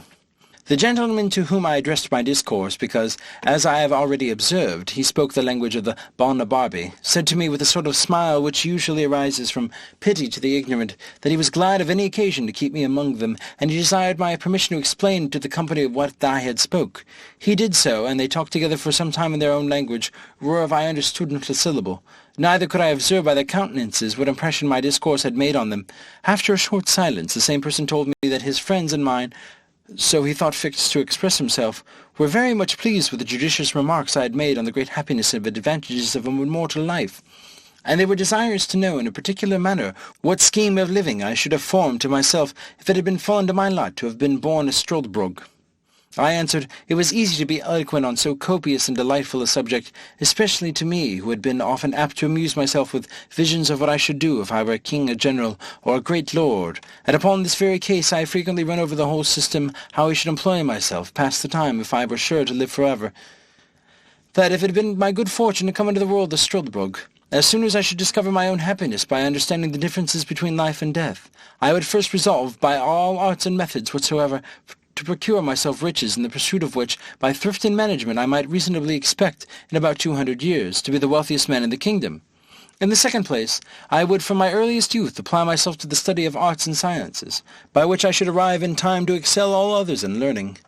Lastly, I would carefully record every action and event of consequence that happened in the public, impartially draw the characters of several successions of princes and great ministers of state with my own observations on every point. I would exactly set down the several changes in customs, language, fashions of dress, diet, and diversions, by all which requirements I have been a living treasure of knowledge and wisdom, and certainly become the oracle of the nation.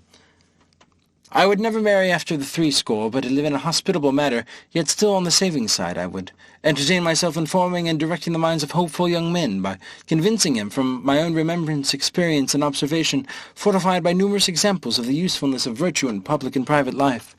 But my choice and constant companions should be a set of my own immortal brotherhood, among whom I would elect a dozen from the most ancient down to my own contemporaries.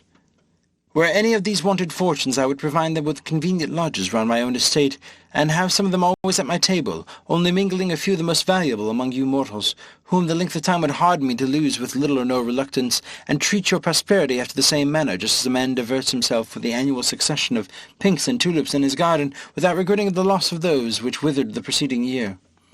These Sturdbogs and I would mutually communicate our observations and memorials through the course of times, remark the several gradations by which corruption steals into the world, and oppose it in every step by giving perpetual warning and instruction to mankind, which, added to the strong influence of our own example, would probably prevent that continual degeneracy of human nature so justly complained of in all ages. and to this the pleasure of seeing various resolutions of states and empires, the changes in the lower and upper world, ancient cities and ruins and obscure villages become the seats of kings, famous rivers lessening into shallow brooks, the ocean leaving one coast dry and overwhelming another, the discovery of many countries yet unknown, barbarity overrunning the politest nations, and the most barbarous becoming civilized. I should then see the discovery of the longitude, the perpetual motion, the universal medicine, and many other great inventions brought to the utmost perfection. What wonderful discoveries should we make in astronomy by outliving and confirming our own predictions, by observing the progress and return of comets with the changes of motion in the sun, moon, and stars. I enlarged upon many other topics, which the natural desire of an endless life and sublunary happiness could easily furnish me. When I had ended and the sum of my disclosure had been interpreted as before to the rest of the company, there was a good deal of talk among them in the language of the country, not without some laughter at my expense. At last, the same gentleman who might have been my interpreter said he was desired by the rest to set me right in a few mistakes which I had fallen into the common imbecility of human nature, and upon that allowance was less answerable for them, that this breed of Struldbrugs was peculiar to their country, for there were no such people in either Balnibarbi or Japan, where he had the honour of being ambassador from His Majesty, and found the natives in both kingdoms very hard to believe that the fact was possible. And it appeared from my astonishment when he first mentioned the matter to me that I received it as a thing wholly new and scarcely to be credited, that in the two kingdoms above mentioned, where during his residence he had conversed very much, he observed long life to be the universal desire and wish of mankind, that whoever had one foot in the grave was sure to hold back the other as strongly as he could, that the older still had hopes of living one day longer, and looked on the death as the greatest evil, from which nature always prompted him to retreat. Only in this island of Brobdingnag the appetite for living was not so eager, the continuing example of the Struldbrugs before their eyes.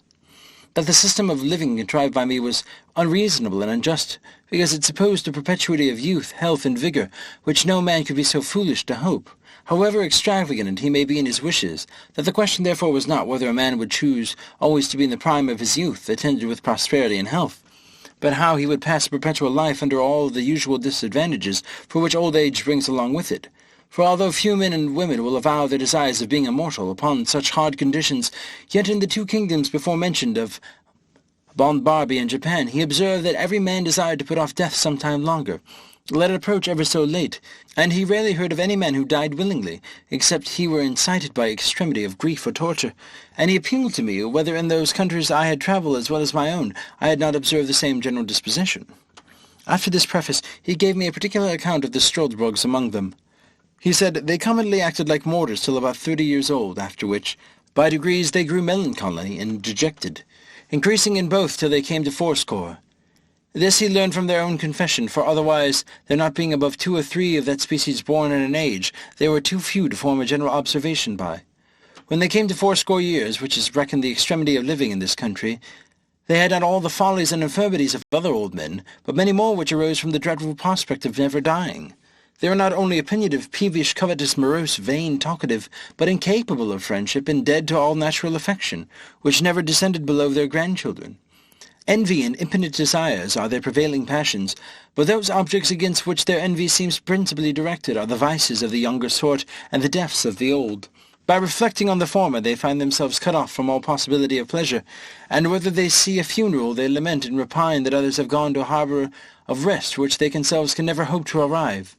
They have no remembrance of anything but what they learned and observed in their youth and middle age, and even that is very imperfect. And for the truth or particulars of any fact, it is safer to depend on common tradition than their best recollections. The least miserable among them appear to be those who turn to dotage and entirely lose their memories. These meet with more pity and assistance because they want many bad qualities which abound in others. If a Struldbrug happen to marry one of his own kind, the marriage is dissolved, of course, by the courtesy of the kingdom as soon as the younger of the two comes to be 80. For the law thinks it a reasonable indulgence that those who are condemned without any fault of their own to a perpetual continuance in the world should not have their misery doubled by the load of a wife. As soon as they have completed the term of 80 years, they are looked on as dead in law. Their heirs immediately succeed to their estates. Only a small pittance is reserved for their support, and the poor ones are maintained at the public charge. After that period, they are held incapable of any employment of trust or profit. They cannot purchase lands or take leases. Neither are they allowed to be the witnesses in any cause, either civil or criminal, not even for the decision of meres of bounds. At 90 they lose their teeth and hair. They have at that age no distinction of taste, but eat and drink whatever they can get without relish or appetite. The diseases they were subject to still continue, without increasing or diminishing. In talking they forget even the common appellation of things, and in the names of persons, even those who are nearest friends and relations. For the same reason, they never can amuse themselves with reading, because their memory will not serve to carry them from the beginning of a sentence to an end, and by this defect they are deprived of only the entertainment whereof they might otherwise be capable. The language of this country being always upon the flux, the Strodbrogs of one age do not understand those of another. Neither are they able after 200 years to hold any conversation farther than by a few general words with their neighbours, the mortals, and thus they lie under the disadvantage of living like foreigners in their own country. This was the account given me of the Strodbrogs, as near as I can remember. I afterwards saw 5 or 6 of different ages, the youngest not above 200 years old, who were brought to me at several times by some of my friends. But although they were told that I was a great traveller and I had seen all the world, they had not the least curiosity to ask me a question, only desired that I would give them a slumskodusk, or a token of remembrance, which is a modest way of begging, to avoid the law that strictly forbids it, because they are provided for by the public, although indeed with a very scanty allowance. They are despised and hated by all sorts of people. When one of them is born, it is reckoned ominous, and their birth is recorded very particularly, so you may know their age by consulting the register, which, however, has not been kept above 1,000 years past, or at least has been destroyed by time or public disturbances. But the usual way of computing how old they are is by asking them what kings or great persons they can remember, and then by consulting history, for infallibly the last prince in their mind did not begin his reign after they were 80 old. They were the most terrifying sight I had ever beheld, and the women more horrible than the men. Besides the usual deformities and extreme old age, they acquired an additional ghastliness in proportion to their number of years, which is not to be described, and among 6 I soon distinguished which was the eldest, although there was not above a century or 2 between them. The reader will easily believe that from what I had heard and seen, my keen appetite for perpetuity of life was much abated. I grew heartily ashamed of the pleasing visions I had formed, and thought no tyrant could invent a death into which I would not run with pleasure from such a life. The king heard of all that had passed between me and my friends upon this occasion, and rallied me very pleasantly, wishing I could send a couple of Strodbrogs to my own country to arm our people against fear of death. But this, it seems, is forbidden by the fundamental laws of the kingdom, or else I should have been well content with the trouble and expense of transporting them. I could not but agree that the laws of this kingdom relative to the Strodbrogs were founded upon the strongest reasons, and such as any other country would be under the necessity of enacting in the like circumstance. Otherwise, as avarice is the necessary consequence of old age, those immortals would in time become proprietors of a whole nation, and engross the civil power, which, for want of abilities to manage, must end in the ruin of the public. End of Chapter 10. Part 3. Chapter 11. The author leaves Lugnag and sails to Japan. From thence he returns in a Dutch ship to Amsterdam, and from Amsterdam to England. I thought this account of the Strodbrogs might be some entertainment to the reader, because it seems to be a little out of the common way. At least I do not remember of to met the like in any book of travels that have come into my hands, and if I am deceived, my excuse must be that it is necessary for travellers who describe the same country very often to agree in dwelling on the same particulars, without deserving the censure of having borrowed or transcribed from those who wrote before them. There is indeed a perpetual commerce between this kingdom and the great empire of Japan, and it is very probable that the Japanese authors may have given some account of the Strodbrogs, but my stay in Japan was so short, and I was so entirely a stranger to the language, that I was not qualified to make any inquiries. But I hope the Dutch, upon this notice, will be curious and able enough to supply my defects. His Majesty, having often pressed me to accept some employment in his court, and finding me absolutely determined to return to my native country, was pleased to give me his license to depart, and honoured me with a letter of recommendation, under his own hand, to the Emperor of Japan. He likewise presented me with 444 large pieces of gold, this nation delighting in even numbers, and a red diamond, which I sold in England for £1,100. On the 6th of May, 1709, I took a solemn leave of His Majesty and all my friends. This prince was so gracious as to order a guard to conduct me to Glenquistald, which is a royal port at the southwest part of the island. In 6 days I found a vessel ready to carry me to Japan, and spent 15 days in the voyage. We landed at a small port town called Zamoshi, situated on the southeast part of Japan. The town lies on the western point, where there is a narrow strait leading northward along the arm of the sea, upon the northwest part of which Yedo, the metropolis, stands. At landing, I showed the custom-house officers my letter from the King of Lugnog to His Imperial Majesty. They knew the seal perfectly well. It was as broad as the palm of my hand. The impression was a king lifting up a lame beggar from the earth. The magistrates of the town, hearing of my letter, received me as a public minister. They provided me with carriages and servants, and bore my charges to Udine, where I was admitted to an audience and delivered my letter, which I was opened with great ceremony and explained to the emperor by an interpreter, who then gave me notice, by His Majesty's order, that I should signify my request, and, wherever it were, it should be granted for the sake of his royal brother of Lugnog. This interpreter was a person employed to transact affairs with the Hollanders. He soon conjectured, by my countenance, that I was a European, and therefore repeated His Majesty's command in Low Dutch, which he spoke perfectly well. I answered, as I had before determined, that I was a Dutch merchant, shipwrecked in a very remote country, whence I had travelled by sea and land to Lugnog, and then took shipping for Japan, where I knew my countrymen often traded, and with some of these I'd hoped to get an opportunity of returning into Europe. I therefore most humbly entreated his royal favour to give that I should be conducted in safety to Nangasak. To this I added another petition, that for the sake of my patron the King of Lugnog, His Majesty would condescend to excuse my performing the ceremony imposed on my countrymen of trampling upon the crucifix, because I had been thrown into his kingdom by misfortunes, without any intention of trading. When the latter petition was interpreted to the emperor, he seemed a little surprised, and said he believed I was the first of my countrymen who ever made any scruple in this point, and that he began to doubt whether I was a real Hollander or not, but rather suspected I must be a Christian. However, for the reasons I had offered, but chiefly to gratify the King of Lugnog by an uncommon mark of his favour, he would comply with the singularity of my humour. But the affair must be managed with the dexterity, and his officers should be commanded to let me pass, as it were by forgetfulness. For he assured me that if the secret should be discovered by my countrymen the Dutch, that they would cut my throat in the voyage. I returned my thanks by the interpreter for so unusual a favour, and some troops being that on their time on the march to Nangasak, the commanding officer had orders to convey me safe thither, with particular instructions about the business of the crucifix. On the 9th day of June, 1709, I arrived at Nangasak. After a very long and troublesome journey, I soon fell into the company of some Dutch sailors belonging to the Ambonja of Amsterdam, a stout ship of 450 tons.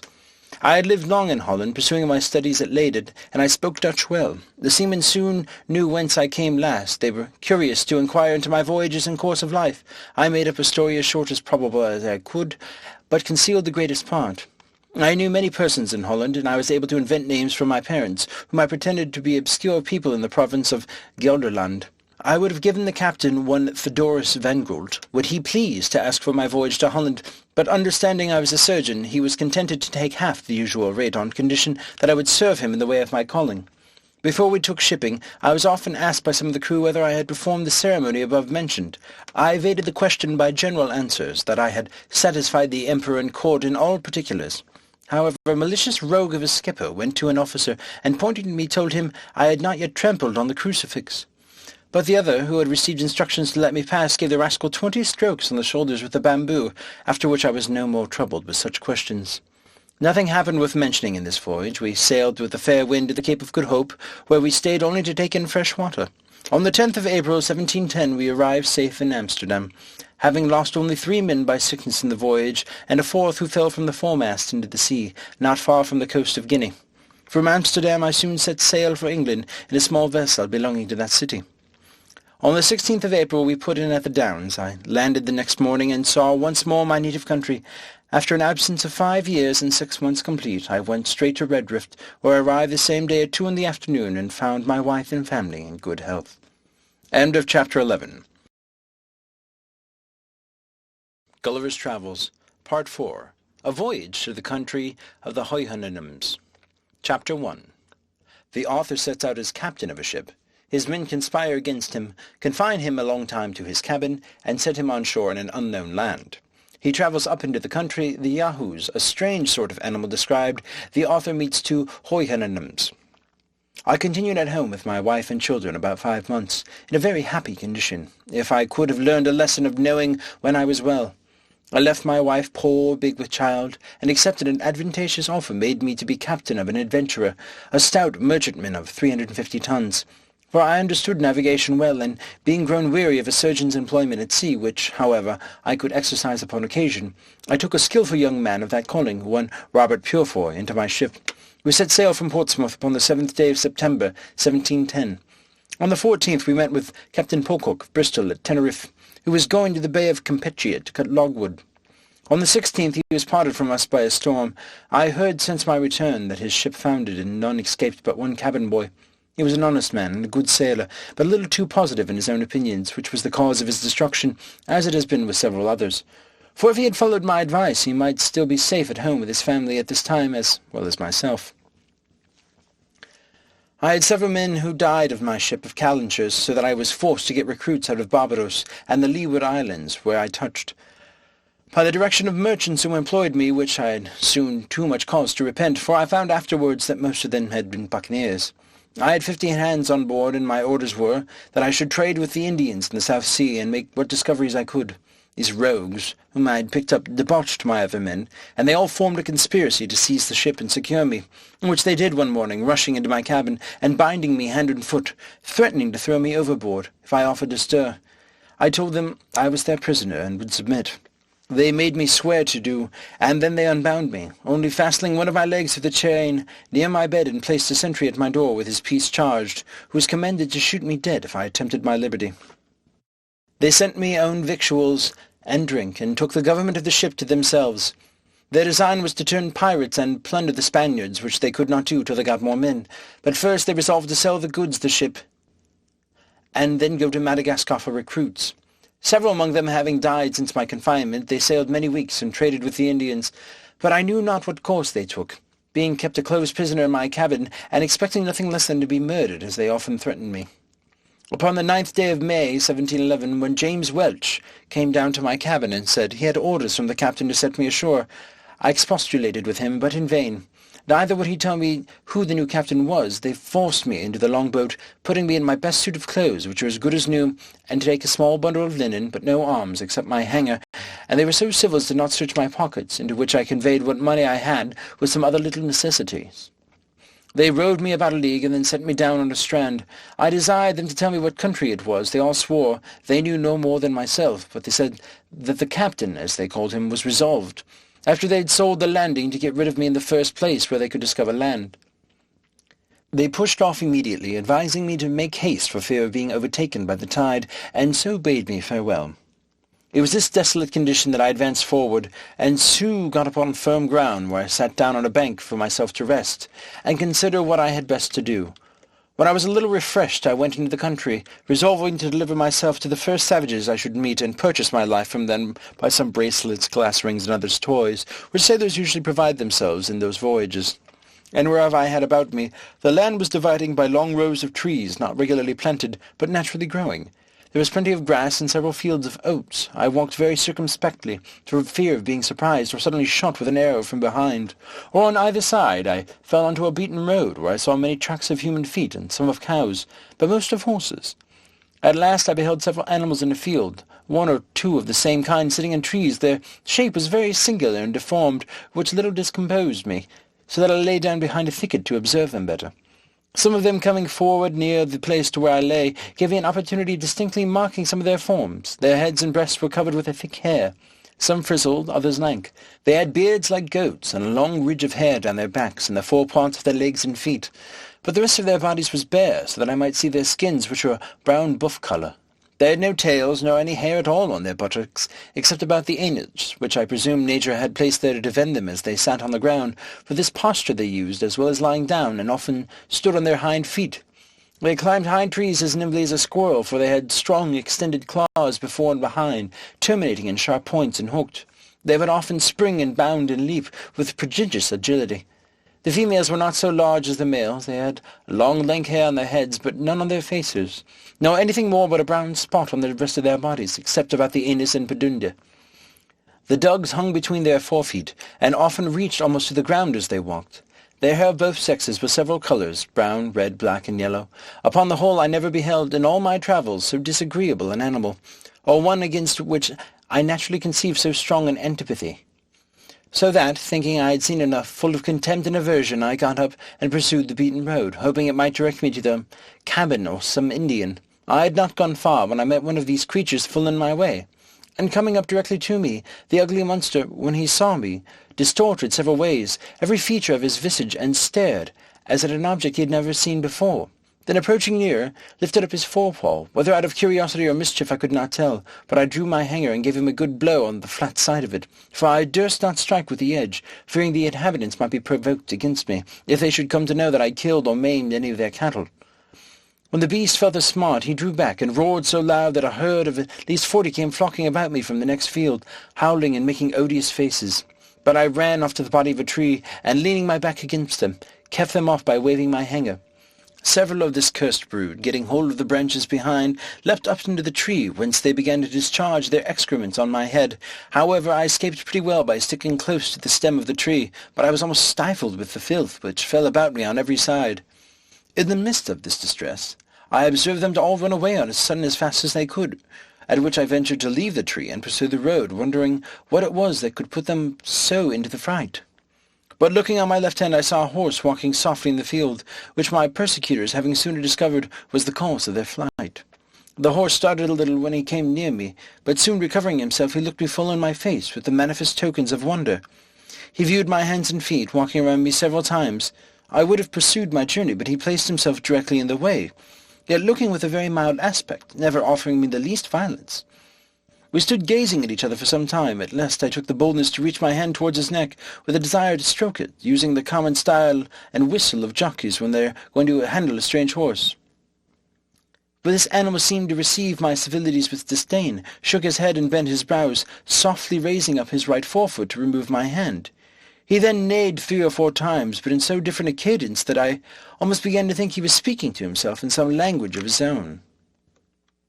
When he and I were thus employed, another horse came up, who, applying himself to the first in a very formal manner, they gently struck each other's right hoof before, neighing several times by turns and varying the sound, which seemed to be almost articulate.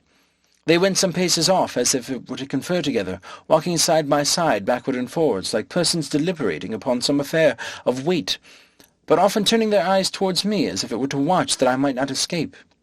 I was amazed to see such actions and behaviour in the brute beasts, and concluded with myself that if the inhabitants of this country were endued with a proportionable degree of reason, they must needs to be the wisest people upon earth. This thought gave me so much comfort that I resolved to go forward until I could discover some house or village, or meet with any of the natives, leaving the 2 horses to discourse together as they pleased. But the first, who was a dappled grey, observing me to steal off, neighed after me in so expressive a tone that I fancied myself to understand what he meant, whereupon I turned back and came near him to expect his farther commands. But concealing my fear as much as I could, I began to be in some pain how this adventure might terminate, and the reader will easily believe that I did not much like my present situation.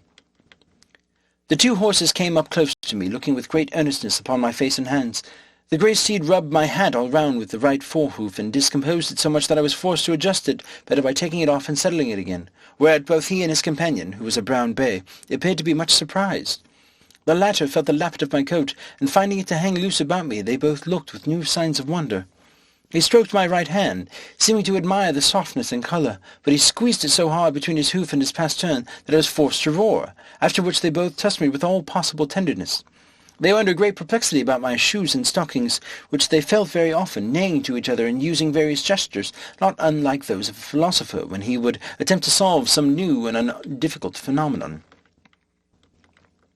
Upon the whole, the behaviour of these animals was so orderly and rational, so acute and judicious, that I at last concluded they needs be magicians, who had thus metamorphosed themselves upon some design, and seeing a stranger in the way, resolved to divert themselves with him, or perhaps were really amazed at the sight of a man so very different in habit, feature, and complexion from those who might probably live in so remote a climate.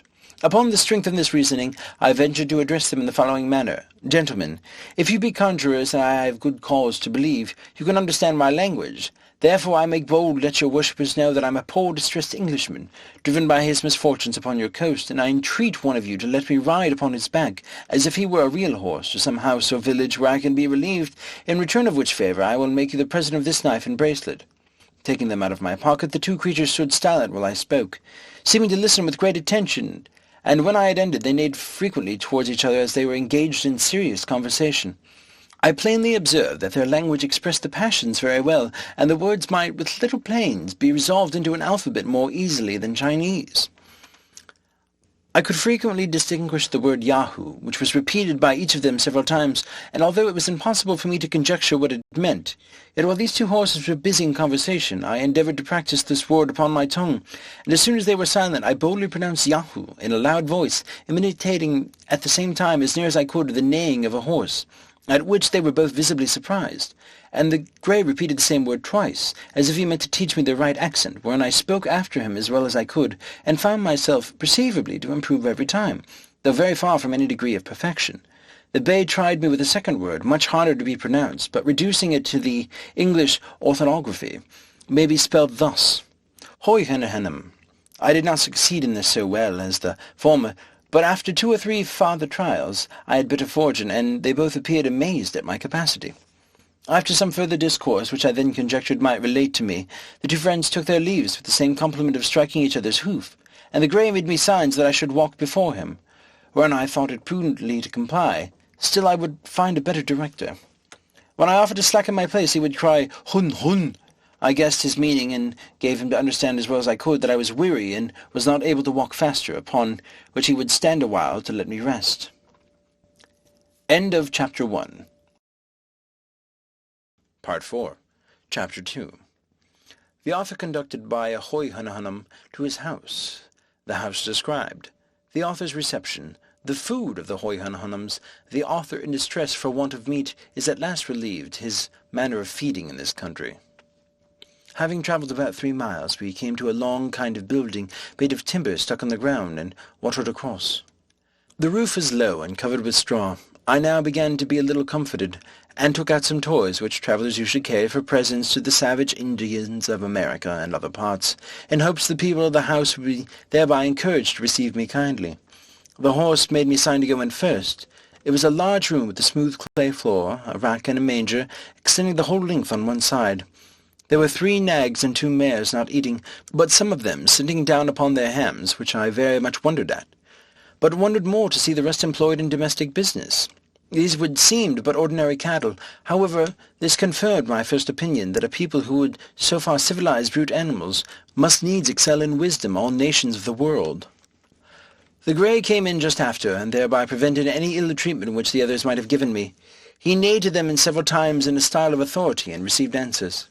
Beyond this room there were 3 others, reaching in the length of a house, to which you passed through 3 doors, opposite to each other, in the manner of a vista.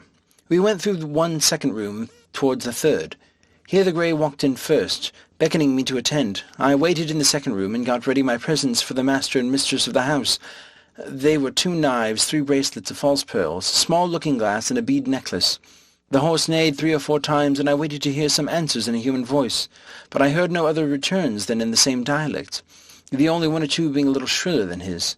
I began to think that this house must belong to some person of great note among them, because there appeared so much a ceremony before I could gain admittance. But that a man of quality should be served by all horses was beyond my comprehension. I feared my brain was disturbed by my sufferings and misfortunes. I roused myself and looked about me in the room when I was left alone. This was furnished like the first, only in a more elegant manner. I rubbed my eyes often, but the same object still occurred. I pinched my arms and sides to awake myself, hoping I might be in a dream. I then absolutely concluded that all these appearances could be nothing else but necromancy and magic. But I had no time to pursue these reflections, for the grey horse came to the door and made me a sign to follow him into the third room, where I saw a very comely mare, together with a colt and foal, sitting on their haunches upon mats of straw, not unartfully made, and perfectly neat and clean. The mare soon after my entrance rose from her mat, and coming up close, having nicely observed my hands and face, gave me a most contemptuous look, and turning to the horse I heard the word Yahoo often repeated betwixt them, the meaning of which word I could not then comprehend, although it was the first I had learned to pronounce. But I was soon better informed to my everlasting mortification, for the horse, beckoning to me with his head, and repeating the hun, hun, as he did upon the road, which I understood was to attend him, led me out into a kind of court where was another building. At the same distance from the house, here we entered, I saw 3 of those detestable creatures which I first met after my landing, feeding upon roots and the flesh of some animals, which I afterwards found to be the asses and dogs, and now and then a cow, dead by accident or disease. They are all tied by the neck with strong withes fastened to a beam. They held their food between the claws of their forefeet and tore it with their teeth. The master horse ordered a sorrel nag, one of his servants, to untie the largest of these animals and take him into the yard. The beast and I were brought close together, and by our countenances digitally compared by both master and servant, who thereupon repeated several times the word Yahoo. My horror and astonishment are not to be described when I observed this abominable animal, a perfect human figure. The face of it was indeed flat and broad, the nose is depressed, the lips large, the mouth wide, but these differences are common to all savage nations, where the lineaments of the countenances are distorted by the natives suffering their infants to lie grovelling on the earth, or by carrying them on their backs, or nuzzling with their faces against their mother's shoulders. The forefeet of the Yahoo differed from my hands in nothing else than the length of the nails, the coarseness and brownness of the palms, and the hairiness on the backs. There was the same resemblance between our feet with the same differences, which I knew very well, though the horses did not, because of my shoes and stockings. The same in every part of our bodies, except to the hairiness and colour which I have already described.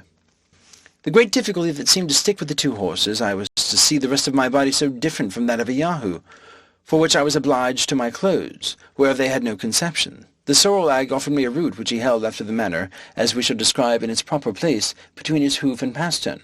I took it in my hand, and having smelt it, returned it to him as civilly as I could. He brought out of the Yahoo's kennel a piece of ass's flesh, but it smelt so offensively that I turned from it with loathing. He then threw it to the Yahoo, by whom it was greedily devoured. He afterwards showed me a wisp of hay and a fetlock full of oats, but I shook my head, to signify that neither of these were food for me. And indeed now I apprehended that I must absolutely starve if I did not get some of my own species. For as to those filthy Yahoos, although they were few great lovers of mankind at the time than myself, yet I confess I never saw any sensitive being so detestable on all accounts. And the more I came near them, the more hateful they grew, while I stayed in that country. This the master horse observed by my behaviour, and therefore sent the Yahoo back to his kennel. He then put his forehoof to his mouth, at which I was much surprised, although he did it with ease, and with a motion that appeared perfectly natural, and made other signs to know what I would eat. But I could not return to him in such an answer as he was able to apprehend, and if he had understood me, I did not see how it was possible to contrive any way for finding myself nourishment, while we were thus engaged. I observed a cow passing by, whereupon I pointed to her, and expressed desire to go and milk her. This had its effect, for he led me back into the house, and ordered a mare servant to open a room, where a good store of milk lay in earthen and wooden vessels. After a very orderly and cleanly manner, she gave me a large bowl, which I drank very heartily, and found myself well refreshed. About noon, I saw coming towards the house a kind of vehicle drawn by a sledge of 4 Yahoos. There was in it an old steed, who seemed to be of quality. He alighted with his hind feet forward, having by accident gotten hurt in his left forefoot. He came to dine with our horse, who received him with great civility. They dined in the best room, and had oats boiled and milk for the second course, which the old horse ate warm, but the rest cold. Their mangers were placed in circular round the middle of the room, and divided into several partitions. Round they sat on their haunches upon bosses of straw. In the middle was a large rack with angles answering to every partition of the manger, so that each horse and mare ate their own hay, and their own mash of oats and milk, with much decency and regularity. The behaviour of the young colt and foal appeared very modest, that the master and mistress extremely cheerful and complacent to their guest. The Grey ordered me to stand by him, and much discourse passed between him and his friend concerning me, as I found by the strangers often looking at me, and frequent repetition of the word Yahoo. I happened to wear my gloves, which the Master Grey observing seemed perplexed, discovering signs of wonder what I had done to my forefeet. He put his hoof 3 or 4 times to them, as he would signify I should produce them to their former shape, which I presently did, pulling off both my gloves and putting them into my pocket. This occasioned farther talk, and I saw the company was pleased with my behaviour, whereof I soon found the good effects. I was ordered to speak a few words I understood, and while they were at dinner, the master taught me the name for oats, milk, fire, water, and some others, which I could readily pronounce after him, having from my great youth a great facility in learning languages.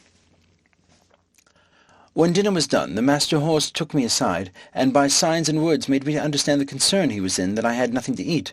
Oats in their tongue are called hlun. This word I pronounced 2 or 3 times, for although I had refused them at first, yet upon second thoughts I considered that I could contrive to make of them a kind of bread which might be sufficient with milk to keep me alive, till I could make my escape to some other country, and to creatures of my own species. The horse immediately ordered a white mare servant of his family to bring me a good quantity of oats in a sort of wooden tray. These I heated before the fire, as well as I could, and rubbed them till the husks came off, which I made a shift to winnow from the grain. I ground and beat them between two stones, and took water, and made them into a paste or cake, which I toasted at the fire, and eat warm with milk. It was the first of a very insipid diet, though common enough in many parts of Europe, but grew tolerable by time, and having been often reduced to hard fare in my life, this was not the first experiment I had made how easily nature is satisfied. I cannot but observe that I never had 1 hour's sickness while I stayed in this island. It is true I sometimes made a shift to catch a rabbit or bird by springs made of Yahoo's hairs, and I often gathered wholesome herbs which I boiled and ate as salads with my bread, and now and then for a rarity I made a little butter and drank the whey. I was at first at great loss for salt, but custom soon reconciled me to the want of it, and I am confident that the frequent use of salt among us is an effective luxury, and was first introduced only as provocative to drink, except where it is necessary for preserving flesh in long voyages, or in places remote from great markets. For we observed no animal to be fond of it but man, and as to myself, when I left this country, it was a great while before I could endure the taste of it in anything that I ate. This is enough to say that the subject of my diet, wherewith other travellers fill their books, as if the readers were personally concerned whether we fell well or ill. However, it was necessary to mention this matter, lest the world should think it impossible that I should find such sustenance for 3 years in such a country, and among such inhabitants. When it grew towards evening, the master horse ordered a place for me to lodge in. It was but 6 yards from the house, and separated from the stable of Yahoos. Here I got some straw, and covering myself with my own clothes, slept very sound. But I was in a short time better accommodated, as the reader shall know hereafter, when I came to treat more particularly about my way of living. End of Chapter 2. Part 4. Chapter 3. The author studies to learn the language. The Hoi Hanehanem, his master, assists in teaching him. The language described. Several Hoi Hanehanems of quality come out of curiosity to see the author. He gives his master a short account of his voyage. My principal endeavour was to learn the language, which my master, for I shall henceforth call him, and his children, and every servant of his house were desirous to teach me, for they looked upon it as a prodigy that a brute animal should discover such marks of a rational creature. I pointed to everything and inquired the name of it, which I wrote down in my journal book when I was alone, and corrected my bad accent by desiring those of the family to pronounce it often. In this employment, a sorrel nag, one of the under-servants, was very ready to assist me. In speaking, they pronounce through the nose and throat, and their language approaches nearest to the High Dutch or German of any I know in Europe. But it's more graceful and significant. The Emperor Charles V made almost the same observation when he said that if I were to speak in this horse, it should be in High Dutch. The curiosity and patience of my master were so great that he spent many hours of his leisure to instruct me. He was convinced, as he afterwards told me, that I must be a Yahoo, but my teachableness, civility, and cleanliness astonished him, which were qualities altogether opposite to those animals. He was most perplexed about my clothes, reasoning sometimes with himself whether they were a part of my body, for I never pulled them off till the family were asleep, and got them on before they waked in the morning. My master was eager to learn whence I came, how I acquired those appearances of reason which I discovered in all my actions, and to know my story from my own mouth, which he hoped he could soon, by the great proficiency I made in learning and pronouncing their words and sentences. To help my memory, I formed all I learned into the English alphabet, and writ the words down, with the translation. This last, after some time, I ventured to do in my master's presence. It cost me much trouble to explain to him what I was doing, for the inhabitants have not the least idea of books or literature. In about 10 weeks' time I was able to understand most of his questions, and in 3 months could give him some tolerable answers. He was extremely curious to know from what part of the country I came, and how I was taught to imitate a rational creature, because the Yahoos, whom he saw exactly resembled in my head, hands, and face, that were only visible, with some appearance of cunning and the strongest disposition to mischief, were observed to be the most unteachable of all brutes. I answered that I came over the sea from a far place, with many others of my own kind, in a great hollow vessel made of the bodies of trees, and that my companions forced me to land on this coast, and left me to shift for myself. It was with some difficulty, and by the help of many signs, that I brought him to understand me. He replied that I must needs be mistaken, or that I said the things which was not, for they have no word in their language to express lying or falsehood. He understood that it was impossible that there should be a country beyond the sea, or that a parcel of brutes could move a wooden vessel whither they pleased upon water. He was sure no Hoyhinnim alive could make such a vessel, or nor trust Yahoos to management. The word Hoyhinnim in their tongue signifies a horse, and, in its etymology, the perfection of nature. I told my master that I was at loss for expression, but would improve as fast as I could, and hoped in a short time I should be able to tell him wonders. He was pleased to direct his own mare, his colt and foal, and servants of the family to take all opportunities of instructing me, and every day 2 or 3 hours he was at some pains himself. Several horses and mares of quality in the neighbourhood came often to our house, and the report spread of a wonderful Yahoo that could speak like a hoyhennim, and seemed in his words and actions to discover some glimmerings of reasons.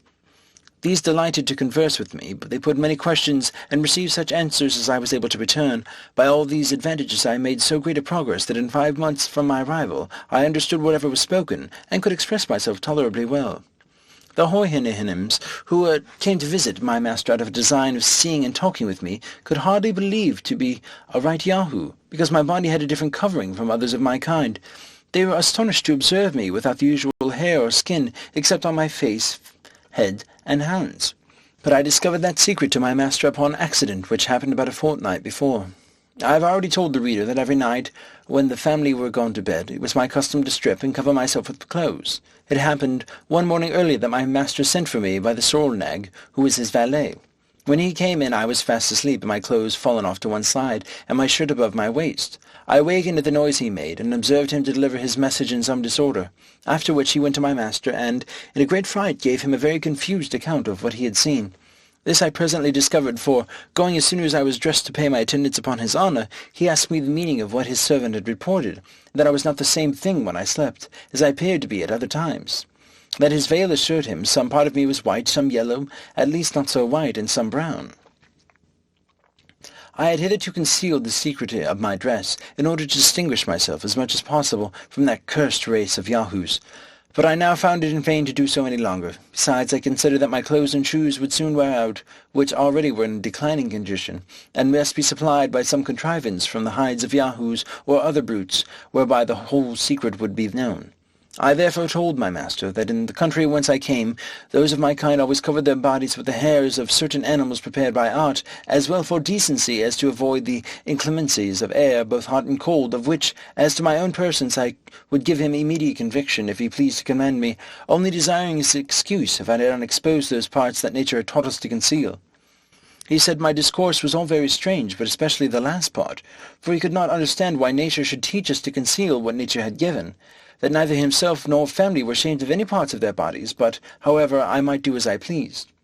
Whereupon I unbuttoned my coat, and pulled it off. I did the same with my waistcoat, and drew off my shoes, stockings, and breeches, and let my shirt go down to my waist. I drew up the bottom, fastening like a girdle around my middle to hide my nakedness. My master observed the whole performance with great signs of curiosity and admiration. He took up all my clothes in his pastern, one piece after another. He examined them diligently, and stroked my body very gently, and looked around me several times, after which he said it was plain I must be a perfect Yahoo, but that I differed very much from the rest of my species in the softness, whiteness, and smoothness of my skin, my want of hair in several parts of my body, the shape and shortness of my claws behind and before, and my affectation of walking continually on my 2 hinder feet. He desired to see no more, and gave me leave to put on my clothes again, for I was shuddering with cold. I expressed my uneasiness at his giving me so often the appellation of Yahoo, an odious animal, for which I had so utter a hatred and contempt. I begged he would forbear applying that word to me, and he made the same order in his family and among his friends whom he suffered to see me. I requested likewise that the secret of my having a false covering to my body might be known to none but himself, at least as long as my present clothing should last. For as to what that sorrel-nag his valet had observed, his honour might command him to conceal it. All this my master very graciously consented to, and thus the secret was kept till my clothes began to wear out, which I was forced to supply by several contrivances that shall hereafter be mentioned in the meantime.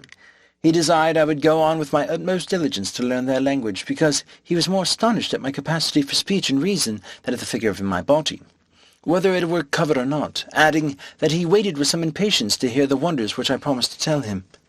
Thenceforth he doubled the pains he had been to instruct me. He brought me into all company, made them treat me with civility, because, as he told them privately, this would put me into a good humour and make me more diverting.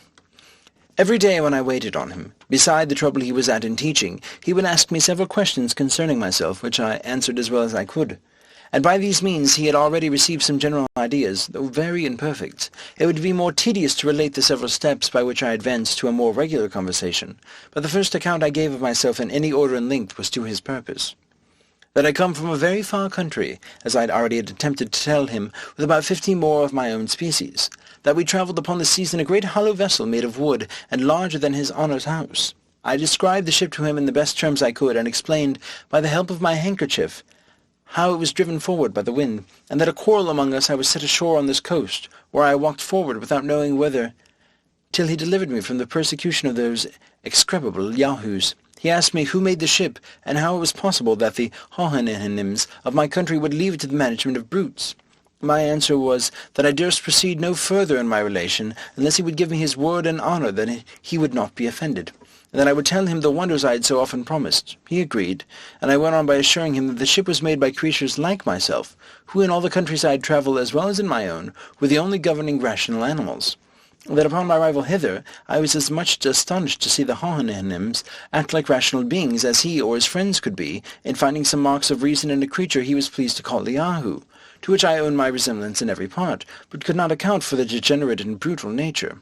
I said farther, that if good fortune ever restored me to my native country, to relate my travels thither, as I was resolved to do, everybody would believe that I said the thing that was not, that I invented the story out of my own head, and, with all possible respect to himself, his family and friends, and under his promise of not being offended, our countrymen would hardly think it probable that a Houyhnhnm could be presiding creature of a nation, and a Yahoo the brute. End of Chapter 3.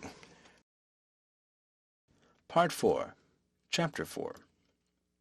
The Houyhnhnm's notion of truth and falsehood, the author's discourse disapproved by his master. The author gives a more particular account of himself and the accidents of his voyage. My master heard me with great appearances of uneasiness in his countenance, because doubting or not believing are so little known in this country that the inhabitants cannot tell how to behave themselves under such circumstance.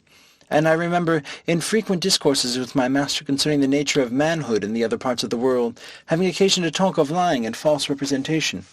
It was with much difficulty that he comprehended what I meant, although he had otherwise a most acute judgment, for he argued thus, that the use of speech was to make us understand one another, and to receive information of facts. Now, if anyone said the thing which was not, these ends were defeated, because I cannot properly be said to understand him, and I am so far from receiving information that he leaves me worse than in ignorance, for I am led to believe a thing black when it's white, and short when it's long, and these were all the notions he had concerning that faculty of lying, so perfectly well understood, and so universally practised among human creatures.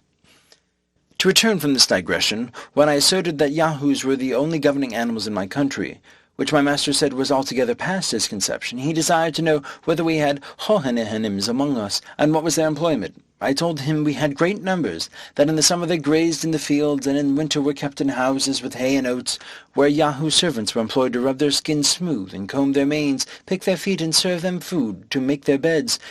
I understand you well, said my master. It is now very plain, from all you have spoken, that whatever share of reason the Yahoos pretend to, the Houyhnhnms are your masters. I heartily wish our Yahoos would be so tractable. I begged his honour would please to excuse me from proceeding any further, because I was very certain that the account he expected from me would be highly displeasing, but he insisted in commanding me to let him know the best and the worst. I told him he should be obeyed. I own that the Houyhnhnms among us, whom we call horses, were the most generous and comely animals we had. They excelled in strength and swiftness, and when they belonged to persons of quality, were employed in travelling, racing, or drawing chariots. They were treated with much kindness and care till they fell into diseases, or became founded in the feet. But then they were sold and used in all kinds of drudgery till they died, after which their skins were stripped and sold for what they were worth, and their bodies left to be devoured by dogs and birds of prey. But the common race of horses had been not so good fortune, being kept by farmers and carriers, and other mean people, who put them to greater labour and fed them worse. I described as well as I could our way of riding, the shape and use of a bridle, saddle and spur, and whip. Of harness and wheels I added that we fastened plates of a certain hard substance called iron at the bottom of their feet, to preserve their hoofs from being broken by the stony ways on which we often travelled. My master, after some expressions of great indignation, wondered how we dared to venture upon a Houyhnhnm's back, for he was sure that the weakest servant in his house should be able to shake off the strongest Yahoo, or by lying down and rolling on his back squeeze the brute to death. I answered that our horses were trained up from 3 or 4 years old, to the several uses we intended for, that any of them proved intolerably vicious, they were employed for carriages, that they were severely beaten while they were young for any mischievous tricks, that the males designed for the common use of riding or draught were generally castrated about 2 years after their birth to take down their spirits and make them more tame and gentle, that they were indeed sensible of rewards and punishment, but his honour would please to consider that they had the not least tincture of reason, more than any of the Yahoos in this country. It put me to the pains of many circumlocutions to give my master a right idea of what I spoke, for their language does not abound in variety of words, because their wants and passions are fewer than among us. But it is impossible to express his noble resentment at our savage treatment of the Houyhnhnm race, particularly after I had explained the manner and use of castrating horses among us, to hinder them from propagating their kind, and to render them more servile. He said, if it were possible there could be any country where Yahoos alone were endued with reason, they certainly must be the governing animal, because reason and time will always prevail against brutal strength. But considering the frame of our bodies, and especially of mine, he thought no creature of equal bulk was so ill-contrived for employing that reason in the common offices of life. Whereupon he desired to know whether those among whom I lived resembled me, or the Yahoos of his country. I assured him that I was very well shaped for most of my age, but the younger and the females were much softer and tender, and the skins of the latter generally white as milk. He said I differed indeed from other Yahoos, being much more cleanly, and not altogether so deformed, but in point of real advantage, he thought I differed for the worse, that my nails were of no use either to my fore or hinder feet. As to my forefeet, he could not properly call them by that name, for he never observed me to walk upon them, that they were too soft to bear the ground, and that generally I went with them uncovered. Neither was the covering I sometimes wore them the same shape, or so strong that on my feet behind, that I could not walk with any security, for if either of my hinder feet slipped, I must inevitably fall.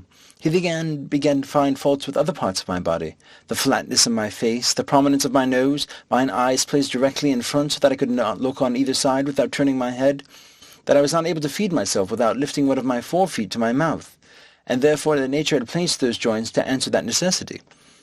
He knew not what could be used of those several clefts and divisions in my feet behind, that were too soft to bear the hardness and sharpness of stones, without a covering made from the skin of some other brute, that my whole body wanted a fence against heat and cold, which I was forced to put on and off every day, with a tediousness and trouble.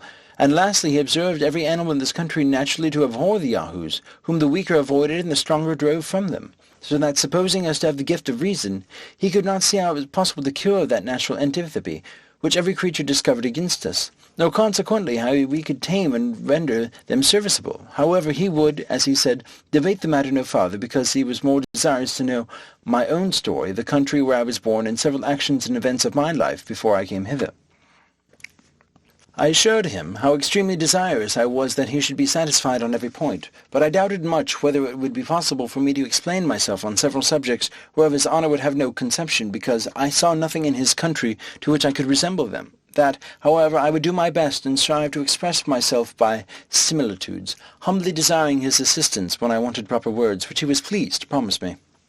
I said my birth was of honest parents, in an island called England, which was remote from his country, as many days' journey as the strongest of his honest servants could travel in the annual course of the sun.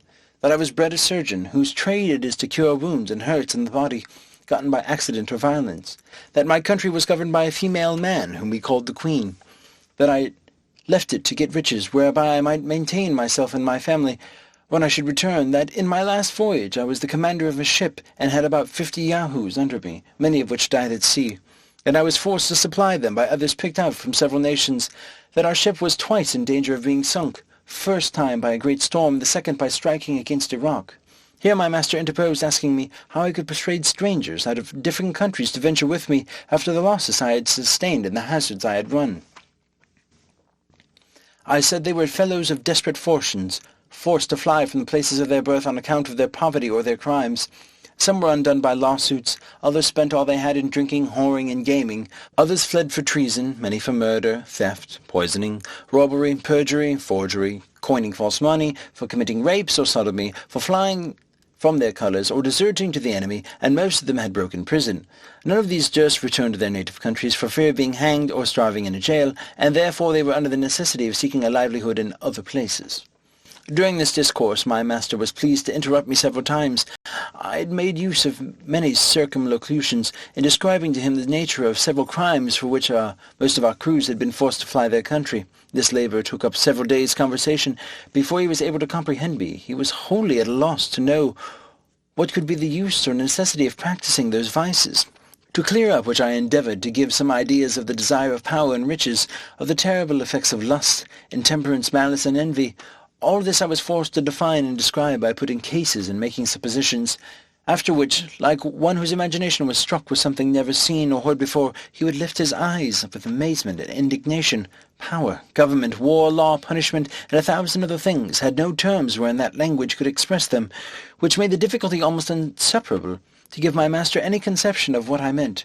But being of an excellent understanding, much improved by the contemplation and converse, he at last arrived at a competent knowledge of what human nature, in our parts of the world, is capable to perform, and desired I would give him some particular account of that land which we call Europe, but especially of my own country. End of Chapter 4. Part 4, Chapter 5. The author at his master's command informs him of the state of England, the causes of war among the princes of Europe. The author begins to explain the English constitution. The reader may please to observe that the following extract of many conversations I had with my master contains a summary of the most material points which were discoursed at several times for above 2 years. His honour offered desiring fuller satisfaction as I farther improved in the Houyhnhnm tongue. I laid before him as well as I could the whole state of Europe. I discoursed of trade and manufactures, of arts and sciences, and the answers I gave to all the questions he made as they rose upon several subjects were a fund of conversation not to be exhausted. But I shall here only set down the substance of what passed between us concerning my own country, reducing it in order as well as I can, without any regard to time or other circumstance. While I strictly adhere to truth, my only concern is that I shall hardly be able to do justice to my master's arguments and expressions, which must needs suffer by want of capacity, as well as by translation into our barbarous English. In obedience, therefore, to his honour's commands, I related to him the revolution under the Prince of Orange, the long war with France entered into by the said prince, and renewed by his successor, the present queen, wherein the greatest powers of Christendom were engaged, and still continued. I computed at his request that about 1,000,000 of Yahoos might have been killed in the whole process of it, and perhaps 100 or more cities taken, and 5 times as many ships burnt or sunk. He asked me what were the usual causes or motives that made one country to go to war with another. I answered they were innumerable, but I should only mention a few of the chief. Sometimes the ambition of princes, who never think they have land or people enough to govern. Sometimes the corruption of ministers, who engage their masters in a war in order to stifle or divert the clamour of the subjects against their evil administration. Differences in opinion have cost many millions of lives. For instance, whether flesh be bread or bread be flesh, whether the juice of a certain berry be blood or wine, whether the whistling of a vice or a virtue, whether better to kiss a post or throw it into the fire, what is the best colour for a coat, whether black, white, red or grey, whether it should be long, short, or narrow, wide, dirty or clean, with many more. Neither are any wars so furious and bloody, or of so long a continuance, as those occasioned by difference in opinion, especially if things be different. Sometimes the quarrel between 2 princes is to decide which of them shall possess a third of his dominions, while neither of them pretend to any right. Sometimes one prince quarrels with another for fear that the other should quarrel with him. Sometimes a war is entered upon because the enemy is too strong, sometimes because he is too weak. Sometimes our neighbours want things which we have, or have things which we want, which we both fight till they are ours or give us theirs. It is a very justifiable cause of a war to invade a country after the people have been wasted by famine, destroyed by pestilence, or embroiled by factions among themselves. It is justifiable to enter into war against our nearest ally when one of his towns lies convenient for us, or a territory of land that would render our dominions around incomplete. If a prince sends forces into a nation where the people are poor and ignorant, he may lawfully put half of them to death and make slaves of the rest, in order to civilize and reduce them from their barbarous way of living. It is a very kingly, honourable, and frequent practice, when one prince desires the assistance of another to secure him against an invasion, that the assistant, when he has driven out the invader, should seize on the dominions himself, kill, imprison, or banish the prince he came to relieve. Alliance by blood or marriage is a frequent cause of war between princes, and the nearer the kindred is, the greater the disposition to quarrel. Poor nations are hungry, rich nations are proud, and pride and hunger will ever be at variance. For these reasons, the trade of a soldier is held the most honourable of all, because a soldier is a Yahoo hired to kill, in cold blood, as many of his own species who have never offended him as possibly he can. There is likewise a kind of beggarly princes in Europe, not able to make war by themselves, who hire out their troops to richer nations for so much a day to each man, of which they keep 3/4 to themselves, and is the best part of their maintenance. Such are those in many northern parts of Europe. "We have told me," said my master, "upon the subject of war, does indeed discover most admirably the effects of that reason you pretend to. However, it is happy that the shame is greater than the danger, and that the nature has left you utterly incapable of doing much mischief, for your mouths lying flat with your faces, you can hardly bite each other to any purpose, unless by consent. Then as to the claws your feet and behind, they are so short and tender that one of our Yahoos would drive a dozen of yours before him, and therefore in recounting the numbers you have been killed, and I cannot think you have said such a thing which is not."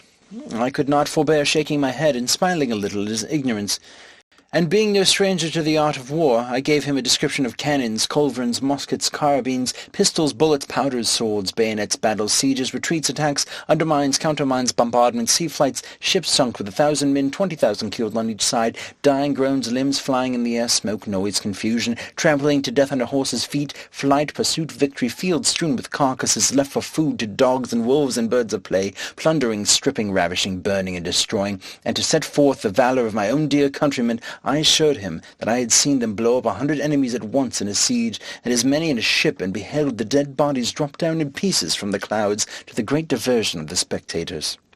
I was going on to more particulars, when my master commanded me silence. He said, "Whoever understood the nature of Yahoos might easily believe it possible for so violent an animal to be capable of every action I had named, if their strength and cunning equalled their malice. But as my discourse had increased his abhorrence of the whole species, so he found it gave him a great disturbance in his mind, of which he was wholly a stranger before. He thought his ears, being used to such abominable words, might, by degrees, admit them with less detestation. Although he had hated the Yahoos of his country, yet he no more blamed them for their odious qualities than he did a guignard, a bird of prey, for its cruelty, or a sharp stone for cutting his hoof. But when a creature pretending to be reason could be capable of such enormities, he dreaded lest the corruption of that faculty might be worse than brutality itself. He seemed therefore confident that instead of reason we are only possessed with some quality fitted to increase our natural vices, as the reflection of a troubled stream returns the image of an all ill-shapen body, not only larger but more distorted." He added that he had heard too much upon the subject of war, both in this and some former discourses. There was another point which little perplexed him at present. I had informed him that some of our crew had left their country on account being by law, that I had already explained the meaning of the word, but he was at a loss how it should come to pass that the law, which was intended for every man's preservation, should be at any man's ruin. Therefore he desired to be further satisfied what I meant by law, and the dispensers thereof according to the present practice in my own country, because he thought nature and reason were sufficient guides for a reasonable animal, as we pretended to be, in showing us what he ought to do and what to avoid. I assured his honour that the law was a science in which I had not much conversed, further than by employing advocates in vain upon some injustices which had been done me. However, I would give him all the satisfaction I was able. I said there was a society of men among us, bred up from their youth in the art of proving, by words multiplied for the purpose, that white is black and black is white, according as they are paid. To this society all the rest of the people are slaves. For example, in my neighbour has a mind to my cow. He is a lawyer to prove that he ought to have my cow from me. I must hire another to defend my right, it being against all rules of law that any man should be allowed to speak for himself. Now, in this case, I, who am the right owner, lie under two great disadvantages. First, my lawyer being practised, almost from his cradle, in defending falsehood, is quite out of his element when he would be an advocate for justice, which is not an unnatural office he always attempts, with great awkwardness, if not with ill will. The second disadvantage is that my lawyer must proceed with great caution, or else he will be reprimanded by the judges and abhorred by his brethren, as one would lessen the practice of the law. And therefore I have but two methods to preserve my cow. The first is to gain over my adversary's lawyer with the double fee, who will betray his client by insinuating that he hath justice on his side.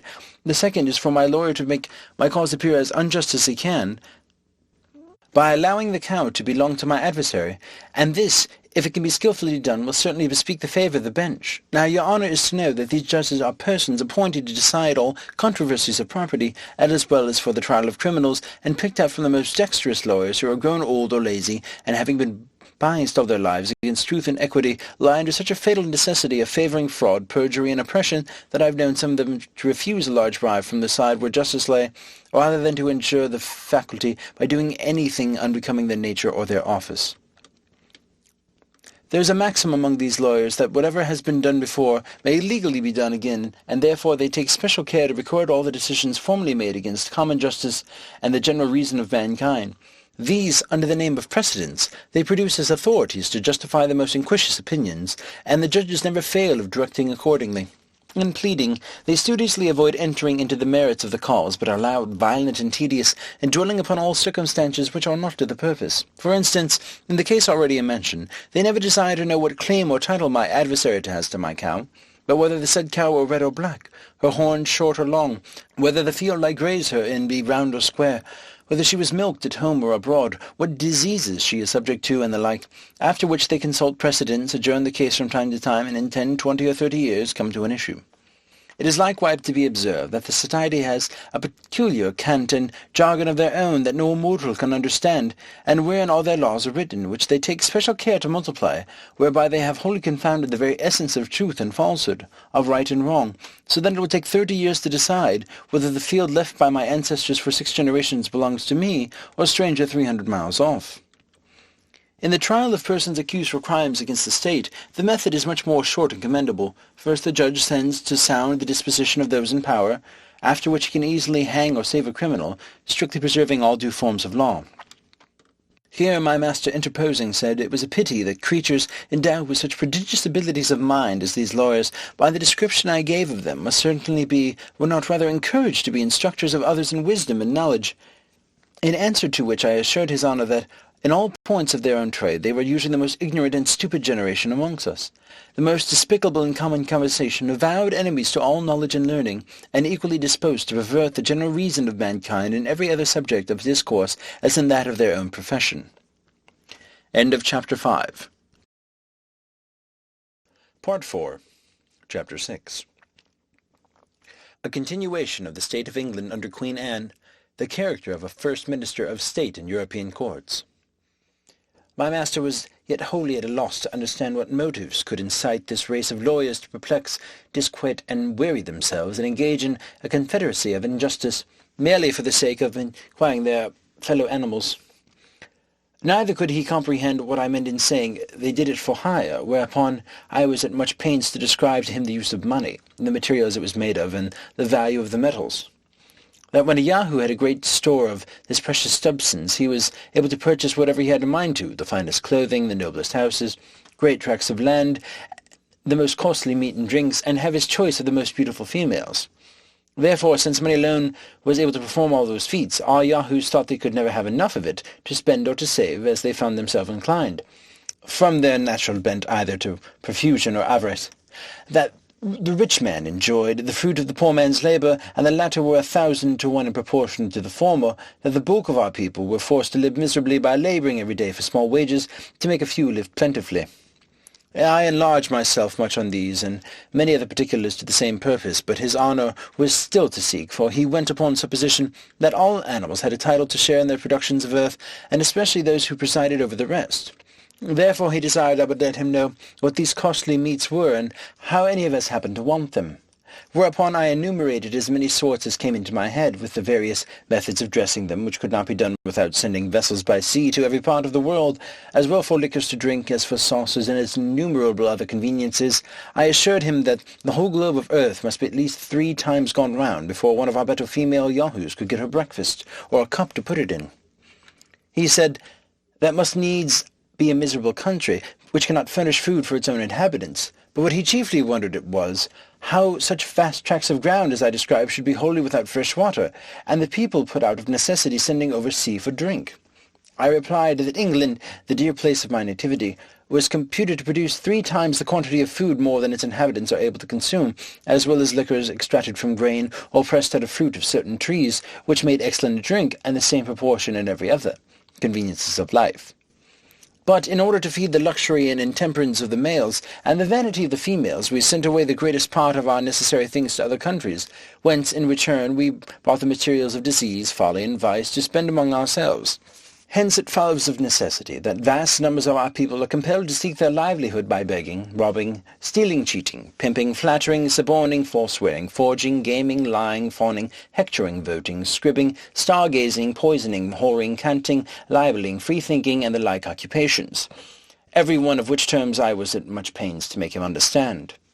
That wine which was not imported among us from foreign countries to supply the want of water or other drinks, but because it was a sort of a liquid that made us merry by putting us out of our senses, diverted all melancholy thoughts, begat wild, extravagant imaginations in the brain, raised our hopes and banished our fears, suspended every office of reason for a time, and deprived us the use of our limbs, till we fell into a profound sleep.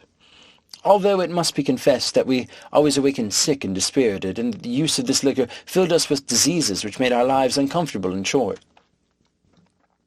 But besides all this, the bulk of our people supported themselves by furnishing the necessities or conveniences of life to the rich and to each other. For instance, when I am at home and dressed as I ought to be, I carry on my body the workmanship of 100 tradesmen. The building and furniture of my house employs many more, and 5 times the number to adorn my wife. I was going on to tell him of another sort of people who get their livelihood by tending the sick, having some occasions informed his honour of many crew had died of diseases. But here it was with the utmost difficulty that I brought him to apprehend what I meant. He could easily conceive that a hoyhenhenim grew weak and heavy a few days before his death, or by some accident might hurt a limb. But that nature, who works all things to perfection, should suffer any pains to breed in our bodies, he thought impossible, and desired to know the reason of so unaccountable an evil. I told him we fed on 1,000 things which operated contrary to each other, that we ate when we were not hungry, and drank without the provocation of thirst, that we sat whole nights drinking strong liquors without eating a bit, which disposed us to sloth, inflamed our bodies, and precipitated our prevented digestion. Our prostitute female yahoos acquire a certain malady which bred rottenness in the bones of those who fell into their embraces, that this and many other diseases were propagated from father to son, so that great numbers came into the world with complicated maladies upon them, that it would be endless to give him a catalogue of all diseases incident to human bodies, for there would not be fewer than 500 or 600 spread over every limb, joint, and short, every part external and intestine having diseases appropriated to itself, to remedy which there was a sort of people bred among us in the profession or pretence of curing the sick. And because I had some skill in the faculty, I would, in gratitude to this honour, let him know the whole mystery and method by which they proceed. Their fundamental is that all diseases arise from repletion, whence they conclude that a great evacuation of the body is necessary, either through the natural passage or upwards at the mouth. Their next business is from herbs, minerals, gums, oils, shells, salts, juices, seaweeds, excrements, barks of trees, serpents, toads, frogs, spiders, dead men, flesh and bones, birds, beasts, and fishes, to form a composition for smell and taste, the most abominable, nauseous, and detestable thing they can possibly contrive, which their stomach immediately rejects with loathing, and this they call a vomit, or else from the same storehouse, with other poisonous additions, they command us to take it at the orifice above or below, just as the physician happens to be disposed. A medicine equally annoying and disgustful to the bowels, which relaxing the belly drives down all before it, and they have a purge, or clyster. For nature, as the physicians allege, having intended the superior anterior orifice only for the intermission of solids and liquids, and the interior posterior for ejection, these artists ingeniously considering that all diseases nature is forced out of her seat. Therefore, to replace her in it, the body must be treated in a manner directly contrary, by interchanging the use of each orifice, forcing solids and liquids in at the anus, and making evacuations at the mouth. But besides real diseases, we are subject to many that are only imaginary, for which the physicians have invented imaginary cures. These have several names, and so have the drugs that are proper for them, and with these our female yahoos are always infested. One great excellency in this tribe is their skill at prognostics, wherein they seldom fail their predictions in real diseases. When they rise to any degree of malignity, generally pretending death, which is always in their degree of power, when recovery is not, and therefore, upon any unexpected signs of amendment, after they have pronounced their sentence, rather than be accused as false prophets, they know how to approve their sagacity to the world by a seasonable dose. They are likewise of special use to husbands and wives who are grown weary of their mates, to eldest sons, to great ministers of state, and often to princes. I had formerly upon occasion discoursed with my master upon the nature of government in general, and particularly of our own excellent constitution, deservedly the wonder and envy of the whole world, but having here accidentally mentioned a minister of state, he commanded me after some time to inform him what species of Yahoo I particularly meant by that appellation.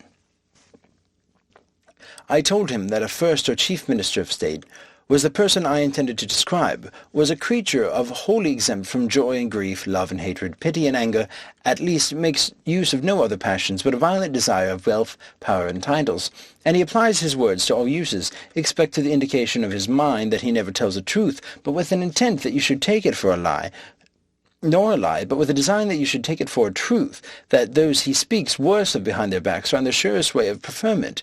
And whenever he begins to praise you to others or to yourself, you are from that day forlorn. The worst mark you can receive is a promise, especially when it's confirmed with an oath, after which every wise man retires and gives over all hopes. There are 3 methods by which a man may rise to be chief minister. The first is by knowing how, with prudence, to dispose of a wife, a daughter, or a sister. The second, by betraying or undermining his predecessor, and the third is by a furious zeal in public assemblies, against the corruptions of the court, but a wise prince would rather choose to employ those who practice the last of these 3 methods, because such zealots prove always the most obsequious and subservient of the will and passions of their master, that these ministers, having all employments at their disposal, preserve themselves in power by bribing the majority of a senate or great council, and at last by an expedient calling an act of indemnity, whereof I describe the nature to him, they secure themselves from after-reckonings and retire from the public laden with the spoils of the nation. The palace of a chief minister is seminary to breed up others in his own trade. The pages, lackeys, and porters, by imitating their master, become ministers of state in several districts, and learn to excel in the 3 principal ingredients of insolence, lying, and bribery. Accordingly, they have a subaltern court paid to them by persons of the best rank, and sometimes by the force and dexterity and impudence arrive, through several gradations, to be successors to their lord. He is usually governed by a decayed wench or favourite footman, who are the tunnels through all graces are conveyed, and may properly be called, in the last resort, the governors of the kingdom. One day, in discourse, my master, having heard me mention the nobility of my country, was pleased to make me a compliment which I could not pretend to deserve. He was sure I must have been born of some noble family, because I far exceed in shape, colour, and cleanliness all the Yahoos of his nation. Although I seem to fail in strength and agility, which must be imputed to my different way of living from those of the brutes, and besides I was not only endowed with the faculty of speech, but likewise with some rudiments of reason, to a degree that, with all his acquaintance, I passed for a prodigy. He made me observe that among the homininims the white, the sorrel, and the iron grey were not so exactly shaped as the bay, the dapple grey, and the black, nor born with equal talents of mind or capacity to improve them, and therefore continued always in the condition of servants, without ever aspiring to match out of their own race, which in that country could be reckoned monstrous and unnatural. I made his honour my most humble acknowledgments for the good opinion he was pleased to conceive of me, but assured him at the same time that my birth was of the lower sort, having been born of plain honest parents, who were just able to give me a tolerable education, that nobility among us was an altogether different thing from the idea he had of it, that our young noblemen are bred from their childhood in idleness and luxury, that, as soon as years will permit, they consume their vigour, and contract odious diseases among lewd females.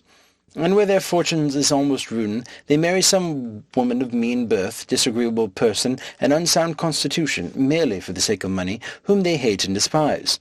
That the productions of such marriages are generally scrofulous, rickety, or deformed children, by which means the family seldom continues above 3 generations, unless the wife takes care to provide a healthy father among her neighbours or domestics, in order to improve and continue the breed.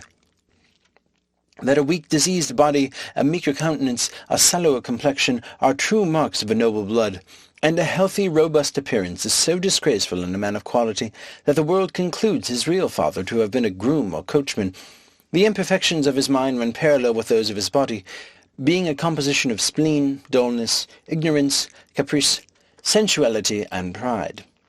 Without the consent of this illustrious body, no law can be enacted, repealed, or altered, and these nobles have likewise the decision of all our possessions without appeal.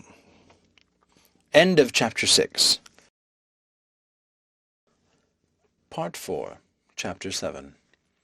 The author's great love of his native country, his master's observations upon the constitution and administration of England, as described by the author with parallel cases and comparisons, his master's observation upon human nature.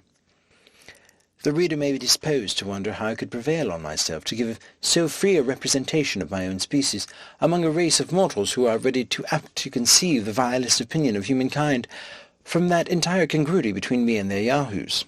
I must freely confess that the many virtues of those excellent quadrupeds, placed in opposite view to human corruptions, had so far opened my eyes and enlarged my understanding that I began to view the actions and passions of man in a very different light, and to think the honour of my own kind not worth managing, which besides it was impossible for me to do before a person of so acute a judgment as my master, who daily convinced me of 1,000 faults in myself, whereof I had not the least perception before, and which, with us, would never be numbered enough among human infirmities. I had likewise learned from his example an utter detestation of all falsehood or disguise, and truth appeared so amiable to me that I determined upon sacrificing everything to it.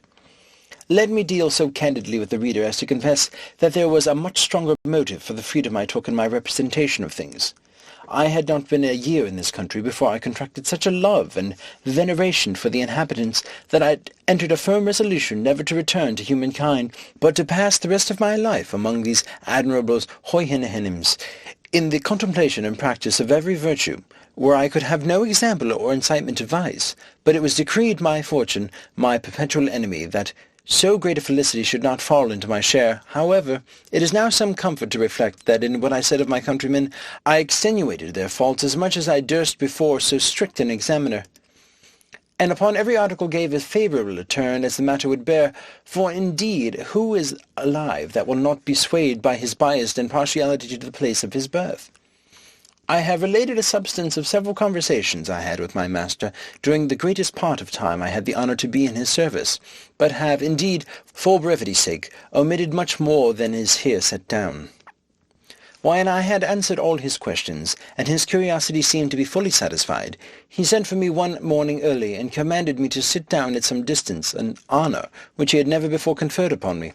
He said he had been very seriously considering my whole story, as far as it related both to myself and my country, and that he looked upon us as sort of animals, to whose share, by what accident he could not conjecture, some small pittance of reason had fallen, whereof we make no other use than by its assistance to aggravate our natural corruptions, and to acquire new ones, which nature had not given us, that we disarmed ourselves of few agility she had bestowed, and we'd been very successful in multiplying our original wants, and seemed to spend our whole lives in vain endeavours to supply them by our own inventions.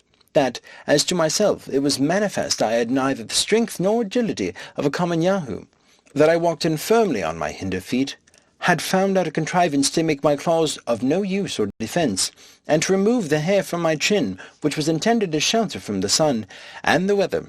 Lastly, that I could neither run with speed nor climb trees like my brethren, as he called them, the Yahoos, in his country. That our institutions of government and law were plainly owing to our gross defects in reason, and by consequence in virtue, because reason alone is sufficient to govern a rational creature, which was therefore a character we had no pretence to challenge, even from the account I had given of my own people, although he manifestly perceived that in order to favour them I had concealed many particulars, and often said the thing which was not. He was more confirmed in this opinion, because he observed that I agreed in every feature of my body with other Yahoos, except where it was to my real disadvantage in point of strength, speed, and activity, and shortness of my claws, and some other particulars where nature had no part. So from the representation I had given him of our lives, our manners, and our actions, he found as near a resemblance into the disposition of our minds. He said, the Yahoos were known to hate one another, more than they did any different species of animals, and the reason usually assigned was the odiousness of their own shapes, which all could see in the rest, but not in themselves. He had therefore begun to think it not unwise in us to cover our bodies, and by that invention conceal many of our deformities from each other, which would else be hardly supportable. But he now found he had been mistaken, and the dissensions of those brutes in his country were owing to the same cause with ours, as I described them. For if, said he, if you throw among 5 Yahoos as much food as would be sufficient for 50, they will, instead of eating peaceably, fall together by the ears, each single one impatient to have it all to itself, and therefore a servant was usually employed to stand by while they were feeding abroad, and those kept at home were tied at a distance from each other, that if a cow died of age or accident before a hoihenimin could have secured for its own Yahoos, and those in the neighbourhood would come in herds to seize it, and there would ensue such a battle as I described, with terrible wounds made by their claws on both sides, although they seldom were able to kill one another for want of such convenient instruments of death as we had invented, At other times, the like battles have been fought between the Yahoos of several neighborhoods, without any visible cause, those of one district watching all opportunities surprise the next, before they are prepared. But if they find their project has miscarried, they return home, and, for want of enemies, engage what I call a civil war among themselves. That in some fields of his country there are certain shining stones of several colours, whereof the Yahoos are violently fond. And when parts of these stones is fixed in earth, as sometimes happens, they will dig with their claws for whole days to get them out, then carry them away and hide them by heaps in their kennels, but still looking round with great caution, for fear their comrades should find out their treasure. My master said he could never discover the reason of this unnatural appetite, or how these stones could be of any use to a Yahoo. But now he believed it might proceed from the same principle of avarice which I described to mankind, that he had once, by way of experiment, privately removed a heap of those stones from the place where one of his Yahoos had buried, whereupon the sordid animal, missing his treasure, by his loud lamenting brought the whole herd to the place, there miserably howled, then fell to biting and tearing the rest, began to pine away, would neither eat, nor sleep, nor work, till he ordered a servant privately to convey the stones into the same hole, and hide them as before, which, when the Yahoo had found, he presently recovered his spirits and good humour, but took good care to remove them to a better hiding-place, and has since ever been a very serviceable brute. My master assuring me, which I also observe myself, that in the fields where shining stones abound, the fiercest and most frequent battles are fought, occasioned by perpetual inroads of the neighbouring Yahoos. He said it was common, when two Yahoos discovered such a stone in a field, and they were contending which of them should be the proprietor, a third would take the advantage, and carry it away from them both, which my master would needs contend to have some kind of resemblance with our suits at law, wherein I thought it for our credit not to undeceive him, since the decision he mentioned was much more equitable than by many decrees among us, because the plaintiff and defendant there lost nothing besides the stone they contended for, whereas our courts of equity would have never dismissed the cause while either of them had anything left.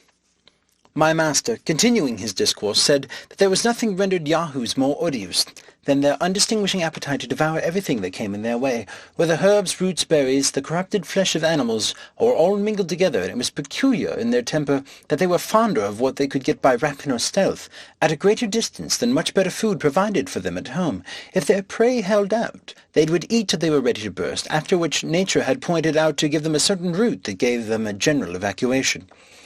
There was also another kind of root, very juicy, but somewhat rare and difficult to be found, which the Yahoos sought for it with much eagerness, and would suck it with great delight.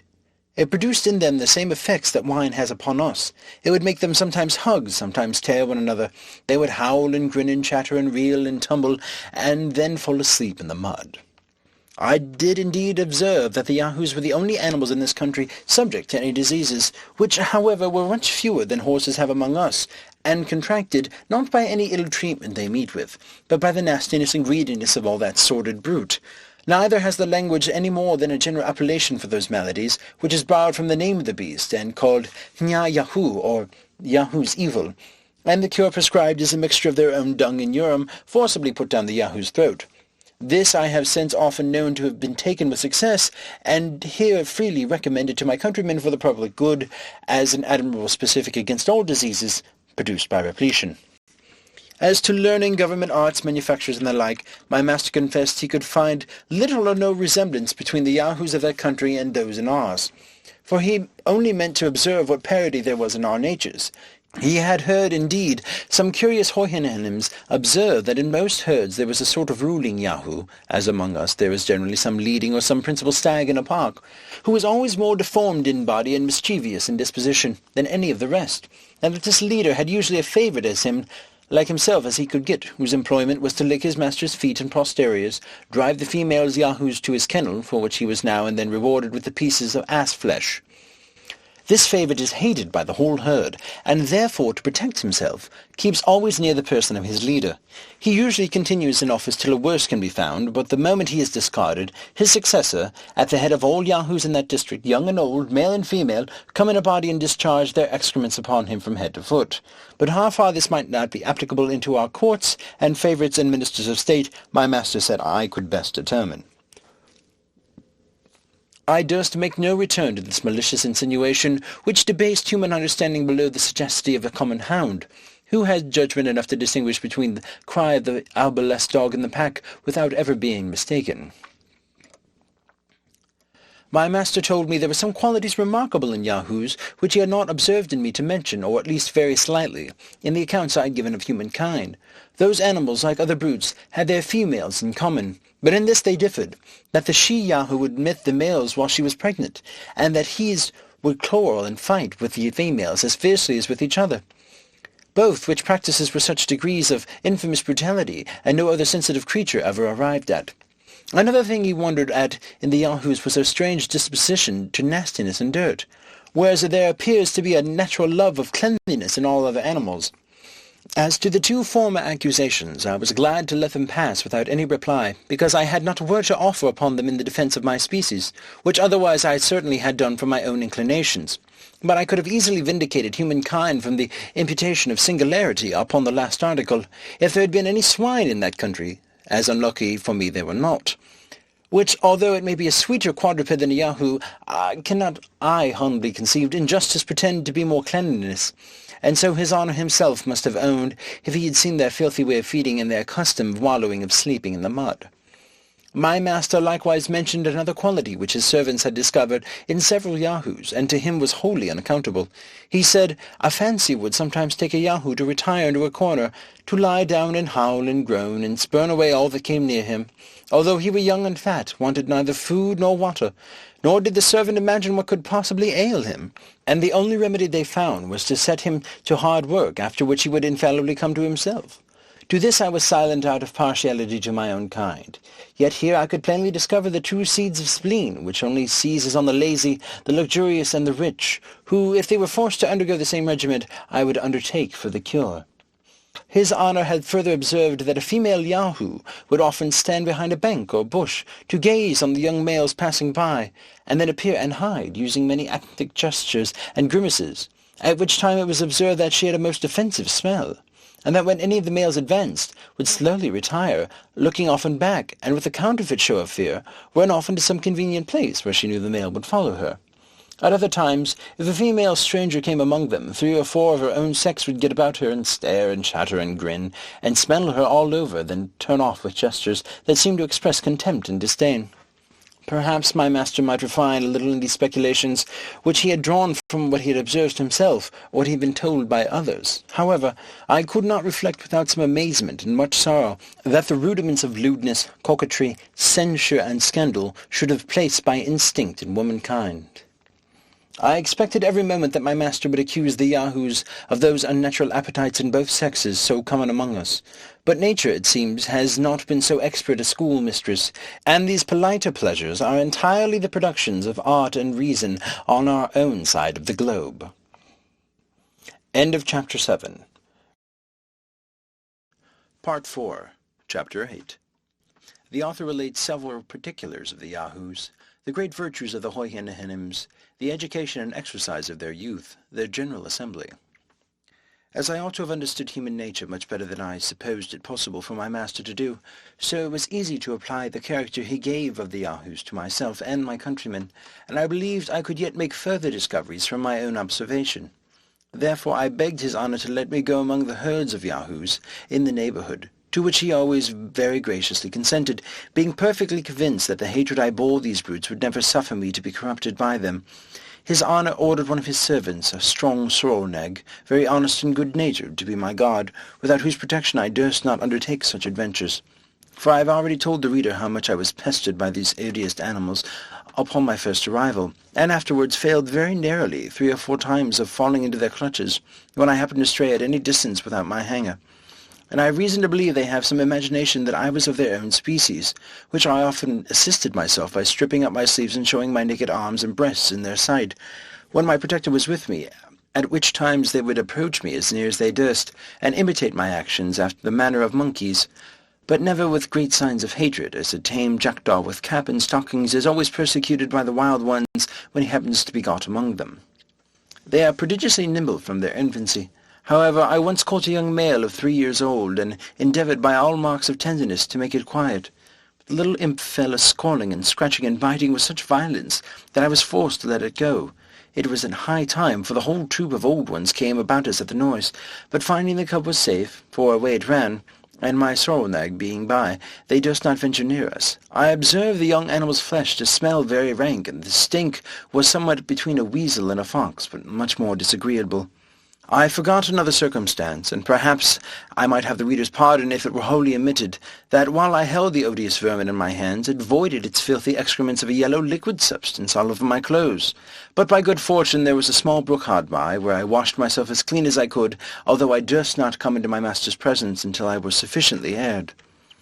But what I could discover, the yahoos appeared to be the most unteachable of all animals, their capacity never reaching higher than to draw or carry burdens. Yet I am of opinion this defect arises chiefly from a perverse, restive disposition. For they are cunning, malicious, treacherous, and revengeful.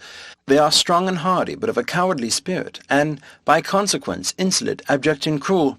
It is observed that the red-haired youth of both sexes are more libidinous and mischievous than the rest, whom they yet much exceed in strength and activity. The Houyhnhnms keep the yahoos for present use in huts not far from the house, but the rest are sent abroad to certain fields, where they dig up roots, eat several kinds of herbs, and search about for carrion, or sometimes catch weasels and luhums, a sort of wild rat, which they greedily devour. Nature has taught them to dig holes with their nails on the side of a rising ground, wherein they lie by themselves. Only the kennels of the females are larger, sufficient to hold 2 or 3 cubs. They swim from their infancy like frogs, and are able to continue long under water, where they often take fish, which the females carry home to their young, and upon this occasion I hope the reader will pardon my relating an odd adventure. Being one day abroad with my protector the sorrel-nag, and the weather exceeding hot, I entreated him to let me bathe in a river that was near. He consented, and I immediately stripped myself stark naked and went down softly into the stream. It happened that a young female yahoo, standing behind the bank, saw the whole proceeding, and inflamed by desire, as the nag and I conjectured, came running with all speed, and leaped into the water, within 5 yards of the place where I bathed. I was never in my life so terribly frightened. The nag was grazing at some distance, not suspecting any harm. She embraced me after a most fulsome manner. I roared as out as I could, and the nag came galloping towards me, whereupon she quitted her grasp with the utmost reluctancy. I leaped upon the opposite bank, where she stood gazing and howling all the time I was putting on my clothes. This was a matter of diversion to my master and his family, as well as mortification to myself, for now I could no longer deny that I was the real yahoo in every limb and feature, since the females had a natural propensity to me, as one of their own species. Neither was the hair of the brute a red colour, which might have been some excuse for an appetite a little irregular, but as black as a sloe, and her countenance did not make an appearance altogether so hideous as the rest of her kind, for I think she could not have been above 11 years old. Having lived 3 years in the country, the reader, I suppose, will expect that I should, like other travellers, give some account of the manners and customs of its inhabitants, which was indeed my principal study to learn. As these noble Houyhnhnms are endowed by nature with a general disposition to all virtues, and have no conceptions or ideas of what is evil in a rational creature, so their grand maxim is to cultivate reason, and to be wholly governed by it. Neither is reason among them a point pragmatical, as with us, where men can argue with plausibility on both sides of the question, but strikes you with immediate conviction, as it must needs do, where it is not mingled, obscured, or discoloured by passion and interest. I remember it was with an extreme difficulty that I could bring my master to understand the meaning of the word opinion, or how a point could be disputable, because reason taught us to affirm or deny only what we are certain, and beyond our knowledge we cannot do either. So that controversies, wranglings, disputes, and positiveness in false or dubious propositions are evils unknown among the Houyhnhnms. In a like manner, when I used to explain to him our several systems of natural philosophy, he would laugh that a creature pretending to reason should value itself upon the knowledge of other people's conjectures, and in things where that knowledge, if it were certain, could be of no use.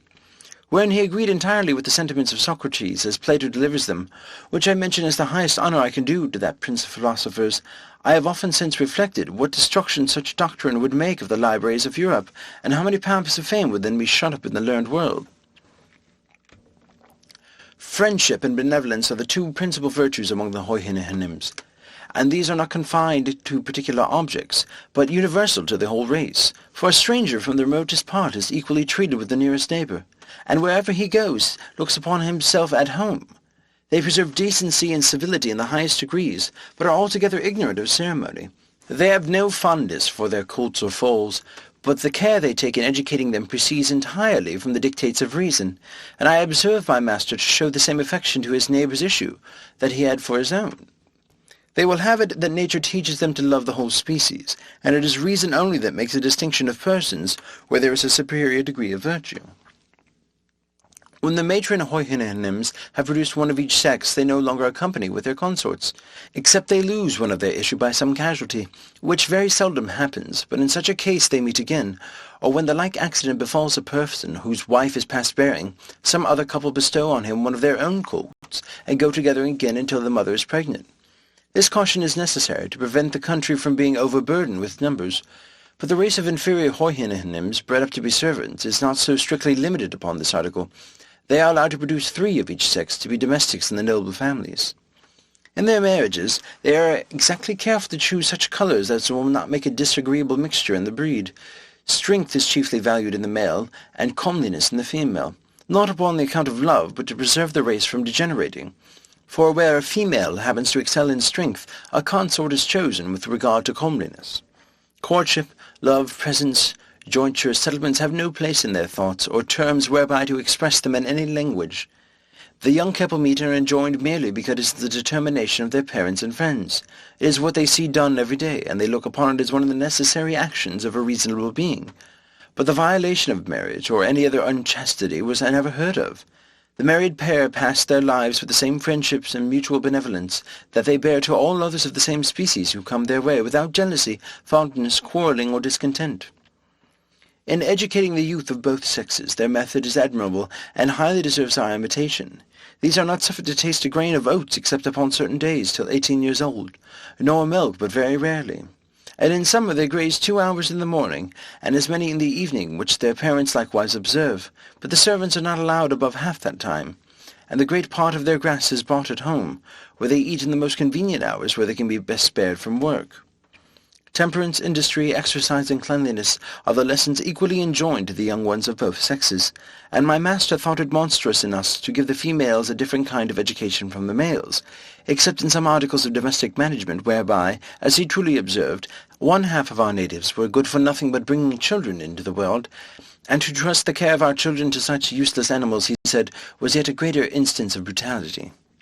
But the Houyhnhnms train up their youth to strength, speed, and hardiness by exercising them in running races up and down steep hills, over hard and stony grounds, and when they are all in a sweat they are ordered to leap over head and ears of a pond or river. 4 times a year the youth of a certain district meet to show their proficiency in running and leaping and other feats of strength and agility, where the victor is rewarded with a song in his or her praise. On these festivals the servants drive a herd of yahoos into the field, laden with hay, oats, and milk for a repast to the Houyhnhnms, after which the brutes are immediately driven back again for fear of being noisome to the assembly.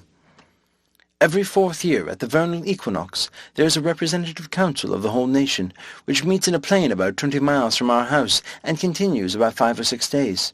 Here they inquire into the state and condition of several districts, whether they are abound or deficient in hay or oats or cows or yahoos, and whether there is any want, which is seldom. It is immediately supplied by unanimous consent and contribution. Here likewise the regulation of children is settled. As, for instance, if a Houyhnhnm has 2 males, he changes one of them for another that has 2 females. And when a child has been lost by any casualty, where the mother is past breeding, it is determined which family in the district shall breed another to supply the loss. End of Chapter 8. Part 4. Chapter 9. A grand debate at the General Assembly of the Houyhnhnms, and how is determined the learning of the Houyhnhnms, their buildings, their manner of burials, the defectiveness of their language.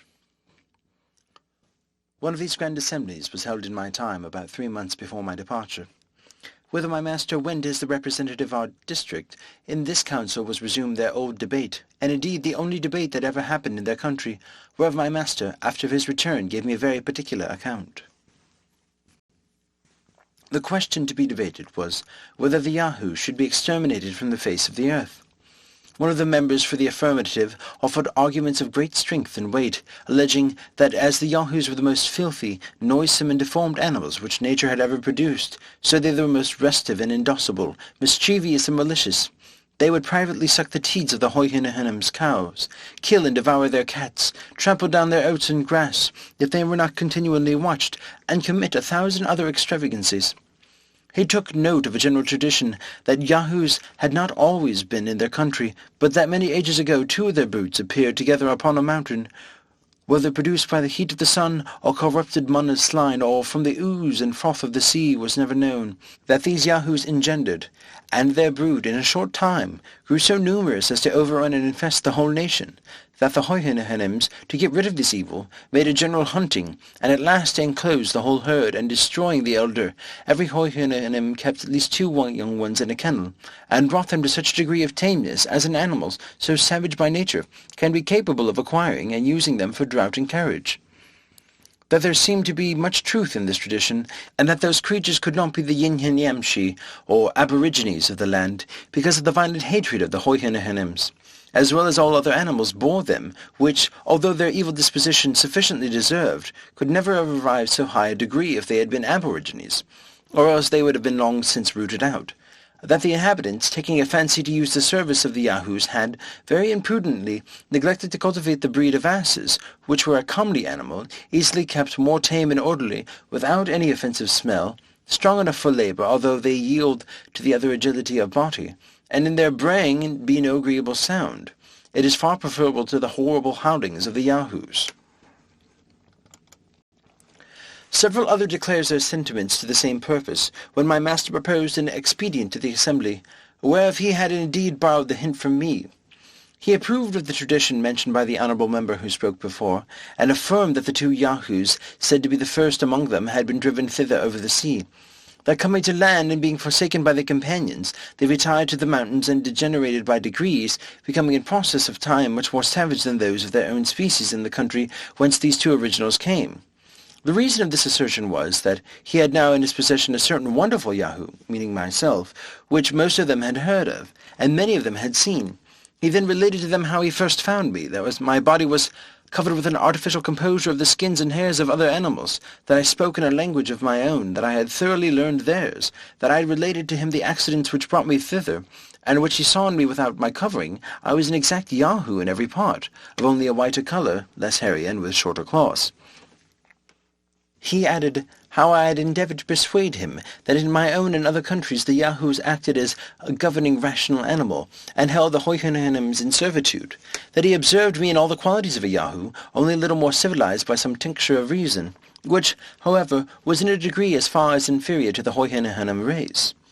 As the Yahoos of the country were to me, that, among other things, I mentioned of a custom we had called castrating Hoyhinahanums when they were young, in order to render them tame, that the operation was easy and safe, that it was no shame to learn the wisdom from brutes, as industry is taught by the ant, and building by the swallow, for I translate the word of linya, although it's much of a larger fowl. That this invention might be practised upon the younger Yahoos here, which beside rendering them tractable and fitter for use, would in an age put an end to the whole species without destroying life. Then in the meantime the Hoyhinahanums could be exhorted to cultivate the breed of asses, which they are in all respects more valuable brutes, so they have this advantage, to be fit for service at 5 years old, which the others are not till 12. This was all my master thought fit to tell me, at the time of what passed in the Grand Council, but he was pleased to conceal one particular, which related personally to myself, whereof I soon felt the unhappy effect, as the reader will know in its proper place, and whence I date all the succeeding misfortunes of my life. The Hoyhinahanums have no letters, and consequently their knowledge is all traditional.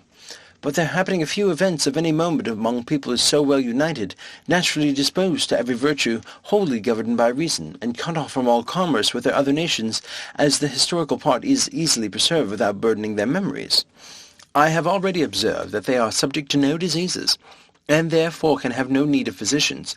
However, they have excellent medicines, composed of herbs, to cure accidental bruises and cuts, in the pastern of a frog or in the foot, by sharp stones, as well as from other maims and hurts in several parts of the body. They calculate the year by revolution of the sun and moon, but use no subdivisions into weeks. They are well acquainted with the motions of the 2 luminaries, and understand the nature of eclipses, and this is the utmost progress of their astronomy. In poetry, they must be allowed to excel all other mortals, wherein the justness of their smiles and the minuteness as well as exactness of their descriptions are indeed inimitable. Their verses abound very much in both of these, and usually contain either some exalted notions of friendship and benevolence, or the praises of those who were victors in races and other bodily exercises. Their buildings, although very rude and simple, are not inconvenient, but well contrived to defend them from all injuries and of heat. They have a kind of tree which at 40 years loosens in the root and falls with the first storm. It grows very straight, and being pointed like stakes with a sharp stone, for the Houyhnhnms knew not the use of iron. They stick them erect in the ground about 10 inches asunder, and then weave in oat straw, or sometimes wattle between them. The roof is made in the same manner, and so are the doors. The Houyhnhnms use the hollow part between the pastern and the hoof of their forefoot as we do our hands, and this with greater dexterity than I could at first imagine. I have seen a white mare of our family thread a needle, which I lent her on purpose for that joint. They milk their cows, reap their oats, and do all kind of work which requires hands in the same manner. They have a high kind of hard flints, which by grinding against other stone, they form into instruments that stir instead of wedges, axes, and hammers. With tools made of these flints, they likewise cut their hay and reap their oats, which they grow naturally in several fields. The Yahoos draw home the sheaves in carriages, and the servants tread them in certain covered huts to get out the grain which is kept in stores. They make a rude kind of earthen and wooden vessels. They bake the former in the sun. If they can avoid casualties, they die only of old age, and are buried in the obscurest places that can be found, their friends and relations expressing neither joy or grief at their departure, nor does the dying person discover the least regret that he is leaving the world, any more than if he were returning home from a visit to one of his neighbors. I remember my master having once made an appointment with a friend and his family only to come to his house upon some affair of importance on the day fixed. The mistress and her 2 children came very late. She made 2 excuses. First, for her husband, who, as she said, happened that very morning to shunun. The word is strongly expressive in their language, but not easily rendered into English. It signifies to retire to his first mother. Her excuse for not coming sooner was that, her husband dying late in the morning, she was a good while consulting her servants about a convenient place where his body should be laid, and I observed she behaved herself at our house as cheerfully as the rest. She died about 3 months after. They live generally 70 or 75 years, very seldom to 80. Sometimes before their death they feel a gradual decay, but without pain. During this time they are much visited by their friends, because they cannot go abroad with their usual ease and satisfaction. However, about 10 days before their death, which they seldom fail in computing, they return the visits that have been made by those who are nearest in the neighborhood, being carried in a convenient sledge drawn by Yahoos, which vehicle they use, not only upon this occasion, but when they grow old, upon long journeys, or when they are lame by accident. And therefore, when dying Houyhnhnms return those visits, they take a solemn leave of their friends as if they were going to some remote part of the country, where they are designed to pass the rest of their lives. I know not whether it may be worth observing that the Houyhnhnms have no word in their language to express anything that is evil, except what they borrow from the deformities or ill qualities of a Yahoo. Thus they denote the folly of a servant, an omission of a child, a stone that cuts their feet, a continuance of foul or unseasonable weather, and the like, by adding to each the epithet of Yahoo. For instance, Hin Yahoo, Waholm Yahoo, Nyildwidhum Wilma Yahoo, and an ill-contrived house, Yin Holm Yin Hrolhun Yahoo. I could with great pleasure enlarge further upon the manners and virtues of this excellent people, but intending in a short time to publish a volume by itself expressly on that subject, I refer the reader thither, and in the meantime proceed to relate my own sad catastrophe. End of Chapter 9. Part 4. Chapter 10. The author's economy and happy life among the Houyhnhnms. His great improvement in virtue by conversing with them.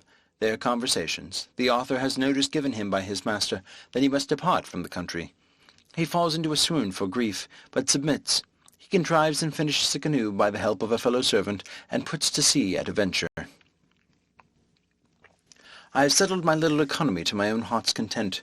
My master had orders a room be made for me, after their manner, about 6 yards from the house, the sides and floors of which I plastered with clay, and covered with rush mats of my own contriving. I had beaten hemp, which grows there wild, and made it a sort of tickling. This I filled with the feathers of several birds I had taken with springes made of Yahoo's hair, and were excellent food. I worked the 2 chairs with my knife, the sorrel nag helping me in the grosser and more laborious part.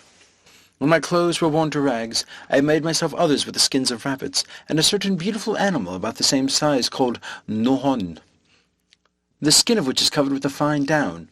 Of these I also made very tolerable stockings. I soled my shoes with wood I cut from a tree, and fitted to the upper leather, and when this was worn out, I supplied it with the skins of yahoos, dried in the sun. I often got honey out of hollow trees, which I mingled with water or ate with my bread.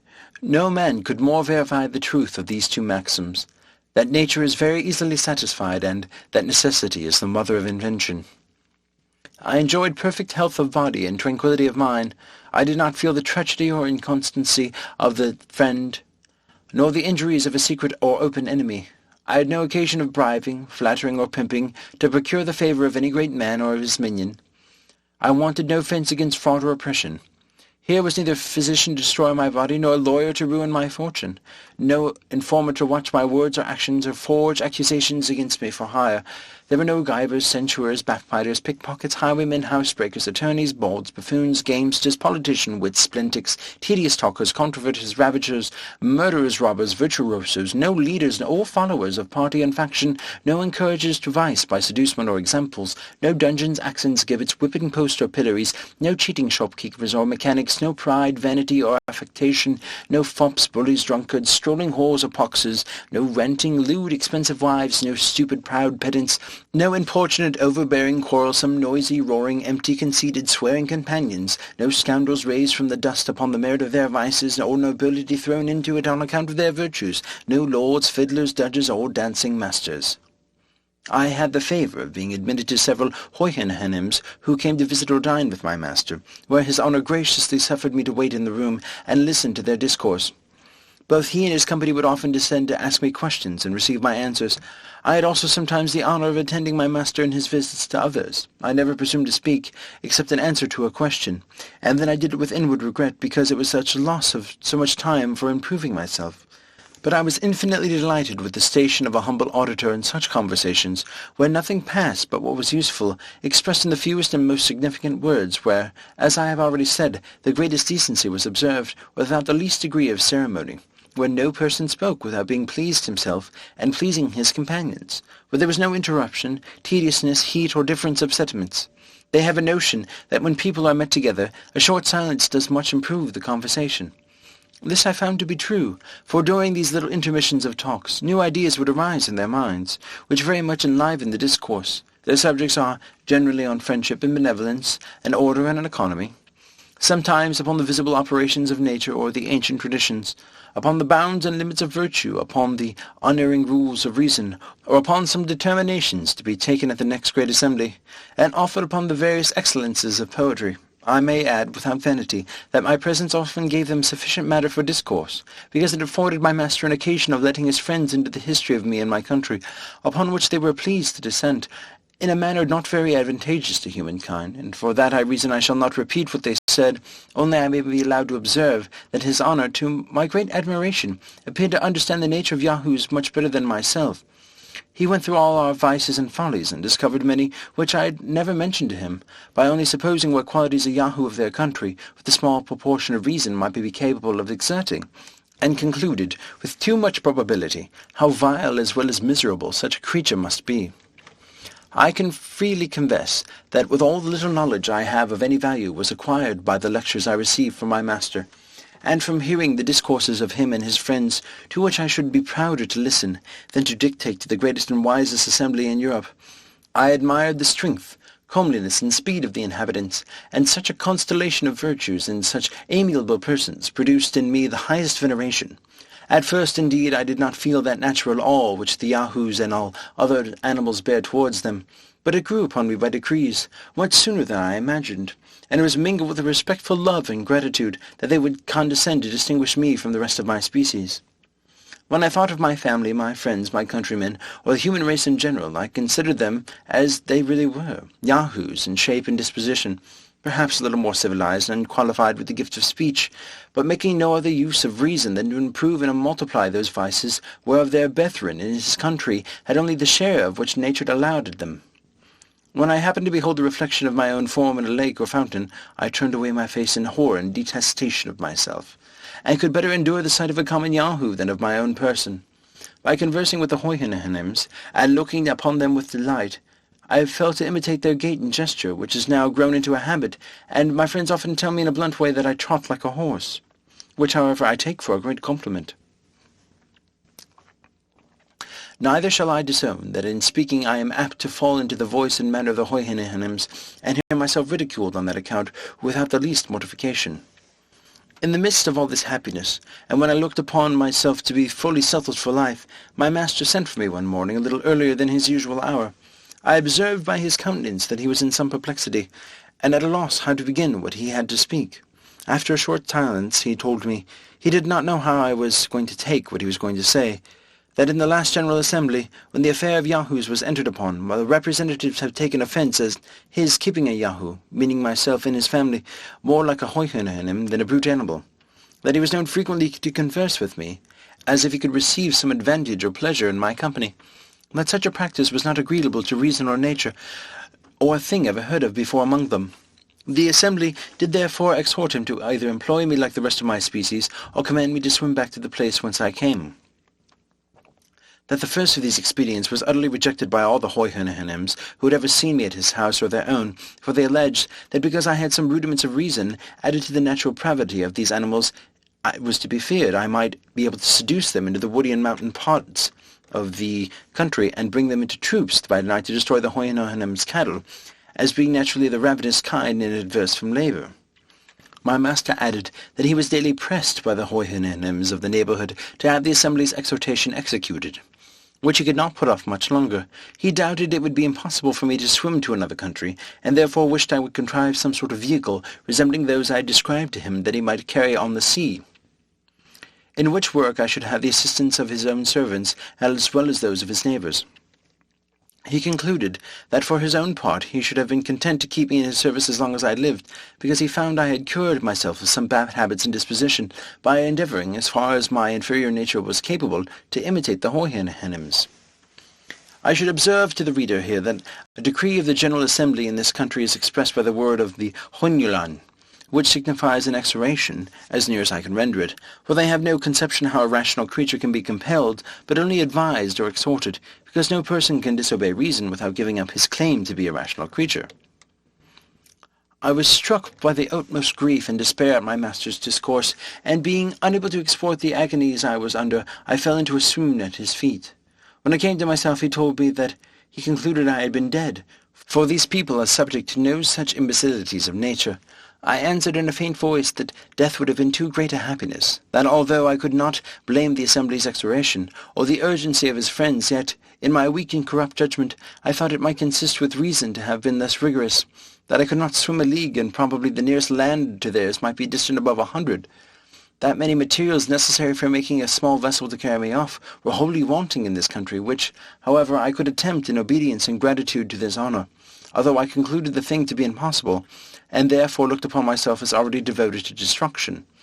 That the certain prospect of an unnatural death was the least of my evils, for supposing I should escape with life by some strange adventure, how could I think to temper my passing of the days among Yahoos, and relapsing into my old corruptions for want of examples to lead to keep me with the paths of virtue? Then I knew too well upon what solid reasons all the determinations of wise Houyhnhnms were founded, not to be shaken by arguments of mine in a miserable Yahoo, and therefore, after presenting him with my humble thanks for the offer of his servant's assistance in making a vessel, and desiring a reasonable time for so difficult a work, I told him I would endeavour to preserve a wretched being, and if ever I returned to England, was not without hopes of being useful to my own species, by celebrating the praises of the renowned Houyhnhnms, and proposing their virtues to the imitation of mankind. My masters, in a few words, made me a very gracious reply, allowed me the space of 2 months to finish my boat, and ordered the Sorrel-Nag, my fellow-servant, for so at this distance I presume to call him, to follow my instruction, because I told my master that his help would be sufficient, and I knew he had a tenderness for me. In his company, my first business was to go to that part of the coast where my rebellious crew has ordered me to be set on shore. I got upon a height, and looking on every side of the sea, I fancied I saw a small island towards the northeast.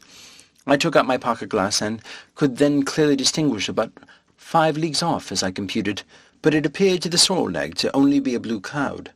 for as he had no conception of any country besides his own, so he could not be as an expert in distinguishing remote objects at sea, as we who so much converse in that element.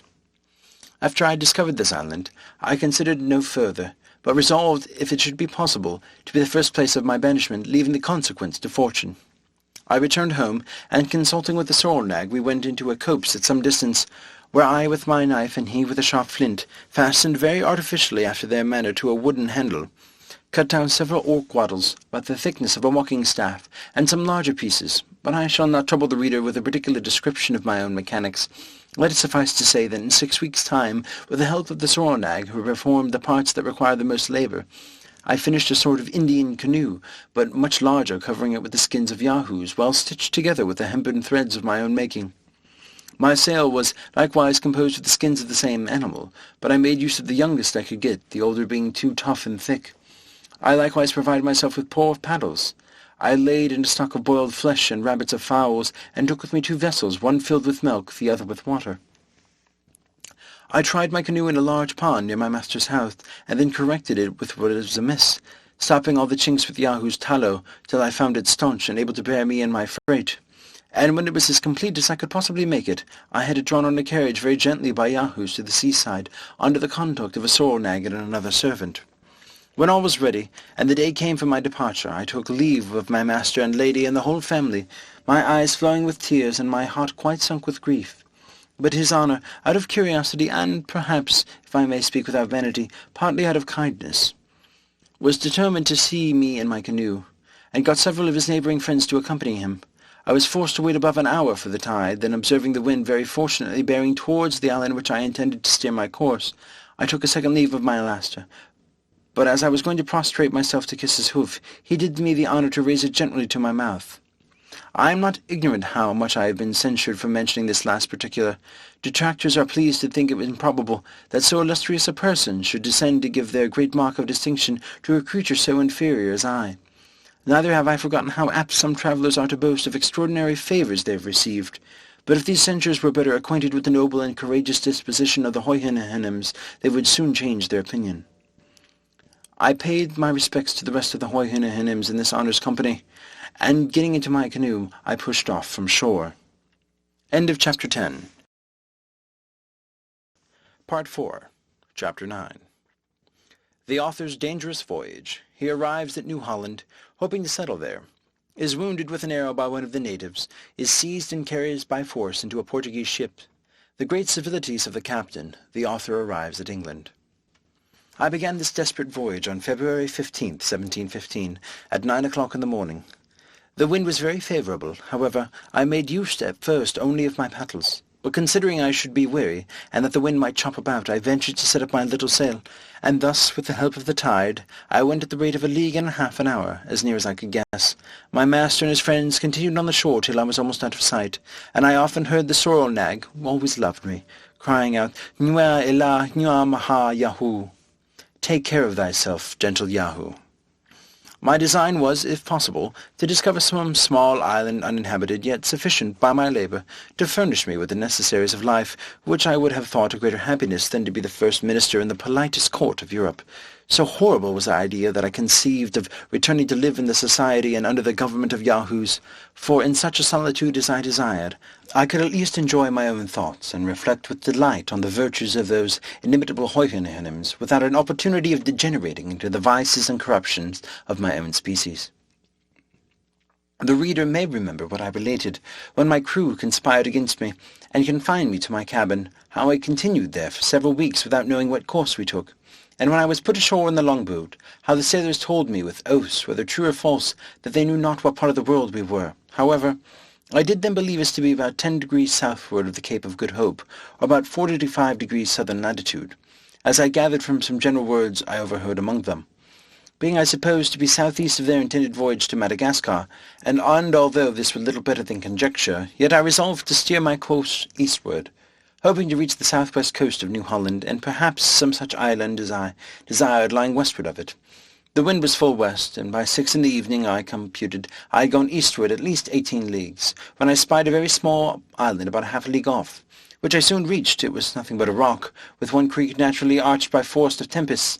Here I put in my canoe, and climbing a part of the rock, I could plainly discover land to the east, extending from south to north. All night I lay in my canoe, and repeating my voyage early in the morning, I arrived in 7 hours at the southeast point of New Holland. This confirmed me in my opinion. I had long entertained that the maps and charts of this country at least 3 degrees more to the east than really is, which I thought communicated many years ago to my worthy friend Mr. Herman Mole, and gave him my reasons for it, although he has rather chosen to follow other authors. I saw no inhabitants in the place where I landed, and being unarmed I was afraid of venturing far into the country. I found some shellfish on the shore and ate them raw, not daring to kindle a fire for fear of being discovered by the natives. I continued 3 days feeding on oysters and limpets to save my own provisions, and I fortunately found a brook of excellent water which gave me great relief. On the 4th day, venturing out a little too far, I saw 20 or 30 natives upon a height not 500 yards from me. They were stark naked, men, women, children, around a fire, as I could discover by the smoke. One of them spied me, and gave notice to the rest. 5 of them advanced toward me, leaving the women and children at the fire. I made what haste I could to the shore, and getting into my canoe I shoved off.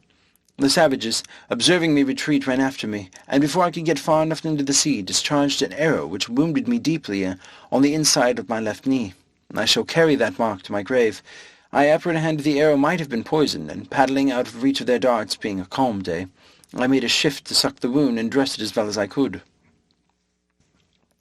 I was at a loss what to do, for I durst not return to the same landing place, but stood to the north, as I was forced to paddle. For the wind, though very gentle, was against me, blowing northwest as I was looking about for a secure landing place. I saw a sail to the north-northeast, which appearing every minute more visible, I was in some doubt whether I should wait them out. But at last my detestation of the Yahoo race prevailed, and turning my canoe I sailed and paddled together to the south, and got into the same creek whence I sent out in the morning, choosing rather to trust myself among these barbarians rather than live with European Yahoos. I drew up my canoe as close as I could to the shore, and hid myself behind a stone by the little brook, which, as I have already said, was excellent water. The ship came within half a league of this creek, and sent her longboat with vessels to take in fresh water, for the place, it seems, was very well known. But I did not observe it till the boat was almost on shore, and it was too late to seek another hiding place. The seamen at their landing observed my canoe, and rummaging it all over, easily conjectured that the owner could not be far off. 4 of them, well armed, searched every cranny and lurking-hole, till at last they found me flat on my face behind the stone. They gazed while in admiration of my strange, uncouth dress, my coat made of skins, my wooden-soled shoes, and my furred stockings, whence, however, they concluded I was not a native of this place, who go all naked. One of the seamen in Portuguese bid me rise and asked who I was. I understood that language very well, and getting on my feet I said I was a poor Yahoo banished from the Hoyhenehenims, and desired they would please let me depart. They admired to hear me answer them in their own tongue, but saw by my complexion I must be a European, but were at loss to know what I meant by Yahoos and Hoyhenehenims, and at the same time fell a laughing at my strange tongue in speaking, which resembled the neighing of a horse. I trembled all the while betwixt fear and hatred. I again desired to leave to depart, and was gently moving to my canoe, but they laid hold of me, desiring to know what country I was of, whence I came, with many other questions. I told them I was born in England, whence I came about 5 years ago, and their country and ours were at peace. I therefore hoped they would not treat me as an enemy, since I meant them no harm, but was yet a poor Yahoo seeking some desolate place to pass what remainder of this unfortunate life.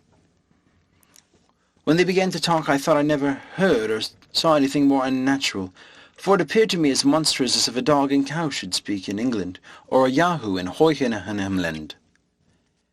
The honest Portuguese were equally amazed at my strange dress, and the odd manner of delivering my words, which, however, they understood very well. They spoke to me with great humanity, and said they were sure the captain would carry me gratis to Libsyn, whence I might return to my own country, that 2 of the seamen would go back to the ship, inform the captain of what they had seen, and receive his orders. In the meantime, unless I would give my solemn oath not to fly, they would secure me by force. I thought it best to comply with their proposal. They were very curious to know my story, but I gave them little satisfaction, and they all conjectured that my misfortunes had impaired my reason. In 2 hours the boat, which went laden with vessels of water, returned with the captain's command to fetch me on board. I fell on my knees to preserve my liberty, but it was all in vain, and the men, having tied me with cords, heaved me into the boat, whence I was taken into the ship, and thence to the captain's cabin.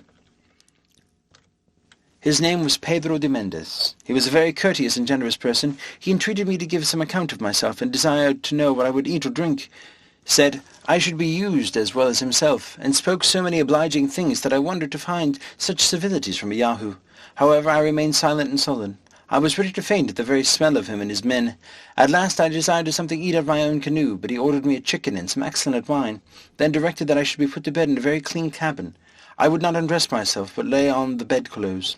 And in a half an hour stole out, when I thought the crew was at dinner, getting to my side of the ship, and was going to leap into the sea and swim for my life rather than continue among Yahoos. But one of the seamen prevented me, and having informed the captain, I was chained to my captain. After dinner, Don Pedro came to me and desired to know my reason for so desperate an attempt, assured me that he only meant to do me all the service he was able, and spoke so very movingly that at last I descended to treat him like an animal which had some very little portion of reason.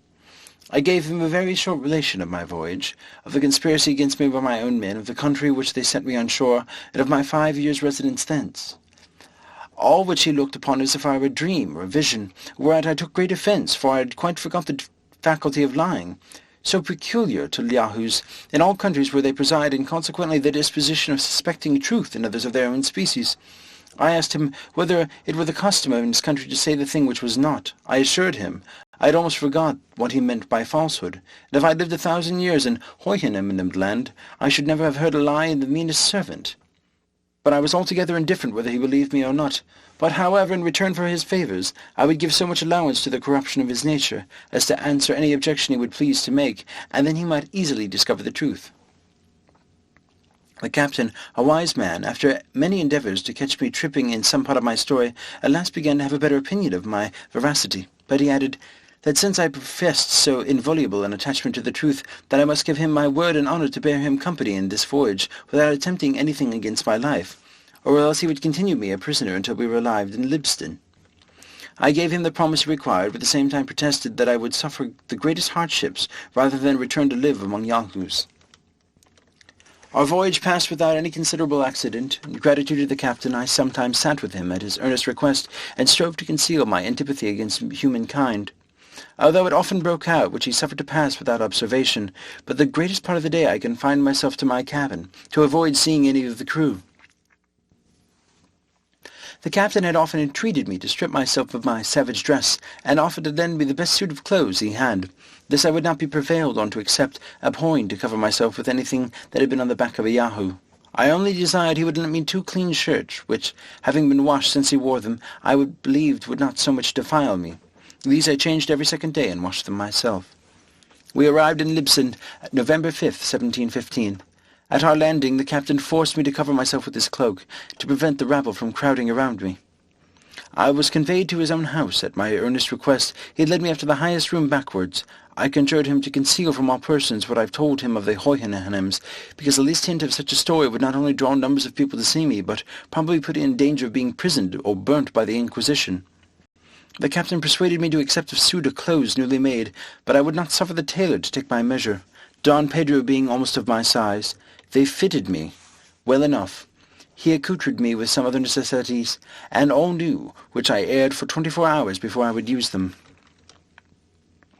The captain had no wife, nor above 3 servants, none of which were suffered to attend at meals, and his old deportment was so obliging, added to very good human understanding, that I really began to tolerate his company. He gained so far upon me that I ventured to look out the back window.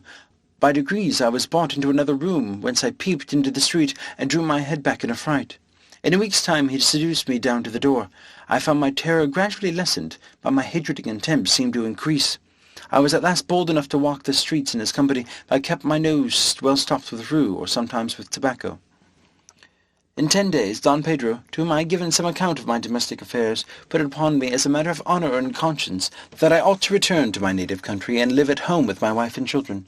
He told me there was an English ship in the port just ready to sail, and he would furnish me with all things necessary. It would be tedious to repeat his arguments and my contradictions. He said it was altogether impossible to find such a solitary island as I desired to live in, but I might command in my own house, and pass my time in a manner as a recluse as I pleased. I complied at last, finding I could not do better. I left Libsyn the 24th day of November in an English merchantman, but who was the master I never inquired. Don Pedro accompanied me to the ship and lent me £20. He took kind leave of me and embraced me at parting, which I bore as well as I could. During this last voyage I had no commerce with the master or any of his men, but pretending I was sick, kept close in my cabin. On the 5th of December, 1715, we cast anchor in the Downs about 9 in the morning, and at 3 in the afternoon I got safe to my house at Rotherhithe. My wife and family received me with great surprise and joy, because they concluded me certainly dead. But I must freely confess the sight of them filled me with only hatred, disgust, and contempt, and the more by reflecting on the near alliance I had to them, for although, since my unfortunate exile from the Hoyhenhem country, I compelled myself to tolerate the sight of Yahoos, and to converse with Don Pedro de Mendez, yet my memory and imagination were perpetually filled with the virtues and ideas of those exalted Hoyhenhems, and I began to consider that, by copulating with one of the Yahoo species, I had become a parent of more. It struck me with the utmost shame, confusion, and horror. As soon as I entered the house, my wife took me in her arms and kissed me, at which, having not been used to the touch of that odious animal for many years, I fell into a swoon for almost an hour. At the time I am writing, it is 5 years since my last return to England. During the first year I could not endure my wife or children in my presence. The very smell of them was intolerable. Much less I could not suffer to eat in the same room. To this hour they dare not presume to touch my bread or drink out of the same cup. Neither was I ever to let one of them take me by the hand. The first money I laid out was to buy 2 young stone horses, which I keep in a good stable, and next to them the groom is my least favourite, for I feel my spirits revile by the smell he contracts in the stable. My horses understand me tolerably well, and I converse with them at least 4 hours every day. They are strangers to bridle or saddle. They live in great amity with me and friendship to each other. End of Chapter 11. Part 4. Chapter 12. The author's veracity, his design in publishing his work, his censure of those travellers who swerve from the truth. The author clears himself from any sinister ends in writing, an objection answered, the method of planting colonies, his native country commended, the right of the crown to those countries described by the author is justified, the difficulty of conquering them. The author takes his last leave of the reader, proposes his manner of living for the future, gives good advice, and concludes. Thus, gentle reader, I have given thee a faithful history of my travels for 16 years and above 7 months, wherein I have not been so studious of ornament as of truth. I could, perhaps, like others, have astonished thee with strange and probable tales, but I rather chose to relate plain matter of fact in the simplest manner and style, because my principal design was to inform and not to amuse thee. It is easy for us to travel in remote areas, which are seldom visited by Englishmen or other Europeans, to form descriptions of wonderful animals both at sea and land, where a traveller's chief aim should be to make men wiser and better, and improve their minds by the bad as well as the good example of what they deliver concerning foreign places. I could heartily wish a law was enacted that every traveller, before he were permitted to publish his voyages, should be obliged to make oath before the Lord High Chancellor that he intended to present was absolutely true and the best of his knowledge, for then the world would be no longer deceived, as it usually is, while some writers, to make their works pass the better upon the public, impose the grossest falsities on the unwary reader.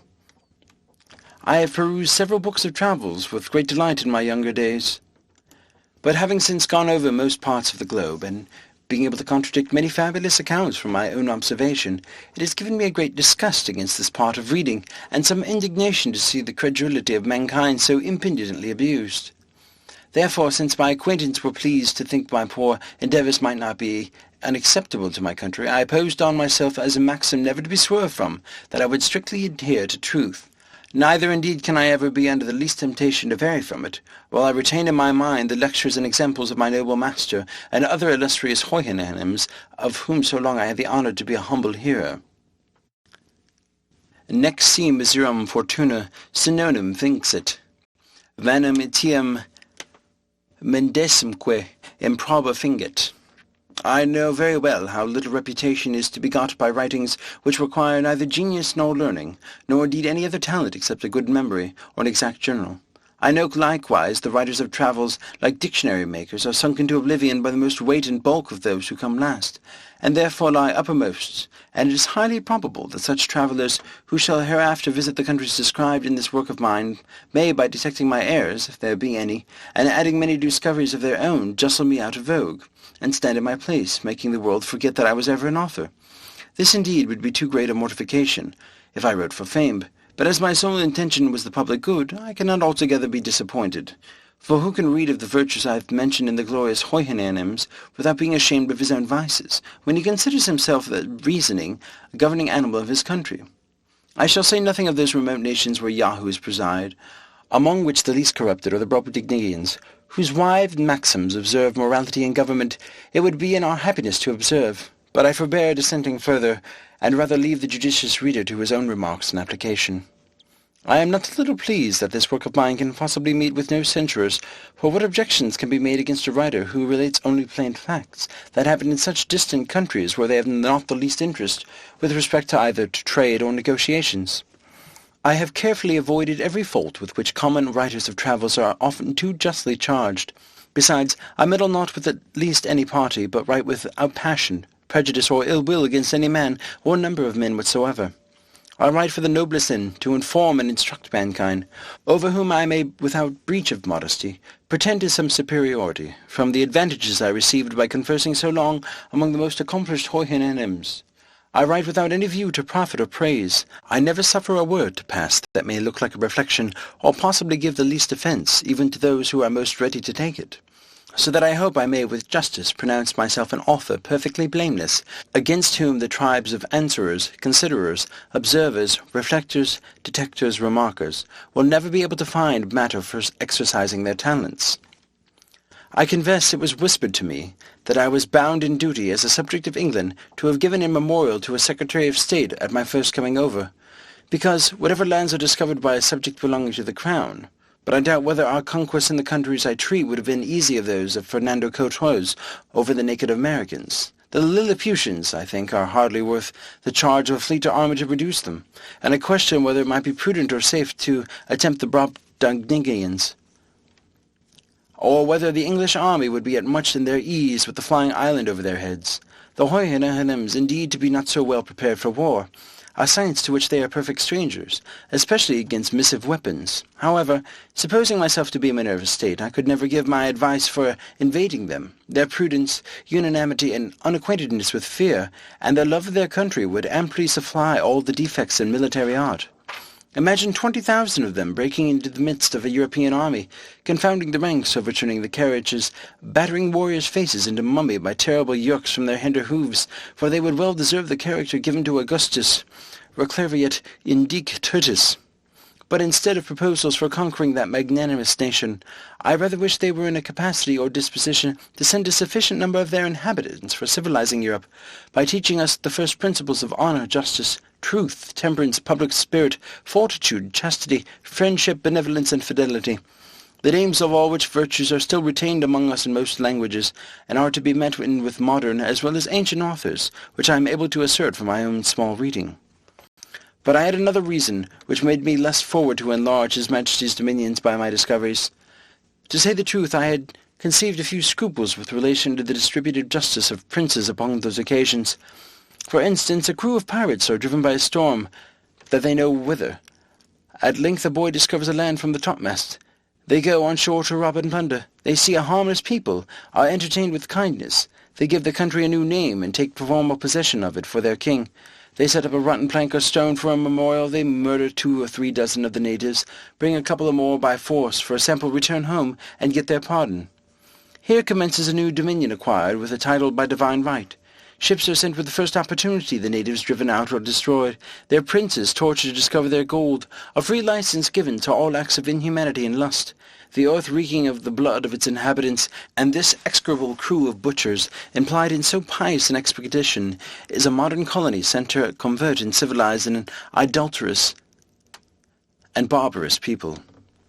But this description, I confess, does by no means affect the British nation, who may be an example to the whole world for their wisdom and care, and justice in planting colonies, their liberal endowments for the advancement of religion and learning, their choice of devout and able pastors to propagate Christianity, their caution in stocking their provinces with people of sober lives and conversations from this the mother kingdom, their strict regard to the distribution of justice and supplying the civil administration through all their colonies with officers of the greatest abilities, utter strangers to corruption, and to crown all by sending the most vigilant and virtuous governors, who have no other views than the happiness over the people whom they preside, and the honour of the king their master. But as those countries which have I described do not appear to have any desire of being conquered and enslaved, murdered or driven out by colonies, nor abound either in gold, silver, sugar, or tobacco. I did humbly conceive that they were by no means proper objects of our zeal, our valour, or our interest. However, if those whom it more concerns think fit to be called another option, I am ready to depose, when I shall be lawfully called, that no European did ever visit those countries before me. I mean, if the inhabitants ought to be believed, unless a dispute may arise concerning the two Yahoos, said to have been seen many years ago upon the mountain in the Hoyheneland. However, as to the formality of taking possession in my sovereign's name, it never came once into my thoughts, and if it had, yet as my affairs then stood, I should perhaps, in point of prudence and self-preservation, had put off to a better opportunity.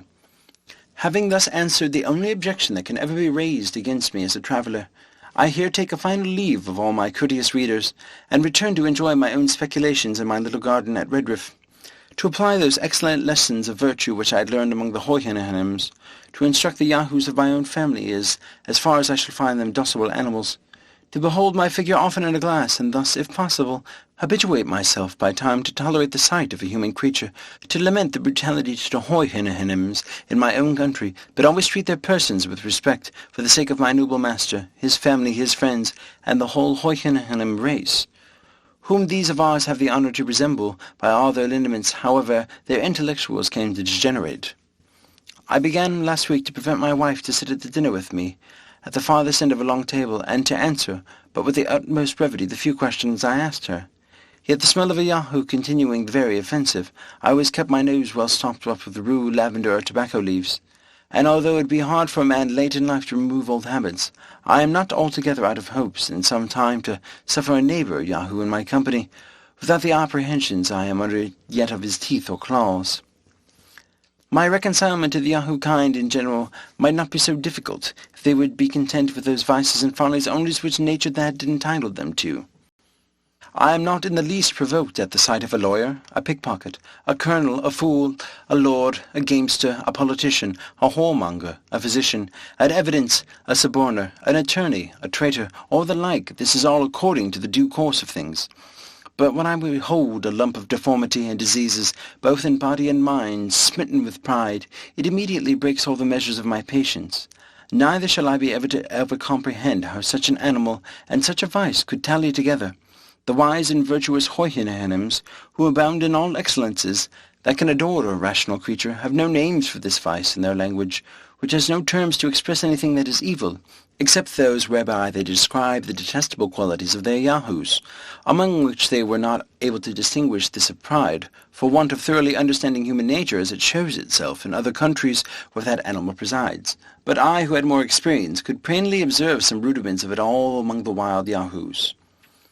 But the Hoyhenems, who live under the government of reason, are no more proud of the good qualities they possess, that I should be for not wanting a leg or an arm, which no man in his wits would boast of, although he must be miserable without them. I dwell the longer upon this subject from desire I have to make the society of an English Yahoo by means is not insupportable, and therefore I here entreat those who have any tincture of this absurd vice that they will not presume to come in my sight. End of Chapter 12, and the end of the story. Read by David Russell. 4 lit to go. Available on the web at fcit.usf.edu.